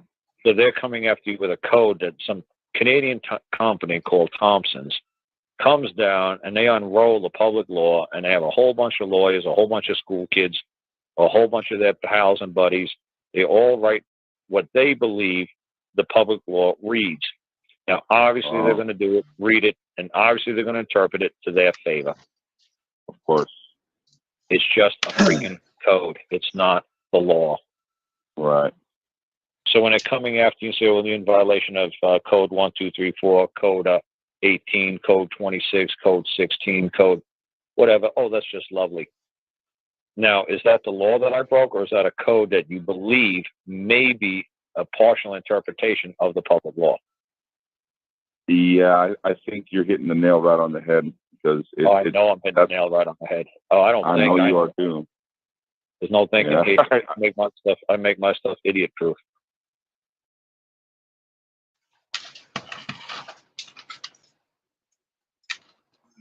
She was bragging all week about how wonderful it was that he got a quiet title. I said, Angela, I said he was fighting for the bottom of the totem pole. He was fighting for the bottom of the pyramid. There's just about no lower you could get than being an owner. I said, I don't know what's this preoccupation with owning everything. Owning means that you're going to be the one liable for paying all the taxes, all the bills. You're fully liable for everything. Why do you people want to own? I don't know.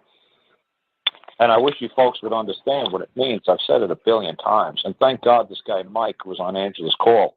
Said, yes, I found out $50,000 later. Being the owner doesn't mean shit. So thank you. This is what I'm trying to avoid for everybody else on Angela's call. I said, thank you, Mike, for being honest. He says it proves absolutely nothing other than I'm the owner. I said, thank you. I said, Angela, you kind of understand what I'm saying now? And she said, I'm trying to. I said, yeah, so probably all your other listeners. They're trying to. And thank God this guy Mike came on and said he spent $50,000 proving he was the owner, and it accomplished absolutely nothing. I said, thank you. Because there's a title, right? Yeah, okay.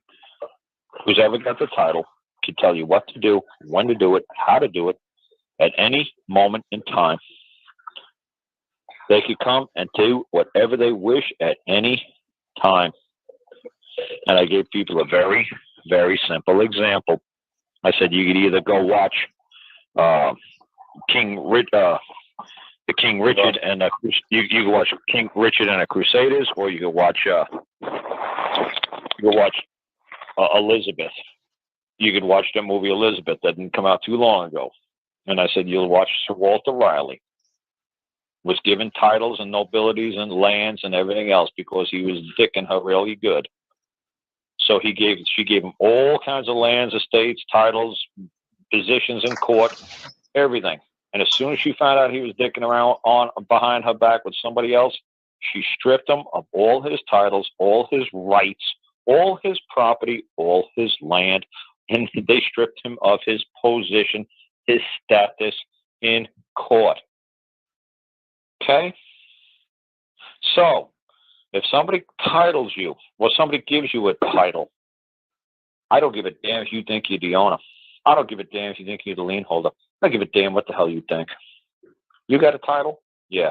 It's stripped at the whim or the will of a moron. Are you going to leave your life in the hands of a freaking moron or a politician or a mayor or a governor? Or are you crazy? So like all these things, all these letters you're writing back and forth, oh, that's lovely. It's entertaining. They really enjoy it. That's special. Look at this poor guy. Like, did you listen to Angela's show on Thursday? Yeah, I did. Yeah. And like I said, all these other people are trying to say what he did was a wonderful thing. And the guy kept saying to himself, no, Carl's listening. Carl's going to bash me. I'm going to be freaking beyond honest. And the guy was beyond honest. And he would tell people, it's like, no, that doesn't prevent them from foreclosing. No, I'm still paying my full mortgage. No, I'm still paying $2,600 a month full mortgage. Just because I won a quiet title action, you didn't solve anything. I said, thank you. You still owe the debt, and somebody still claims you owe the debt, and you're still paying on the debt. Correct? Correct. So thank you.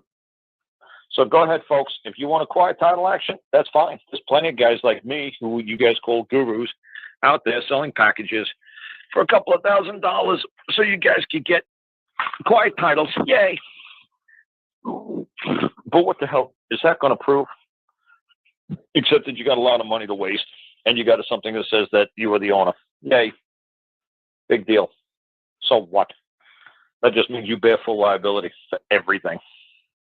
Yay. Like I try to tell people, it just makes you a bond servant. It just kind of makes you like the husband. Anything that your sons do, your children do, your wife does, you're liable.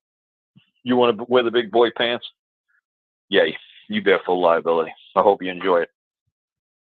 And that's why I'm trying to tell women back in the 80s and the 90s, are you sure you really want to bear full liability? Are you sure you really want to be a man? Are you sure? You realize what that's going to come, what's going to be required of you? Are you really sure? I said, if I were you, I'd stay right where you are. You're in a wonderful position. They can't hold you to anything. They can't contract with you. You would consider incompetent. They can't bind you. And you almost got basically clear sailing no matter what you do wrong. You can just say, oh, gee, I'm a woman. I don't know. Gee, I'm a little kid. Gee, I don't know. Gee, I'm incompetent. I said, are you sure you want to bear full liability? Because I said, they're going to taser you just like they're going to taser a man. I said, are you sure you're willing to do this? Because they won't taser. Like back then, they wouldn't taser. Like this other lady, I forgot her name was Janet something. She was like 60, 70 years old, ex-school teacher. Oh, they busted out a window, dragged her out of the car, and tased her down to the ground. The little old school lady. I mean, can you imagine that back in the 50s? Tasing Aunt B, busting out her window, dragging her out of the little, 54 Studebaker and tasing her on the ground because she gave the cop an attitude. They had no problem. Oh, that's a lady's name, Janet Marie. She's got a show on one of these talk show things. She's and my friend Tom Murphy tape recorded the whole conversation she had because as soon as she got pulled over, she called up Tom and some other lady, and they recorded the cops breaking the window and dragging her out of the car and tasing her. So, like I said, when you folks, there's a big responsibility to being the owner. And like I said, just because you win a quiet title action, that gives you a bigger bullseye on your back. So when anybody who's coming with a lien on that property or claim for that house, they know the only person they have to go for. They don't have to say the owner, Bob, and anybody else who might claim ownership. They know exactly who's the owner. Bob. Why? Because you just spent $50,000 proving you're the owner. So you just cut out a whole big step for the banks or the mortgage companies or whoever trying to figure out who the owner is, who we can hold liable for this. Who can we point the finger at? Who can we go and seize their bank accounts? And who can we garnish their paychecks? Who can we do this to? You made it easy for them. You got clear. You got a quiet title. You're claiming you're the owner. Why would you want the title? I don't know. I'd want to be the one titling the property. Why would I want a title from somebody else? A state, a government, a queen, a king? Why would I want a title from one of these clowns? I don't understand why you guys are fighting so hard for the title. I don't care if you're the heavyweight champion of the world. Look at Muhammad Ali. He wouldn't go into the army. He was the greatest fighter of all time. He wouldn't go in the army. What did they do? They stripped him of his title. Did that mean that he wasn't a good prize fighter? No, of course he was the best ever. They stripped him of his title. Why? I don't know, because he wouldn't sign his draft card or something. How the hell I know? What the hell does that have to do? It's like I said, what does that have to do with your house? Because you don't do X, Y, and Z, they're going to come by and they're going to kick you out of the house. Well, they can't do that. Well, how come they could strip Muhammad Ali of his boxing title? What the hell did that have to do with the army? I don't have a freaking clue. But they stripped him. So they're going to strip you out of your house because you didn't do what? They're going to make up something. They don't care. They'll make something up, trust me. They'll figure out some reason to strip you out of your house, take you away out of your house. Why? Because you never said to them, I don't give a damn about your title. This place is mine. Is any other man going to come forward and make a claim that this place ain't mine? Good luck with that. And get your house, clear of everybody. Just say, hey, anybody wants to make a claim in this house? Come on and make it. Or forever hold your peace.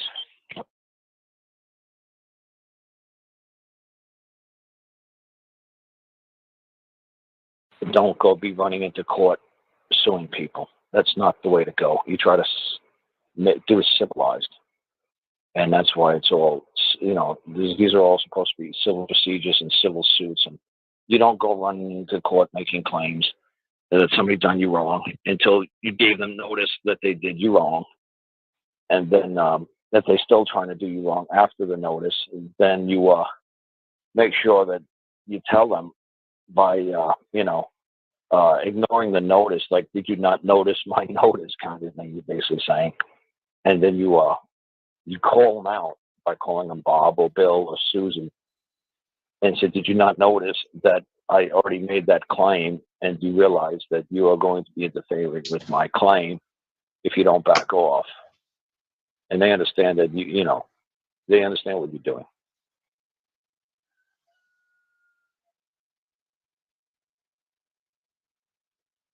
I explained how I did it from beginning to end, how I gave everybody proper notice on the other side. Frozen? It is on my end. I think it may be my phone, but I don't understand why you would sound perfect and it sounds all garbled. Okay, let me just check on the stream itself. Sometimes I am having severe tech issues though. I'm really frustrated with that. It's hard for me to keep calm, but they're fucking with my phone bad. You know how many times I sat there hitting the link to come up here, and the link kept jumping around, even though it's in a headline banner. It kept jumping around the screen, dude. let's make sure we are not. No, looks like the stream's still running fine. I'll actually listen to the stream for a second. I like I said, it could be my phone, but it don't make no sense that you would sound perfect, and that sounds garbled up. But I do know when you turn a camera on, it messes with my phone. And my But it's still, well, it could be when I'm playing it. Yeah, I just listened to it back on the stream. It sounds fine. Sounds clear. That's probably my end. Like I said, when you turn, for some reason, when I like if I'm on a panel like this and somebody turns a camera on or plays a video like that, yeah, it draws my data down so low that it garbles. Yeah, that used to happen to the other Dan as well. I think it has something to do with being in rural areas. Seems to happen on cell phones in rural areas. I don't know why, but maybe that's just the signal is weaker. Something to do with that. Not enough 5G nodes in between. Yeah. Not enough human bodies in between here and the tower. Yeah. There's a few I can show you to pick up to put in. Okay, we'll finish this out. We're at, I don't need to rewind because that was okay. There's literally 3 minutes. Okay, here we go. And I gave them fair warning if they didn't heed my notice that they were going to be, sued. And I was going to move a claim, and I was going to do it by trial by jury. And then I was going to occupy a public courthouse, and I was going to require the magistrate and the public building manager, because the public building manager is the chief judge, to inform the staff at the courthouse that I'm coming in, and I'm going to present my case in an open forum, in an open court before a trial by jury. And that's the part that I'm at right now. And like I said, I stopped sending stuff back in around July. I went down to Indiana. I did my stuff in Indiana, and now I'm worried about just taking care of me. I'm not worried about a freaking lawsuit. The lawsuit's a joke. So the only thing I got to do next on my lawsuit is I have to get the court clerk to give me the complete authenticated copy of the case file as it stands at this moment. Then I have to send that over to the building manager and said, this is what we've got going so far to date. We've got the defendant admitting the wrong, and the defendant believes that there's a technicality or a loophole in which it should be not held liable for the wrong or damages. And I'm going to tell the billing manager I'm going to have to require that a trial by jury be commenced, in 14 days, 21 days. And I'm going to need to use a room, whatever room is available, any time of day, because I know the court's open 24/7, 365. And I want to make him fully aware that he knows and I know that the court is open 24 hours, 7 days a week, not 9 to 5. So I know within those 21-day window, a courtroom will be available. If not, I'll hold it out in the hallway. I don't really give a rat's ass where it's going to be held. And then I'm going to, once I do that, then I'm going to, obviously the defendant is going to be summoned to appear. They're not going to appear. And a guy, Mike, on Angela's show, explained how his attorney didn't want a default judgment, but that he read the reason why we were in court that day in open court, so it could be create a record. And that's what I'm going to do. I'm going to create a record, because a default judgment doesn't create a record. The only thing it does is says that that file is still on file, but nobody ever came forth in open court and created a record. So a default judgment is a joke. And at least Mike had a decent lawyer. You know, he was worth 50 grand to at least create a record for ownership, which is kind of silly because it's, like I said, I explained that ownership is kind of ridiculous. And the other thing that quiet title is good for, like I said, if you find a motorcycle or a car on your property, or somebody abandoned an airplane, or somebody abandoned a mobile home on your property, or you're walking through the woods one day and you find an abandoned house, and you want to make sure there is nobody who has a lien on that house, a lien on that motorcycle, or claims ownership on that car, or has a title on that car, you want to make sure that thing is free and clear, that nobody's going to be making any claim on it. That's the only thing a quiet title does.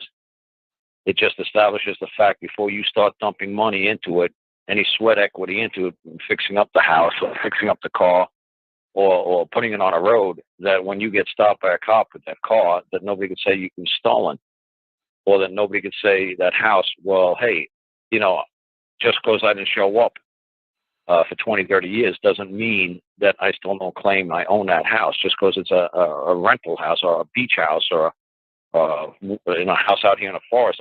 Like I said, my neighbor, I'm be amazed if he comes to this house, beautiful house he has. I'd be amazed if he shows up one day a year.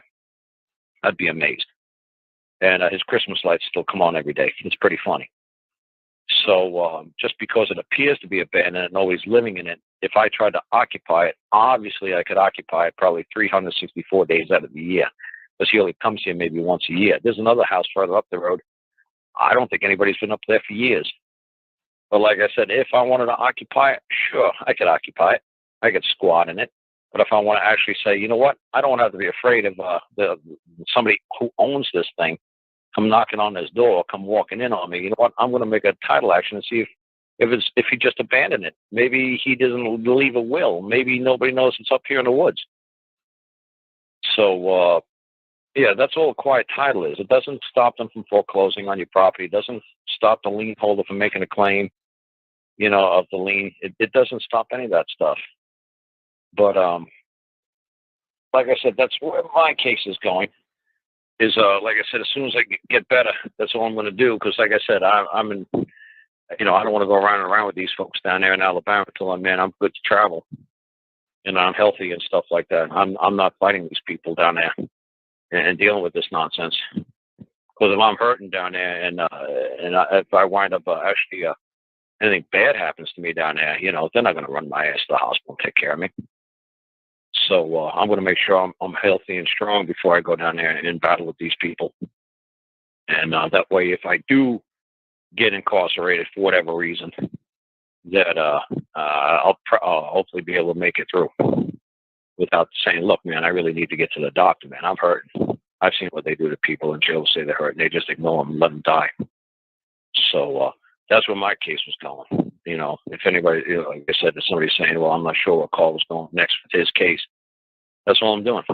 You know, all I got to do now is press a record in an open court, and I'm done.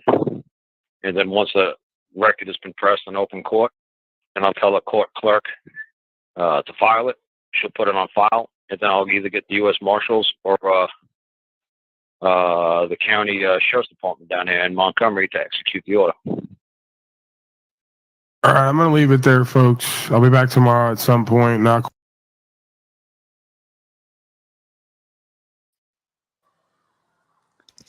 All right. So, Guru. Yeah. Can everybody hear me? Are you Yeah. ready to crucify us? What's that? Say that again? Are you ready to crucify us? To crucify you. Well, you Um, know what it is. You sound lubed up, buddy. I have felt a little bit lost. I'm not going to lie. huh? And you caught me at totally the wrong time. But listen, I'm up for it. Go ahead. Crucify you. Are you presenting yourself as Jesus? No, Okay, definitely just not. checking. I am. You are? I'm just. Hey, I'm having issues with a little bit of Listen, the nearest person I've ever with met that near Jesus with is that you. coincidental recall stuff. So I'm kind of at a disparaging thing, but I ain't saying shit. How's that? Well, listen. Reincarnation is real. I mean, it's beyond provable real because literally you've had little No, girls I go actually slightly believe in prove that. their murders. Same as karma. But I've done a weird thing with cracking the matrix, and Oh my goodness. I've had recalls of What two with past in the lives, and Matrix? Did one you of them, say? man, now I know why Joe left. But anyways, one of the dudes got one of the past lives. I was a heavy, very important chieftain, but I was not nice. I was not. It was not good. Okay. I wasn't a good guy in one life, and then in the other, That's I think I fine. was just the average guy. Yeah, it's pretty wild. You know what's funny when Are you you hit the into? conscious guru, when you hit that conscious thing, like with me for experience, I had those recalls and stuff, but as I'm slipping away from that awakening, I'm forgetting it again. That was that something I might was. be that might be integral to moving forward because there's a whole lot of inclination that doesn't. I get no instinctual drive or anything to focus on. I have straightforward amnesia before being here, and of all the things that I always things of this nature are always something that I'm interested in discovering, but that one in particular is like almost like I'm repelled from the idea. Like there's an instinctual knowing that there's a magnetism that's gonna that's not a good idea type thing. What do you mean? If you really want to focus on making it out, the amount of concentrated focus on that pinhole is so intense. There can't be anything that's you're not going to make it if you don't have anything less than a certain amount of focus type thing. You know what's funny? I think I've almost done it a few times. This is at the parting. No,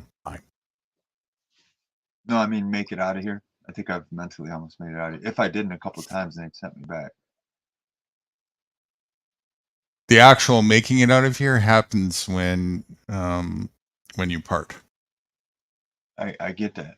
I think I had one out of body experience. I'm not sure, and it was from smoking. But then That's again, that's a layer of the ethereal, right? But as far as making it out of this whatever we want to call it, petri dish. how do you know? How do you know this? I'm just a legitimate question. How do you know? When you see the exit door, there's no discrepancy. Meditate to a focus hard enough, and it'll come. The closest we can get until we part is the door. So what's the actual question there, Guru? There was what question? How do you know we I get thought out? you were just lining up the question. I couldn't hear because I've got lots of noise in the background. So I'll be straight with you. I can't hear everything perfectly. Okay. But now I know you haven't done a question. I'll just listen. Oh yeah, I don't have a question. Hey Guru, Okay. I want to say thank you for being patient when we first met, because I can tell you right now from watching the drinking from this fella and watching everybody be super polite with him, I can see how it would get old real fast, and I would have probably reclused myself. So thank you for your time. Well, I learned a long time ago that patience actually is just a measurement of the amount you're willing to tolerate. And that's the I discern that as we go.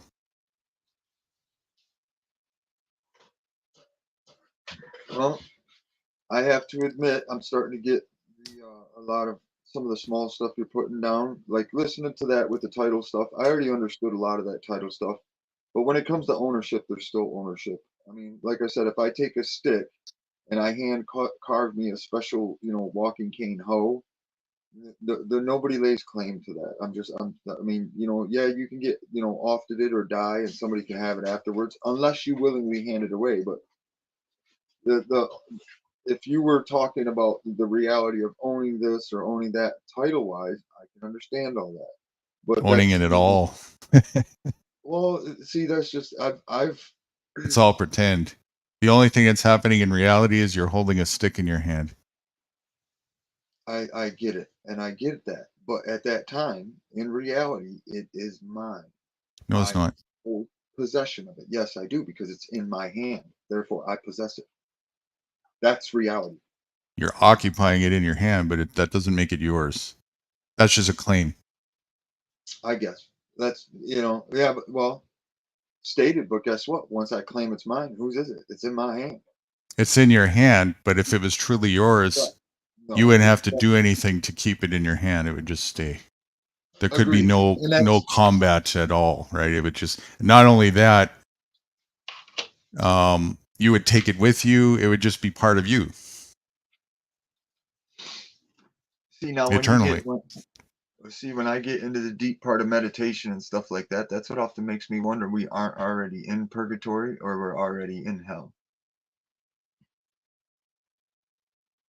Depends on what the view of that really is. In my view, hell or heaven is just a descriptive word for an experience being had in the present.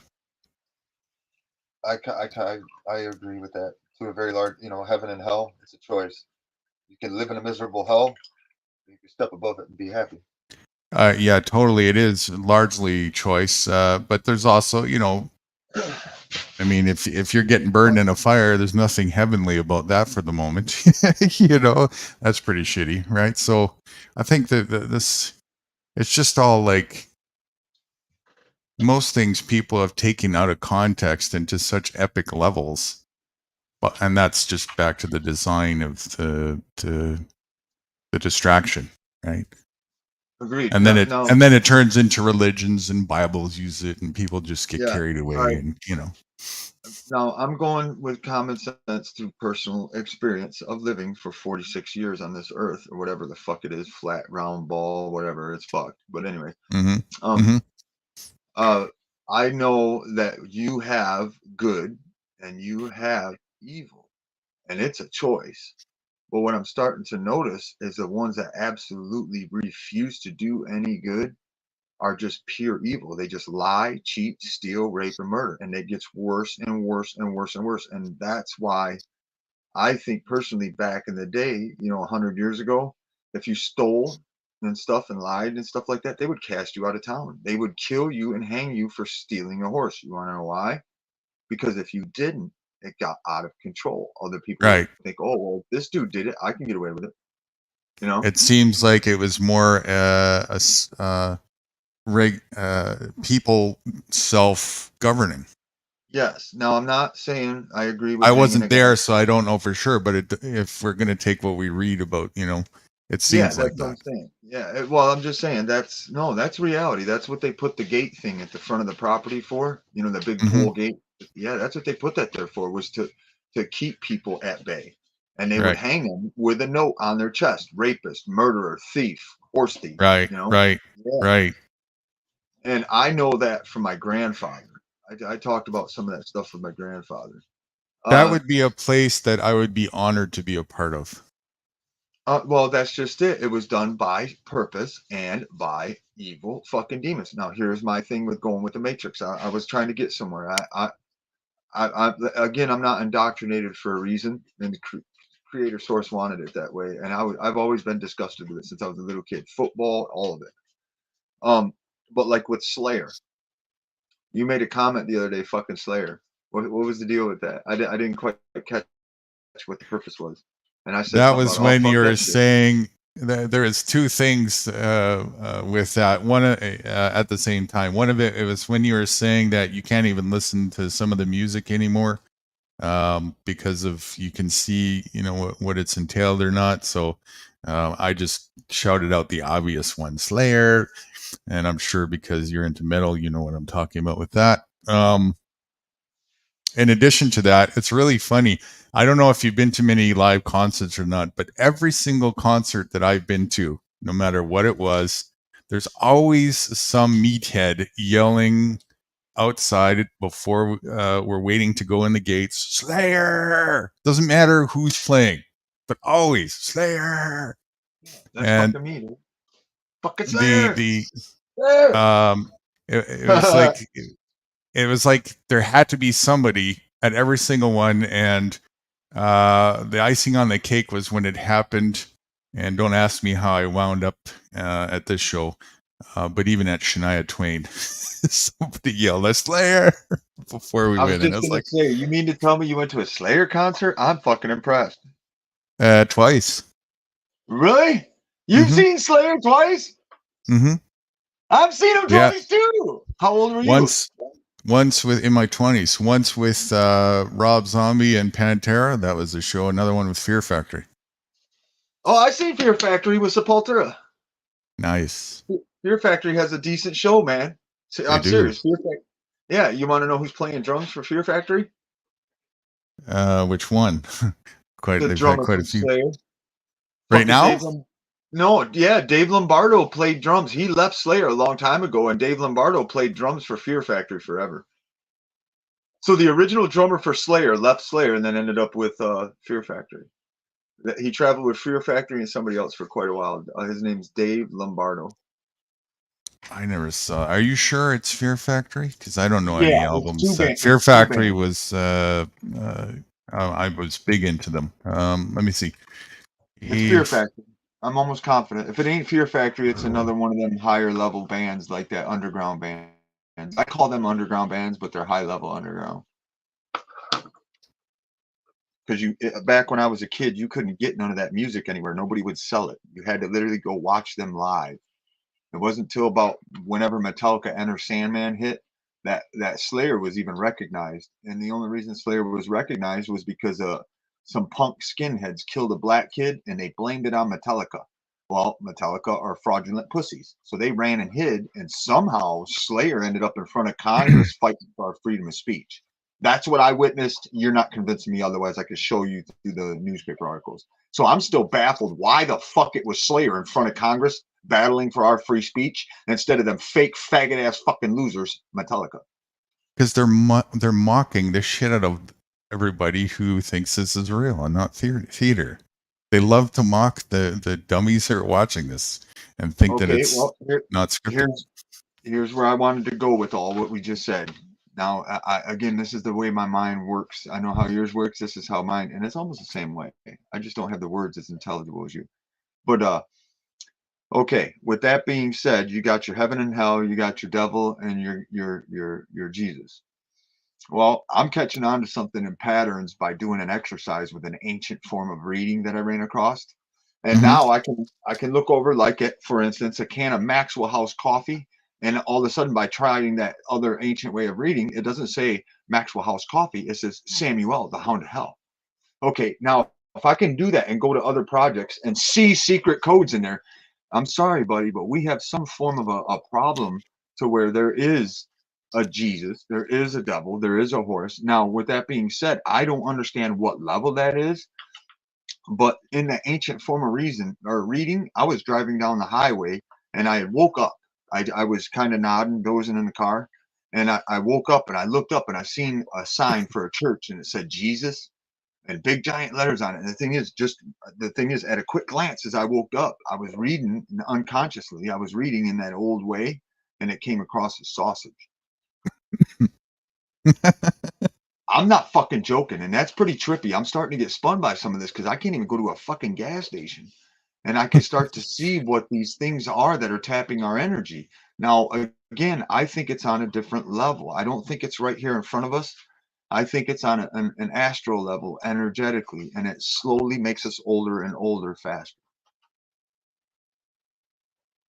I can even show you in the cans of beer how they're doing it with the tabs. And they're showing you, they're mocking you with the can that they're stealing your energy.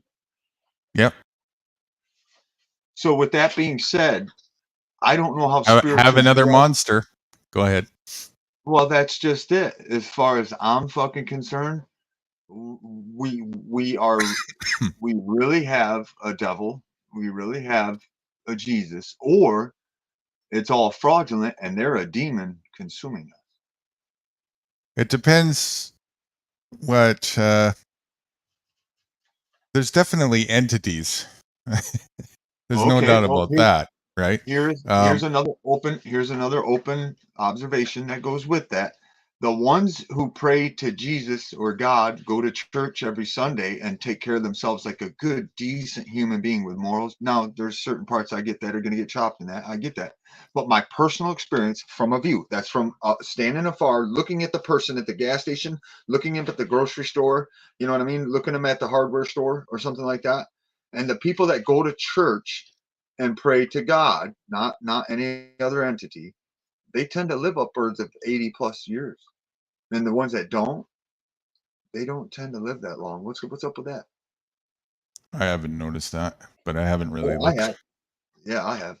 It's blatant up here. Not so much in the big city, but up here, it's blatant. It's blatant. The dudes, matter of fact, this is what I've witnessed over the last 20 years and 25 years in this town alone. Most of the folks that retire from the factory up here, there's one big factory that makes plastic car parts for taillights and stuff and fenders. The average number of survival rate once they retire at 65 is 2 fucking years. So in other words, they slave in this place their whole life. When they retire, the average rate is they live for 2 years to enjoy that retirement and they die. I think there was one guy in town that made it 5. Then he died. And they didn't go to church. They didn't go to church. Their prayer was work and a beer. That is And interesting. only a Hold beer. on. But one guy didn't smoke cigarettes. The one old man only drank beer and was a 16-year-old. He had a fetish for like 16, 17-year-old boys.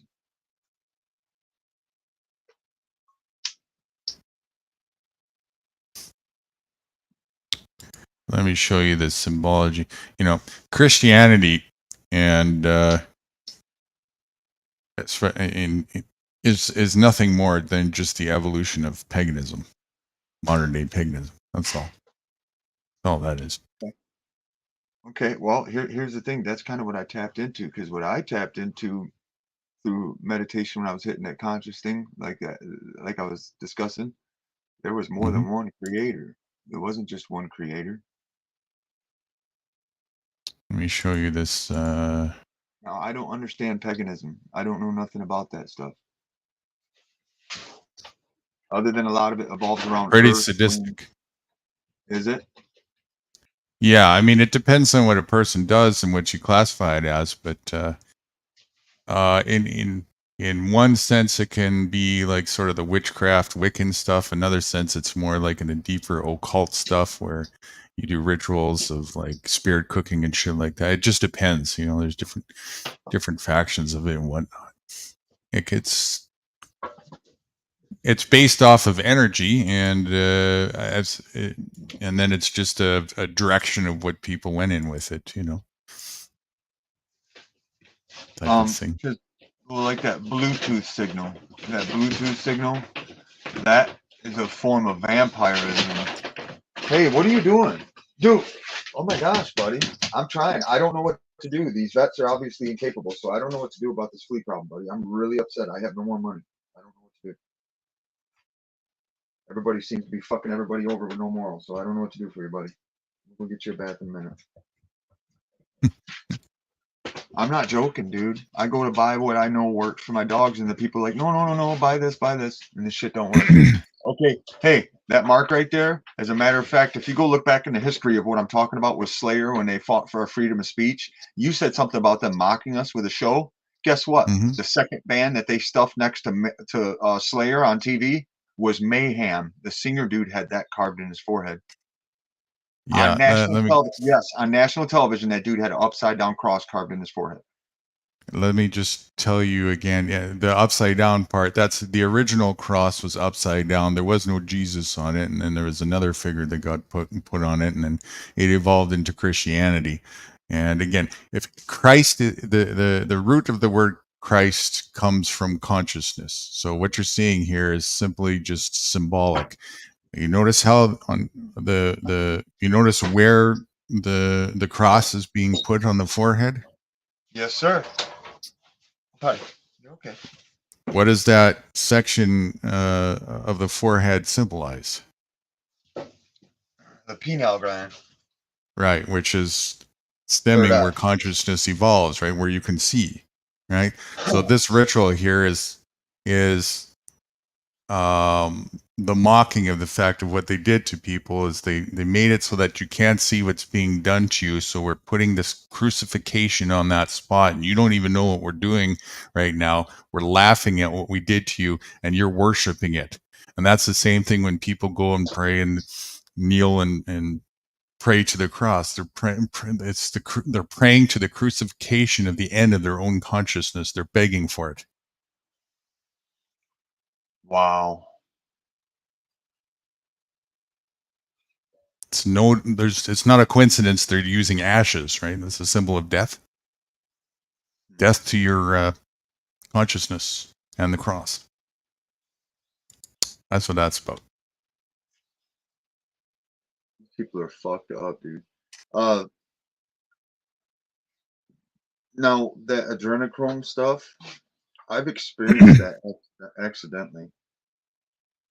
I hit a deer with my truck, and this is a long time ago. This is like 2001, 2004 or something. But I had to wait for the police to get there, and this deer sat there with a broke back, scared for like 45 minutes, and then I finally got it taken care of and in the truck. Well, when I consumed the first steak off it, I could tell there was something off. Well, I think that thing sat there so scared so long that it put the adrenaline through all of the meat. And when I ate that, I could feel it. It transferred to me. And man, it was again, it was accidental. I've never done it again since. But I learned a big lesson there about why the Jews leave the stuff hanging upside down, the meat and stuff. Now I understand why they bleed it out. You know, ingesting something through your mouth is much more than what it looks like. It's, that's another thing that people are so just.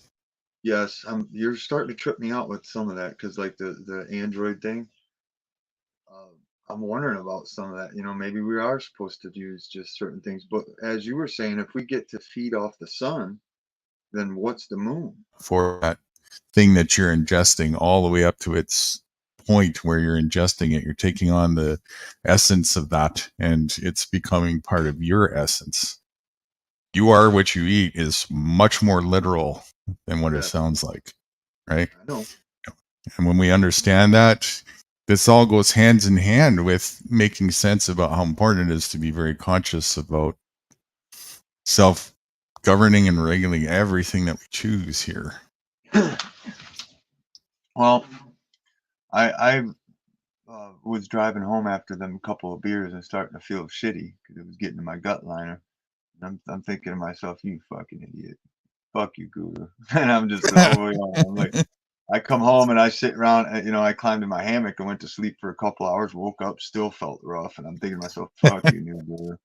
So I got up, come inside and took my stuff off and then laid down in bed and was like, fuck you, new Guru. I rolled over. I was like, God, idiot motherfucker. And then I woke up and it's like, all right, the new fuck you, new Guru thing's going to have to go. We're going to have to figure this out fast, dude.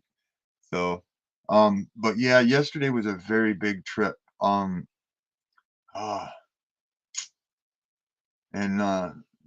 watching like when you're discussing stuff with somebody that's indoctrinated and badly zombified, you can see when they wake up and they will discard you or look at you like you're shit and then go right back to that zombification. And it's just like, motherfucker, dude, are you serious? And the thing is, I try not to be a hypocrite and step back and think about it because I'm doing the same thing. I mean, I keep going back for a cigarette, you know. Right, but you So, being aware of it is the next step in having an opportunity to take responsibility for it. So keep going. oh yeah, I'm on it. I already know. No, I've see that's like I said too, consciously, deep down consciously, I've already told myself it's done. And because I know the system is gonna, you know, unless I'm growing my own tobacco, I ain't gonna get it. So, you know, overnight that's gonna happen. That's history. So if people don't understand history too, that's another thing too with history. You can still see what's gonna go on because it's a cycle. That's another thing that I see too. I'm starting to see like 50 to 75 year cycles with positive and negative. So like it'll cycle out and you can see it in the newspapers too. Um, so it's I can't explain it, but I can see it. I No, can't. there definitely is cycles on greater levels than most people realize. I can see the stuff, but some of the stuff I can't put into words. And who knows? Some of them could be 1,000-year cycles and stuff, right? Yes, and that's another thing too. Um, it's obvious that there's some form of a big situation with that because these criminal demonic government criminal agencies wouldn't be running these psyops they're running if there wasn't a level of reality to that spell casting and stuff. So I've experimented with it to the point of words, kind of like on Star Wars, where that guy starts speaking to that one droid that had stopped him, and he says, "No, we will pass. You will have a good day," and that's it. And then, yes, we'll pass. You know, I do that. Do you know what spell casting really is? No, not offhand. I just know by using certain words, I'm making things happen. It's hypnosis. That's all. Gotcha. Well, and yes, you are. It's all based on words, and but even more fundamentally, it's based on vibration frequencies. Yes, yes, and that's where you caught my attention with our conversation the other day about when the other the untainted humans. Mm-hmm. What do you end up doing? Vibrating to a point where the other ones can't see. Oh man, it's epic. That's epic. It. It's another universe. I think I've already done it. I think I'm almost there. They're most, and what did you say a minute ago? I wouldn't say pure. I would just say like far less contaminated, much more properly formed for sure, to the point where you just walk in their presence and you're uplifted.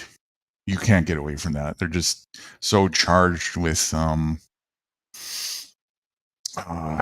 just beautiful, pristine, proper form. The way that it's it's meant to be, you know. Oh, and you know what tells me I'm almost there is the fact that these people keep jumping. They're moving away from me when I was amped up like that. I was happy. I'm serious, man. I was happy.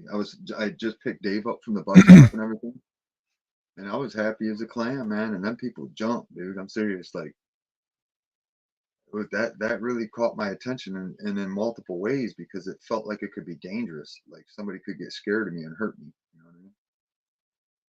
Yeah. Yeah. It's an honor to be in a presence like that, and the wisdom and just the energy be around that, and the connection that goes along with it. Not really much words need to be spoken, for the most part. There's the level of intuitive connection of just knowing is there. I wouldn't say it's like direct telepathy, although it seems like that would be where it leads to, and then beyond that as well, which is all connected as well with the other aspects of the equation: instinct, intuition, all that kind of stuff. It's all intertwined there. If you want to call it on a higher vibration level, that's about as accurate as I can put it, where there really is no words to cover that type of thing, you know? So yeah, it's a beautiful thing. They're just very uh,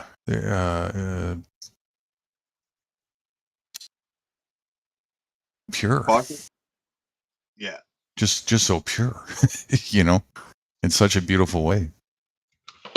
And not in an innocent way, but kind of like, you know, it's like the all the best stuff of when a young child is in that state where they're fresh and vibrant, and then all the potential where that could have gone is what you see, you know.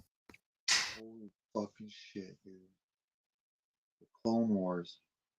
Are you Huh? fucking nothing? I just got a flash, dude, and a fucking vision of the Clone Wars. What the fuck was that, dude? So is that like what's going on right here right now? Like some form of a Clone War between colonies? Oh, what? You're a little choppy there. I just got a fucking shot vision, like of what's going on. What the fuck? You know in Star Wars how they do, you know, the stormtroopers? Mm-hmm. It's the Clone Wars. Oh yeah, well, that's anything you can think of with the intertwined with the lab stuff is it's going on, and anything you can't think of. There's no doubt about that. Oh, I get that. Well, I think I might have caught on to some other stuff sitting there meditating and thinking back on an ankle surgery that I got. I was still brainwashed in the system, you know what I mean? Biker, hardcore. I broke my ankle riding a trike, and I'm having recall of that. You know, they left Oh a yeah, just alchemy. a They left an alchemy mark on my body twice at the same hospital. They put the Mhm. same exact scar on me through surgery twice. One on my right forearm and one on my left or right leg at the ankle. And one of them stands for Ra, and the other one stands for Angel on the alchemy chart. And they're blatant, wide open, 3 to 6 inch scar, you know, from the doctor.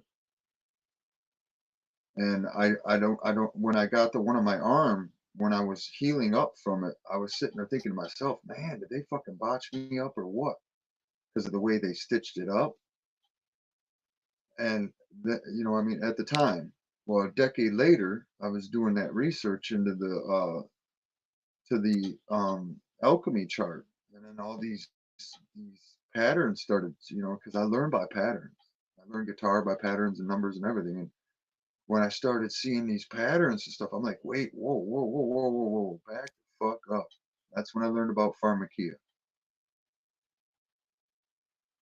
And I was like, whoa, bro. I hit the skitters and back right the fuck. I was like, man, dude, these dudes are crazy.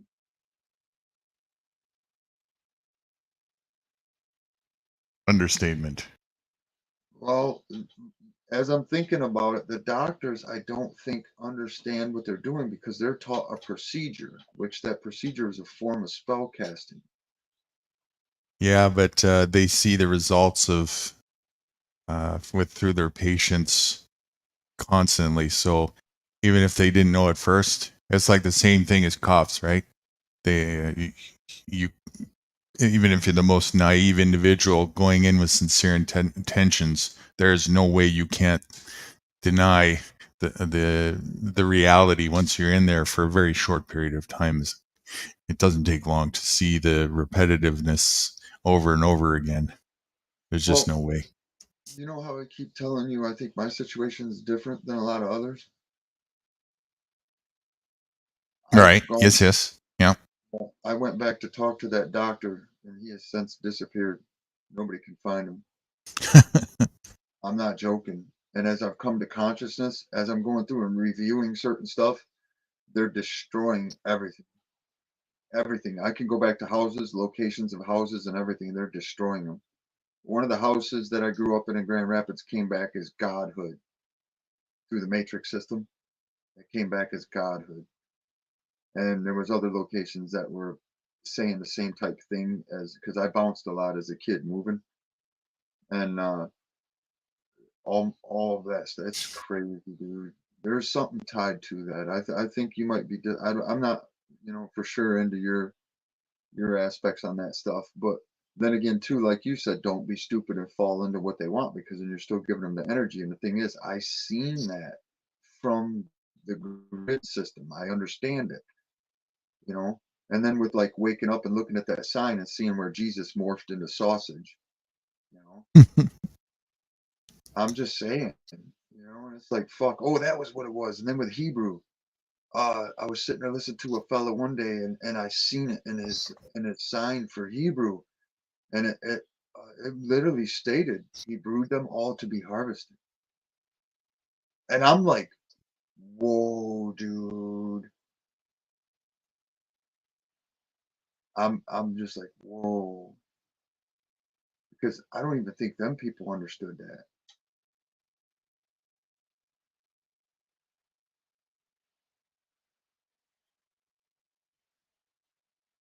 Well, hard to say for sure if they did or not, but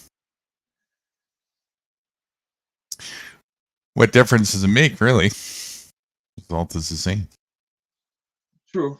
Well, I was just trying to figure stuff out as all, you know, that's another thing too. When it gets to a certain point, which a consciousness, like you said, none of that stuff really matters, does it? Does it really matter?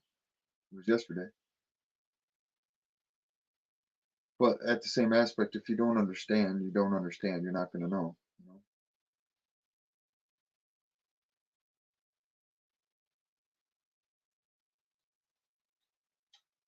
Testing, testing. Am I back yet? Yeah, you're here. Okay. Last thing I heard, I had a hiccup again with Starlink. What did I hear? Last thing I heard was something about consciousness. Oh. Uh, as I hit consciousness, I went back and doing research into the stuff that I was recalling in these situations, and they've destroyed them all. They've all been torn down. Even that facility that I was talking about, they Mm-hmm. tore it down. Yeah, and you know what's messed up? Only the ones I was in. You believe that shit? I'm sorry, that just doesn't register. If they were gonna tear it down, that facility to cover shit up, they'd have done it everywhere. And it's only the stuff that I've been involved in. Everywhere, every house. I'm serious. It's like, whoa. I'm kind of floored right now. um, through source, but again, that AI thing you were talking about and the droid people. If the Yeah. AI, yeah, if the AI has control of the people, it's capable to make them do this stuff. But through source and just living, they sent me these pheasants, and I found out pheasants tie into Jesus or Christ somehow. It stands for something to do with the resurrection or something. Hmm. Yeah. Now here's my thing with the Jesus stuff, and this is just my own personal like thoughts and observation on it. If the dude was real, and he had kids, there's a bloodline that comes from that. Even if he didn't and had a brother or something like that, there's still somebody made him. There's a bloodline that comes from him. So there's people that are still going to have his DNA, whether it's polluted or not. So, you know, I'm kind of like, everybody doesn't, I don't think people understand, like you said, the manipulation of this petri dish.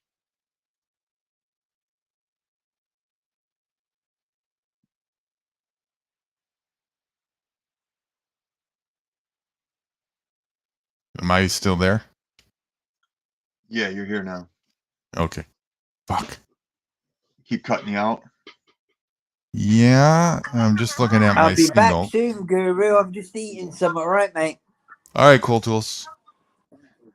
I won't be long. I'm listening. No worries. Oh, my Good signal looks fella. so cute. It's a good fella. I hope other people can stay patient when it comes to folks from other countries that speak like him, because it's hard to hear sometimes if you're not, you know, just through his language. But once you get it, you know, and hear it through, everybody speaks different in every country. And like I It's a know, bit of a practice thing too, you know. yeah, I noticed earlier that I caught what he was saying about the drinking and driving with the kids, and you didn't. And that's when I said, no, no, I get what he's saying. You know, I experienced that myself as a kid. And he's right. You shouldn't be drinking and driving with people's kids in your car. It's immoral. It's wrong.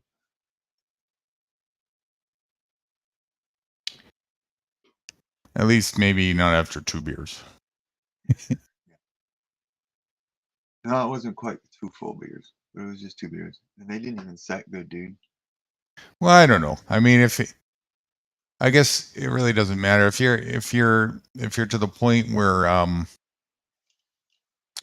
you're impaired enough where it's dangerous, whether it be for you or whatever. That should be just where you make the judgment call not to drive at all, whether you got people in there or not or whatever, because it's just stupid, right? At that point, it's just stupid. Doesn't matter what regulatory bullshit is intact. You know when you're not fit to drive. You know when you're not fit to walk out of your house. It's really just basic sense, right? Yep. Yeah, but I could see to where people would make piss poor judgment calls on it. Because like when I was driving home, the last like 2-3 miles, I was starting to get tired. I was starting to get tired and drowsy, and I was ready to go to bed. But I also knew I was heading home to a bed. So. Well, sure, but that's where you gotta, if as an individual, if your ability is weak in that area, then you don't take fucking chances. Be responsible about it, It always comes down to the responsibility of the individual. Because if you cause harm, you did it. Yeah, that's where when you're responsible. Yep. Back in the day when stuff like that happened, like if somebody like ran the head of the household over with a horse and then he died, and it was his fault, the family that was victimized would be compensated. Most of the time, if it was a rich dude, they just paid him off and everybody shut up. But there was people that were enslaved to families because they accidentally killed a husband or a wife, and they were a servant to the family from that point on. Yeah, the pursuit of justice. Yeah. Well, it also goes along with like that one fellow was saying, entitles. With titles, you think you're entitled to this and that and the other thing. Mm-hmm. That's where the word comes from. Yeah. And the thing is, by default, we're all entitled without choice to all of this nature here. To access it, though. To access it, to use as we need, as we see fit. But not to think that it's actually ours and it belongs to us. That's the gaslight.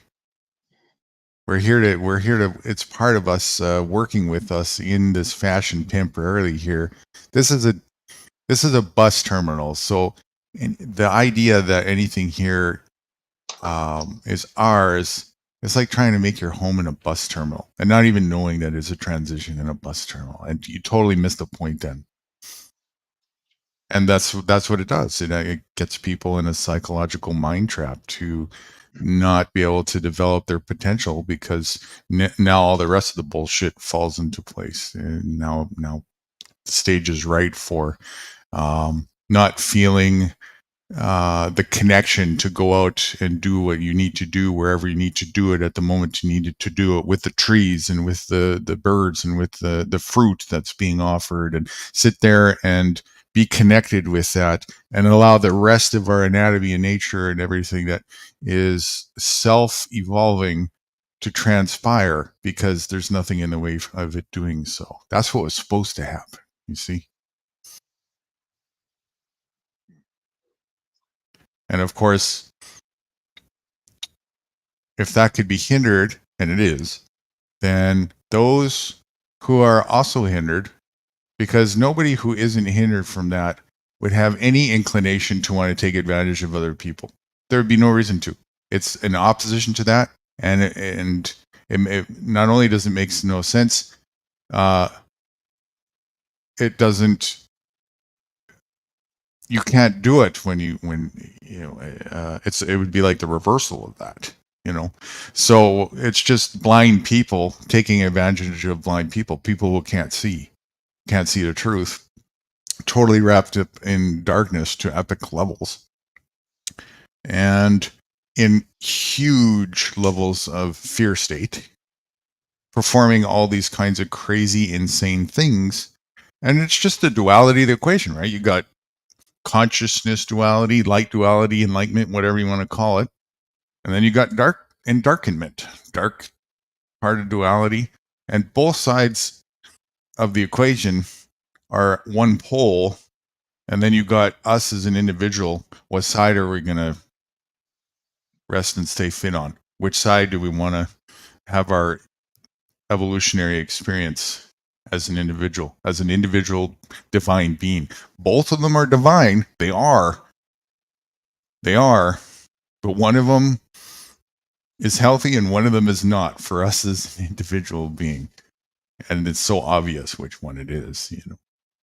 But without the awareness of that, the dark side is going to look rather fucking tempting to go down because you're so demented, literally, that you're attracted to the dementedness. It entices you. That's scary, man. Like I'm so glad I'm not. I'm so grateful. I took the path that I did, and I'm not caught in that fucking conundrum trap. You know. Well, would you believe me if I told you I don't like a lot of music from Slayer? I only like their guitar work and drum work. Like 99% of the music from Slayer, I can't stand hearing the guy's voice. For me, it's the same way with most music. Very rare. The vocals interest me.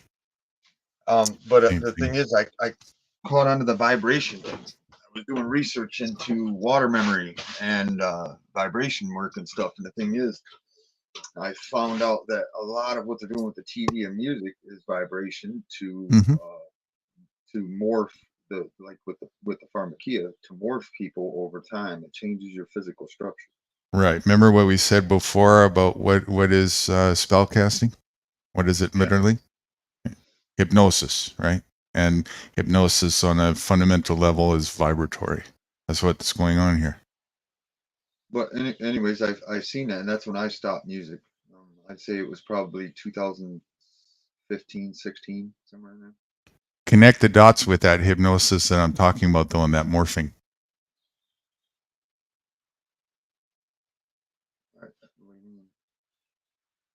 It all ties in together. That is the spell casting. What, the morphing or the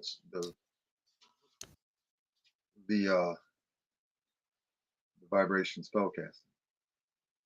It's one and the same. Okay, so what are their goal? What are they trying to turn them into? Demons? Probably anything you can think of. For that, it's you'd have to be whoever's doing it to know. For whatever purpose they're doing it. Sky's the limit, you know. Could be anything.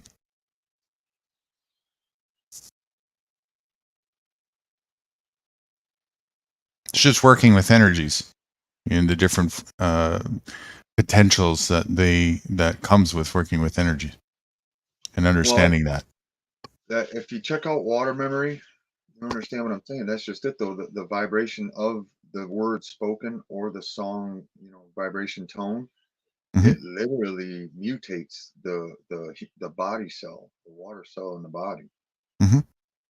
And it's different for every type of vibration. That's why I said, if you pay attention to the people who went to church every weekend and every time that church was open, they tend to live up to 75, 85 years old. The guys around them that don't go to church and just go ride a Harley on the weekend and drink beer or something like that, they don't usually make it past 60. That's a fact. I'm watching it. You can't change my mind. I'm physically watching that now. That's probably for a lot of reasons. But then again, there's old drunk dudes that just do nothing but sit and drink and smoke cigarettes and make it to 82. So I don't know. Yeah, it's hard to say. Interesting coincidence, though. But a good obvious example of the frequency thing is anybody can do it. You have a high pitch frequency. I can't remember what the hertz level is, loud enough, and you'll smash a window. That's all that is. It's the same thing. That's morphing the glass. If that's possible, certainly there are frequencies that affect us in different ways, right?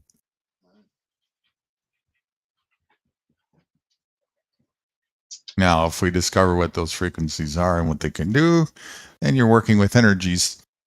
And now, if you can amplify them, that's what music is all about, right? You're working with energetic frequencies and you're amplifying that, and it's getting picked up by your receiver antennas through the ear holes, going down and resonating everywhere in the rest of your core, and you're getting an experience.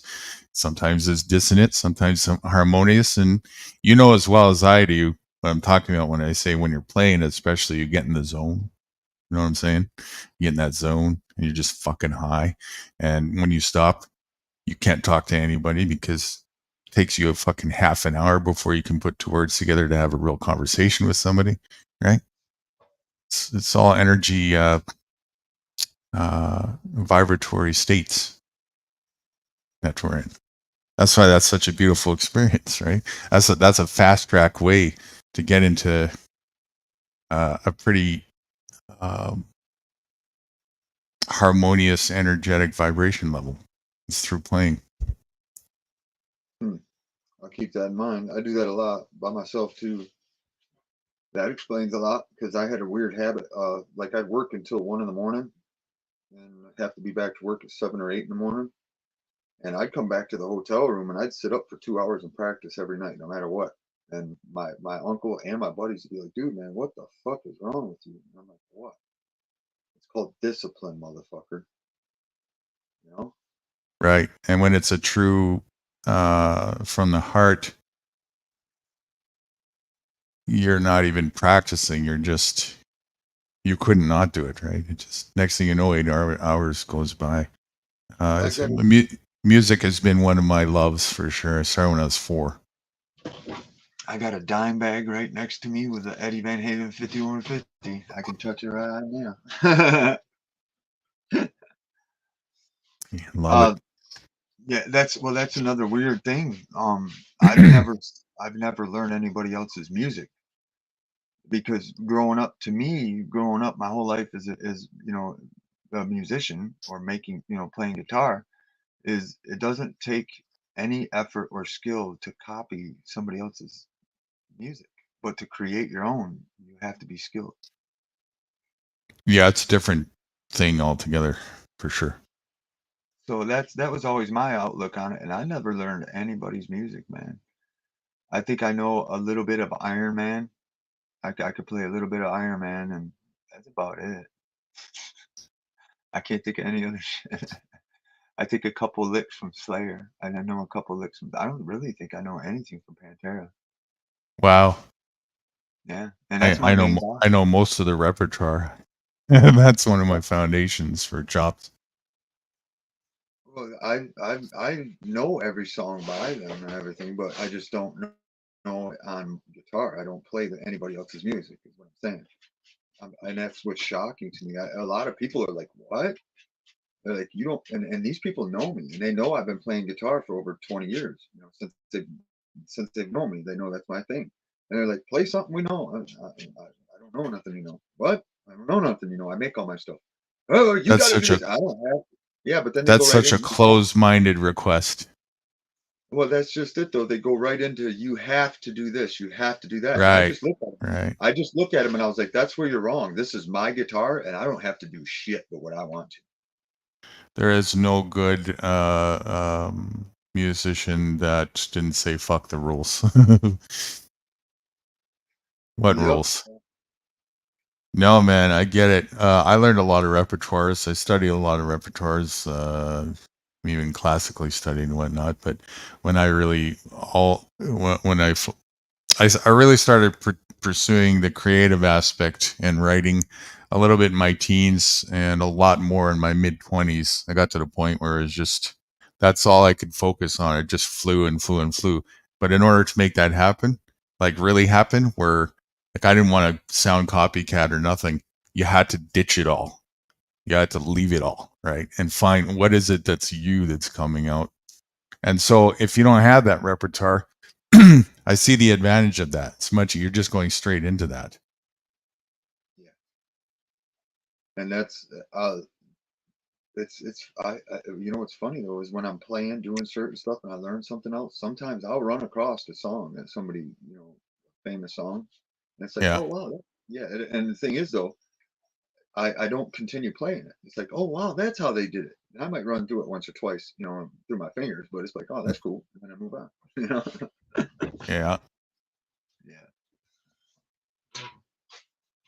Who was it that I just did that? Oh yeah. I found the tonal uh, chords for Creed, for that Creed. Can you take me higher?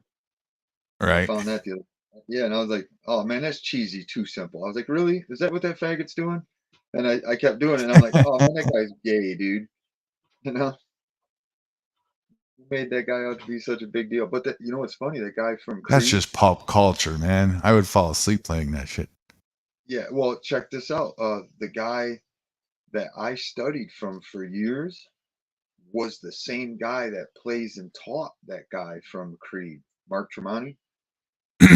Right. I Yeah, I studied from a famous um, Olympic cyclist. His name was Troy Stetina. Mm-hmm. And basically, like you, but a lot like what you do, what I liked about this guy was he taught you how a band came up with a certain sound, not the band's music. He taught you how they came up with it. And just like a mama bird in the nest, she'll feed that bird to a certain point in time. And then at a certain point in time, the mama bird will push the bird out of the nest. And if the bird don't fly, well, guess what, motherfucker, you ain't flying. Right. You're done. Yeah, and he tells you that. That's what's awesome. This guy tells you, if you ain't got it by now, I can't help you. Goodbye. Please buy my next book. Yeah. Yep. That you got it or don't is definitely, there's a huge aspect of that in music. And it's usually pretty obvious, especially with rhythm. That's a big one, right? Like that one, it's either have rhythm or you don't. And you're either, you're tone deaf or you're not, Believe it or not, I was told by old school heads as a youngin to focus on rhythm, and I did. And the thing is, now I can play rhythm stuff that's out cold. I can play it super fast, super slow. I can do all kinds of crazy stuff when it comes to rhythm. My lead Mm-hmm. stuff didn't start coming until about 10 years ago. I've honestly been playing guitar on and off since I was like 5 years old, 6 years old, somewhere in there. Mm-hmm. And yeah, I mean, there's breaks in between here and there, but not many. And I just I've been doing it. I love it, dude. You open one dimension and then another dimension opens up. You open one dimension of knowledge on it, and another 10 dimensions open up. And the thing is, you Oh, can it's get lost in the endless. theory. Yeah. Yeah, you can get It's lost in endless. the theory. Even without the theory, just going into different, as long as you got like different, you can get stuck in a box pretty easily, but as long as you got something that opens up another door, then, it'll take you another 2 years before you tap that out. Yep. Yeah, I forget who was it that said that to me. Was it freaking Cookie? That's what I loved about the guitar. Like my first instrument was piano and keyboard. And then, so that was the introductory class when I was 4, and then I started lessons when I was 5. I took that to full, and then I was 14, I think, when I first picked up the bass. So these Picked up the guitar a little bit, but then the bass, and then that was too simple for me. That's what I loved about the guitar, is that there's just so much more versatility and directions that you go compared to the straightforward layout of the keyboard, I just had another vision. Fuck you, new guru. What's that? Oh, I just had to say, I'm sorry. I just had another vision. These other people that aren't born in a hospital, they don't fucking shave, do they? They what? They don't shave, do they? They don't shave? What do you mean? Because they don't shave or cut their hair, do they? Because I think I'm about done shaving and cutting my hair. I don't know what that has to do with being born in the hospital is, but there's some things that kind of make sense that I learned about. Hair is like an extension of the nervous system. Yes. So if we cut it, well, it's like we're losing No. some instinctual stuff. Yes. And you know what's funny? I usually always had hair down past my ass. Always. If you looked at a picture of me with my hair down, you'd swear I was Jesus. I'm not joking, dude. I am not joking. I'm not. I wish I was joking. That's what I got whenever I walked into a party or to somebody's house or something like that with my hair down. That's what I get. I'd either get "Holy shit, it's Jesus," or I'd get "Holy shit, it's Cousin It." I got Cousin It a lot. A lot of people said that I look like Cousin It with my hair down a lot. Cromwell Bear. Good morning. Welcome in. And anybody else is in chat who's with us? We're just hanging out, wrapping after intense roundtable focus that we had last night. Good discussion. Boy, they sure do have everybody into thumping and slaving, don't they?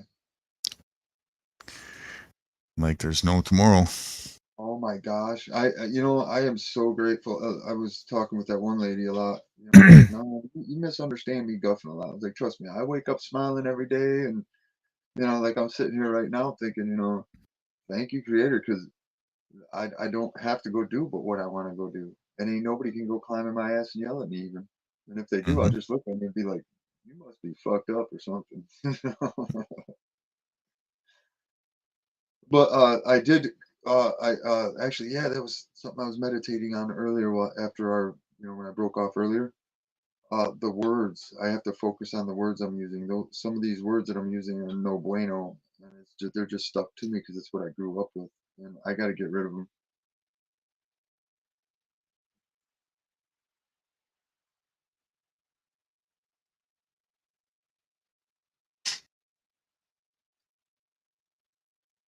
So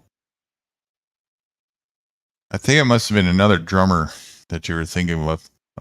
This is all the bands that Lombardo played in: Slayer, Suicidal Tendencies, Testament, Dead Cross Film, Metal Allegiance, Mr. Bungle, Misfits, Phantomas, Grip Incorporated, Voodoo Cult, and Amen. It must be Testament or one of the other first one or two that you said. Well, then who was it that was with Fear Factory? I remember reading something about Fear Factory. There is a former drummer of Testament, Gene Hoglan, played for a while. Thinking of that. I've been out of that scene so long, it's really not important. I don't care. I just remember, it's funny, man. That Dave Lombardo guy, he got arrogant, or wanted greedy, and wanted more money, and then stepped aside from Slayer. And Slayer kept blowing up, and he shat on dudes for greed. And his own boys stepped back and say, well, he was stupid. He had stupid business practices. According to this, there's only been 3 Fear Factory drummers ever. First, Raymond Herrera, Gene Hoglan, and Mike Heller. Yeah, that ain't ringing a bell. It's got to be Testament. No. Wait a minute. Dave Lombardo did work with another band. Name them bands he did work with again. Okay. Oh, it's Prom. Maybe it's Prom. No, Dave Lombardo did he did some work with another band after Slayer, and it was a bigger name. Tons. Slayer, Suicidal Tendency, Testament, Dead Cross, Film, Metal Allegiance. At Testament, you can cut the line. Any of the other bands are shit. They don't even register to me. I don't even know who the fuck they are. So. Mr. Bungle's cool. Phantomas is cool. Never even heard of them. Never heard nothing about them. Crazy shit. Eccentric shit. You know who Mike Patton is? Faith No More singer? Yeah, I like that guy kind of. He's a freak. Hey, that was another his Mr. Bungle is his original project, and Phantomas is a side project, and one of them had both of them had Dave Lombardo in it. Didn't know that. Yeah, he did a project with somebody or something. It's not the name. I'd have to do some research on it. I remember reading it. He went somewhere and it was big. Maybe it's one of them two, Suicidal or Testament. But no, I never knew nothing about Bungo. You know what's messed up? That Epic, that song Epic. Mm-hmm. There's a lot of subliminal shit in that. Oh yeah. Oh yeah. In all of their music, they're definitely part of the club. Yeah, they all are. Oh, yeah. You all of them are. You will not get that status and Yeah, I know. Unless if you sign the contract, which I got offered twice. Both refused. No question about it. You have to be fucking rocks in your head galore. I cannot. Well, I guess if you're really egoic and love being idolized, and that's really what you want in life, then yeah, you'll sign your fucking soul away or whatever. Yeah, I'm not interested. I don't mind getting up on stage and tinkering around with some strings, but I ain't interested in selling my soul, that's for sure. Yeah. I love playing with audiences and shit. Oh, hey, you know what's funny? In short form, soul comes to loose. Like loose energy. Mm-hmm. Yeah. It's mine. Fuck y'all. It's mine. You can't have it. Go shite on your own. Okay, my friend. I'm gonna go hit the road for a second and enjoy for a couple hours instead of just sitting here. The rain just stopped. The storm just stopped for a second, so I'm gonna go make a tour run and see what I can't do for enjoyment. All right. Well, I've been the other day when I went to go get good vegetation. They changed the hours of the store, and now they're not open on Sundays because they sold to a very churchy family. So they emptied the store of all cigarettes and booze, and they're no longer open on Sundays. So I couldn't get my vegetation stuff, and I went and had fun yesterday instead of handling business. Interesting. I actually didn't have fun for a few hours. It was a very much wasted day. And when I drove home again, I was saying "fuck you, new guru" because of how fucking stupid I felt from drinking a fucking beer, and like sitting there thinking to myself, like, man, dude, is it worth going over and keep speaking to this fucker or just walk away? Do I have to do the shoulder pets thing for you too? I got this avatar I made in anticipation that people were gonna say shit like that. I guess I took it off. Hang on. Say what? Give me a second here. I'll call it up again. I have to find it in my truck, channel. boys. Truck. See, that's what tells me you guys are both meatballs because you know what that one single word is, but you don't listen to none of the others. Now then, Guru, how's it going? Good. What's up? You're right. How's my mate doing there? Which one? Mitch. I was looking at myself thinking, who the hell's that? No, how's Mitch doing? Is he all right? Oh, yeah, I'm good. I'm going to go fetch me some health food. And I think I'm going to eat for today and tomorrow and take care of myself, make myself feel a little better with health food. And then I'm going to do this dry fast stuff that. Do you know, I've been eating myself, to be honest. I've just been eating a load of stuff. Well, I've been trying to go to all green. Sorry? I'm a hardcore hunter and everything like that, and I'm trying to switch over to a vegetation diet, seed and vegetation diet. Quit eating yourself, stupid. I muted myself on purpose because I had somebody come speak to me. Guru, anyway, listen, Guru. Hey, this is where, this is where I'm having issue with the creator thing, because that's literally what I got. Quit eating yourself, stupid. Oh yeah. So if we're not dealing with something higher, I'm serious. If we're not dealing with something higher, I need to understand what the hell that shit was. Because the other guy was eating. Anyway, a very informative, essential insight to adhere to, an absolute must. Yeah, yeah. Well, then that's when the other one, the other entity or creator or God or whatever you want to call it, that's when that one said it was mad at me for eating the eggs. But it said it forgave me. It understood and it said it forgave me. At You know a what higher I level, it's yourself telling yourself. What do you mean it's myself telling myself? Yourself is telling yourself from a higher level not to eat yourself on a lower level. Pull yourself in the shit. See, that's what didn't make sense to me, Guru, because I'm sitting there thinking about it. Well, what the fuck? If it's so bad for me eating the chicken eggs, why the fuck are the chickens eating their own damn eggs? Ain't they smart enough to not eat themselves? No. You're not a chicken. I get it. I understand it totally.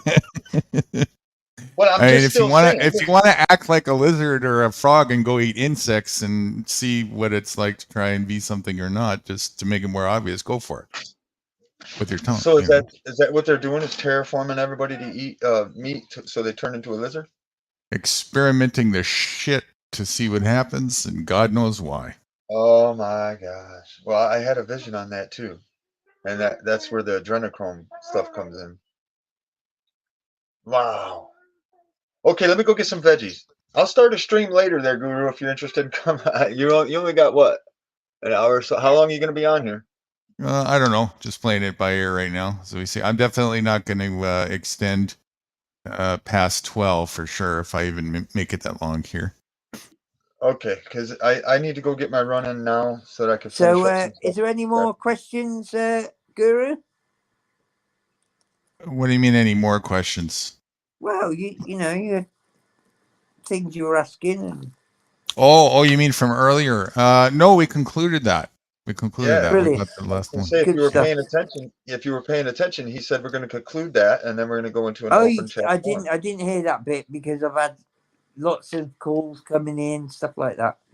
But no, I've enjoyed it, and I'm drunk as a skunk, and I need to shut my eyes for an hour or two before All right, my Guru. son turns up. Guru, I'm not feeling like doing much today, so I'm just gonna go shoot to town and get some good health food stuff, and then I'm gonna come back and probably start a stream and take care of myself for the day. Drop All me a right. link. I'll subscribe to you, mate. It's the Michigander 616. Okay, I'll do so. I'm not no good at doing the link stuff. I haven't quite Don't figured out, but expect anything if you ever come into my channel. It's rare, I'm, but when it goes, it's good. I apologize. I'm not being rude. I'd love to give you the link. It's not that I don't want to give you the No, link. that's fine. No, I it's struggle. okay, No, mate. listen. I Listen, severely struggle with tech. I I'm severely exactly the struggle with same. tech, and Don't worry. I have a real hard time with it. I have a But manager. thank She's you for called having me Vic. up, Guru. Yeah, I'm gonna start a stream a little bit later. I'd appreciate it if you stopped in because I'm probably gonna get a hold of Mindful Exposures and another fella to do a Oh, bit of chat. cool. All right, All cool. right. Well, energy permitting, I'll definitely keep a watch out for that. And thanks as always for being up and participating. If while you're out, you want to catch what I'm going to play next, I'm probably going to put some Dean Clifford stuff up, unless if anybody else comes up to hang out. I'll probably just run one of his things, and very educational stuff from back in the day. Probably the forefront person that brought me the furthest when it came to the whole wake up process. So, Wow. Okay, I'll tell you what. That I'll video leave it about on. the I'll be trains in. was I'll be in amazing. the chat at least. I'm sure I'll be way back before noon. I didn't realize it was only 8. I thought it was 10. So Anyway, it's still take early. care, I'll be guys. back. Thanks for having me, and I'll catch up with you again, Guru. you bet. Thanks for being up. And Appreciate you being a I'll- part of the round table as well earlier. it's hard work when you ain't had no sleep and you're trying to, you know, make it happen. But I've tried, and that's the main thing. It's all good, And my friend. you take care, yeah. You too. Good Good to stuff. see you again. And Come you back too. anytime. All right, take care. Bye. Adios. Alrighty. So just me left and Cromwell Bear. Damn, your name looks familiar. So many names at this point. I swear I even think you've been up on panel with us. Help me remember who you are. Getting a little low energy as well. Anybody who wants to come up, feel free. We're just sort of hanging out here after our panel. We had a good chat here a year ago. Yeah, sort of rings a bell. Makes me think I've been doing this for quite some time now. Man, time flies. Okay. So feel free, anybody who wants to come up and rap, just hang out, whatever. Talk about anything you want, serious shit, crazy shit, in-depth shit, deep shit, whatever you're up for, I'm up for, it's all good. And in the meantime, or if not, let me queue up something of Dean Clifford. Actually, if oh, thank you. I'm glad you feel that way. Breath of fresh air, you said. Good stuff. I kind of feel that way too, being a part of it. It's few and far between. But, you know, maybe some others will catch on. I'm kind of seeing a little bit of that, which I was kind of surprised. I don't know if it's any influence of what we're doing or not, but whether it is or not, it's kind of good to see. So maybe if we can inspire some other people to showcase that, hey, you don't have to just be about bullshit and drama to have a good time. You know, you can actually be adults and talk about adult things and all the things that go around with that. All right, let's see. I'm going to go on mute for just a second. Anybody who's in chat, bear with me. I have to do a Tim 100. Let me see if I can put a quick thing. Actually, I got this thing in here. Speaking of Dean Clifford, this will just be a short introduction that we uploaded.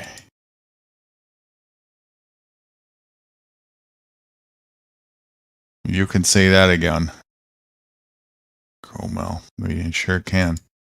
Quality over quantity. Okay, let me find this thing here.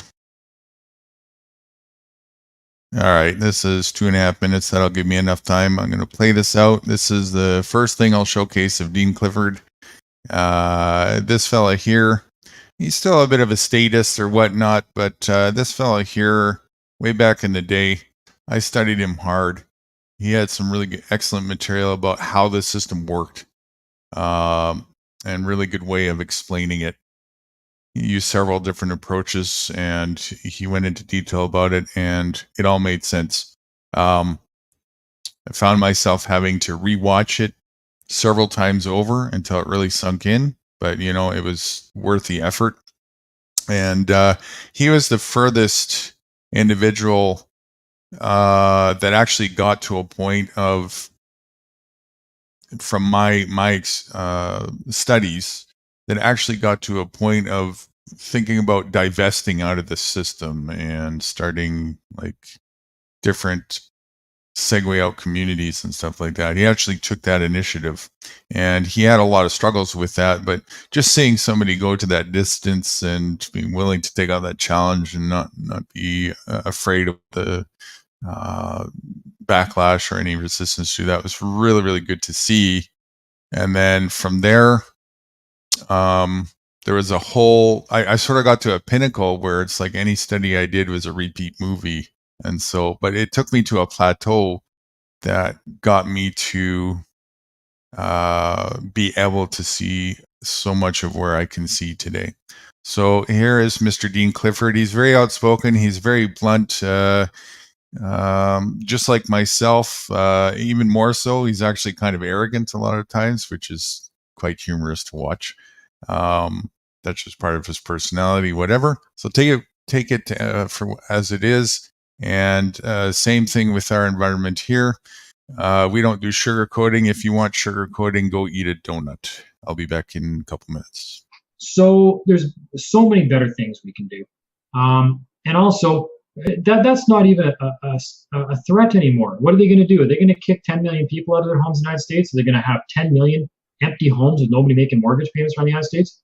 I think that it would be great if, instead of a march against Monsanto protest, everybody organized a stop paying your mortgage protest.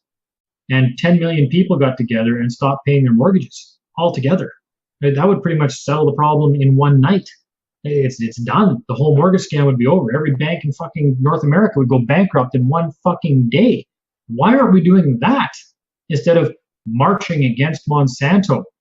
Monsanto's none of your fucking business. They're a private corporation making products that people are buying. If you don't like it, quit fucking buying it. Don't protest against them. Quit fucking buying it. That's all you got to do. You don't like Starbucks? Quit buying it. Don't protest against them. You don't like the American government? Quit fucking voting. Don't keep giving them 30% of your paycheck and pledging your fucking life to their flag. I pledge allegiance to the flag of the United States of America. Drool falls out. I'm a fucking idiot. Yeah. All the flag waving retards out there, you are propping up these regimes that are causing every problem in your life. Every fucking problem in your life. But you've been convinced you need these people. No. So, and again, all these people that tell me, well, I never pledged my life to these people. Well, no, you did. You did. If you're American, every week you're pledging allegiance to a fucking flag. Are you kidding me? You would die. You would kill people on the other side of the planet and you would die for a flag? Really? A fucking flag? Not your family's life or not anything else. Maybe you mistakenly believe that flag somehow protects your family, which it doesn't. That's another matter altogether.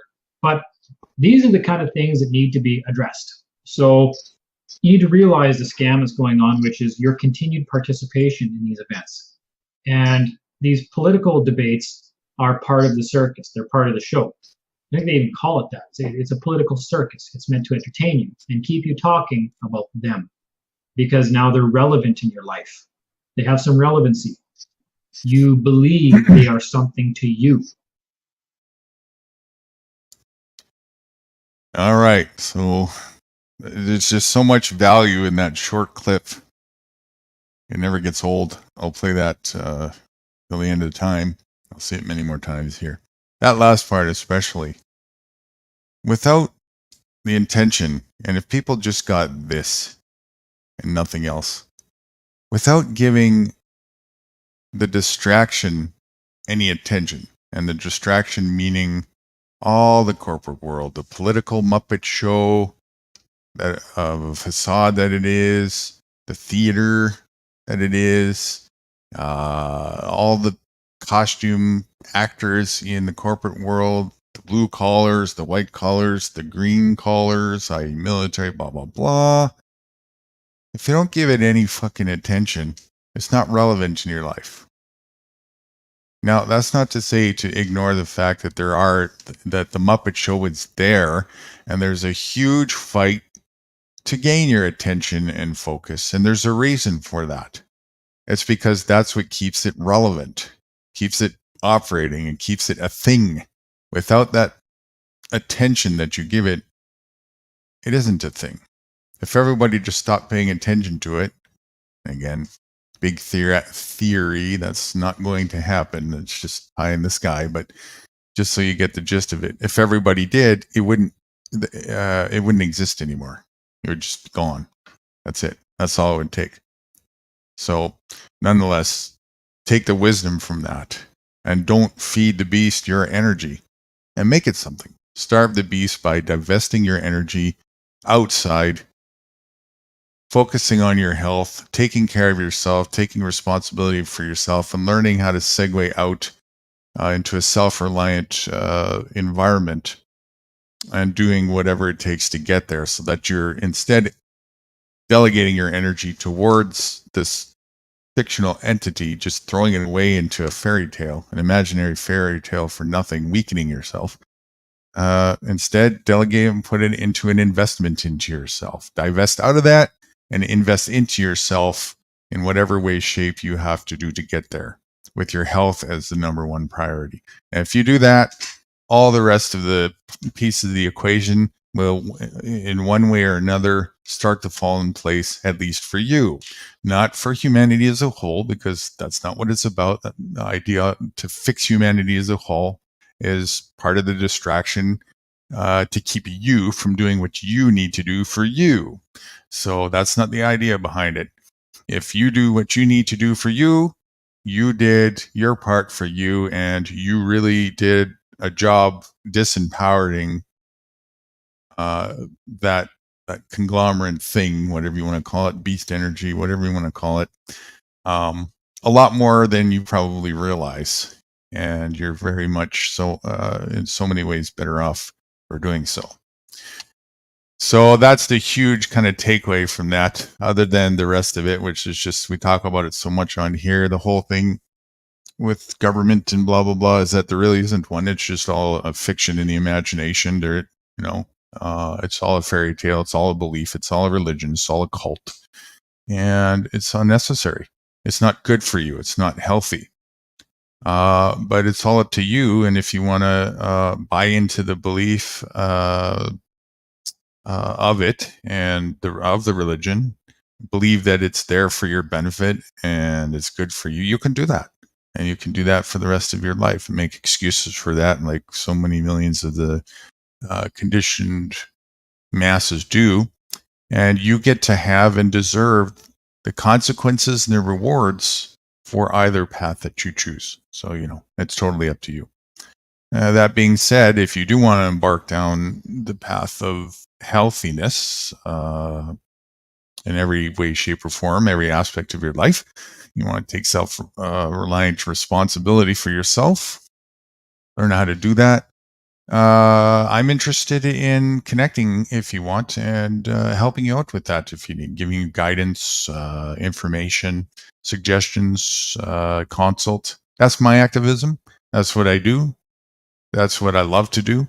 And I'm not here for any other reasons, no monetary gain. I have no interest in any of that kind of stuff.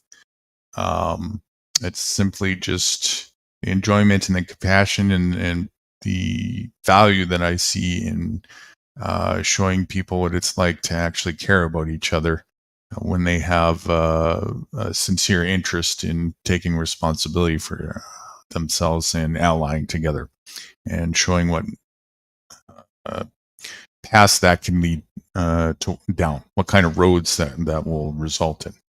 I love doing that. I've been doing that for a long time as we speak, and I'm going to continue to do that. I have projects in the works as we speak online, in development, that are all tailored towards that. But until they're ready, and in the meantime, this is what we're doing right now. We're kind of in pre-launch phase. Been working together with Rights here for the last couple of years, helping him and some of the people locally here come to terms with all this stuff, learn it, and go down a very different path in life. So if that's interesting to you and you want to be a part of it, that's what we do here.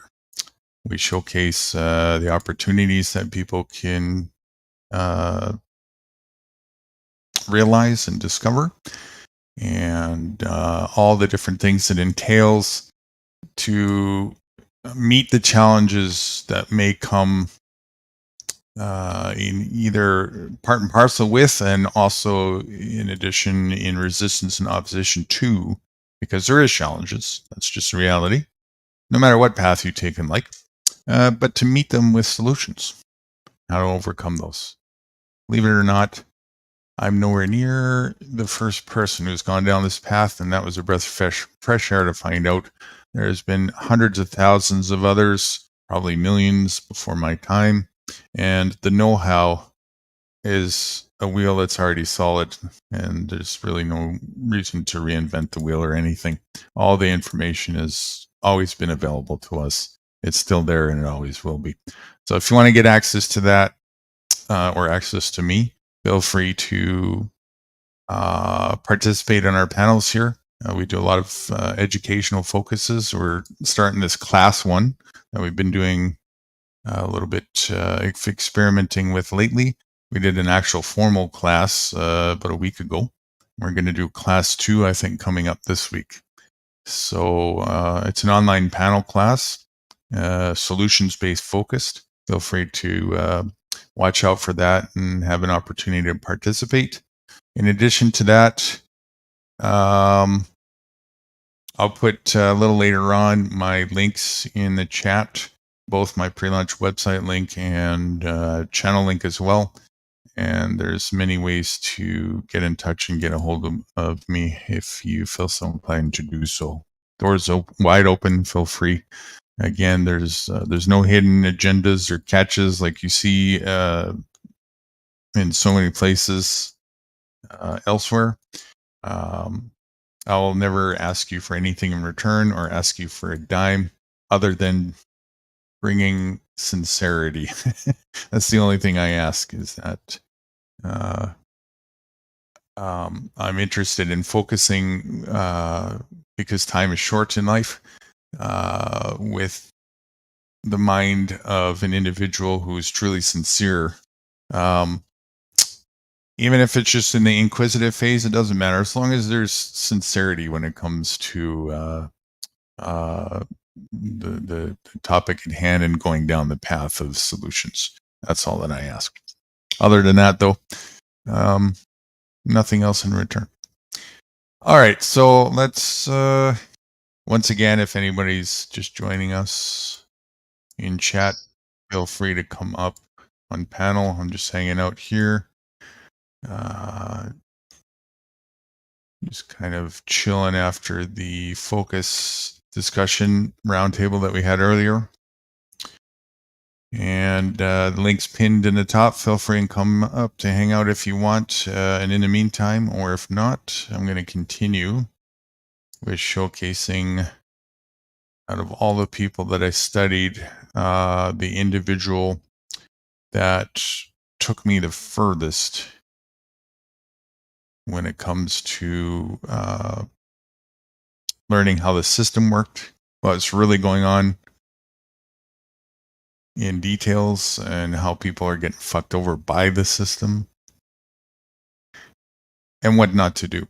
Also, and a little bit of the solutions-based stuff as well, in terms of segueing outside of the system and starting to look towards other ways of functioning and living in life without it completely. All right, so let me put this window up again here. I'll play 2 more videos of Dean Clifford, I think. This one here is an interview that was done with him. I think this one, if I remember correctly, will give a little bit more of background history on Dean and what he's about, and a little bit more info on some of the stuff he used to do.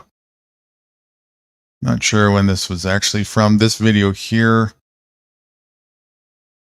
might actually be the source of where it was broadcast on. It looks like Shaw TV, and it's saying 10 years ago. So I think this is probably older than 10 years ago. It must be by now, but got to be at least 10 years old.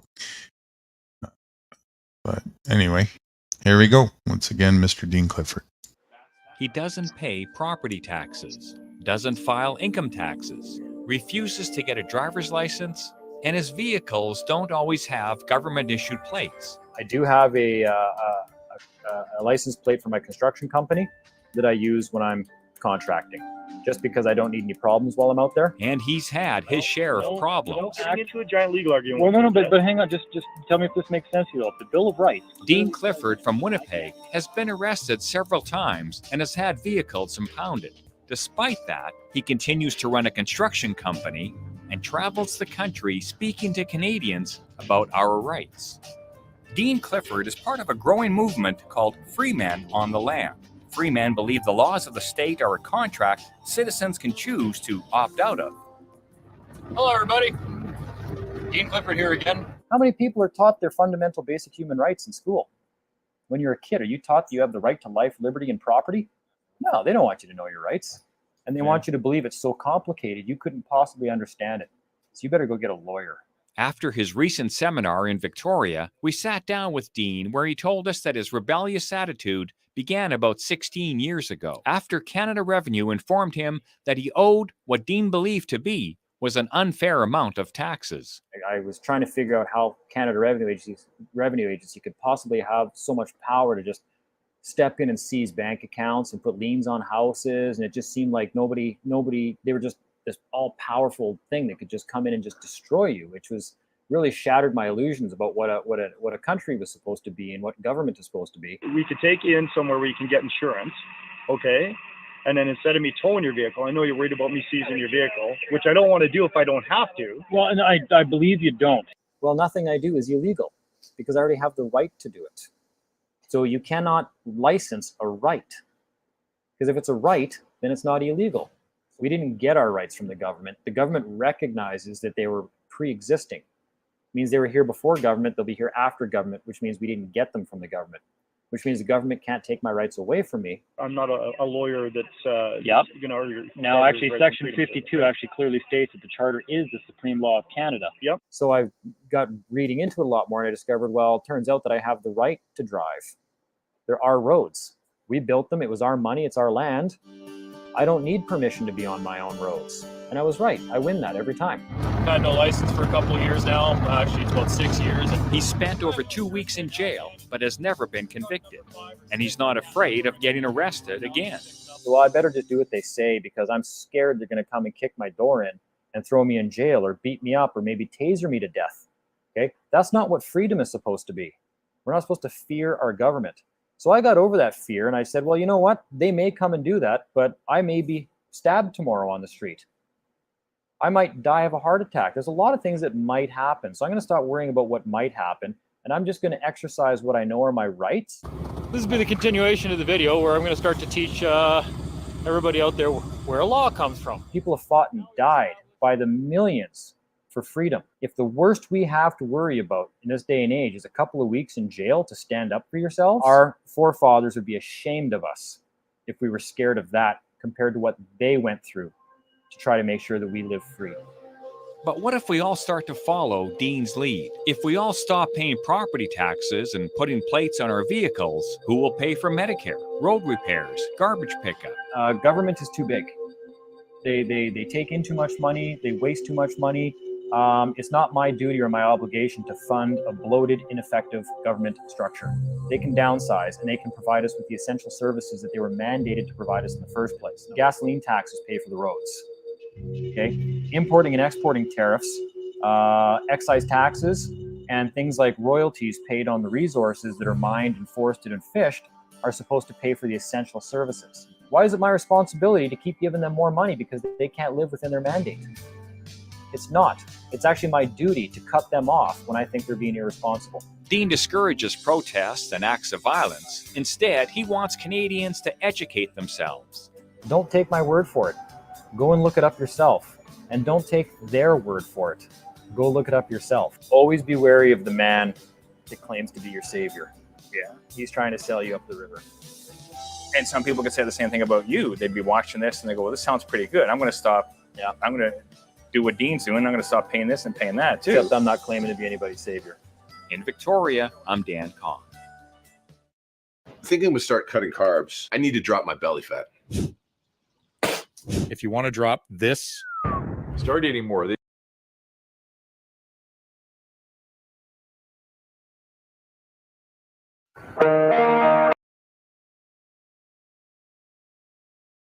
Alrighty. Looks like still there's nobody that wants to come up. If there is anybody who wants to come up, feel free. It's open panel as we speak. But in the meantime, I'll continue on with my showcase of Mr. Dean Clifford from back in the day. Very intelligent man who helped me out a lot with his seminars and things he recorded to realize just what the fuck is going on in the system and why people are getting so railroaded by it all the time. So here's one of his part one of one of his seminars. It's a really long seminar, so I'll only do part one for now, I think, and then we'll see how it goes after that.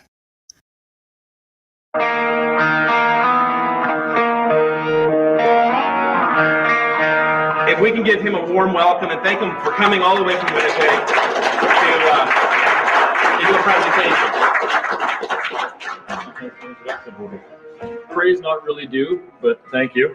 I think somebody just finally had the nerve and the arrogance to stand up and say what everybody's really thinking anyways, and do it on the internet. That's about my only claim to fame, I guess. So that and making things simple. That's my whole philosophy on this, is if the simple man can't understand it, then it's not a remedy. So the videos were only half the story. That's the other problem, is I actually wanted to stop putting stuff out until I had a chance to put everything together so that people had the full story, both sides of the equation, what's really going on, to stop people from going into court and getting into yelling matches with the judge that they're the administrator of the legal name, because you're not. There's two different legal names, and I only talk about the one side in the video. So we're going to talk about both sides, what's going on here, the jurisdictional issues and where people are going wrong. I mean, it's not like I'm perfect. I just spent 18 days in jail myself, but that was by choice. I refused to make application for bail at all. I just said, no, I'm here to deal with this now. I got the Crown to admit on the record on the first day in front of the judge they had no claim, no cause of action, no contract, no jurisdiction, nothing. And then the judge proceeded to keep me there and wouldn't release me anyways. So he's liable. We'll be going to civil court. He's going to get sued right along with the Crown for his actions. I really don't care. They could have kept me in there for another 8 months because I'm making more money by sitting in a chair watching satellite TV and drinking coffee than I was by actually being outside at home, right? So I don't care. I had fun with it. Like, I've got lots of stories about that. I like to tell people, you know what, if you're not having fun, you're doing it wrong. Did you drop the soap? You know what's funny about that is actually I had my own private shower anyways, right? Like, it's not open showers for everybody. And the first time I was in there, I'm washing up and I dropped the soap. And I started laughing. I'm like, oh man, I'm gonna have to tell people I dropped the soap when I get out of here.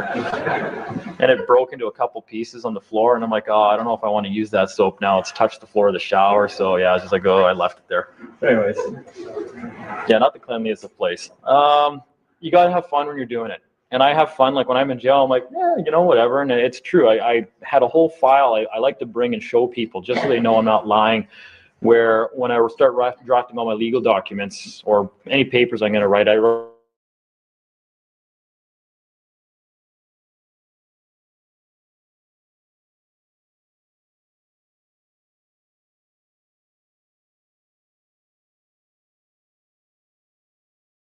their last card they have against you is you'll go to jail. It's like, well, big deal.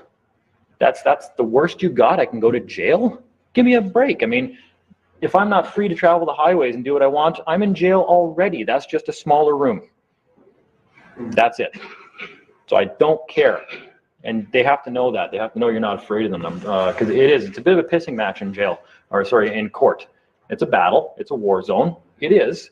That's what courts are developed for, right? We used to have armies and go into the field and, I'm right. No, I'm right. Well, yeah, when my army beats your army, then I'll prove to you I'm right. Well, they just move that into a courtroom. It doesn't mean we have to act civilized at all times because it's still a war zone. They're still attacking you, right? And that's why, I'm not kidding. Sometimes when I'm in my videos and I say I'm yelling at judges sometimes, I'm doing that, but I don't recommend people do that at all because that's just going to get you where I went for 18 days. I just don't care.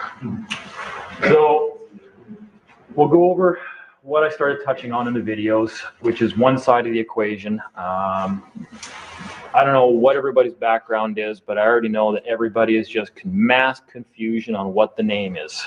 Still, just mass confusion. So I think that's probably where we're going to start. Again, don't take my word as law, right? It's only law if one of you agrees with me. Then it's only law between us two, and it doesn't have any bearing on anybody else you're going to go to court against. So people have to understand what law is as well. Jurisdiction, law, the name, we're going to touch on all that right now. I'm assuming everybody's probably seen the videos. Okay. Yeah, like I say, not the most professional videos on earth, so. They are wonderful. Oh, thank you. That's great. Okay, what's the government doing to us? Why aren't they recognizing our rights? Why aren't we traveling the highways, unmolested by agencies of government? And what is the name? That's the most important thing. I touch on in one of the videos there where I start talking about the name. We go through it all, but we're only talking about one side of the equation in that video. I meant to get onto the other half of what's going on that I hadn't even quite perfected yet at that point, but then we never did. So everybody that's watched the videos, you're only getting one half of this story. So I'm going to draw both sides of the equation at the same time here as I'm going on to explain what happened so we can see the differences between the two. It's the same legal name, but it's a name in two different jurisdictions is what's happening. And you are the administrator and the beneficiary of the name on the one side of the equation in jurisdiction, and they are the administrator and beneficiary of the same name in a different jurisdiction. And that's what people don't understand. They don't understand jurisdiction in court and what jurisdiction is, period, right? So, and once again, I don't know how many times I try to tell people this. Well, we'll start with man, okay? So, man. You're born, and one of the first gifts that your parents give to you is a name. It's given to you. That's why it's even called a given name. And then you have your family name, which is your surname. And they fill out a registration form with the government. And it's something I'm also going to clear up right now. If somebody can prove me wrong on this, I'm still waiting. The challenge is out there. If somebody actually wants to send me documentation on what registration is that conflicts with what I'm going to tell you, I'm still waiting. And it's never going to show up. In their own laws, in Bouvier's Law Dictionary, you can look it up. Registration is not this nefarious thing that, as soon as I register something, it's not mine anymore, right? It's the exclusive property of whoever I registered it to. That's nonsense. Just look up the word register in Bouvier's Law Dictionary. It says right in there, registration transfers no interest in property. It does not transfer an interest in property. What it is, it's a recording. It's a public record that's meant to protect your interest in that property. They're not tricking you into registering something and then saying, ha, now it's ours and you have to do what we say, right? That's not what's going on. So we register a name. There is a trick being played, but that's not it. So they register the name, again, because you are not named. You're recognized through a name. That's the will of government. That's the will of the legislature, is to be recognized through a name, because I don't want to say they can't recognize a man. They can, but they recognize you through a name because a name is a title. And you can't do anything without a title. Nothing. And that's the whole point of what's going on. So your given name, once it's registered, becomes a title that they recognize you through. So we'll just say, what is it in BC? Is it a certificate of live birth? Or a statement of live birth? Yeah. SOLD, we've been calling it. Yeah, statement of live birth. Yeah, statement of live birth. Registration of a live birth. Yeah. Yeah, either way, it's a registration. Okay, so it's a public record of a live birth. That's all it is. It's not gifting you as property to the government. It's nothing nefarious or sinister. In fact, it's a good thing. You're going to want that. So let's just call it a live birth record. We don't, because down in the States it's called something different. In Manitoba, it's the particulars of a live birth. I don't care. It's a document filed by the government, and the most important part about this document is who signed it. And that's one of our parents that signed this. Right? That's the important part about this document. Nothing else on that document is important except for whose signature is on it. We'll say live birth record. I'm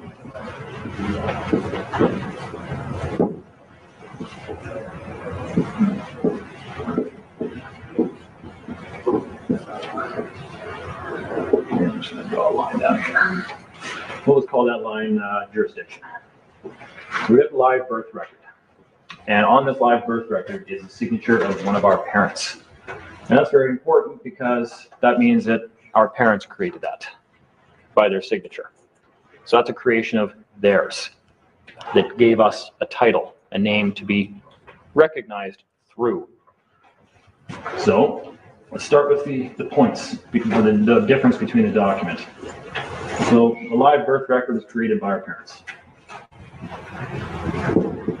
We'll say created by, and in fact, you can say it's created by you, created by us. Because your parent is just acting as your guardian. They're doing it for you because you're a little baby. They have to feed you as well, right? I hate it when people say that, I was born a soft. No, you weren't. Did you feed yourself and go crawl around and find, bugs to eat? No, you're not. Someone had to look after you when you were born. You had a guardian. So it was created by us. Then something else happened. This probably went wrong for a lot of years as well. We get this other document in the mail. And it's called birth certificate or certificate of birth. And look, it's got all the same information on it. That's my name. The registration date's the same. Everything's all the same. It must be a receipt for that document. And that's a presumption I went off for probably a better part of 10 years.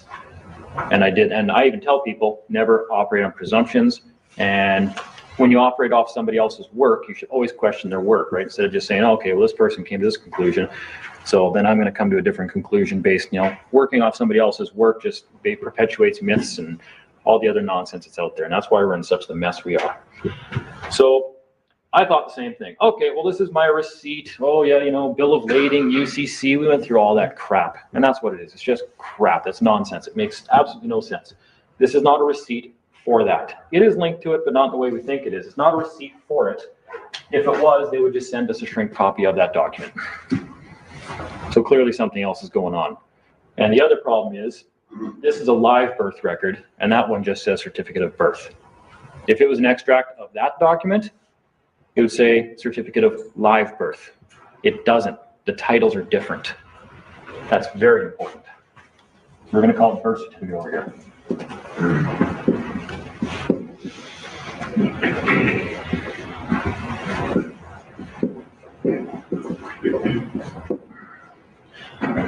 And actually above it, I'll write something else. And again, so the name. I don't care if it's spelled in all capital letters. I don't care if it's spelled upper and lowercase. I don't care if it's spelled all lowercase. I don't care if it's spelled in hieroglyphics. I don't care if it's spelled in runic symbols. That means nothing. It's a name you're recognized through. End of story. That's it. Makes no difference if it's spelled, no, my name's spelled, Dean is spelled uppercase D, lowercase, E-A-N, and this is all uppercase Dean. So nope, your crap doesn't apply to me. Like, the wrong argument's being made in court. So on both sides of the equation here, I'm just going to write.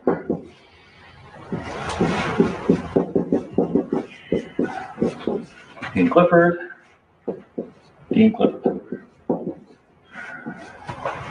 Except I'm going to start. You can erase that stuff. Oh, okay, we're done with that now. Do we have an eraser? This.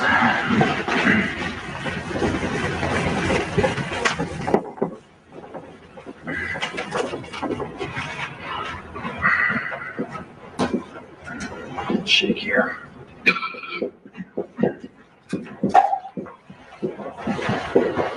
Again, same name, same information. Two different documents. And the most important part about this document is whose signature is on it? Government's. He who creates, owns. It's clearly something created by the government.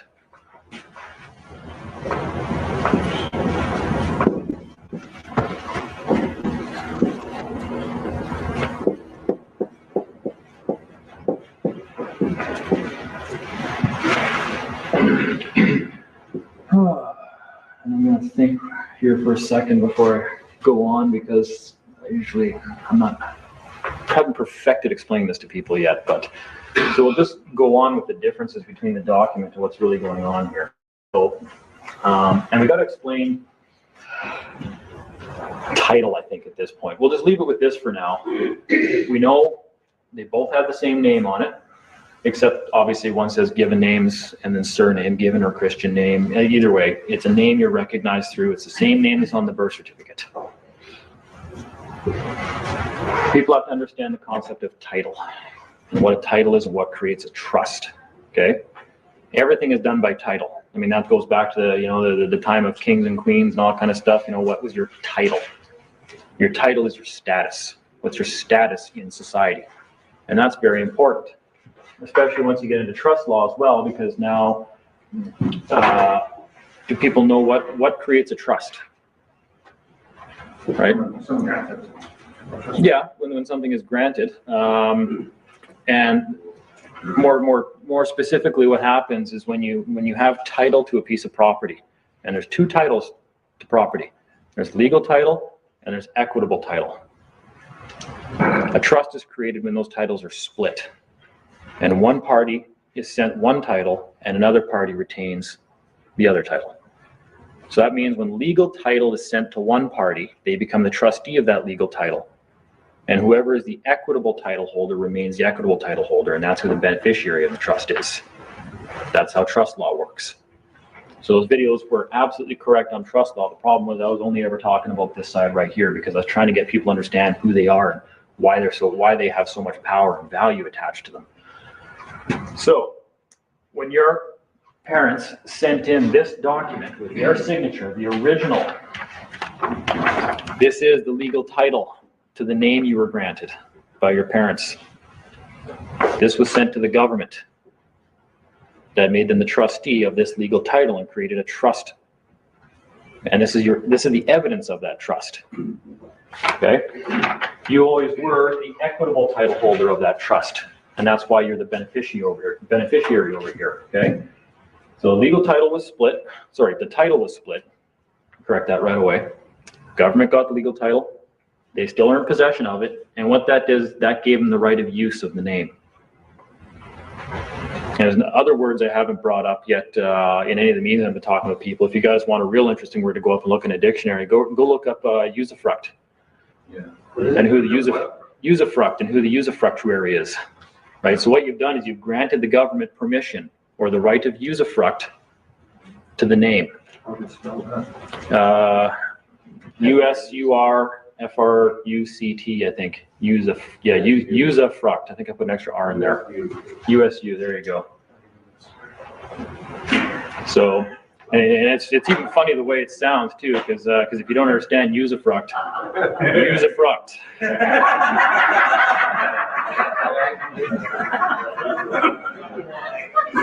So that's the only quasi swear you guys will get out of me today, I think. Oh, come on.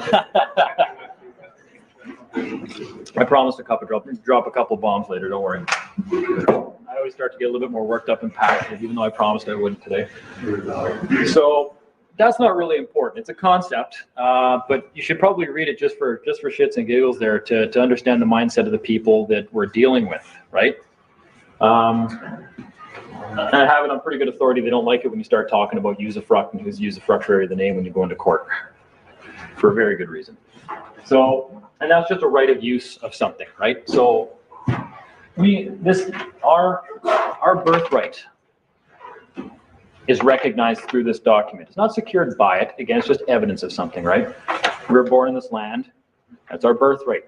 We have a claim to the land, the resources. It's all ours. And we granted legal title of our claim to the government to use, to administrate everything, do everything that they do that they're supposed to do for our benefit. So we know that already. Right? So We were not born here. What's that? What if we were not born here? That's where things get a little bit more complicated, and I haven't got there yet because I actually was born here. I haven't gotten into the problem of solving what to do for people that weren't born here.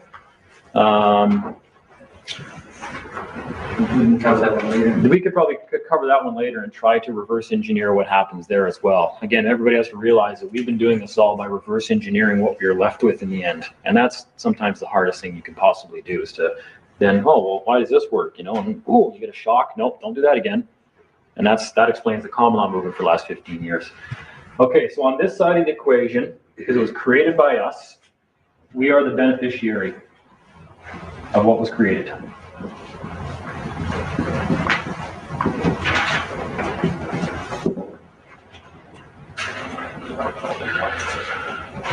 On On this side of the equation, now we're going to bounce back. No, we'll wait to bounce back and forth here. We're just going to keep going with this one over here.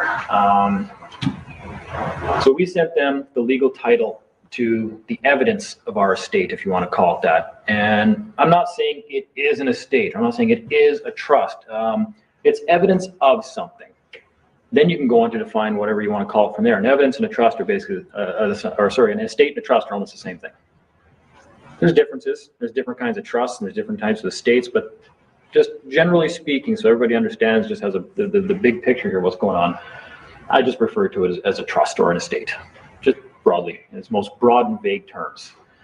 So we're the beneficiary of it, and it has our birthright attached to it, or it's evidence of it.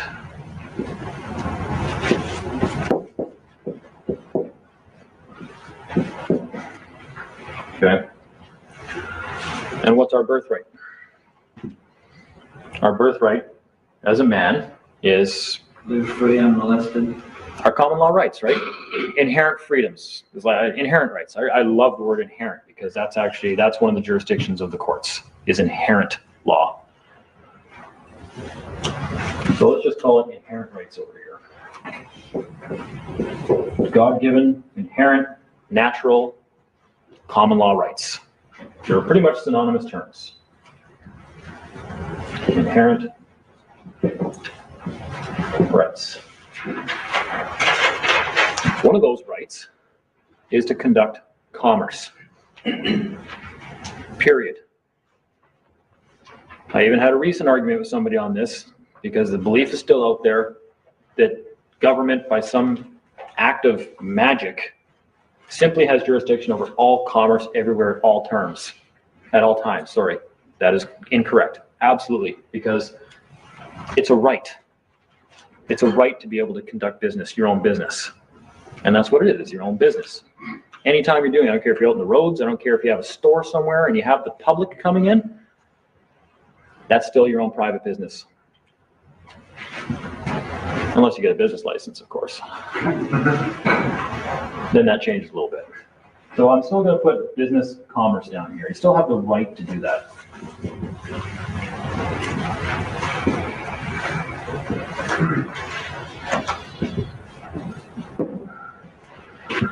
So live birth record is evidence of a name that was given to us to be recognized through, that was created by us for that purpose, which we're the beneficiary of by birthright with inherent rights and freedoms to conduct commerce, business, do whatever we want, live free.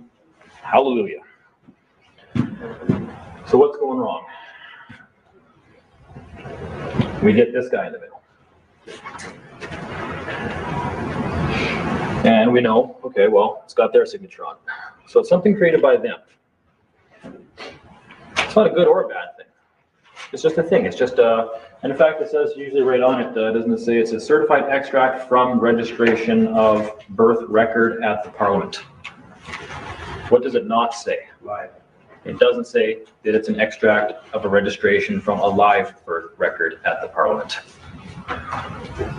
They leave that up to draw our own conclusions and make incorrect presumptions and whatnot, right?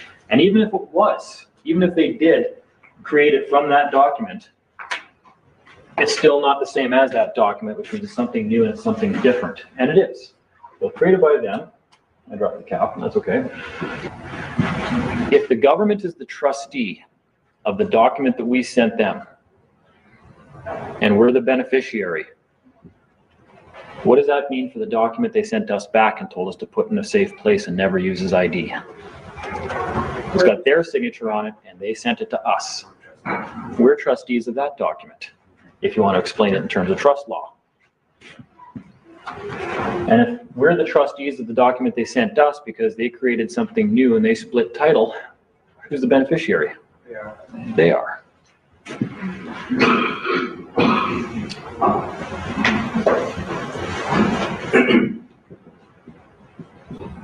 And there's two different ways to explain what the birth certificate is. I'm going to go over them both, which actually mean the same thing anyways. But there's two different ways of saying it. Beneficiary is government. Okay, so so the beneficiary of that instrument is the government. Okay, so that's why we're going to start getting into the opposing jurisdictions of what these two documents are. The birth certificate is a creation of government, and government is entirely statutory in nature. Does it have a birthright or rights? No. No, it has benefits and privileges given to it by the government.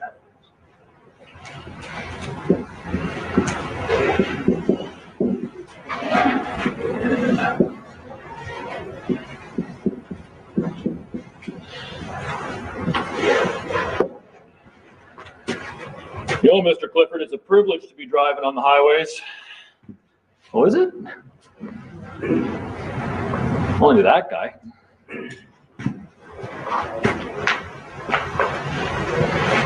So, instead of inherent rights, this has statutory rights. Or legal rights.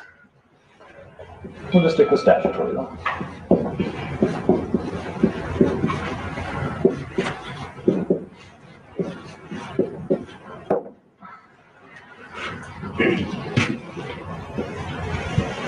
And once again, they both have the right to conduct business and commerce.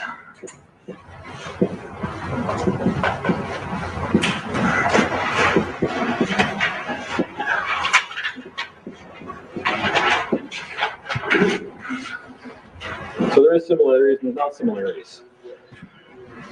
The problem here is that both these, it's the same name, different jurisdictions. And that's where the title comes important. That's where title becomes so important, because how many members of the government have different titles? This is the minister. You know, this man is the minister of this, and the minister of this. Those are all different titles. Okay, can the minister of transportation pass stuff for regarding the health, the Department of Health, when he's acting through that title? No. Because that's a different jurisdiction. He can only do that when he's acting through the title that statute is underneath. Different titles that they're acting through. Same man, right? That's why you can't go into court and say, I'm a man. They're like, yes, you are. We're all men here, except for that woman over there. What's your point? Your laws don't apply to me because I'm a man.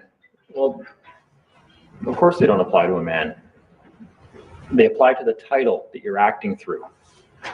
Okay? And you're always liable when you're the one when you're acting and doing something through a title and you do something that's not granted to you by that title. Right? That means you're breaking the law. You're doing something that you can't do through that title. Don't leave this line right here as well. Sure, I can explain that better, but I think you get the idea of that. So, and this where gets me into what I lovingly like to call right now, because it's a good way of explaining it, the Braveheart philosophy. We went over that last night, and it helps for people to understand, a little bit better. Oh, okay, I see what's going on. So, when was the last time you ever watched Braveheart? 2 days ago. Wonderful. So you're really going to get this one then. And this might end up being on the website with a picture of Mel Gibson, where I put Mel Gibson, nutter or genius. And I'm just going to circle genius and go, damn, that guy knew what was going on. He was trying to tell us. And that's why he got ostracized from Hollywood, probably. So they like to tell stuff in movies, don't they? Okay. So the Scottish are pissed off because the English are coming through and taking all their money and forcing them to do stuff they don't want to do and raping their wives and doing all sorts of stuff that just men don't normally like being done to their families. So they get pissed off, the revolt starts, the revolution happens, they're tired, they want their rights to be respected and recognized again. Then the armies march on one another, Longshanks sends up his armies, and all the Scots and the Scottish nobles march down there, and they're all squaring off against a field. And the representative Longshanks comes riding out, right? And then the nobles ride out. Just, well, let's talk about this. Let's try to negotiate something here. We don't really want to fight, and no one wants to die. Dying's not a good thing for the most part. Sorry, I need a drink of water. And the guy rides out, and he says, "Look," he goes, we don't want to fight. This is the representative of Longshanks. So take your army and just leave, just go home. Let's just forget this all ever happened. And in exchange for this, the king will grant you titles and estates in York and blah, blah, blah, from which you will pay an annual tax for the use of that title of X amount per year. You have to pay a tax for using that title because it was granted to you by somebody else.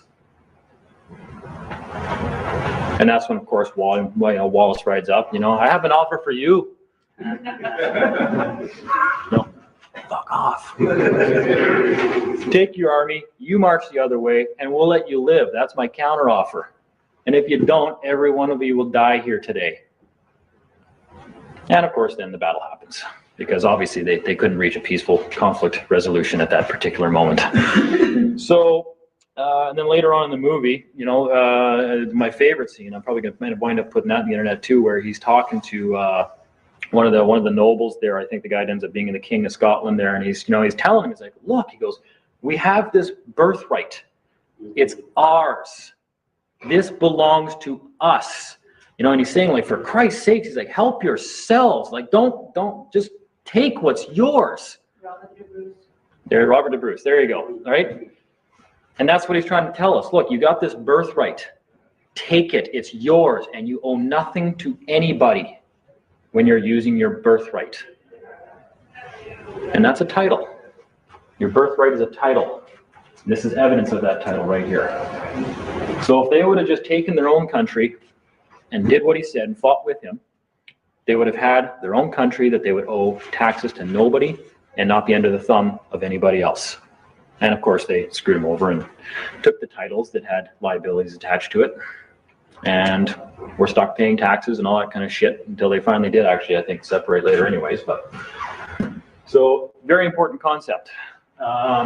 Because again, now we get back to who created what, okay? If I built my own car from scratch, or even if I just bought all the parts and I just built my own car and I'm going to go around and drive it, whose permission do I need and who do I have to pay for the use of that car that I built? Nobody. I built it. It's mine. The only person I owe is myself. What am I going to do? No, thanks. Pay myself $100 for using it? No, it's mine. It's my right. So I don't have a car. I do, but pretend I don't have a car. But my friend built one. And I said, hey, you know what? I don't have a car and I got to go to work. Can you loan me the car? Can I use your car? Because I don't have a car. He says, yeah, no problem. How does $1 a kilometer sound? It's his car. He can either give it to me to use for free, or he can charge me per kilometer. He can just say, oh yeah, just put gas in it, or just give me $50. It's his. He dictates the terms of my use of his property. And if I don't like those terms, then I can walk to work that day. Okay? So that'd probably be a pretty good word for a tax, eh? Well, you can use my car. I'll give it to you, but I'm going to tax you for its use. Sounds fair. They call it a taxi? Very likely. I don't know if I've ever taken a taxi. But actually, you know what? That's an very excellent point. That's probably actually very relevant. They're taxing you for its use. And tribute's another one with taxes associated with, right? Tribute and tax. It is tribute. Render unto Caesar what is Caesar's. Well, I guess that depends on who Caesar is. I said that to a judge. Said because he actually told me. He said, we're not here to do the Lord's work today. We're here to do Caesar's. And I said, I couldn't agree more. I guess now who's Caesar? Mm-hmm. Actually, something I bring up to some. I know a lot of Christian people who say we got to pay taxes, but they don't read their Bible right. It's actually real quick. It's a story about where Peter goes to get the whole coin out of the fish's mouth. Right before that, actually, Jesus says, he says, Peter, to whom did the sons of the kings pay tribute? And Peter says, to no one, Lord, they are sons of the kings. He says, therefore are the children free. Keep that in mind. Only the foreigners pay taxes. The king's children do not pay taxes. That's another very valid point. And also you can get into, well, if we're supposed to render unto Caesar what is Caesar's, that brings into question what is Caesar's. And since Caesar has created nothing, because everything on this earth belongs to God, Caesar's owed nothing. And the Jews wouldn't pay, that was their big problem. Exactly. So anyways, that's neither here nor there, but keep that in mind in a few minutes here when I get onto that. So we're starting to kind of get the idea here what's going on. We've got two different things going on here. We've got government on this side over here. Because government's a business. It's a foreign corporation. Charter Rights and Freedoms is the first part, is the short form of the Constitution Act, which is Schedule B to the Canada Act, UK, 1982. That's where it was passed. It was passed in the United Kingdom in 1982. It's called the Canada Act. It's not an act of the legislature of the government of Canada at all. It's above Canada. It created Canada. It's a charter that created the vessel of Canada. Period. And all the Canada Act 1982 was the act to rename the BNA Act of 1867. And it says right in there, we're just renaming it and making the language a little more modern, but the original BNA is still the superior document. It's right in there, read it. They're not hiding nothing. So, government's a corporation. We know that, it's a business. They do provide a very, very good function for us. And we don't want to be scared of them. We just want to start using them the way they're supposed to be used. That's why registration is a good thing. It's actually a public record of an event that protects your rights. So someone can't come out to my farm with 5 of his buddies and guns, say, "Get out of here! It's my farm now." You know, then I just go, oh, someone just stole my farm. No, that doesn't happen anymore because governments are meant to keep records of who owns what to protect their rights. And that's why nothing can be taken from you without due process of law. And that's when the records can be changed to show somebody else is the owner. So records are a good thing. They're not forfeiting equity in the property. They might be forfeiting legal title. That's fine. I don't care about legal title. If somebody else is holding legal title in trust for my protection and my benefit, that's great because they're now liable if something happens and I lose that. They're the liable party. It's a great thing. We just have to finally understand what's going on. So, government's a regulatory body. They regulate everything here on the land. They don't exist. They only exist in the waterways. And who cares? What relevance does that have to anything anyways in the real world? You're going to walk into court and say, well, Canada's a ship on the seas of commerce and they only exist on the water, so I don't have to do what you tell me to do. Okay, see you in jail. That's where you're going to go. That's a pointless argument. It has no relevance in life. So,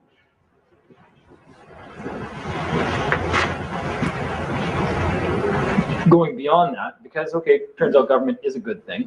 And that's why they charge taxes on things that are sold. Excise taxes, sales taxes, that kind of stuff. We won't get into that stuff. But they do charge like importing and exporting tariffs and other things that are meant to pay for what the service the government provides after their administration or whatnot, right? And then with a profit margin after that. We'll get into that. So the government has certain rules it has to follow. That's the point of the charter, and then the point of all their statutes. It's rules the government has to follow, and agents of the government, so that they don't harm us. And they're very, very precise and explicit about that, because damaging us, they're liable for damages they cause us when we're over here. They have a whole bunch of rules in place, like don't speed because you might injure one of these guys. And then we're liable. So as long as you're doing under this speed limit, you're fine. All the other statutes they pass are all ever intended to be followed by agents of the government. Period. Now I got the case law to support that. It's in no uncertain terms. I think it's 2.5 lines long. I could not explain it more precisely and clearly than one of the judges did. It's not even a point that's open for debate. I think everybody knows that. Government rules only apply to the government. R versus Dell, 2005.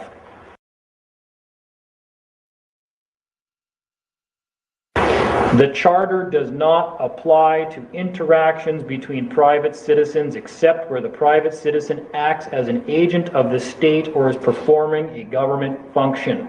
Period. It just makes sense.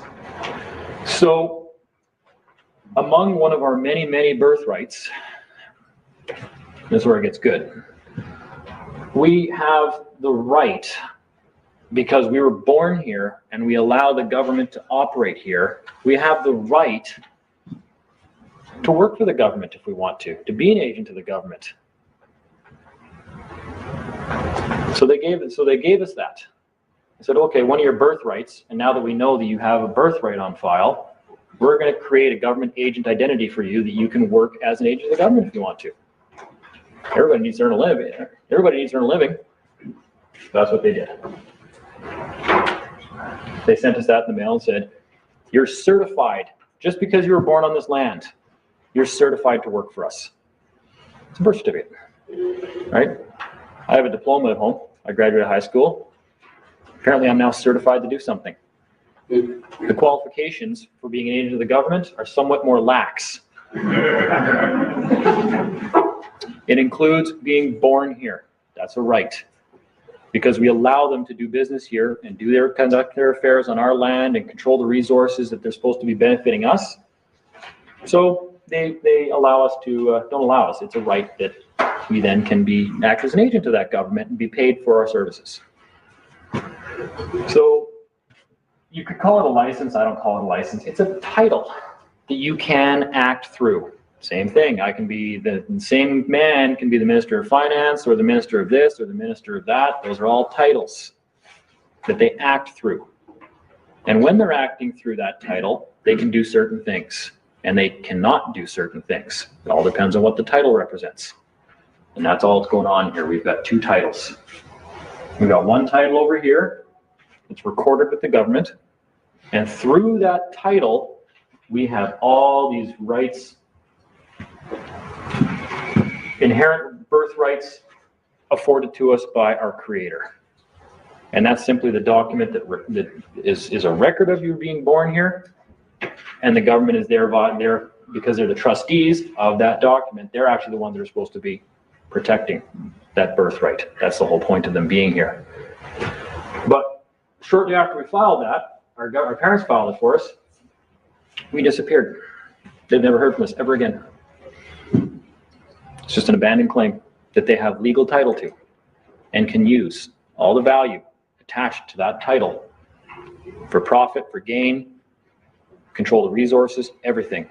And we never showed up again. It's like being born into a family where you're the heir to a billionaire's fortune, and you just leave and go away and never come back.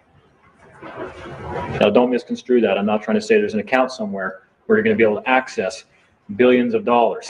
And that's something else I'd like to clarify before I even normally speak to people. There's no accounts in your name with billions of dollars in it. I don't know where this shit comes from. I think half the time it's agents of the government that get on the internet and promise you, oh yeah, file all these documents and you'll get access to a treasury account that's got billions of dollars. And then we go off chasing that. Oh man, I'm greedy. I want millions and billions of dollars for nothing. Okay? That's a debtor mentality. That's somebody who wants benefits for nothing. It doesn't exist. You are owed, and there are accounts, but they're not your accounts. You can't access them, and they are required to pay you something, but it is not billions. It's not even millions. But how many people out here would have a much better life already if, say, the government sent them a check for $50,000 a year? Sounds pretty good to me. That's 2.5 times what you'd make at a minimum wage job. Okay? I'm not saying that's what it is. I'll get to that eventually as well. But the concept is, we disappeared and we never came back. What we are still in possession of is this over here. And we've been running around all over the place doing all sorts of stuff with that guy. We've been operating through that title. We even said, don't use this as ID. What's the first thing we did with it? When you use it ID to get benefits and privileges. Where we already had existing inherent rights. Oh, goody, I want benefits and privileges. I don't care about my rights. I want $5 when I was actually owed 100 by right. It's kind of like what happened to the Indians, eh? Instead of giving you your land back and paying you all that money we were supposed to pay you from 400 years ago, how about a welfare check? Okay. So they sent us this title. Whether it was fraudulent or not, and it's security, and it was sent to us by regular mail, which is fraudulent presentment of a security instrument. But then we accepted it. So it's not fraud, because we started using it. We did exactly what they told us not to. And when you start using a name that's not yours, you accept all liabilities attached to it. And what would those liabilities be? Taxes. Taxes for using somebody else's car. And they tell you how much it's going to cost you for using it. They're called statutes.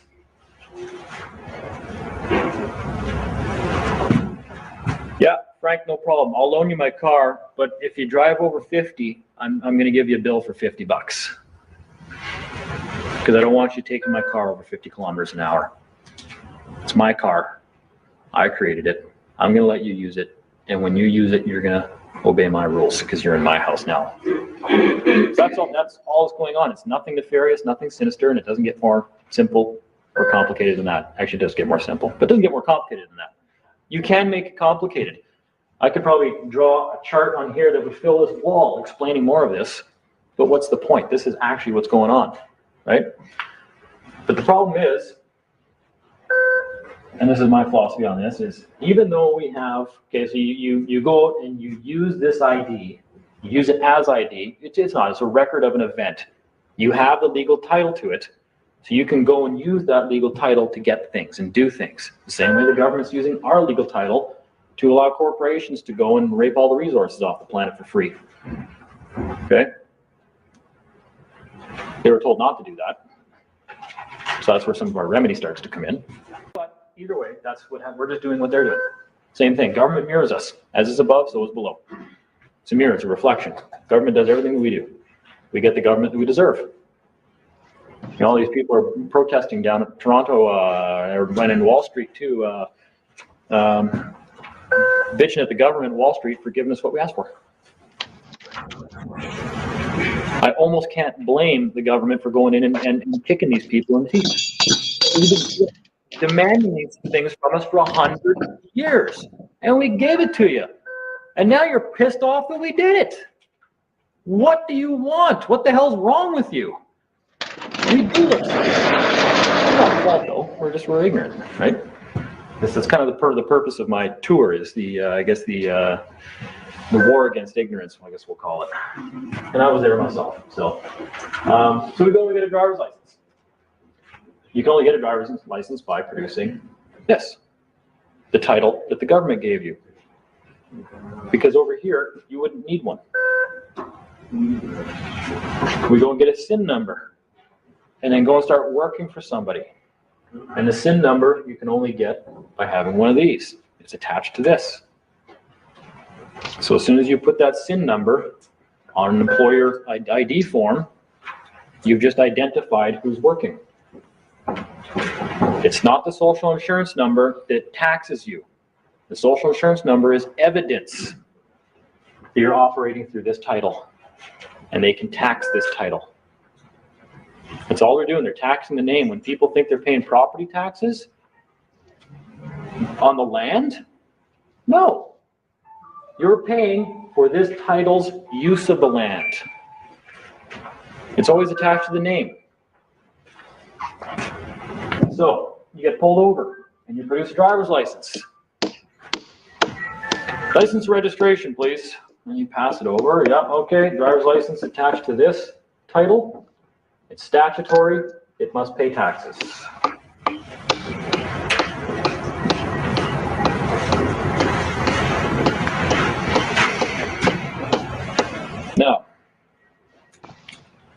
don't think there's any point in explaining further what I mean by this.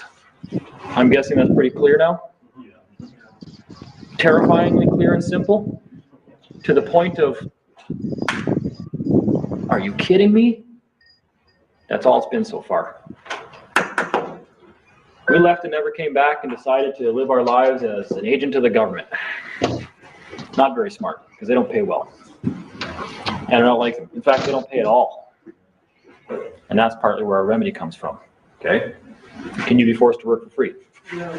No. You can work for free if it's consensual. And so far it's been consensual. Have you ever sent the government, not even a fee schedule, how about negotiate an hourly rate if you're going to work for the government? So this is what I charge. And by right, I can charge whatever I want. And if you don't like my rates, then I guess I don't work for you, do I? Okay? Point is, the government can never prove that you acted as an agent of the government, performed a function of government, or that they paid you to do that. Ever. So that's why I got into, in some of the videos, I started talking about, okay, well, when we go to court and the Crown's charged with something, I send a letter saying, well, exactly when did I perform a function of government? What was I being paid? What function of government was I performing? If you can't prove even just those 3 questions, then you can't prove I was acting through this title. And if I wasn't acting through that title, you can't tax me. I'm non-taxable.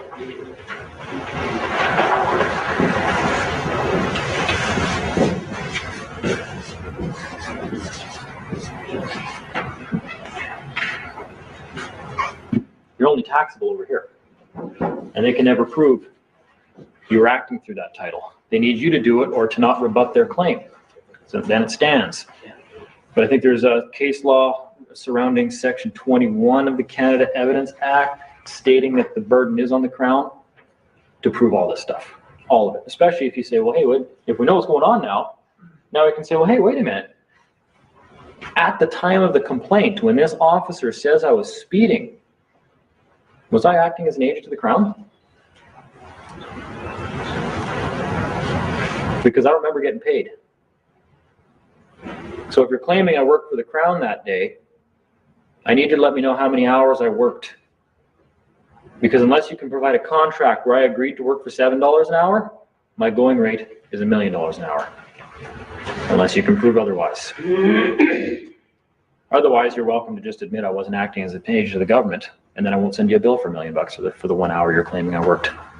I only work a minimum of an hour. Even if 1 second, I'd bill out for an hour. I'm a contractor, we do that kind of thing.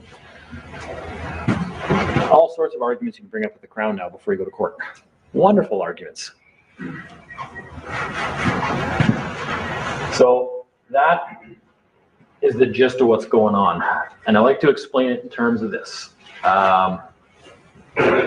You got this birthright over here, because everybody likes the vessels in commerce explanation of things. We're all vessels in commerce and agents in commerce and stuff like that. So if we want to take it into that explanation, when you were born,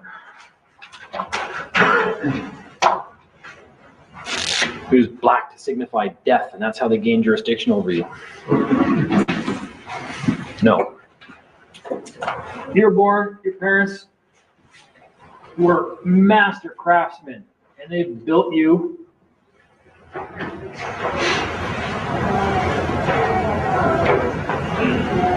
a battleship. Thank you.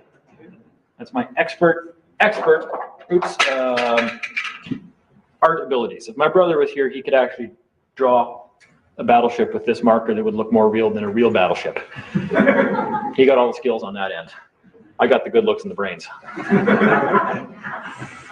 You must know me, but I'm humble too. Yeah. Nice. So they birthed you a battleship to go out there and do whatever you want. No one can mess with this because it's the mightiest thing that ever sailed the seas. And no one is going to mess with you because you have rights. This thing is just all your rights out on the vessels of commerce. Then the government came along and said, okay, well, we'll let you work for us because we're regulating all the resources here. We need people to work for us and act as agents for us, and we'll pay you to do it. And we'll even create an identity for you, a title to act through when you do it. It's your birthright. But then you have to follow all the rules when you're acting through that title, which only makes sense. When you're acting through a title, you have to do everything that that title allows you to do, and you can't do anything that title doesn't allow you to do, or you get taxed.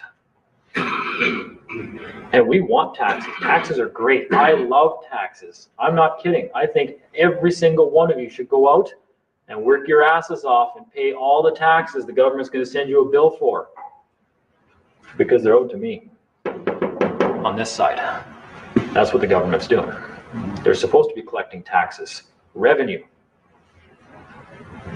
to pay the people who own the equitable title to the land. They owe it to the beneficiaries, which is comical. They're taxing us to pay us, and they're taking an administration fee for doing it. Isn't that nice? But anyways, so they gave us the best one commerce too.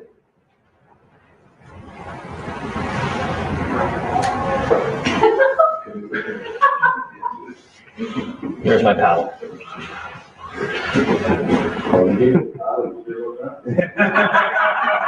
That's the first thing I lost. Believe me, at about day 17 in jail, I was like, man, I am up it without a paddle right now. You draw shit straight. So there's the explanation in terms of commercial vessels for the people that are going to be watching these videos online that like the commercial approach to things. So they're all vessels sailing the seas of commerce. Okay, sure, I can go with that explanation too. Different ways of explaining the same thing.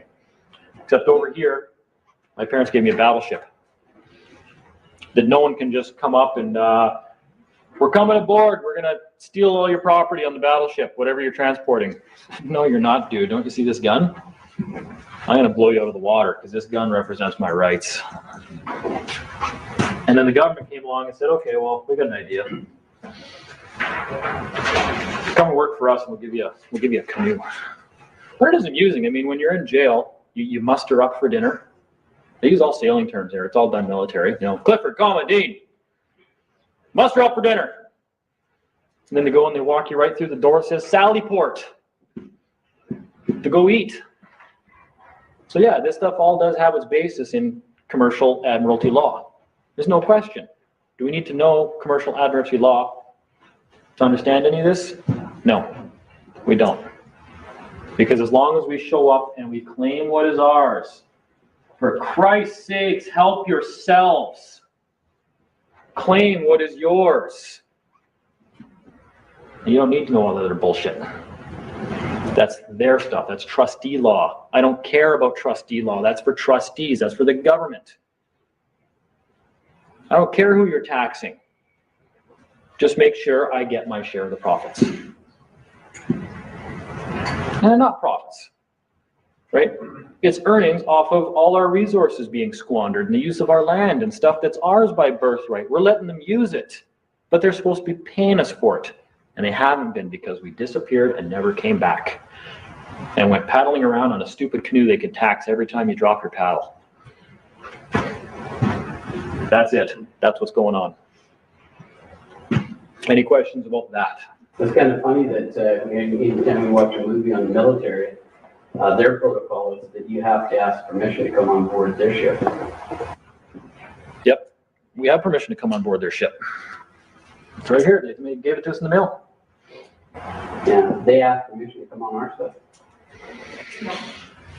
They never knowingly trespass on us because we don't even know who they are.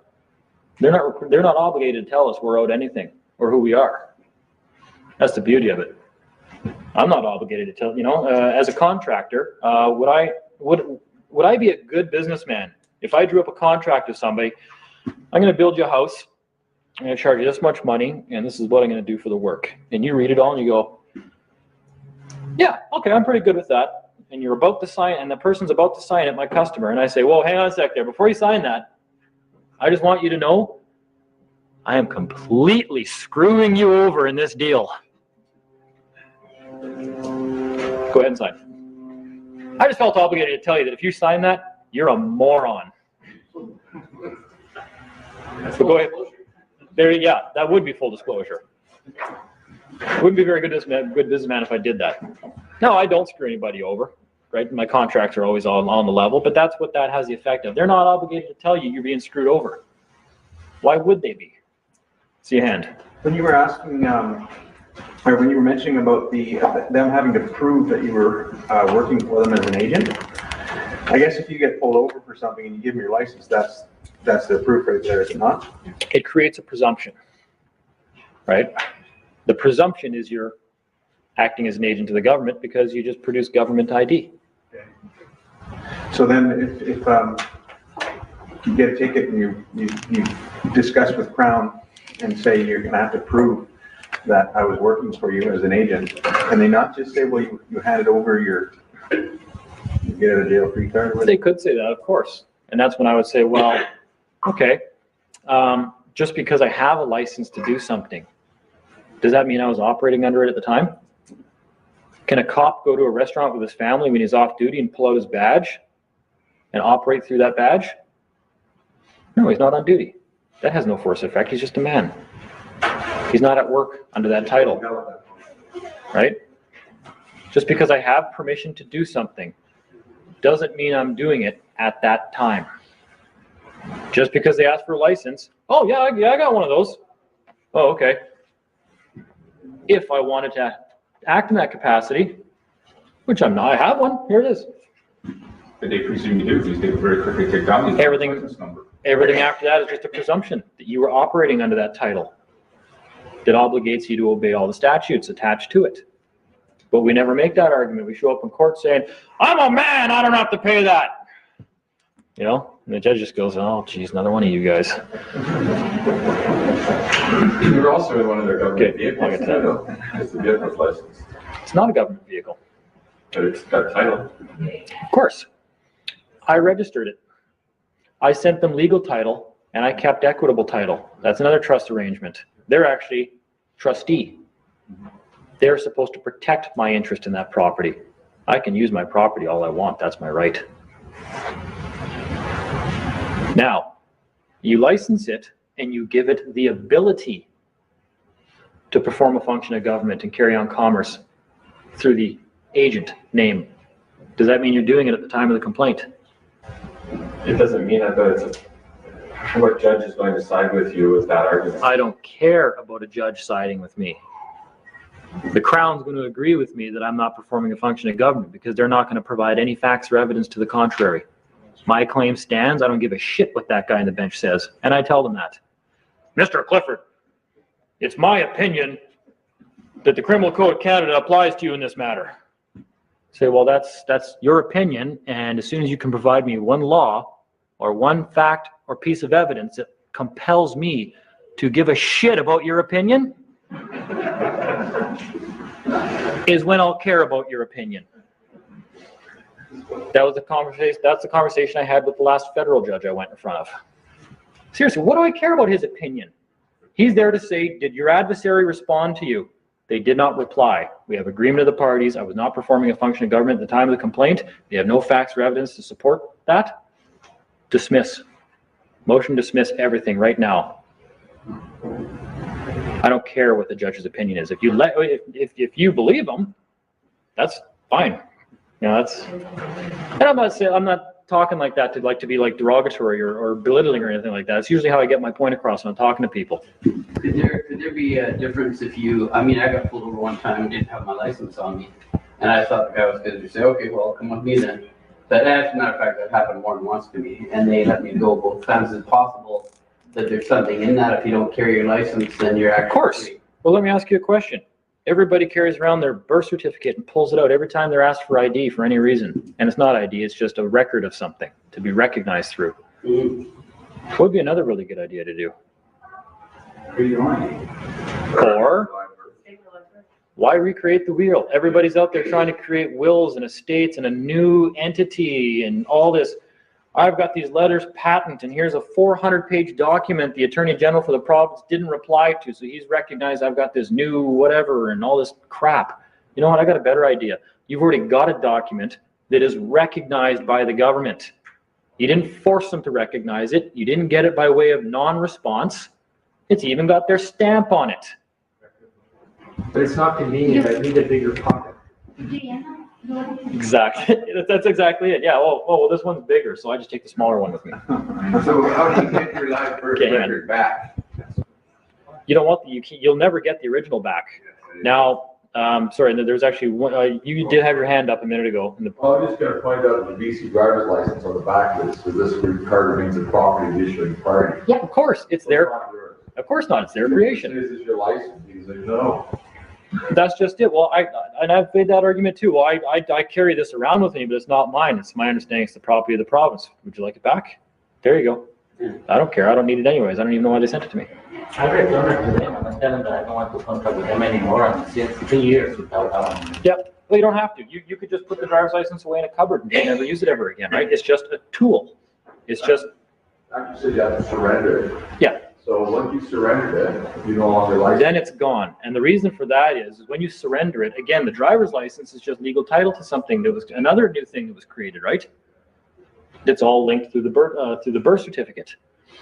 Now, anytime you split title and a trust is created, because one party has the legal title and the other has the equitable title, how do you collapse that trust? Put the titles back together. Return the legal title to the beneficiary title holder. There's no more trust. That's what collapses it. So when you surrender the title to something to whoever created it, you collapse that. There's no trust anymore. So you have the option of just saying this back and saying, nah, you know what? I'm never going to perform business as an agent to the government, ever. I don't require this. I'm just going to send it back so there's no more confusion ever possible as to who I am now. You can do that. I was going to ask, you mentioned there is a case that you have that gives reference to that statute's only applying to government directors. Absolutely. R versus Big M Drug Mart Limited, 1985. And this is stuff that a friend sent me. Because he said, yeah, you're always talking about 32 and 52. Well, here's the case law. And I was like, That's of the charter. Yeah.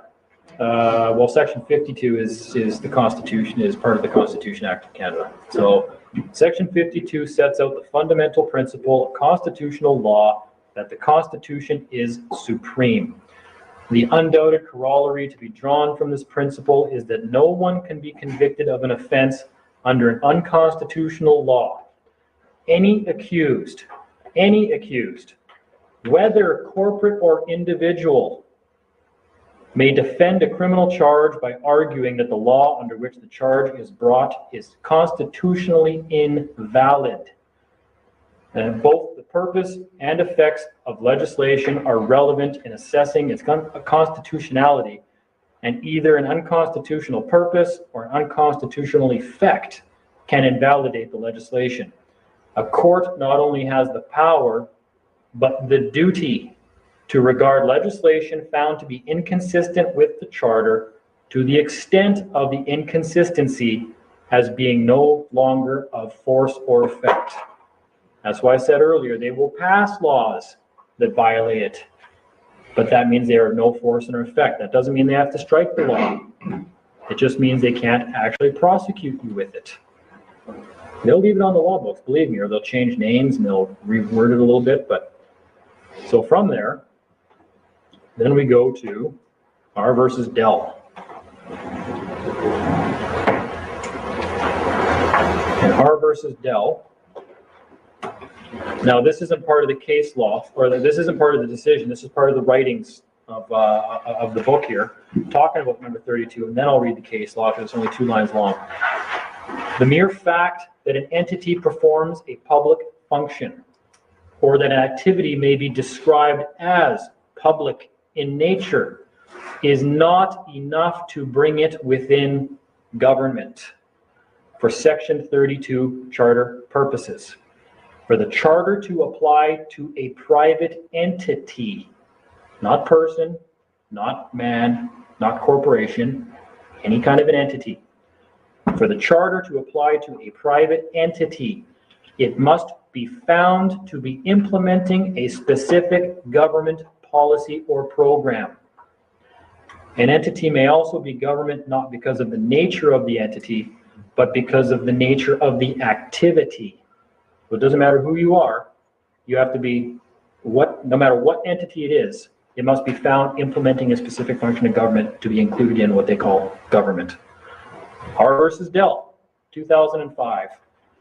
The charter does not apply to interactions between private citizens except where the private citizen acts as an agent of the state or is performing a government function. You never need to leave those two pieces of case law, because 52 just said this charter is supreme, and anything that is inconsistent with the charter is of no force or effect.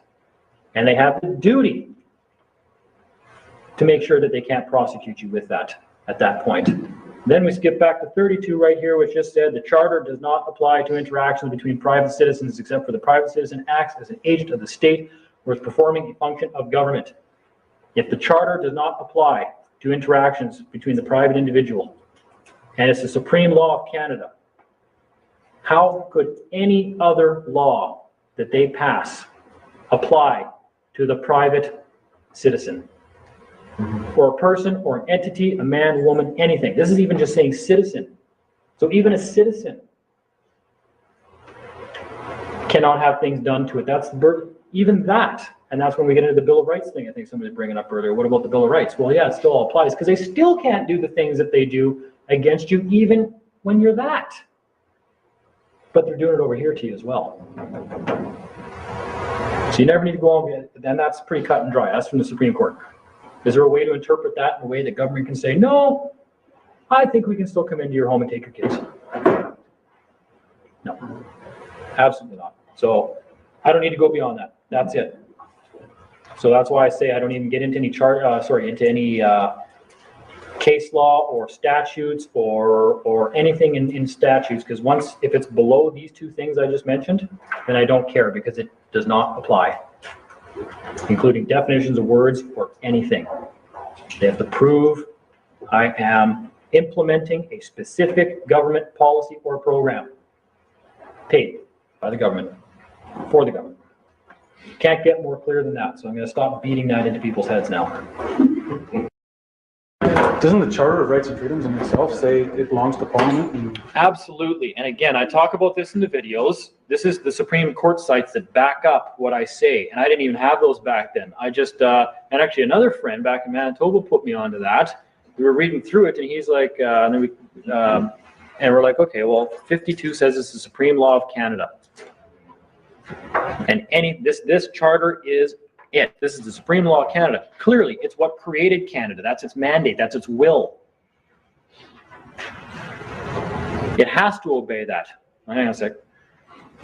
So when you read through it, and section 52 says that this is the supreme law of Canada, anything that is inconsistent with any provision of this act is of no force or effect.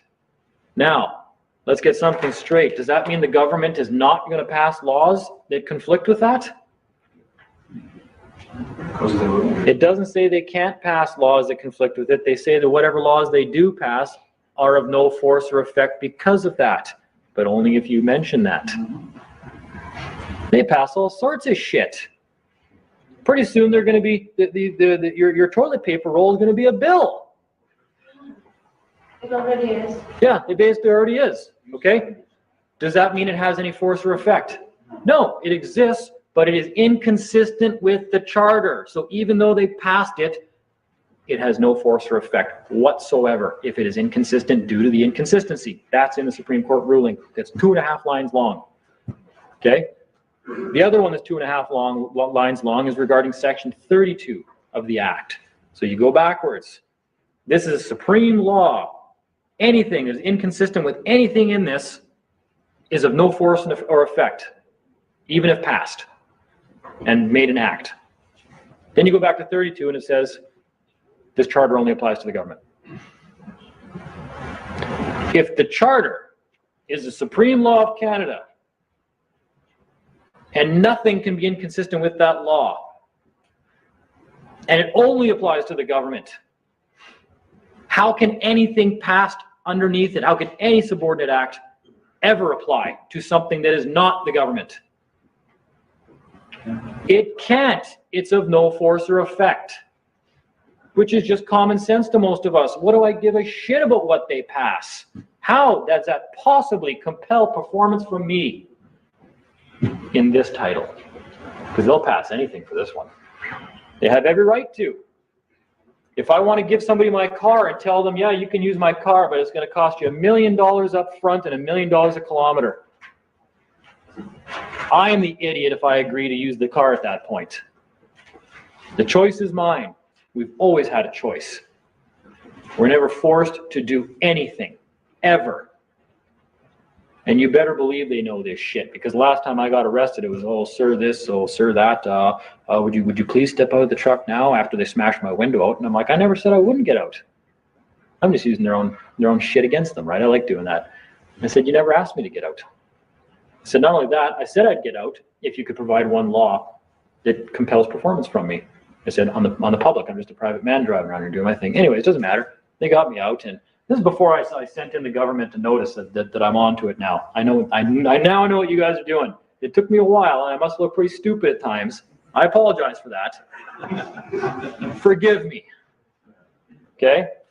But I got it now. Now you guys know. But even back then, they were like, well, we're going to have to put handcuffs on you. Is that okay? Is that okay, sir? I said, well, if you're going to have to, I said, then you're going to put them on the front. And I said, make sure you do it really loose, because this is my concrete finishing hand. And they're like, oh, is that too tight? Is that too tight, sir? I'm like, no, we're good, dude. Okay. And they're like, okay, could you please get in the car? And they're open. They're helping me get into the car and everything. And they're very cordial. They're very nice, very polite, even though they just smashed my window out. They didn't grab me and beat me this time. They did that 6 years ago, I think. But they know something is up, and they're starting to get more cautious now, because most people are starting to figure things out. Some of us have already figured it out, and we know how to go after recourse now. But either way, that's all the proof you're ever going to need is section 32 and 52 of that act. And here's why. What do I care about anything below that in any statute? It doesn't apply to me. And 32 and 52 state that, which is just common sense. If I'm in my kitchen table and I write up a new document, I authorize Dean to go into his neighbor's house and take his neighbor's TV. Sign it. Walk over to my neighbor's, ring his doorbell. Hey, I got this law says I can come into your living room and take your TV. Okay, well, no, it has no force or effect. But if he just goes, oh, shit. Oh, okay, well, it's over there. Well, that's consent. Did I steal from him? No. He just believed my bullshit. I'm really good at bullshit. None of you are walking out of here without your wallets today. No. But that's it. And we know this stuff. It's just common sense. Clearly, they can never pass a law that tells us we can't do something. We have rights. Rights cannot be taken. Privileges and benefits can be. So that tells you we're operating on something, that was our first clue back in the day. We all know something's not right because I already know it's a right, not a privilege. And they can't take my rights away. So that's exactly, again, I'm going to ad nauseum reiterate on this. They get you to act through a title that they can regulate, that is statutorily bound and must pay taxes to its creator. And they're the beneficiary of that. I've heard that Canadian certificates used to have it some time ago. I studied a couple of them, didn't find it. But on British birth certificates, on the very bottom right side, it says this document is not personal identification. Yeah, we get a letter with the birth certificate when it shows up here. This says the same thing. Not on the new ones. Yeah, they might not do it anymore, but they did. Right? Don't use it as ID. It's not personal ID. Like and it's not. BC, they changed the format. It looks sort of like a plastic thing in Majiggy. Yeah. It's not there. I don't care what they change. I know. You know? Is the ability of me to enforce that law to take my neighbor's TV dependent on me making the document look fancier? But my question is, what kind of, like, how valid are the other thingies they issue in the legal name, since the birth certificate is for them, oh, show me your birth certificate and we will issue you a driver's license. Everything is valid. It's all valid. It's your choice to use it or not. Like I said, I can have a car, and I'll let every single one of you people here today use my car. I just need $1 million up front and $1 million a kilometer. Is that valid? Of course it's valid. It's my car, it's my rules. And if you don't like it, then don't use it. We're growing up, our dad told us all the time, this is my house. You don't like my rules? Get the out. And some of us leave. Yeah, I don't like those rules. That doesn't sound very good. I'm just going to leave. So did you forfeit your, or you have no reason to? You can't forfeit. And I'm going to clarify that when I say provincial court, I mean more specifically statutory court. Which is BC is provincial. Yeah, or even statutory charges. I mean, I don't care what the court's called anymore. I have one question. Is this a statutory offense? Is this a statutory charge?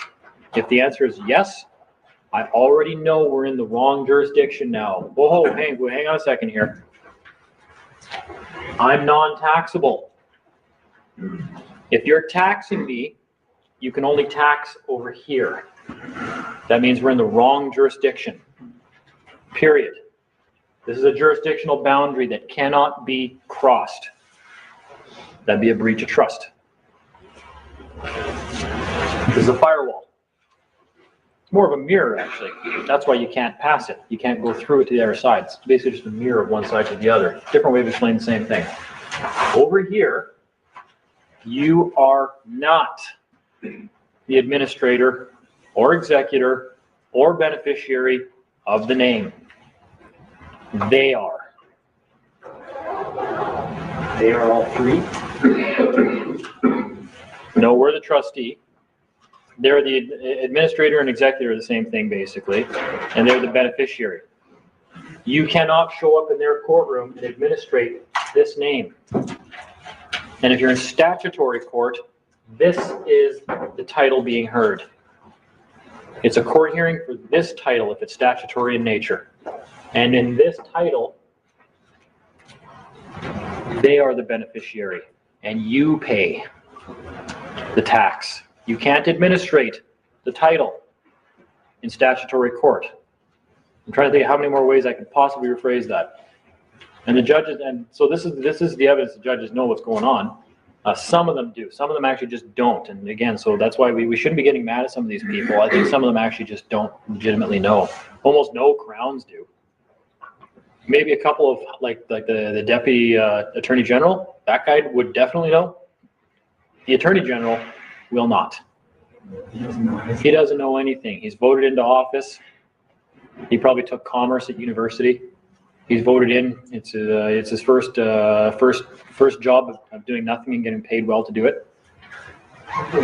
And they just go and they vote on shit and sign things. So the deputy minister will put things in front of him and he just signs it. Here, authorize this. Okay, there you go. Because that's his title, to authorize things.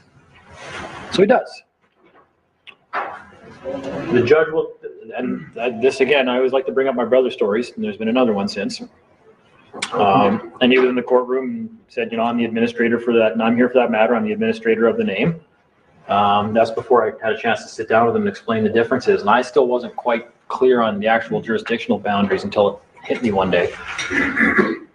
But as soon as he said that, the judge just leaned forward and said, "You're not the administrator of anything."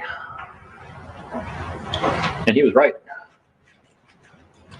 In statutory court, you're the trustee of that name.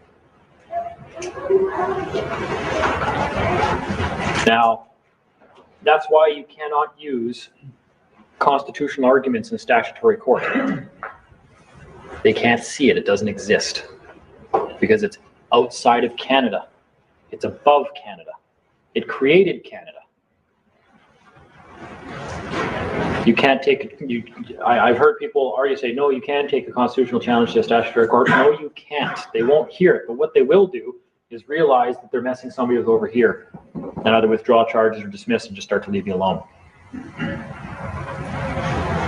And there's ways, and we're going to get into how to do that, how to get them to leave you alone now. And then where to go for remedy, because your remedy clearly is not in statutory court either. Can you walk into a statutory court as the trustee and have a counterclaim against the entity that created the name you've been using? No, not a chance. But I used to do it. I must have looked really stupid. So I apologize for that. On camera. To whatever judge I was probably in front of. I know who it was. Right? Our remedy is elsewhere. It's not in here. We've been brought here by mistake. That's where you start to get into valid arguments. Right? So I don't know if you guys actually want to start talking about what to actually do now when you're going to be going to statutory court. Yeah. Okay, we'll get into that. And aside from that, I also want to make people understand something. How much power does the government have over you when you're the trustee over here? And they're the administrators and they're the beneficiary. What can the government do to you? A whole lot. They'll use up a package of condoms in 5 minutes on you. Okay?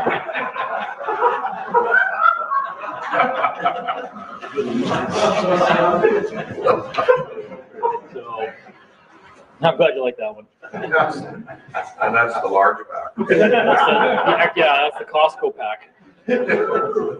So, let's flip that around. Now, I'm very good at flipping things around. That's always helps me understand. Like little stories I like to tell people. Like when I was in jail last time, before I make my next point. And people like stories too. I was in jail. And I'm like, man, I'm going to take advantage of this because I'm like that. I'm smiling in jail, and I'm like, man, this is an opportunity to learn more about the system. I view everything as an opportunity. And there's a flat screen TV, like a 48-inch flat screen TV with unlimited satellite, a coffee pot. I was like, shit, I don't even have that at home. Like, this is awesome. Now I could be up all night writing my documents, except they gave me a pen and paper there, not golf pencils in a canteen requisition form. So I went to the guy, the corrections officer that was in charge during the days in his office. And I said, hey, can you guys show me the file you guys have down here for me? He's like, well, it would be down at the head office. We don't have that here, but I don't think you can see the internal documents like regarding the jail to do with you. And he said, and you'd probably have to talk to your lawyer. And I was like, well, I said, no, I said, I self-represent. I'll call it that. I self-represent. It's just easier. Don't get into. He's a corrections officer. Okay. Don't get into the whole. Well, no. I represent myself.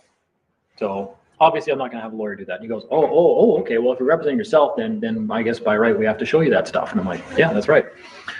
So they had they call it a 3-striper come down. He's just somebody with more authority on his sleeve there. He's under a higher title of authority within their organization. He's like, yeah, I understand you want to see some documents. And he's like, what do you want to see? I said, let's start with the piece of paper you guys have that authorizes you to keep me here. He goes, well, that would be a warrant of committal. And I knew that. I just wanted to see what he was going to say. And I said, yeah, that's right. That's what I want to see. Because the reason I know about the warrant of committal is another story altogether we won't even get into today. And he goes, there isn't one in your file. I said, really? Then how is it that I'm here? He goes, I don't know. I said, well, do you not find that a little odd? I said, when was the last time you had somebody in one of your prisons and there was no warrant of committal to have him there? And he's like, actually, I've never seen that. I said, okay. I said, well, we got a problem. Other than the fact that you guys have a locked gate and a fence and guns and you'll shoot me, what is keeping me here? Well, you'd have to talk to the Crown about that. I said, no. I said, if the Crown is, and then we had a little bit more talk than that, but ultimately it came down, he said, well, you're here because the Crown put you here. They have the authority to put you here. I said, okay, well, where's the document with a signature on it? I need to know who's liable for me being held here. Well, the Crown's liable. The Crown's liable. You'd have to talk to the Crown. And it's, it's at this point, there's no point even continuing to talk to this guy about that kind of stuff. So I just said, okay, let me put this another way. That's where I like to flip things around. Instead of you showing me a document that grants you the authority to keep me here, let's turn this around and say, pretend when I get out of here, just pretend that I'm going to do this. Just go with me on this. I get out of here, and I go down to the Justice of the Peace, and I charge you and you for kidnapping, unlawful confinement, and about 20 or 30 other criminal code charges. And then I sue you in civil court for millions for holding me here against my will. What document are you going to produce that gives you a lawful excuse for what you've done and removes liability for not allowing me to leave right now? That's coming at it from the other way now. Not what document do you have to keep me here. What do you have as your get out of jail and shit creek card? If I sue and criminally charge you, you have nothing to produce to say, well, you know, this Crown attorney signed a document that said keep him here and he assumes all liability. They have nothing, so I guess they're liable, aren't they? It's about being able to prove evidence that you have the authority to do something. And they didn't have the proof, which means they're liable now. So that's one way of attacking that kind of stuff. And I was going somewhere with that, and I can't remember where now. I'll get to it. Did you walk? That day? Yes. No, that was I think day 9 or day 10. I still haven't fun yet. I like enjoying the television set. Yeah, well that, and you know, you got 18 days to sit around and just think shit up, do stuff. It's a great time to sit and think about this stuff and figure out the system more, and do other things like one of the things I also did was we had access to a payphone. I could call out all day long. I had access to a payphone, so I had a couple of calling cards my buddies got me. I had 4,000 and something minutes, and so I called the head JP for the province of Manitoba, the manager, top person. Got her name, phoned her up. You know, hey, so and so, this is Dean Clifford. I'm calling you from Milner Ridge. She's like, oh, okay. What can I do for you? And I got into, well, I said I got some criminal charges I want to swear out against a bunch of people. I said, how do we do that over the phone? And she's like, well, you can't do that over the phone. I said, then how do I do it if I can't do it over the phone? She said, well, you got to come down. I said, well, I can't. I'm in jail. I said, you can talk to the correction staff. Maybe they'll let me go for the afternoon to come down there and do it. So long story short, we've got into it, and I just basically said, look, she ended up admitting that I could just draft the criminal complaints using their forms, attach an affidavit to it, have my friend come down and just basically give her the documents. It's already sworn and attested to, even though she said at first I couldn't do that. And then I could do it, but it had to be a lawyer. And then, oh, okay, you could do it, and your friend could do it for you. Like, okay, well, that took 10 minutes to get that out of you. Thank you. But she didn't know. We had to do the logic thing. I said, well, what's the difference between my friend doing that and a lawyer if he has power of attorney for me? Well, nothing. Then my friend can do it. Oh, well, yeah, I guess so then. Nothing's changed. Just her answer. Okay. But anyway, so I called this lady up on the phone and said all this, and I said, so what I need from you is I need you to describe to me, start to finish, the private prosecution process for me to privately prosecute these people and have them go to jail for what they've done. Get it before a judge and do everything. I want you to explain the entire process to me, start to finish. She's like, right now? I said, well, I've got 4,000 minutes on this calling card, and the phone's mine for the next 9 hours. So yeah, I really have nothing better to do. They're watching rap videos right now on the TV, so believe me, I really don't want to be in there watching TV. So we only made it about 10 or 15 minutes into it, where I just said, actually, you know what, I'm not really going to do this to you. I said, I'll get off the phone and I'll just come see you when I get out of jail. But that's the kind of fun stuff you can do from there, right? It's great. Anybody says they can't do anything from jail, you haven't tried. I had correction staff, they would come and pick up my documents, run them back down to the head office, fax them all to the courthouse for me, stamp them, and bring them back to me while I'm sitting in the canteen room there watching TV. I'd be sitting there having a coffee and watching a movie or something like that. The correction guy come in and, oh, Mr. Clifford? I'm like, yep. He goes, your documents were faxed off to the courthouse. Here's a receipt. Oh, thanks. Okay, yeah, just go back to watching TV. The other 20 guys in the room were like, who the fuck is this guy? Right? Sorry, I swore again. Yeah. I was asked not to do that. So, yeah. So I swore in a different capacity than the one I agreed to not swear in. was this improved behavior of theirs, running these documents around? Did that happen after you mentioned to them that, what about it, but Judge, you want to get out of here? Nothing. No, that didn't have any relevance. I just kind of, I like messing with people. It's fun. I'm in jail. I got nothing else to do. Just to get a reaction from people. And then, of course, don't worry, I'm not actually going to do it. And they're kind of, said, I might, but I'm probably not going to do it. So from your previous recording, you mentioned where your buddy would run across the street and do some stuff for you, and then they moved you an hour and a half out of Winnipeg to somewhere else. Did someone else come and drive up and take your documents? No, that's when the correction staff had started faxing stuff for me. And I'm nice. I when I come into the office, I'm like, hey, I said, I need to get this stuff in the court file. These are legal documents. He's looking, they're all hand drawn. And he's like, these are legal documents? And I'm like, yeah, I left my laptop at home and you guys brought me to jail. Sorry. You want to give me your computer? Or no? Yes, they're yes. In other words, yes, they're my legal documents. Clearly. I need to get them in the court file. You guys already know I represent myself. How do we do this? He's like, well, you could mail them to somebody. I said, no, it's going to take too long. I have a hearing tomorrow morning at 9 a.m. And this has to be in the court file or a judge won't see it before the hearing, which means my rights are going to be violated and I'm not going to get a fair hearing and I'm going to have to come back here. You're going to be liable for that. He's like, well, we could probably fax it. I'm like, that sounds great. Okay.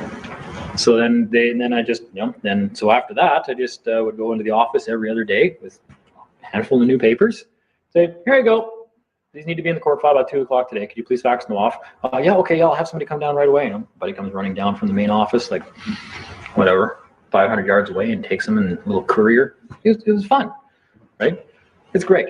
Point of all this being, I think I started with, over here, government's in control. And we know how in control they are. So let's flip this. That was the point of all that rant. What happens now when we come back over here and they're trustees and we're the beneficiary and administrator? We have all control. We have a much bigger back box of condoms. It is unlimited. Okay? That's the same power they have over trustees over here is the power we have over trustees over here. This is where, when I say jump, they ask how high. And it's now. And they know this, especially when you start contacting the right people, clearly. So just keep that in mind, that once you're in the proper title, in the proper jurisdiction, now you're the one that's in the seat of power, just like what they are over there. That's the empowerment part of this. Now you can start to collect on remedies and stuff like that and establish your jurisdiction in your civil claims when you start going after people. Could we file our record of live birth when we have to go to court into the file? Absolutely. And that's what we want to do first. I would do it differently, right? Number one, I would start by contacting the Crown. Again, everybody wants to contact the court file, okay? Why? Start with the Crown. Agree with thine adversary quickly, lest he drag you before the magistrate. Agree with your adversary. What if you're dealing with another? Your adversary is the Crown. Well, if you're not with the Crown, if there's another two-party thing. Same thing. Yeah. Same thing. Get agreement before you go to court. And if they take you to court, you're not going to like the terms. That's why the plaintiff wins, what, 80% of the time? In statutory court, they're the plaintiff. You're the defendant. It's not called that, but that's what it is, right? And we don't know what's going on. So you're walking into battle naked. And they've got all the power anyways if you're operating through that title. So we have to, yeah, this goes for any lawsuit. What I'm telling you there about contacting your adversary and agreeing with him, and that's why I made sure I used a biblical reference for that, because that's what men do. We resolve our differences with our adversary before having to go to battle. Right? That's in Braveheart also. Nobles, all they do is sit around and talk. Rightly so. Right? Act like a sovereign if you want to be a sovereign. Settle your disputes before you go to court and start screaming and bitching at everybody else for your own ignorance because you don't know what to do. And again, I don't mean that in a derogatory term when I say that anymore. When you understand, when you start calling things by their proper name, was that Jose? True knowledge begins with calling things by their proper names, right? Ignorant doesn't mean you're ignorant. That's not insult. Just means, well, you're ignorant to something. You haven't read it yet. You don't understand something yet. That's ignorant. It's not a derogatory term. So, what's that? Lack of knowledge. My people suffer for a lack of knowledge. Okay, so we're trying to change that. I'm Athena right now, shaking my spear. Get out of here, ignorance. So. And the court's supposed to be last resort after you've exhausted all your other. Last resort. Somebody asked me about that earlier, about why I seen another video that's tax fraud. If the first action of the Crown is to take you to court, they're committing tax fraud. They're using publicly funded courts to pay for something that could be easily settled outside if they simply answered to your letter. And they never do, ever. That's only one of the things you can now go after them for, is tax fraud. And the courts are supposed to protect the tax revenues that they're collecting, because who are they owed to?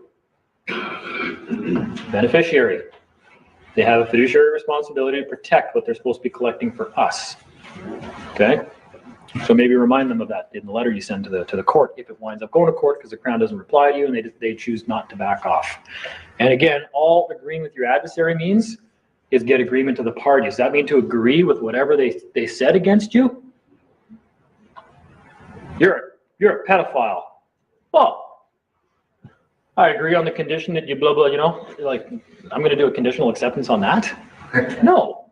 Excuse me, you just call me a pedophile? Do you have any facts or evidence? Because, man, that's defamation and slander. And I'm going to have to take you to civil court now where my rights can be enforced. And I hope you got some facts or evidence of what you just said over here. If not, make sure you bring your checkbook. Right? They're slandering you in the statutory court when they take you there. They're calling you a criminal. Identification of Criminals Act. You're a criminal. Really? How about we just dance on back to my jurisdiction with a civil claim in Queen's Bench, and you prove up what you're talking about. What is equivalent of Queen's Bench in BC? What is it, Superior Court? Supreme Court versus Columbia County Court. Yeah. A lot of confusion with that too. The courts, I think I said this in the previous videos, I say it again, and not only that, their own website confirms it. The courts will hear whatever law you bring into it, but you have to bring the law, whether it's defending or whether you're making a claim against somebody. The judge cannot see any law that you did not bring into the court. That's practicing law from the bench if they do. But they'll hear anything you bring. That's your responsibility. Whether it's God's law, commercial law, UCC, I don't care what you bring into the court. You don't need to get into that UCC nonsense, by the way. I put that over here in trustee land. That's trustee shit. I don't care about that. Is there any validity in this whole fiduciary thing, making a judge a fiduciary? The judge already is the fiduciary. But I mean, for you to, like, for instance, a very famous case here that you probably know about is Russ Brisky. Appointing the judge the fiduciary debtor or whatever, right? No, the Crown is. Until the judge enters the plea, but it's all irrelevant. Why even get into that? And Russ didn't do that anyway. Yeah. Oh, he didn't? No, he didn't. Really? Absolutely not. Yeah, Nothing to do with it whatsoever. Never entered into the discussion. Yeah, guaranteed not. Where's I going with that? So we have to bring. Bring the law in. Yeah, so here's the only problem. In statutory court, they can't hear anything that's outside of statutes. It doesn't exist. That's out of their jurisdiction completely. And the Crown brings in statute law, and you don't raise any other law, and so statute law is what it is. Yes, except statutory court is literally just regulated. Only the judge actually cannot hear. Like, how many times have people walked into that courtroom with the Bible and said, you show me a law higher than this, or this is my law. Well, no, in this courtroom, a statutory court, statutes are the law. That's why you have no common law rights in a statutory court. So if you're getting out of the charge, it's because they realized, oh shit, yeah, we took one of these guys into over here, and that's bad. We're going to be liable for the damages. So we better call it quits. Whether it's acquitting him or withdrawing the charges, state proceedings, don't care. They'll stop attacking you to limit liability. Don't know which hand went up first, but you're closer. You mentioned you can't bring a counterclaim in the provincial court, for example, but there may be a way to do that. Michael, I didn't say provincial court. I said statutory court. Sorry, because I know at least in BC, and it may be the same other provinces, that you can make an application to the Superior Court to take that out of a provincial court hearing and put it into the Superior Court. The Superior Court would be inherent jurisdiction. Right. That's the highest law form that they will hear. Yeah. There's about 3 I've found so far. Statutory is the lowest. That's the janitors of the law of the legal world. Okay, it's the lowest. It's not even law. It's all by contract and title, and there's no injured parties, right? It's just the terms of a contract being enforced. People that walk into a statutory court and start using statutory defenses, you definitely just delegated yourself to statutory jurisdiction. And I don't care what you do in statutory jurisdiction, you lose. You have no defense. If you win, you're one of the 2% of the people that actually walked out of there because it was so blatant what they were doing that the judge just finally went, oh, I just can't even give you a fine, because if this guy figures this out, he's going to come back and he's going to sue me over here, and I'm going to be liable. That's the only reason you'll win in statutory court. And the best thing is to get agreement of the parties before you even go there. That's the formal hearing. Did you guys settle your differences yet? Yes, we did. We have agreement of the parties. We've agreed that I'm non-taxable, I'm non-statutory in nature, I wasn't operating through this title, and they have not one fact or evidence to back any claim to the contrary. Dismiss. That's your duty. I can prove that. You have a duty to do that. And if you don't, you're liable. And you do that all in a pleading, a motions brief, and attach all your exhibits and send that into the court like a proper counterclaim. That's your counterclaim. Your remedy is that they leave you, that go away. But you're not going to enforce a fee schedule for $11 billion. You're never going to enforce a counterclaim for $11 billion, but you're even less likely to do it over here. Okay? Your counterclaim would be dismiss the charges, you're damaging me, but it's not really a counterclaim, it's more of a threat. So establish all the facts. You're going to be the only one with any facts. You had your hand up earlier anyways. Yeah, right here in Chilliwack, I was in court for a ticket, and basically I gave my record of live birth in an affidavit. I honestly didn't really know what I was up to, but I did. And then I basically told them I was a man created by an act of God, and that, anyway, some stuff went on there, and she basically said, look, if you're not Mark Puja, then you didn't show up. She first acknowledged me as whoever. Yeah. Anyway, the point is that I left there, she dismissed it, or she didn't dismiss it, she decided I didn't show up. I ordered the court transcripts, and by doing that, they sent a copy of this BC Supreme Court, who phoned me later and said, we got a copy of this here, how do you want to proceed? And I just said, you know what, I'm not sure just yet. I'll get back to you. And I haven't gotten back to them yet. But so it sounds like by accident I kind of did what you're talking about there. So if I go into the BC Supreme Court and say, now you're in my jurisdiction, then there's like I can get the thing just dismissed. Well, one of the things I did, and this was interesting, and you're right about that, but what I did I like to try new things and different things every time. I try something different just to see what kind of a reaction I get. So when they dragged me out for my first hearing, and it's relevant to what you were saying, they brought me before a judge and they claimed to be holding me for an obstruction of a peace officer charge and a bunch of other stuff pending and whatnot. And I said, okay, well, so I want to make you guys aware of a couple things here before we start. So number one, I said, you guys are forcing me to take part in your private bar association, tribunal, whatever you want to call it, in statutory jurisdiction. I'm not here by choice. It's against my will. So while you guys are holding your statutory court, I just want to make you aware that at the same time, I'm convening my own court, because they're always in our court. Court's open 24 hours a day. You just got to swear an affidavit of all the events, right?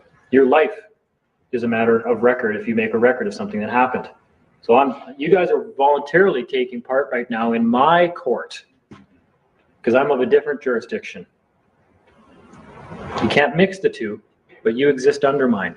I'm held in my own court right now, and every single one of you is liable for everything you say and everything you do in my court.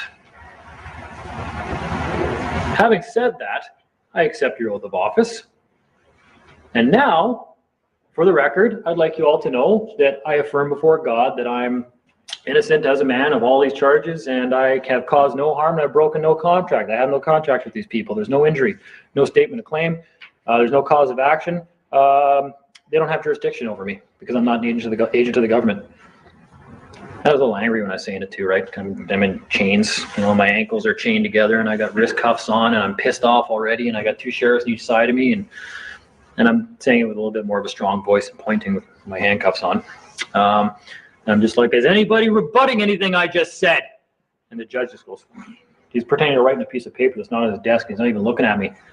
And he looks up and he goes, don't talk to me. Your problem's the Crown. He wanted nothing to do with this now. Nothing to do with it. He's like, I'm not getting involved in this.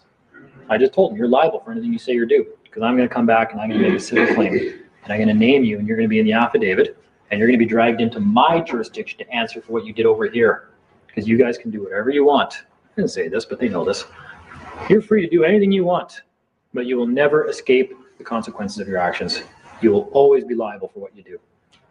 I can kill somebody. I can kill you right now. I probably couldn't. It might be a good struggle, but I can't escape the liability of that action. So you got to let him know that. And he just, that's the first time I've ever heard a judge say, talk to the Crown. It's always, don't speak to the Crown, you talk to the court. Well, this one went the other way now. He's like, don't talk to the court, talk to the Crown. Court wants nothing to do with this. And so that's what I did. I looked across there, and I got the Crown's name before when I came out first. I'm not going to say name on the video, but I'm getting better at this now. Every time they trick me into giving a name, now I learn just to ask them their name before court even. Hey, Crown, what's your name? He'll tell you. Right? No, nice to meet you. And so I could identify for the record a real name now. So when I looked over and I said, Crown, Mr. So-and-so, are you rebutting anything I just claimed? Anything I just stated, affirm before God? He just looks down and goes, no. Okay, well, I have agreement with my adversary. He just agreed with me. They have no cause of action, no claim, no jurisdiction, nothing. And I pointed that out. I said, we have agreement of the parties. Motion dismiss right now. Dismiss all charges and release me. And the judge said, oh, I'm going to schedule a bail hearing for tomorrow morning. I said, no, you're not. Let me go. Did you not hear them? We have agreement of the parties. They just admitted they have no cause of action, no claim, no injury, no contract, no jurisdiction. What more do you want? Motion to dismiss. Release me right now. Bail scheduled for tomorrow morning, 9 o'clock. I'm just yelling at him. I said, no, you're not. He did anyways, obviously. And then he got up and he ran out of the room. I don't know why I was ringing. So that's kind of like what you were talking about there, where you get with the jurisdiction. So they knew, and that's why as soon as I stated, you guys are in my court, and I'm going to be making a record of all this when I get out. I'll be swearing out affidavits, and you're liable for everything you did there. That's why the judge just basically put his head, and he's like, no, talk to the Crown. I want nothing to do with this now. So you better believe they know. He might not know enough, or he's maybe hoping I don't know how to go back and civilly sue him now and put him in the complaint, because now he basically participated in holding me against my will, knowing that the Crown had no claim. Okay. That's not so good. So that probably answers your question as well. There's no need to change the hearings jurisdiction at all. You guys do your thing over here, because I don't give a shit about what you guys do over here. Because I'm going to come back at you over here. And you have no lawful excuse for what you did over here. But they can do anything they want over there. That all make sense? So if you were to if you contacted the Crown, the same letter 3 times, asked them 3 simple questions by registered mail, maybe clarify who you are. Say, look, at the time of the complaint, I was acting under my inherent rights. Just so you're aware. Same name, same everything. I was acting through this title. Think of a better way to say it. Do you have any evidence to the contrary?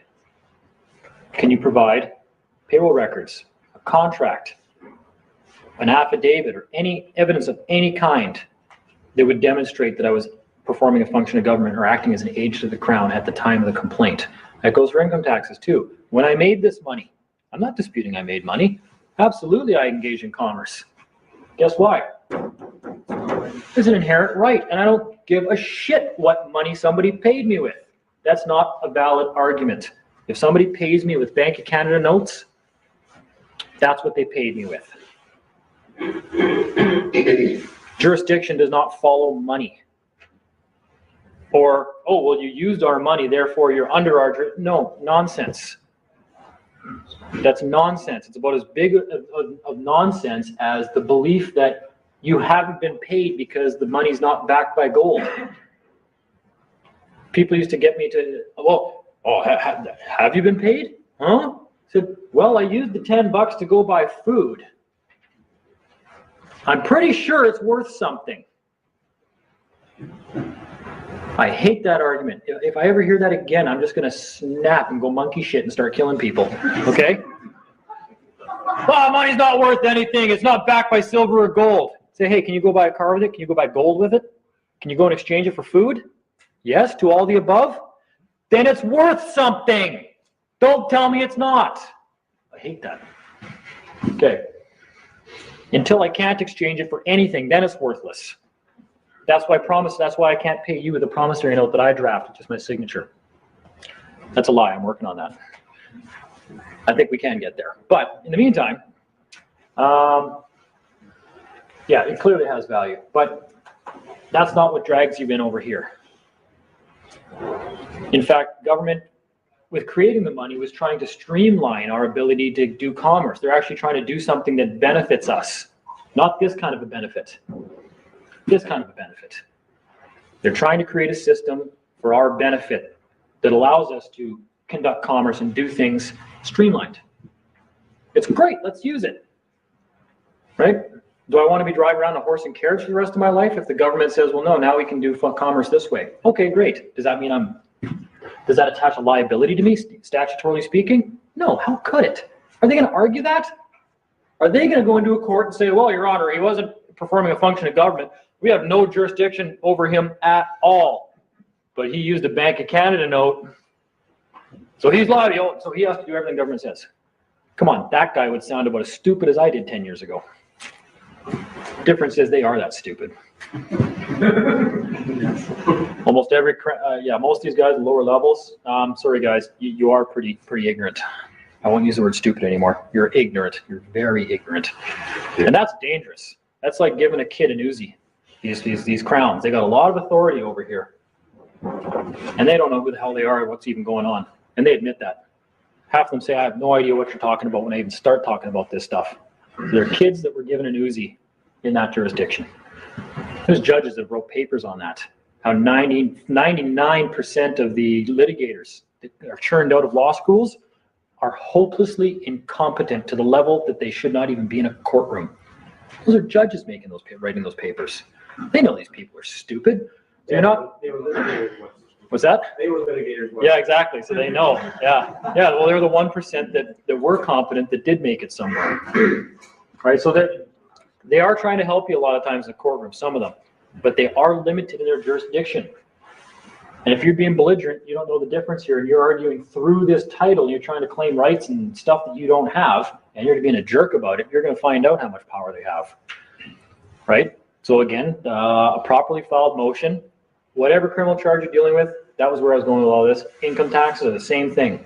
When I made the money, did I make the money over here? No. If you're claiming I made, that's why they're taxing it. And then I can get into a further explanation of that. The reason that they give you this certification to perform the function of the government is because the government is foreign to Canada. It's foreign to this landmass. It's a foreign power. It was created in the UK. That's where it exists. It's foreign. Okay?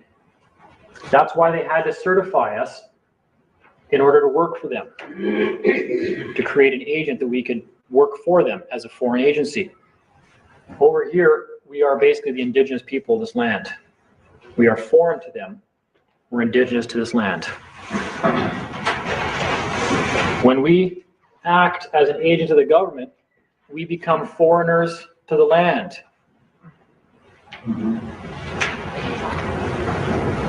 Because now we work for a foreign power. And that goes back to the king can't tax his own children. They only tax foreigners. They only tax foreigners. You're acting as a foreign agent of this corporation when you're acting as one of these guys. Foreign to this country. And all the profits and everything that they make over here is owed over here. So we can be either one of these. We can never be both at the same time. So I'm not even saying send your birth certificate back.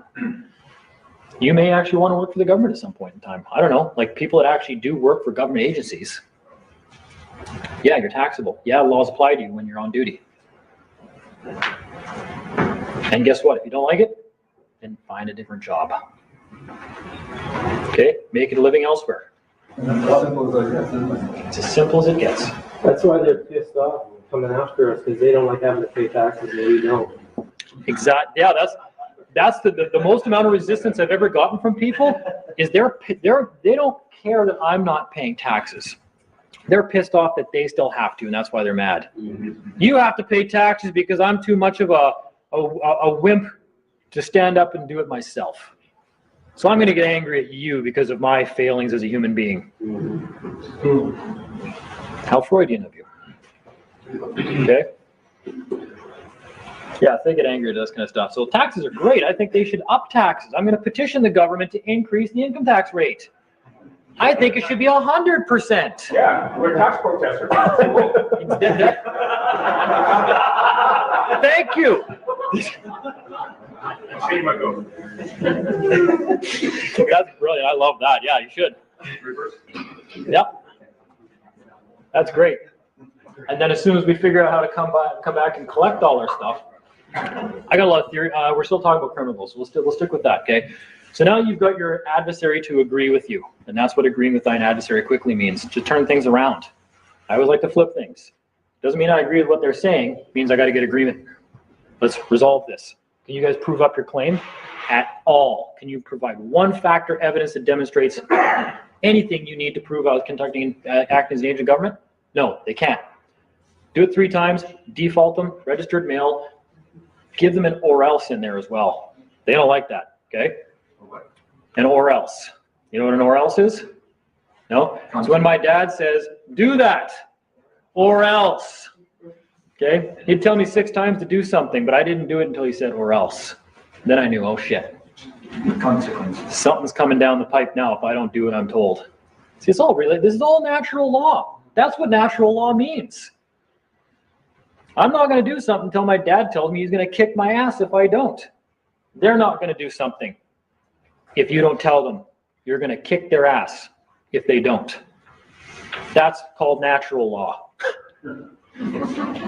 There's no law book for that. I can demonstrate how it works. Okay? That's the beauty. So now you've done that 3 times, they haven't replied. Attach a notice of non-response, certificate of default, I don't care what you want to call it, a document that demonstrates they didn't reply. Substance over form. I don't care if it's made in crayons. Prove you got it to them. That's it. That's the power of registered mail. Not, well, the Postmaster General is the highest authority. When you sign across the stamp and then circle this and snap your fingers and turn around 3 times and they get that letter in the mail. Man, they have to do it now. No, that's not what that means. The postmaster is your witness. He can prove, yes, they got it. You better believe they got it. I made sure they got it. And just to prove it, here's the signature that they had to give to when they received it. That's the power of the post office. Unless somebody thinks the Postmaster General is going to show up on a horse with a gun and force the government to write a check to you for $100. What nonsense. Where do people come up with this stuff? Anyways, So now you can prove that he got it. Everything's registered mail. You've got the signatures. So let's look at how many exhibits we now have to the back of our motion, because our motion is going to have a description of everything that happened. Identify the parties. That's the first big one. Identify the parties. Why would you even continue until you've identified the parties first? There's no point in doing anything until you've done that. Then start your pleadings. What happened? This, that, I was pulled over, blah, blah, blah, yada, yada. Didn't produce a driver's license, but the driver's license number appeared on the charge anyways. That's fabricating evidence. They've done that to me. That's a criminal charge and another lawsuit. It's all bundled into the bigger lawsuit. Go through this all in the pleadings. And every time you say I contacted the Crown and asked them to provide facts or evidence that demonstrate that I performed a function of government. Exhibit A. Attach that to the back as Exhibit A. They received it. Exhibit B. Signed copy of the registered mail delivery certificate. Next, I contacted them again. Exhibit C. The second letter, registered mail with a different registered mail number. Next line, they did not reply. Or they received it. Exhibit D. The second signed copy that they received it. Do that again. Exhibit F, Exhibit E, Exhibit X, Exhibit XXX, I don't care. Attach it all to the back. That's all your proof of your claim that they didn't reply. And this is done in a way that a judge can look through it real quick and go, yeah, you're helping him to help you. You're your own worst enemy in court. Do you use notaries or 3 witnesses? I use notaries and or 3 witnesses. I don't think it's important either way. No, notaries are good though, because it's already a government witness, right? That's why I love documents already stamped by the government. Instead of trying to say, this is a contract between me and the government because they didn't reply to it. How about I just produce something that's already got their signature and stamp on it? Okay. Notary is a government stamp. So it's now already recognized by the government. So yes, I prefer that. But if you don't have access to a notary, because they're really trying to get that away from us now, 3 signatures. I don't see a problem with not using that. What are they going to do? Are they going to... Lawyers that are also notaries, is that right to use a lawyer that's got a notary? I think all lawyers are notaries. Except notaries are registered as notaries on the Supreme Court in British Columbia, and you can get the notary signature authenticated by the Secretary of Notaries, where you can't get the lawyer's signature authenticated because they're not registered as a notary. Yeah, I would agree with that. Yeah. Yeah, people have asked me stuff about this trifectum stuff and having 3 different stamps on a document to give it more weight and everything else. Like, that might have some relevance, or it might have some relevance for something else altogether. I only need 1 stamp on a document. Do you think a judge is going to say, well, you know, all this evidence looks pretty compelling because the Crown hasn't even said 1 thing in their favor. They've provided nothing. But this affidavit doesn't have 3 government seals on it. You're guilty. Come on, does that make sense? No, it doesn't. So that kind of stuff doesn't matter. Just get the 3 signatures on it, witness. I like to affirm, and this was necessity, the mother of invention. I'm sitting in jail. Well, shit, how am I going to get this notarized? That's not going to happen. 3 good men to sign?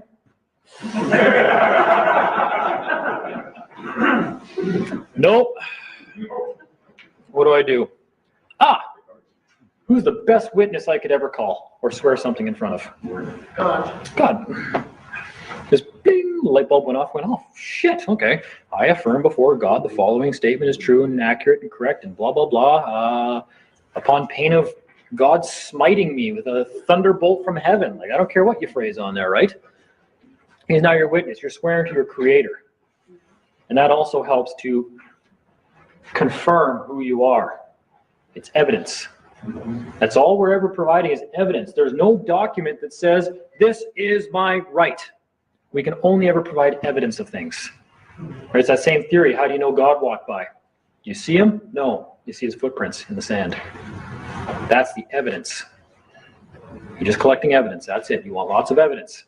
Why? Because they have no evidence over here. None. They never do. Evidence is a fact. That's what agreement of the parties is.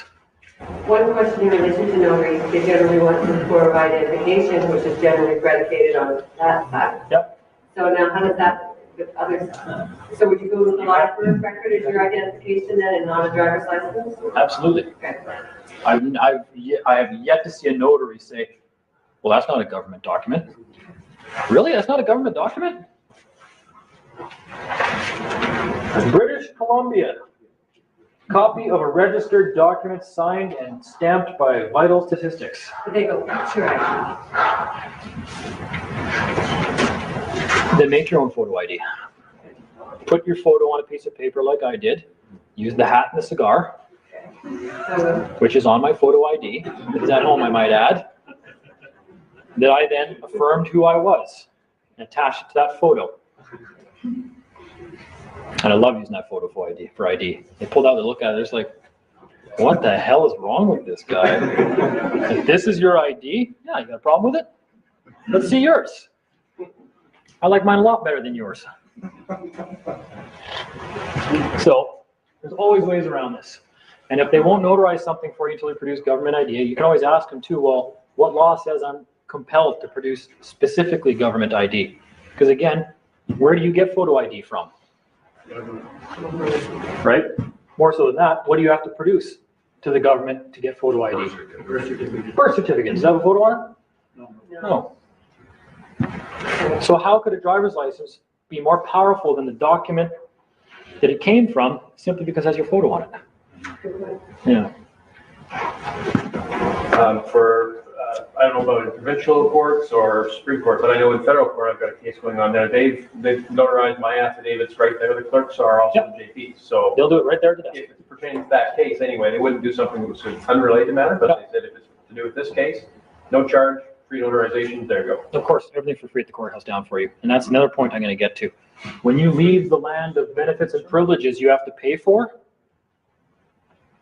and opening a court file is a benefit and a privilege for this guy that can be taxed. He's a foreigner. The courts exist for us. For this guy to use them, he has to pay. I haven't done it yet, but I know damn well when I go down there and I file a civil claim against somebody and I show up with this, and they say you need $240 to open up that Queen's Bench file, I'm going to say, no, dude. This is my court. I don't pay here. The King's children are not taxed.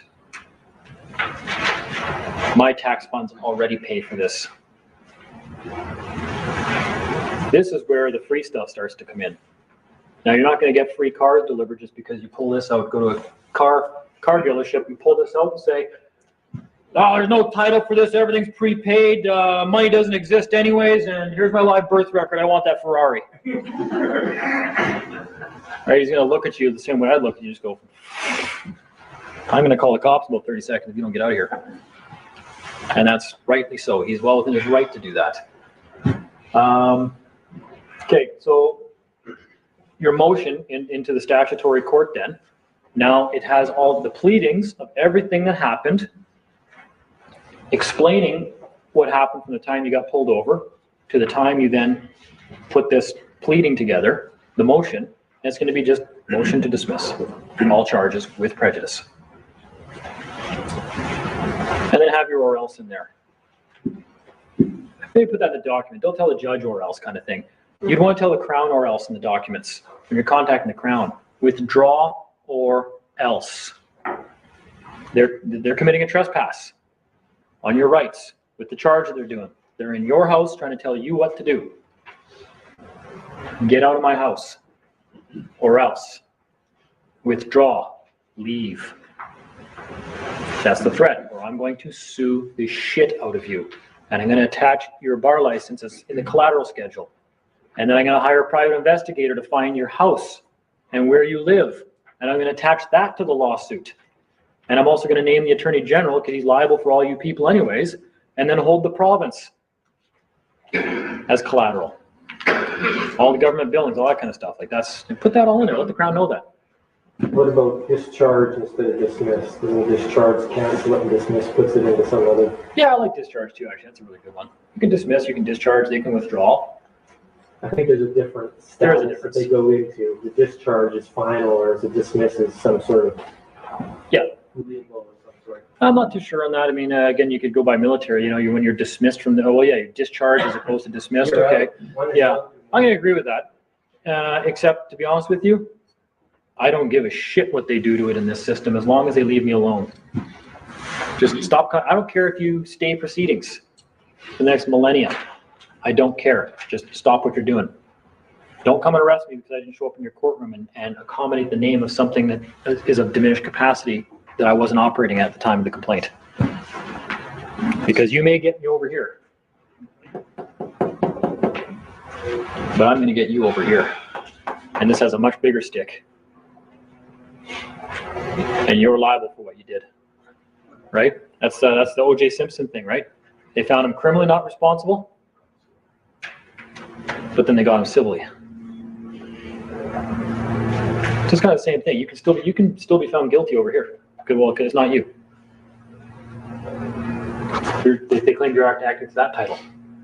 They can still probably find you guilty. But they have no facts or evidence that can be used over here because they can't bring statutes into inherent jurisdiction. And you can't bring inherent jurisdiction into statutory law. That's the firewall. But you can let them know they're trespassing in your inherent rights, that they better go away. And the judge has a duty, I guess, discharge, if you will, to discharge anything that they're bringing against you once he's been made aware of who you are. And that's why the one guy I talked to so far, and this was hilarious, I hadn't even gotten into this stuff yet, and we're sitting at Boston Pizza, and he had a story like what you had there, where he goes, yeah, something really weird happened. I went to court like 6 months ago, and I walked in there with the live birth record and started waving it around. And the judge basically, put that away. And he's like, well, this is my live birth record. And when he tried showing it to the judge got up and ran out of the room. And as soon as he put it away, he's like, well, did I win? He had no idea, right? And the judge came back out. He's like, okay. And then they pretend to try to proceed. He's like, well, wait a minute. I just tried, He's like, he gets up and runs out of the room again, Like the guy was spraying garlic in his face. He's a vampire or something. Okay. Okay, we got 5 minutes more here yet. And so that happened one more time. And the guy didn't know what he was doing. Right. He was just like, he goes, yeah, it was really weird. And I'm like, oh, dude, when we're done talking in 20 minutes, you're going to realize what you did. And you're going to laugh.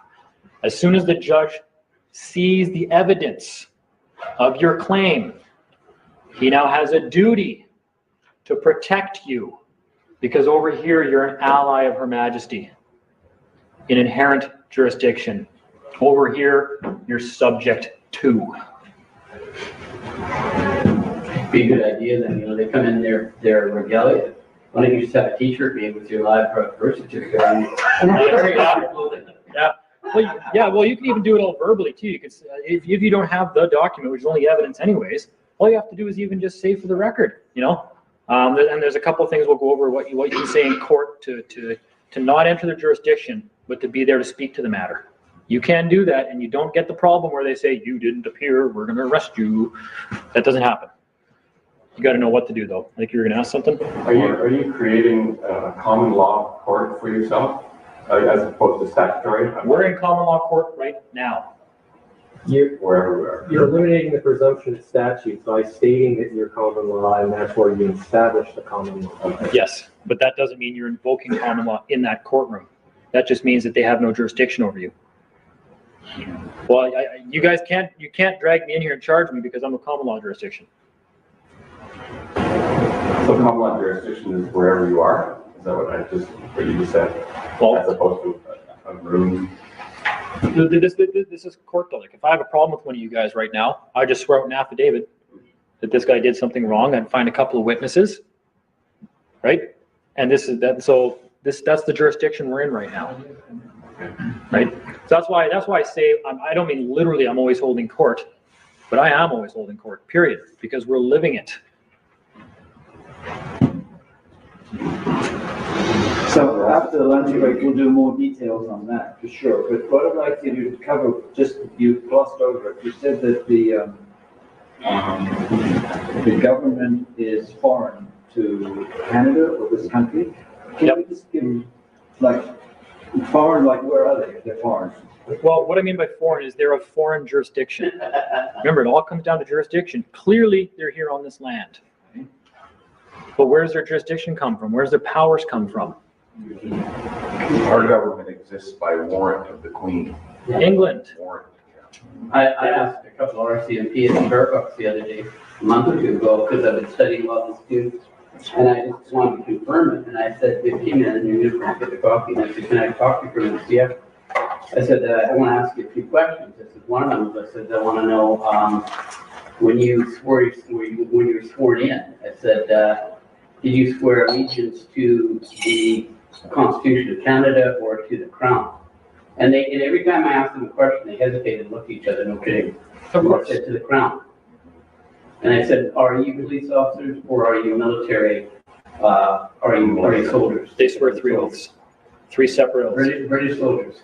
It depends on which jurisdiction they're in. Well, they said to me there that under their understanding, that they were soldiers and that they swore to the Crown. Yes. And they're in Afghanistan right now as soldiers. Depending on what the situation is, they operate in multiple capacities. Peace officers in inherent jurisdiction, you better believe they have that authority. Yeah. They said they're law officers, not peace officers too. Well, yeah, that's just another, a law, that's true, a law officer, but a law enforcement agent, if they're taxing you, they're over there. If there's been a breach of the peace and you've harmed somebody, you're over here. None of this is a get out of jail free card. In fact, if you're operating in inherent jurisdiction, you harm somebody, you're really up shit creek without a paddle. I think in BC, I recall looking up a thing called the Offences Act, and it prescribes all the offenses that the police can administer and who can administer them and whatnot. That's all the statutory stuff. But any police officer has the inherent jurisdiction as a peace officer without that anyway. We have the inherent jurisdiction to arrest somebody for a crime. Yeah. The highest standing, the highest office a police officer holds is to be one of us, a man. Clearly. Where does all government legislation come from? Man. We have the right to do anything that a creation of the government can do, and more. Just out of curiosity, them swearing to the Crown as RCMP, it's probably a dumb question, but there's no such thing as a dumb question. Are they Canadians then, or are they British? Without even getting into that, how about I just say I don't care if they're Venezuelan. Actually, I'd probably prefer if they were. I like Chavez. That's a good guy. If they've sworn an oath to Her Majesty, and I'm not even going to get into which Her Majesty. No, I don't care. It's all common sense now. Are they going to walk into the court and say, "Well, Your Honor, we were acting as Her Majesty the Crown Corporation of London at that time, not Her Majesty Queen Elizabeth II of the House of Windsor"? Are they going to say that? No. So I don't give a shit at that point, right? But they did swear an oath to what I believe to be Her Majesty Elizabeth Regina, who made an oath to protect us, to hold our property in trust, to protect it for us, and to uphold my common law rights and inherent jurisdiction. So I think it's great they swear an oath to her. The MPs and MLAs all have to swear an oath to the Queen before they're allowed to sit, and they can't swear an oath to the country or to the constituents. It's all the Queen. Of course. Because that's her agents. Right? And that's the whole difference in jurisdiction between the military and then the police as well. And as I'm trying to tell people, like, because I like to tell the one story, they're like, don't be calling the provost marshal every time you have a traffic ticket problem with these guys at all. Okay? In fact, there's never a need to get a hold of that guy short of the government actually imprisoning you for years with no charge at all. There's never a need to call that guy, ever. Because the problem we're having is that the government isn't screwing you over. You are screwing you over because you don't know what's going on. And when they know who you are, you're not going to have to call the military and say, "I'm a political prisoner." No, you're not. You're ignorant. Okay? You're ignorant. You don't even know what's being done to you. Don't tell me that I'm violating your rights, because over here you'd have none. You're not afforded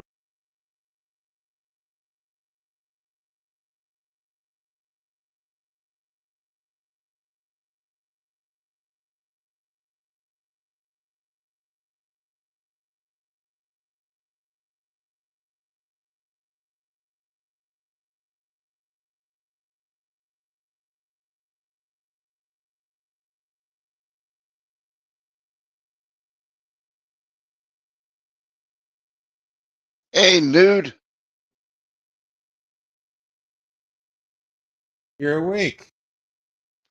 Yeah, yeah. Well, for a while, yeah. I got company coming over, but yeah, what's going on? I was trying to sleep, but somebody gave me an alert saying that you're showing some pictures of me over at the whorehouse of Texas using a monetary system. Oh shit, that's on the sub channel. I busted. Yeah, I just missed about. Well, I just been up for about 15 minutes. I just came up to find out if you wanted to continue or whatever. For it's 12 hours. No, I don't want to go past another one. Okay, all right. I just want to make sure. I told you I'd keep an eye on you, see what's going on, you know. So thank God I woke up when I did. I left it open for anyone else who wanted to come up, and if not, I wanted to showcase that. So that's part one of a part two thing. Oh, okay. I put the link in chat for anybody who wants to see that. And part two, I'll put in the link as well.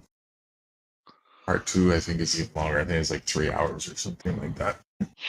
Well, what I can do, since I'm going to have company over here, I can start it up when you go down and, you know, just let it run for 3 hours and I'll shut it down.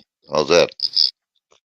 You can if you want, but I got to be not online to work on the edits, otherwise it'll lag. Yeah, The video stuff. I was going to put it on live. You sound kind of funky. Something going on? No. Like You sound a little bit different to me. You sound like a little muffled. Let me refresh. I'll be right back. Okay. Could be because I was screen sharing for so long. 36. I'll be right back. Okay.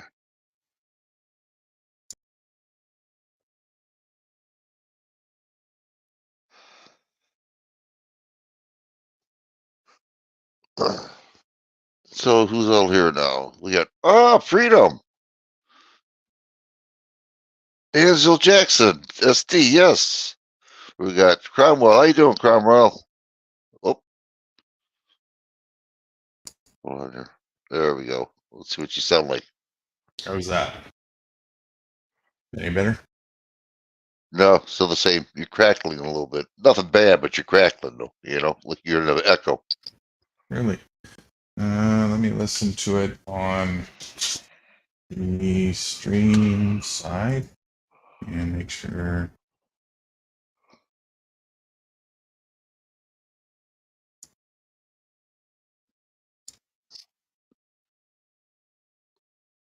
Yeah, it is warbly. I hear it. Give me one more second. Let me refresh the Take your browser. time, Newt. Yeah, I can wait. Yeah. Okay, I'll be right back. What's happening? We'll be back. We'll be back.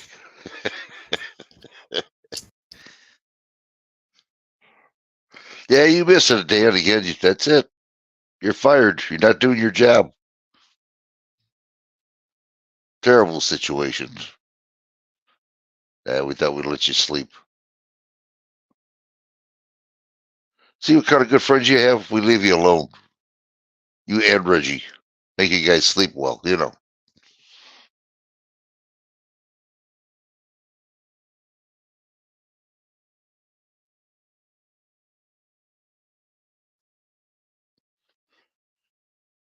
See what's going on with the nude here.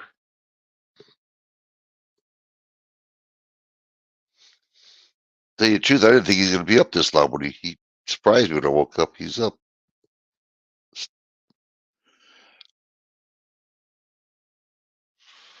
See if I can do part two for him, get things started.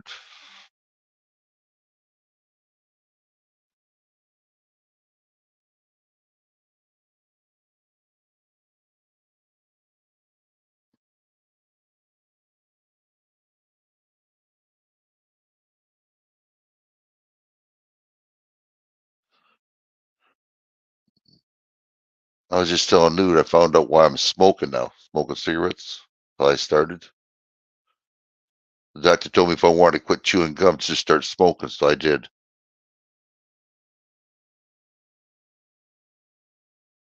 Yeah, we did. We did. It was a fast moment deal, you know. There we go. See if he's talk to me. How are we doing with that? No, same thing. Really? Yeah. I mean, it's not bad, but you get crackling and you sound like you're far away a little bit, you know, in the hallway or something. That's very strange. That's cool. Now I know what it is. Is that better? Ah, there you go. That's it. That's the dude I know. Yep. I put That's my it. mic up in my headset because I wasn't going to be speaking for that whole time. The video was on. I forgot it was up. Yeah.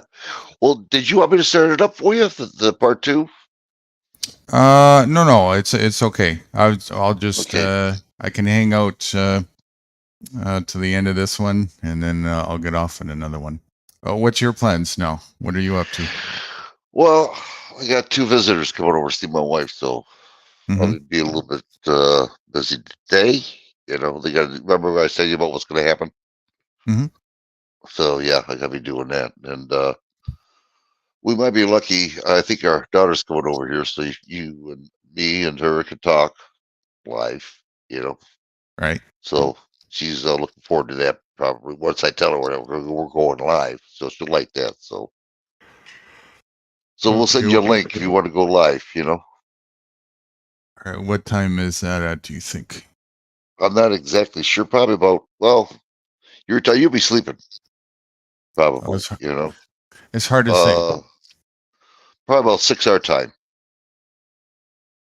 5, 4, 3 my time. Okay. Maybe. Okay. Could be either or. So what I could do is I can start up my stream yard, and I'll start showing my old videos. Get Dan sick, so he doesn't show up when I show my videos. You should just have a rights-a-thon, and just for like 72 hours, just show your videos straight. I could do that up to 72 hours. Wow. Yes. Just bring Grover up and lock him in place. He's got to watch him. Yeah, you know, that's not a bad idea. Shit. I'll do it for 144 hours for him. Just for you, Grover. Then you're going to have a test on it. That's right. Teach you. He says we started too late. And I says, yeah, you're right. We did. You snooze, you lose. Yeah, spur of the moment deal. Literally, you snooze, you lose. We wrote to Reggie. I guess he didn't wake you up, eh? I keep telling you, you can sleep when you're dead. Gotta learn this. Yeah. Yeah, so yeah, we'll see if we can get it on tonight. That it goes on, you know. We'll get everybody up. Yeah, if all goes well, we could do the premiere thing. Yeah, which would be good. And we can showcase that either way, like on a direct live or not, you know, or just like do it in conjunction, back to back with the premiere feature. I think it would be good to use the premiere feature for the quality and also the broader reach that it'll give for sure. So I think that would be a good idea. Also, a bit of experience using that to see how it works these days. Yeah, whatever you need, you know, we'll get it started one way or another. You know, seriously, I'm anxious to start this thing. Really, it's going to be great. I learned quite a bit today. It was an informative event, wasn't it? Mm-hmm. It really, yeah. It definitely turned into to something quite happy about the way that went. I didn't know if there was going to be people to participate or whatnot, but yeah, that's exactly what I had in mind. Did you get an idea of your question yesterday? Should you or shouldn't you?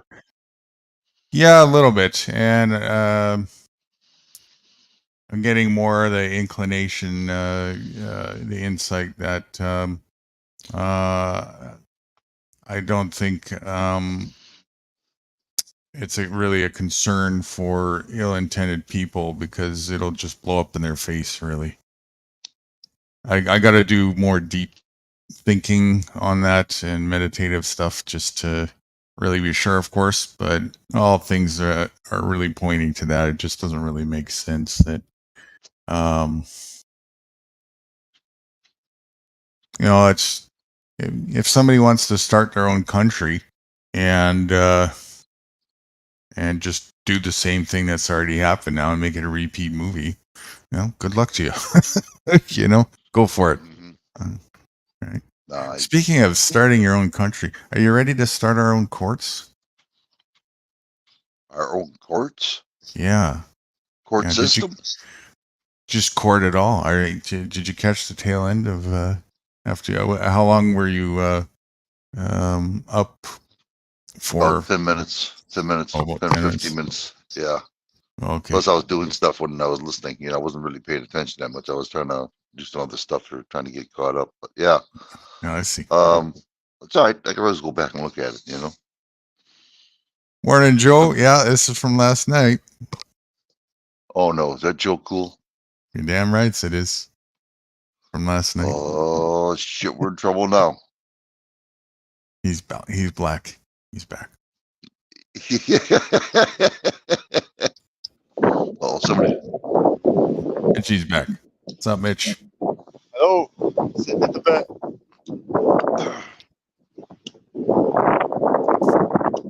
Wow, where you at? The hurricane? Oh, thanks a lot, Mitch. I want to tell you that right now. Thanks a lot, buddy. Sorry about that. Got the wind blowing. No, not that. You sent the rain over here. Thank you. It poured down here. Yeah, it was pretty bad over here. It flooded us out real bad. Wow. For like 2 hours. Yeah, it was raining really hard here. I mean, bad. It was. It smelled. Anybody funny else to you in when it chat came who in? wants to come up? The link is pinned. Feel free. Just Did it relax and smell? chill out. Did that storm smell funny to you when it came across? Because it smelled funny when it came across my place. I could smell it in my trailer. No, I had my windows all closed up, so I didn't smell anything different. Yeah. Excuse me. If anybody wants to come on up, come on up. It's all right. We're not charging today. Hey, I caught some interesting stuff from that video about charging them $1 million for every hour and stuff like that. That was good stuff, and it probably works and makes them scared. It does work. Works a lot. I like the $11 billion charge. That's fun. That's what I was rolling on. And you know what? I could see how that would work too, and they would just run like cockroaches. Yeah. You hear me use the word ally a lot? Well, you can be an ally with anybody. It doesn't matter who it is, right? So, including the government. You just don't want to be an employee of the government. That's bad. That's really bad. Then they could bitch slap you. And you deserve it. And that's what that guy said too. I was kind of chuckling because I heard that guy saying some of the stuff you deserve. You said, you deserve it if you're that stupid. Right. I mean, and if you really understand what some of the terms they use is for the capacity, you really don't want to, employee would be a godsend status. And when a citizen is literally lower than a feudal serf. I mean, it's below peasant. You're literally asking to be in bondage and have your wrists tied up against a fucking brick wall in a castle. That's what you're asking for. They consider you as a quote unquote friend, a friend of the state. And in their terminology, a guest. That's what they use. A guest of the state, and a guest in their legalese bullshit means enemy. Don't do that. You're a prisoner of war. Yep, I get all that too, and I understand that. What would I have to do to go dissolve my driver's license? Because I literally want to walk up to the sheriff and cut it in half and put him on notice and then throw it at the fucking glass thing. They got like a little tray under the window, and I want to cut it in half. If you rewatch what was just presented, and one of the main real takeaways from that is capacity. And if you understand capacity, you'll realize you don't need to do that. just operate in your own capacity and never operate unless if it suits you for some reason under the capacity of that contract called that license. Yeah, They have to prove if they're making a complaint, they have to prove factually at the time of their said injury, right, that you're operating. And even like he said, even just giving the driver's license, that's only evidence that there is a contract. It's not factual proof that you're operating under that capacity at that time. Now, if you're going to be dumb and completely full disclose yourself and say, yeah, I'm a citizen and yeah, I have all these terms and services that I should be abiding by, like a dumbass, right? You know, you testify against yourself. Don't do that. Are you talking about the Commerce Clause, the non-Commerce Clause? No, nothing to do with that. You just got to understand what capacity is. Know that like the back of your hand.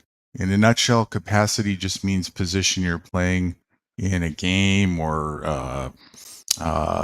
if you're at work, what's your status, right? Like, are you an employee? Are you a manager? Are you the CEO? Are you a shareholder? Are you the owner?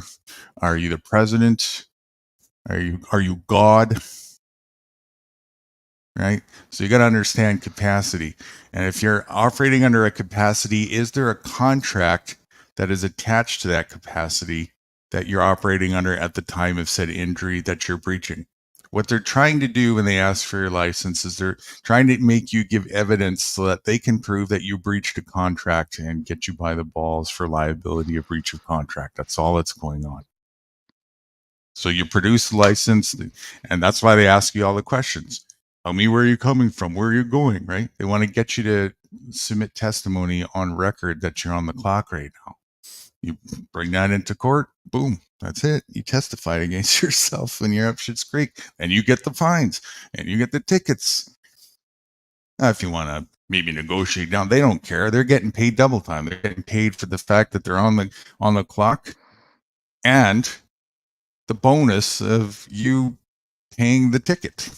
That's their little bonus check for your ignorance, right? As an employee, so to speak, as a citizen, really. Ward of the state, right? Prisoner. Never operate under that capacity, ever. Unless for some reason it suits your needs, right? Like, it's okay to have that if you need to, like, get something for some benefit in some other situation. Nothing wrong with that. It's no big deal. So capacity. That's where you stand in life. Where's your standing?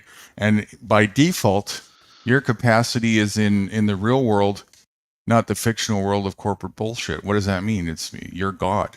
You write all the rules by default. Whatever you say goes. Of course. How could it not be? Right? All this other stuff is just man-made fiction underneath that because you're God. You're acting as a child of God, right? You have all the authority by default. So you can delegate that authority away if you want, simply by operating and choosing. And if you're not, it doesn't matter if you're fully aware of your choosing or not. Ignorance is no excuse. And if you testify on the record that you're operating under a capacity that's underneath their jurisdiction now as an employee for the state or whatever, then you're choosing now under your own cognitive testimony, under your own free will, to operate under that capacity. They absolutely now are entitled to whatever it is to hold you accountable to that capacity, because they have liability for you. You better be damn straight. Then they can do their way with you if they want. So just don't do that. Can I throw a curve on you a little bit, because I'm getting lost here about this? Sure. What about a person who doesn't have a driver's license? They revoked it. And the guy's driving, and the cop stops.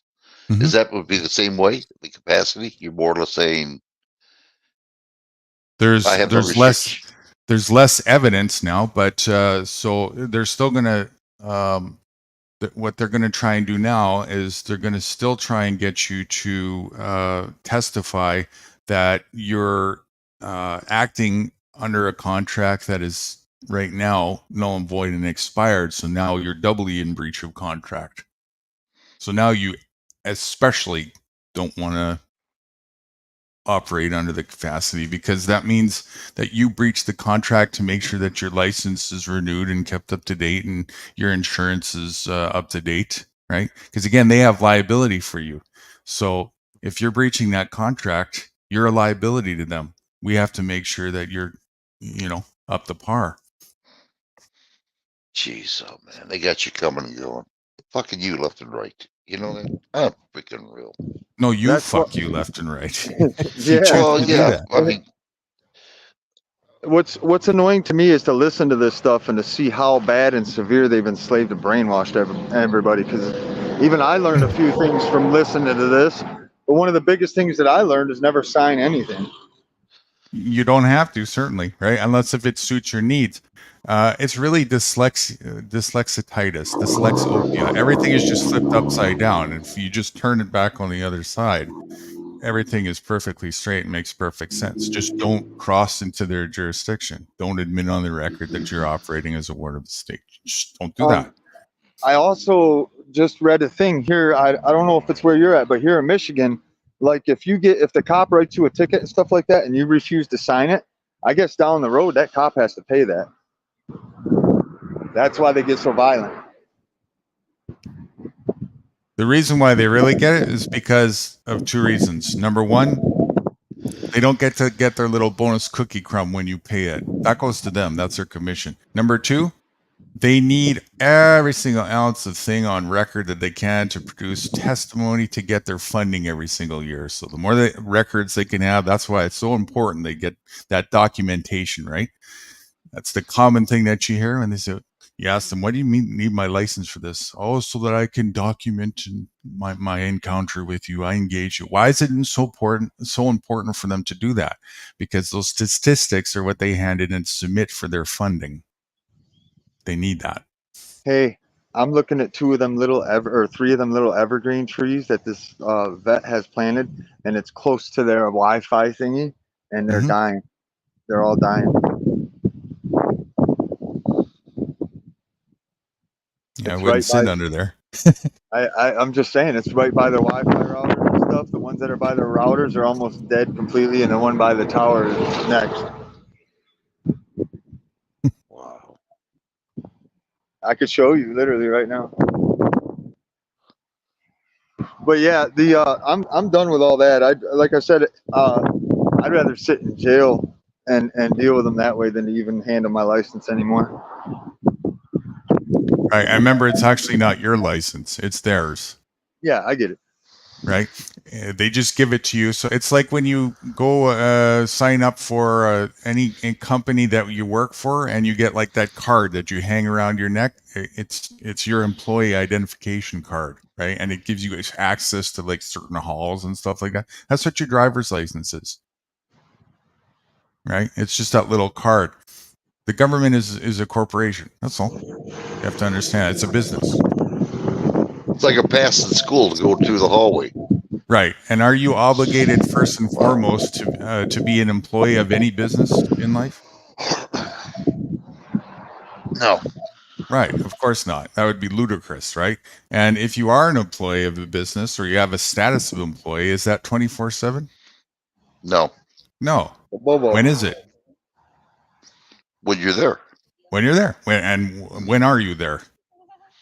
8 hours. Well, depending how long they want you. But yeah. No, sir. It's there when you agree to be there.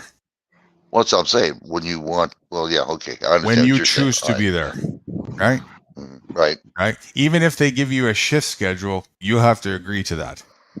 They can't force you to work. No. That's all. They can fire you. They can't force you. Fire you. That's right. Yeah. Why can they? And in this case, right? If the government fires you, are you going to cry? No. Thank you. Right. That's really what you want. You want to be a bitch to them so that they terminate your status, right? That's a blessing if they do that. But see, that's what you have to do. You have to understand what this game is that's being played here, and it's capacity is the name of the game.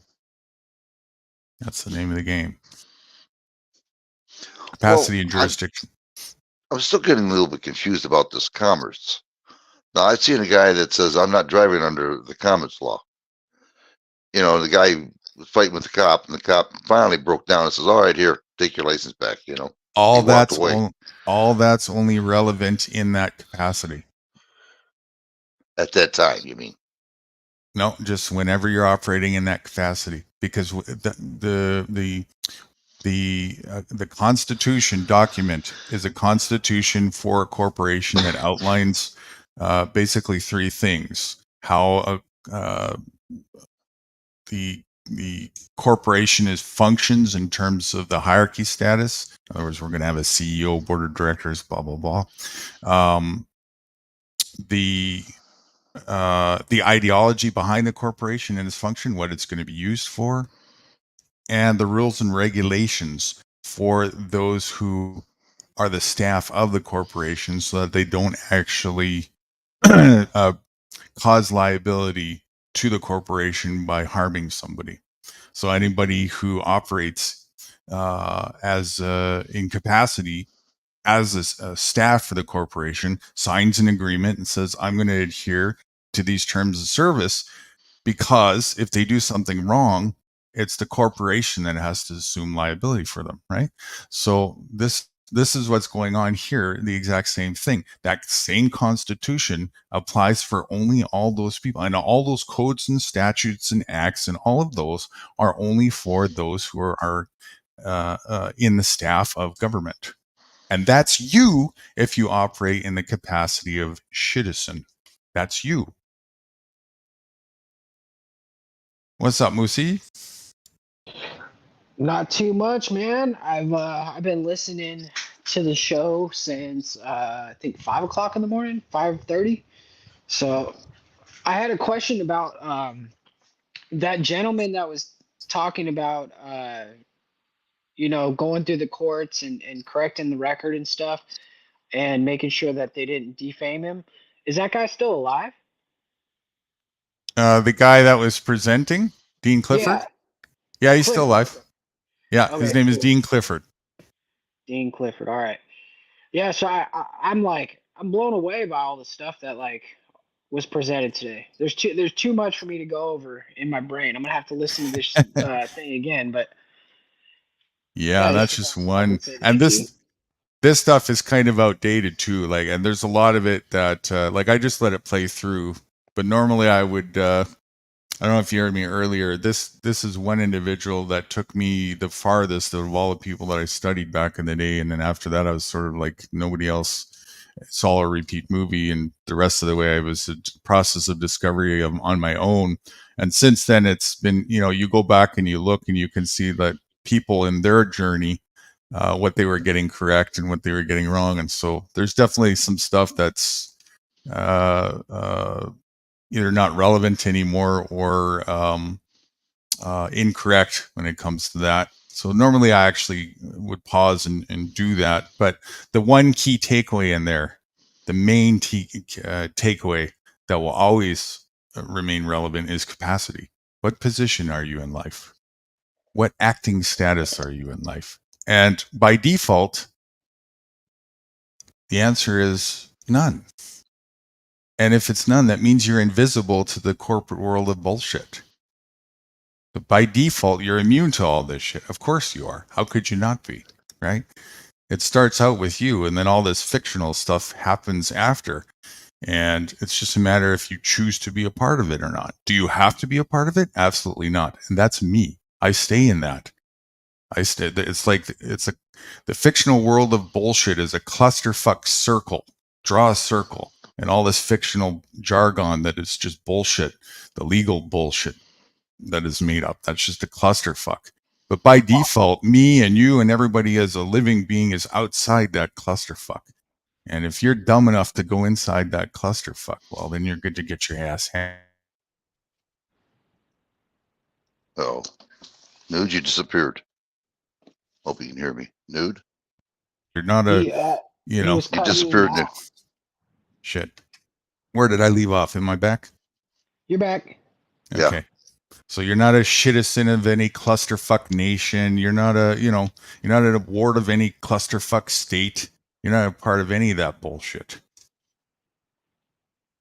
Unless if for Totally some agree. reason, there's a cookie crumb benefit that you can take for yourself that is not going to put you in jeopardy anyway, then you might as well go ahead, take it. Nothing to lose. Yeah, but Go I ahead, mean, Moose. it's everybody that I know for the most part in person. Um, they openly and willingly participate in the system. And so I've noticed that the They only beg thing for I it. can change is I can change myself, my own choices, and take accountability for my life. But I can't worry about what other people are doing. And I Yes, sir. can't worry about whether the neighbor is preparing for the worst or if the neighbor is going to have this or that. Like, I have to just be able to be capable and have faith that I'm going to have what I need when I need it and keep, doing me. And so my problem was I was always focused outward. Like, how can I be part of the solution and how can I help other people? But it should be how can I help myself? Correct. Because I help myself first and then I help other people with what I help myself with, right? Right. And by helping yourself, that is the solution. Yourself, and even as part of the collective, if you want to look at it that way, you fixed your part of the collective. And then you have an opportunity because you're healthy to extend a reach to help others uplift themselves who are sincere about that too. That's the part that can be healed. Other than that, if anybody who wants to neglect responsibility for themselves, they get to. And they absolutely should get what they're entitled to do and reap what they sow, which means stick scissors in a light socket and find out what it's like to get zapped. They absolutely get to, and they should. And we shouldn't get in the way of that. Because the more they do that, if they're absolutely adamant on walking a path of destruction, they have a better chance, right? Like there's different ways people learn. Some people learn the hard way. Some people learn the easy way. Some people learn by other people's mistakes. Some people can just see it forthcoming before it has to happen to them. And there's other people who have to just repeat it 100 times. Well, those kind of last mindsets there, right? They have to learn the hard way and have to see it for themselves or have to repeat it. The faster that can happen to them, the faster they have a chance of, coming to terms with having a reality check and maybe turning a new leaf. But isn't there also like consequences for violating someone's free will? And so like if I were to go in and be like try to change somebody and force them to think like us, there would have to Now be you're some the kind of oppressor. consequences, There right? is. It's harmful. You're causing harm. That's the consequence. You're actually inadvertently, even though your intention is noble, you're inadvertently being the very thing you're advocating against. You're being an oppressor. Especially if you go to the distance, right? Like how far do we take that, Well, we could take it all the way to this. I just saw this clip online about this guy who's like suing the EMTs because he has a do not resuscitate and he was resuscitated. And so he ended up getting like a $40,000 bill. So now he's suing the hospital, for that. And so that is, I mean, it's kind of extreme, right? It's Mm. extreme, but it's still someone's personal choice and it's their Mm-hmm. free will. And by the other person saving him, he has changed history and Right. changed the timeline, basically. Right. Except it kind of wasn't in this thing. It'll be interesting to see how that pans out. If he gives testimony on record that there was a contract that gave whoever it was that did that the authority to make that decision, then he'll lose that battle. There's no doubt about that. So see if he actually knows what he's doing or not. But by default, yes, by default, let's say there wasn't those contracts going or whatever, and just sort of ignore the complication that causes the confusion.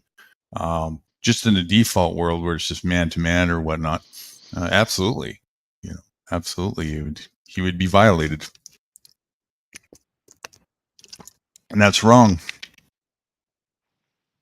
Yeah, so that's where I kind of am with my mindset is just take care of myself and try to get as much information as possible, and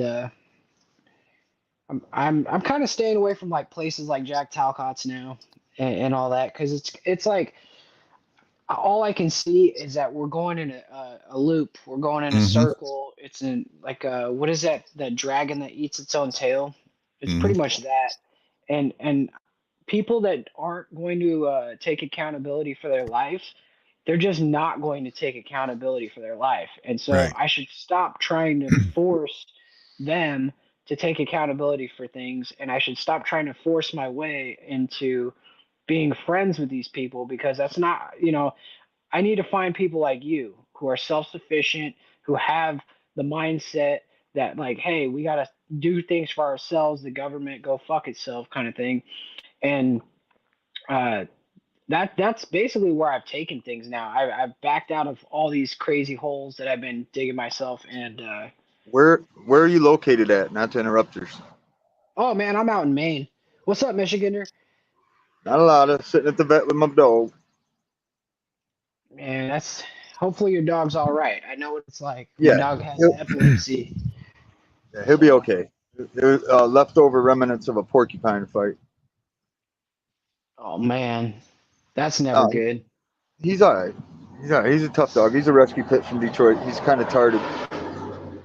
What you were saying there, Moose, is exactly it. It's about just there's distractions all around us, right? And a lot of the distractions is cleverly disguised. It looks like it's that's the path of healthiness, and we got to go on. But it's just another distraction behind a distraction that's going to lead you astray down the path of destruction. So it's really all about just discerning that appropriately, being honest about it, and choosing wisely what path are we really going to walk down in life. Excuse me just for a minute. I'd like to interrupt here. Last No, call you for don't get StreamYard to. alcohol. How much are you going to pay? StreamYard alcohol. Yeah, one last call for StreamYard alcohol. Do you want me to start another one up for you, Newt, or no? Go ahead. You might as well, since we got company. Okay. Sure. All right. That's all right. All right. I'll keep what? I'll figure something out. All right. Wait, what's going on? I'm getting paid by the year up here, so We're going to start another StreamYard. Yeah, he's going to refresh the stream. we're coming up to the 12-hour mark, so we're going to start a new one so that the recording of this doesn't get deleted on YouTube. So we'll just Wrights will set it up, and we'll just jump over to the link and continue in a couple minutes here. Yeah, one of the big things, though, like you said, is working as a team, and finding like-minded individuals is a very big struggle. Yeah, especially when you're looking for them in the sea of corporate schmucks, right? Corporatocracy. It's so few and far between, dimes in the rough. And that's one of the reasons why I'm doing what I'm doing, is to help with that part of the equation. Holy cow. That's one of the reasons why I'm doing what I'm doing, is to help with that part of the equation, because there's enough on the plate already. So part of the projects that I'm doing here entails growing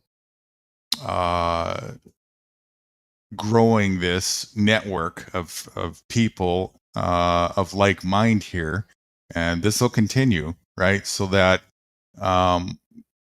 not everybody's going to be right to ally with everybody, but at least you'll have like some potentials of a pool to meet other like-minded individuals, and then from there it can spawn outwards, and we'll continue to grow that as we speak, right?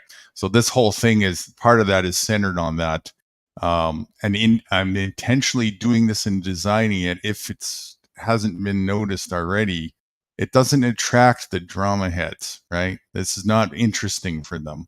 That's on purpose.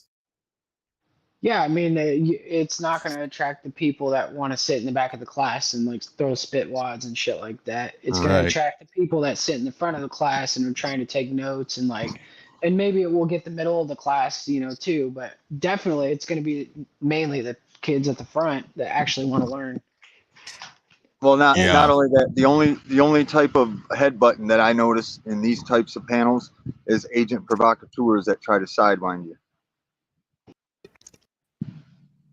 Right, and that's where we just deal with that swiftly because it does appear its head every once in a while. So we just deal with that swiftly and make sure it's understood very clearly that that's just not happening here. Yeah, well, they get it. They don't come. Yeah, it just becomes not interesting then because they're looking for trophies and stuff, right? That's really what it's all about. Yeah.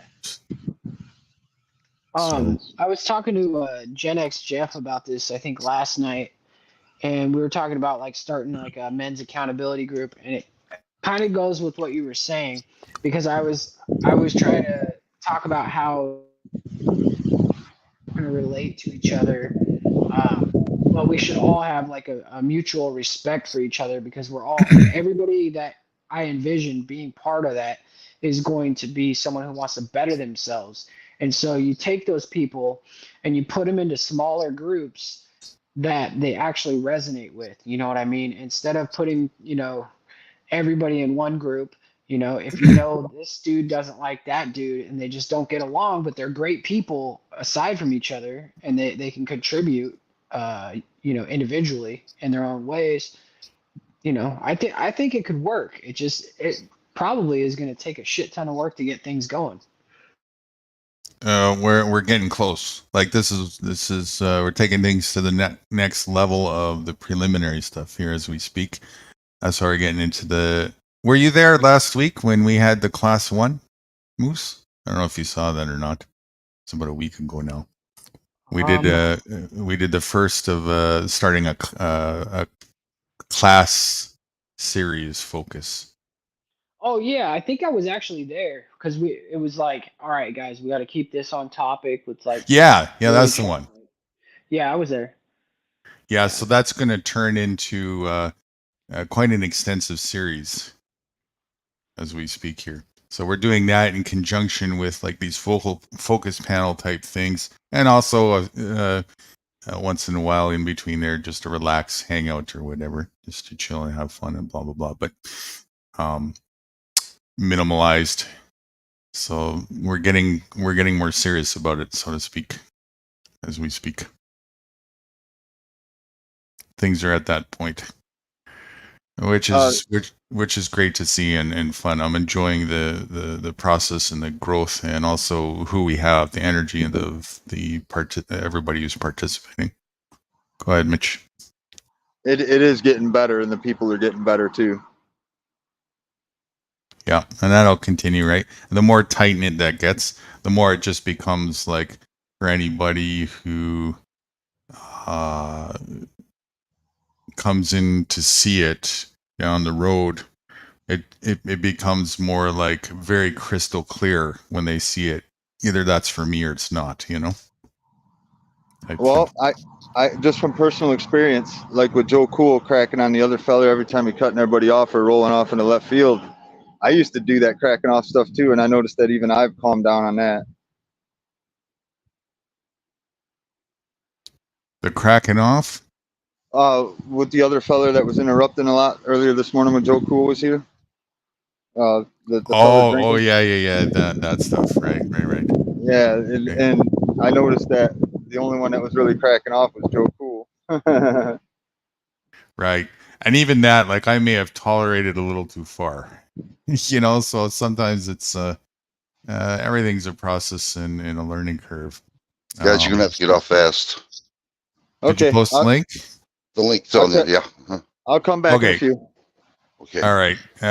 Links in the private chat for anybody who can see it and wants to jump over there. I'm going to jump over there now. I'll see you in the new one. Okay. I'll shut this thing off fast. See you guys. I got to shut this thing off real fast. It's past 12 hours, so. Oh, you got 10 minutes. You're good. It's only 11:50. Oh, 11:50. Okay, my apologies. Okay, good. I'll okay. Is there anything else that anybody wants to know or talk about? And I'm going to shut this thing down then. We'll Is there see you anything you on want the to say, other one. Newt? I'll see you. I'm jumping right in there right now. I'll be right there. See you, everybody. See you in the other channel.